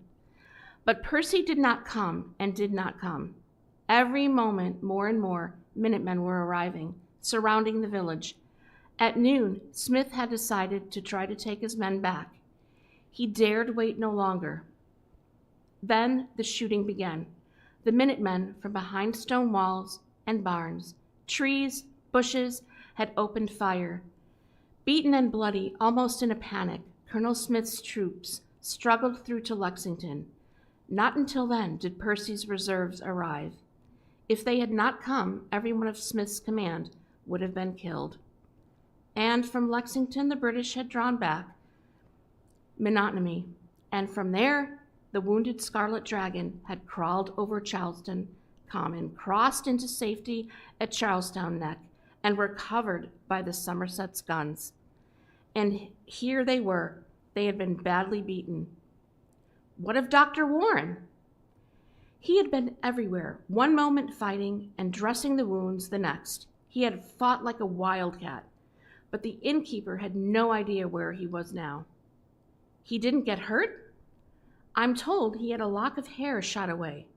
He came that close to death. Have you, by any chance, heard how it fared with the men of Lexington? I believe 7 or 8 of them were killed in that first volley. Do you know their names? No. But by the time the British got back to Lexington from Concord, the Lexington men were ready for them, and they fit 'em and harried 'em all the way to Charleston. Johnny knew he had no chance of leaving Charleston until the few hundred fresh men who had been rowed over to hold the Neck had been withdrawn. Next morning, he watched them go and waited his chance. It was 10 o'clock when he left the town. People were running about. Each had a story to tell. Many women, children, and timid folk had spent the night hidden in the clay pits. They, too, were coming out of hiding. Johnny, from sheer high spirits, jumped the now deserted breastwork the British had thrown up so hastily the night before. He had seen so much of the British army, he had come half to believe that they were, even as they said, invincible. No Yankee farmers could stand up to them. He had been impressed with their perfection of equipment, discipline, grand, gaudy uniforms, the pride of their officers. We beat them. We Yankees did. God was with us. He took the road for Cambridge, crossing desolate Charlestown, common with its salt marshes, clay pits, gallows, and gibbet. Everywhere he saw signs of the retreat. The heavy tracks of cannon, the road itself beaten to muck under anxious feet. He saw lost hats, uniforms, muskets even, and he saw a group of men getting a horse out of a pit. The horse was taking the matter sensibly, not struggling, seeming to understand that the oxen being tackled would pull him out. It was Colonel Smith's Sandy. Johnny looked upon this as a good omen and walked forward, whistling. But his whistling stopped abruptly. He had met his first burial party. He noticed the faces of the men and women following the dead countrymen. Next, he saw a cellar hole with smoke and stench still rising from it. There was a tavern, and in the tap room men set about drinking rum and boasting of their great deeds. Johnny did not doubt, but they all had done as well as they said. But he was in no mood to listen, so having bought bread, a handful of salt alewives, and asked if anyone knew where Dr. Warren was, he quickly left. They told him to try Cambridge. Here a strange thing had happened, apparently overnight. Milling about were hundreds upon hundreds, perhaps thousands of Minutemen. They had come as they were from the plow, the shop, even from the pulpit. Most of them had guns in their hands, but there were hardly a dozen overcoats among them. No blankets. They had no food except the little their women had tied up for them, enough to take a man through one day's fighting. No tents, no extra munitions. What now was to be done with them? What were they to do with themselves? Should they go home now, having accomplished the mission for which they had been summoned? Or were they to stay and undertake the siege of Boston? They had no cannon. Seemingly, they had nothing but guns in their hands and the fire in their hearts. A man who told Johnny he was a colonel, he did have a pair of homemade epaulets sewed to his old hunting shirt, said that he, the committee of safety, was sitting at the Hastings house trying to work out some way these civilians might be turned into soldiers. Dr. Warren was chairman of this committee. Johnny went to the Hastings house where he met Paul Revere, who told him Dr. Warren had left for Lexington. Lexington! It was to Lexington, of all places in the world, Johnny wanted to go. Now he had an excuse for it. This day, like the one before, was warm and beautiful. It was one of those silent, dreamy spring days when sunshine pours down upon the yet cold earth, and the earth turns in its sleep. No cloud in the sky, not one cat's paw of breeze. He stepped along rapidly. Not until he reached Monotony was he once again following the tracks of the defeated British army. A parcel of folk were standing about a stout old granda. 6 grenadiers had surrendered to her and asked for her protection. She had no idea the battle was moving in so close. Old Mother Batherick had been out digging dandelions. In every house left standing, Johnny saw bullet holes and once again a burial party. 12 men hastily thrown upon an ox sled were being drawn to their single grave, and there were British dead to bury. Where should they be buried? The minister said they were to be laid in the lot set aside for slaves, but all who had hats doffed to them as friend and foe passed by. Johnny had no hat, but he stood with bowed head. He walked on. The sight of a young woman drawing water was too much for him. He stopped and asked her for a drink. As he sat on a wall and drank from a wooden bucket, she answered his questions. Was he now in Lexington? Yes, he had just crossed the town line. Those Lexington men, how many were killed on the green yesterday? 8, she said. As he asked his next question, his voice sounded unreal to himself. Happens you know their names? She turned a stony face and stared at him. These are their names, she said. Let them never be forgot. She stretched out her hands and counted on her fingers. Jonathan Harrington, she said, and Caleb too. Robert Monroe, Jonas Parker, Samuel Headley, Isaac Muzzy, Nathaniel Wyman, John Brown. Rabs was not one. Johnny smiled. Do you know how the Silsbys fared? She said the women and children had, like so many others, gone away to hide. She believed they had gone to Woburn, but by now they might be back again at Silsby Cove. And the men went out fighting? Of course.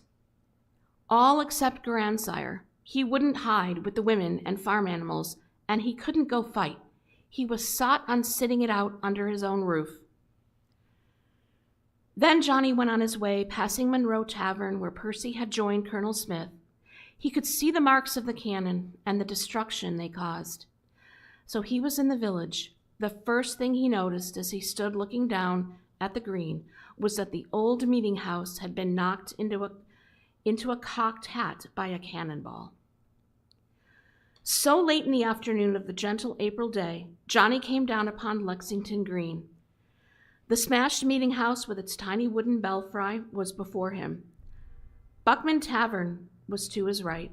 The green itself was laced over with the shadows of new leaves. It was here the men had stood, here upon this green, that they had formed a thin, pathetic line, a handful of farmers, to resist the march of 700 British regulars. Here they had died.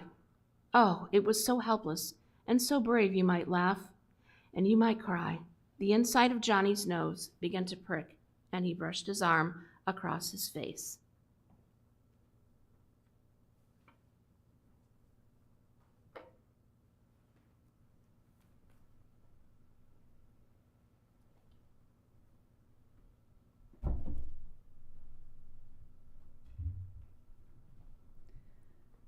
But it was his duty to find Dr. Warren, not to stand gawking at the little battlefield. Thus far, he had had no luck at all in locating the doctor, but at last his luck turned. He recognized his chaise and that rabbit-ear little pacing mare of the doctor's, hitched before the Harrington house.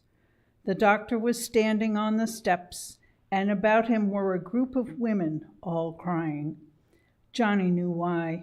Jonathan Harrington, wounded in the skirmish, had been able to drag himself thus far to his own house and die upon that threshold. Dr. Warren was leaving them now. He had on no hat, but a bandage about his thick, fair hair. The bullet had grazed his scalp. Johnny went up to him and handed him the lists he had had time to write down during the night at Charlestown. The doctor read it, nodded, and put it in his pocket. He was too tired to say much, but there was one question Johnny had to ask. Dr. Warren, when the Lexington men stood here and the British over there and fired at them, I know the names of those who were killed. But when the British came back from Concord and the fight went on all the way to Charlestown and the Lexington men went after them, I don't know who was killed then. You are hunting for Rab? Yes, I've got to find him. Nobody seems able to tell me. I'll tell you, Johnny. Tired as he was and surfeited with the sight of blood and suffering, he broke the news as best he could. Rab stood here, just about where we are standing now. He did not go when Major Pitcairn told them to disperse. He kept on standing, with the other men, his musket in his hands. Johnny could see him clear as in the flesh. Rab standing unafraid in the cool gray of earliest dawn, the musket in his hands, the look in his eyes, that fierce, sudden look. But after that, did Rab follow the British to Charlestown? No, he was wounded in that first volley. He got it pretty bad. You mean very bad, don't you? Yes, very. I see, but Johnny saw nothing. The fresh spring world turned black before him, but even in this darkness, he could still see Rab, chin up, shoulders squared, not afraid. Where? He asked. He was carried to Buckman's Tavern. I saw him yesterday. I was about to go there now, but don't expect too much. No. Rab played a man's part. Look that you do the same. I will. He knew the doctor meant he wasn't to cry or take on. He'd got it to take it quietly. Part 4. Dr. Warren whistled to his mare, who followed him like a dog. Johnny entered the tavern on Warren's heels, and to their right was the tap room, full and overfull. Johnny half heard the same conversations going on here that he had listened to when he had stopped to buy food at that other tavern.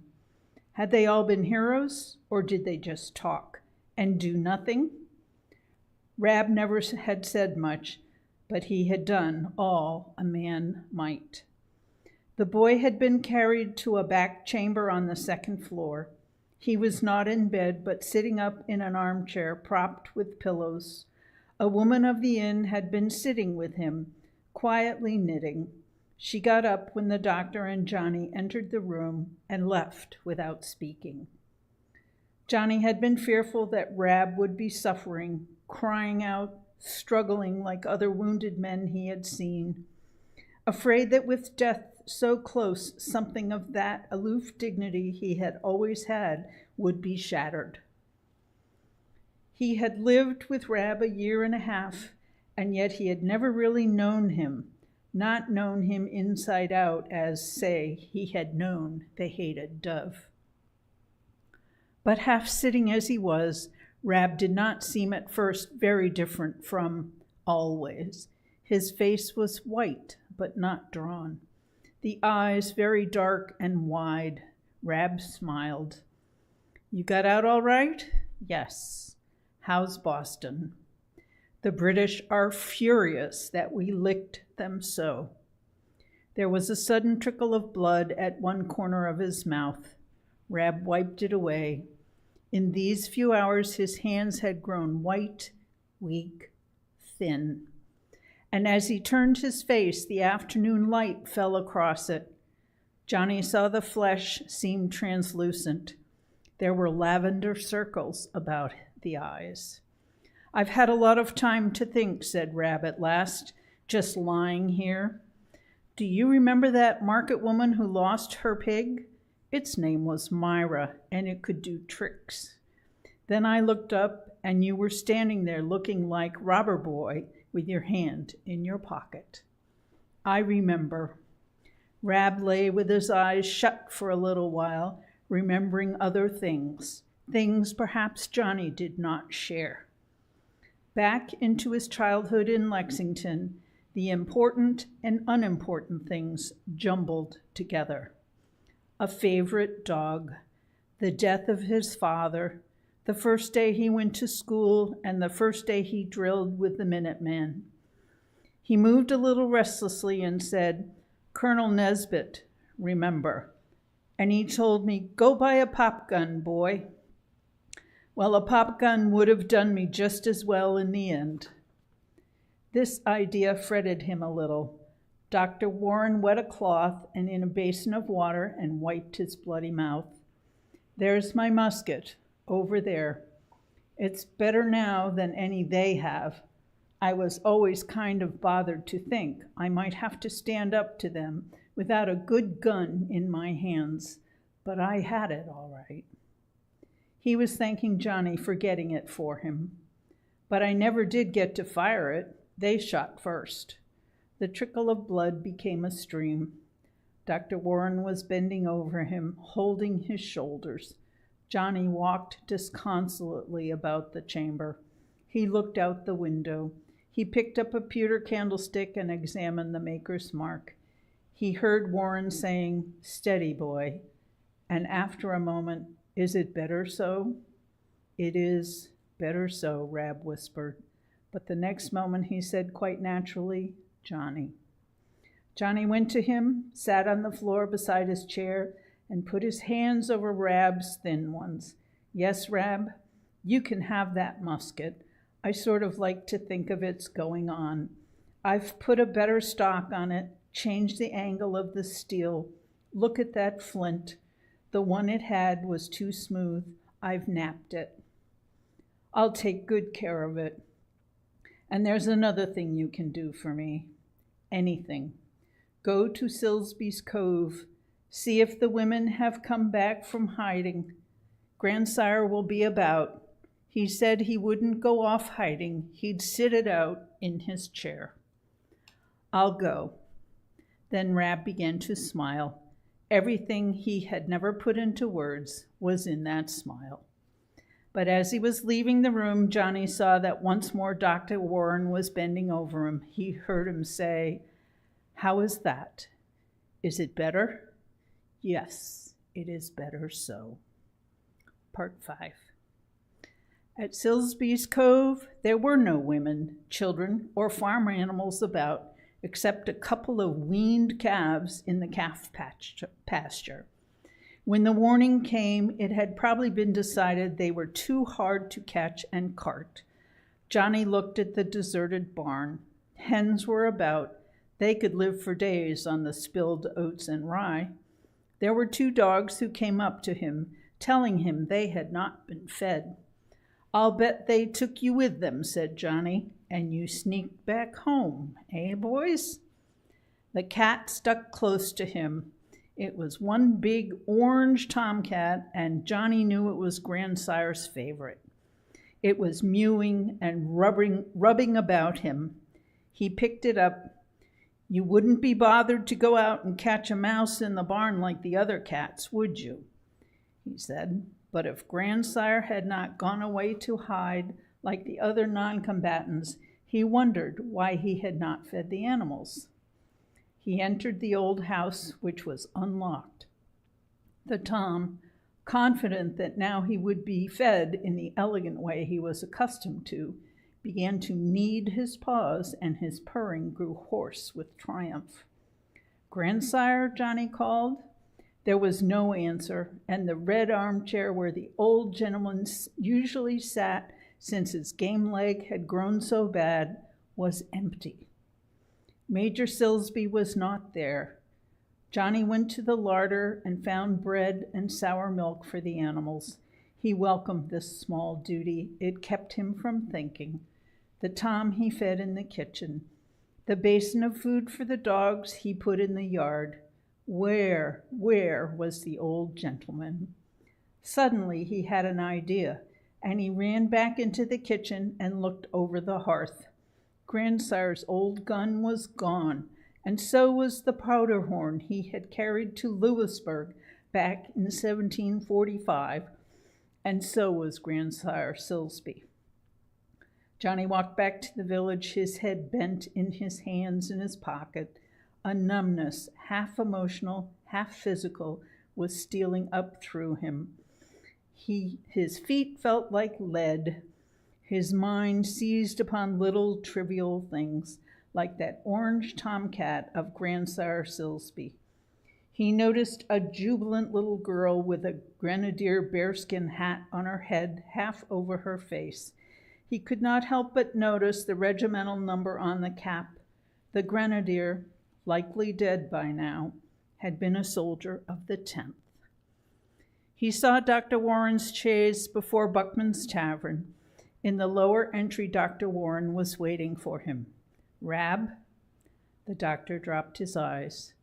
"Sometime," he said, "we will know how to stop bleeding like that. We don't know now." "He sent me away because he knew he had to die?" "Yes, he knew." Dr. Warren moved into the empty parlor of the inn, away from the noisy group in the tap room, telling over and over of their great deeds. "There's no need for you to go upstairs." Johnny nodded. He had moved off into a strange, lonely world where nothing could seem real, not even Rab's death. The women of the inn came in on tiptoe. She had a tray of food for the doctor. Tired out, the young man sank into a chair, his fair, bandaged, aching head in his hands. You remember that night, he said, that last meeting of the observers? James Otis came, although we didn't want him. I can't remember much of what he said, but I remember how his words made the goose skin on my arms. I'll never forget it, he said. So a man can stand up. Yes, and some of us would die so other men can stand up on their feet like men. A great many are going to die for that. They have in the past. They will 100 years from now. 200. God grant there will always be men good enough. Men like Rab. The quiet woman came in again. She had tossed up an omelet for the doctor and silently put it before him. Will you go up and fetch down the musket from the back chamber? He asked her. She nodded and did as he asked. Dr. Warren began to eat, as doctors will even under greatest strain. Can't you eat, boy? Not yet. Try and get some sleep. No. Johnny was on his feet, pacing about the room. He was too stunned to feel much now. Later, he thought. Tomorrow. Next day. Then I'll know that Rab is dead. But it can't hurt me now. But next year, all my life. His eye caught on the musket.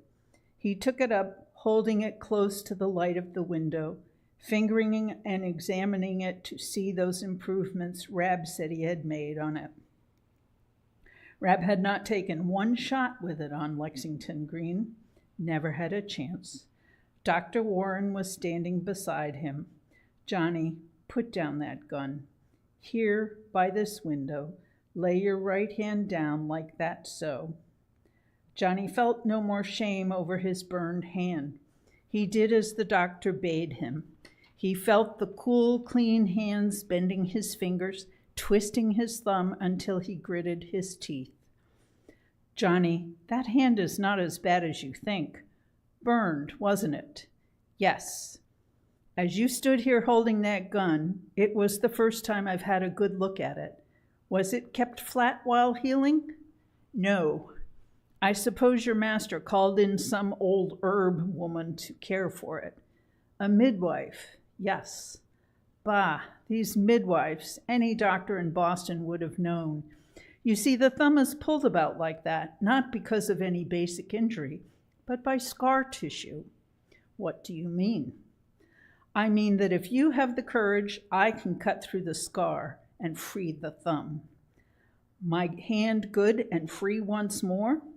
I can't promise too much. I don't know whether you can ever go back to your silver work, but not even Paul Revere is going to make much silver for a while. Will it be good enough to hold this gun?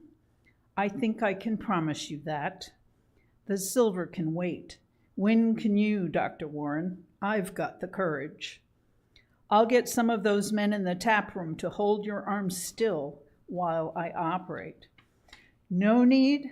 I can hold it still myself. The doctor looked at him with compassionate eyes.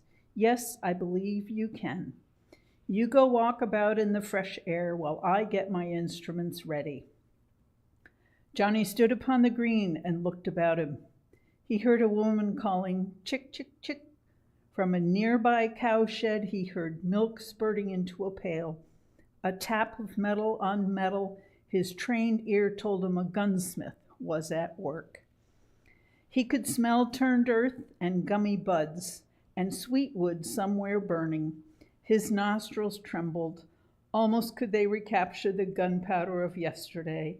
So fair a day now drawing to its close, green with spring, dreaming of the future yet wet with blood.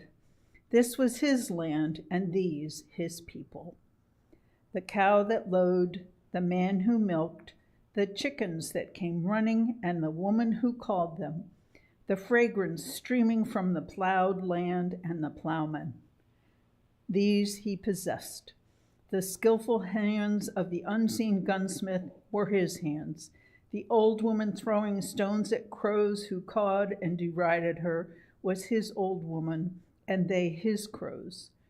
The wood smoke rising from the home hearth rose his heart. He felt nothing could hurt him on this day. Not Rab's death, nor the surgeon's knife. He felt free, light, unreal, and utterly alone. Tomorrow, next day, it would be different, but today is today.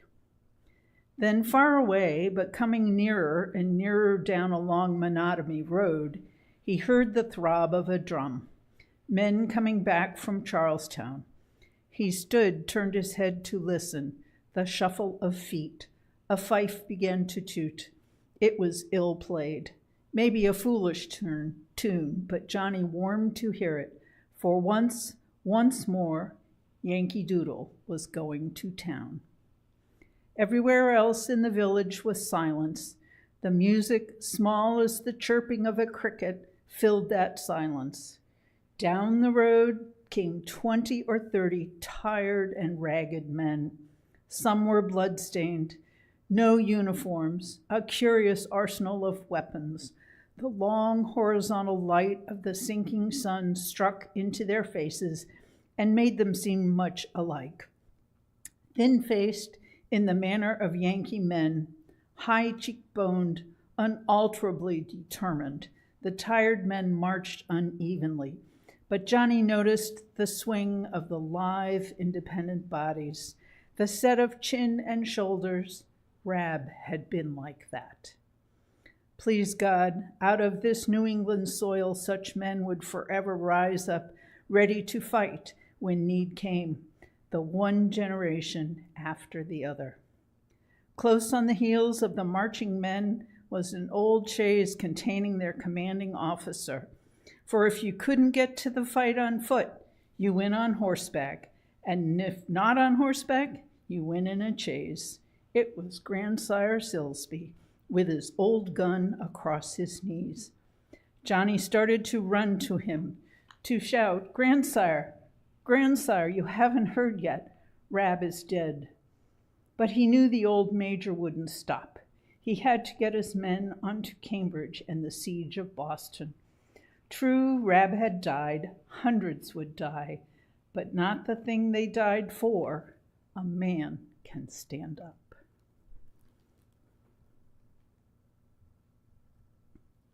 And so, the story is done. Thank you for tuning in, and thank you to our readers who gamely volunteered to cold read on live TV. Thank you to Westborough TV and their staff for your enthusiasm and your support. We hope you will join the Historical Society for our programs and events in the upcoming year. Check us out at www.westboroughhistory.org. Thank you again, and good night.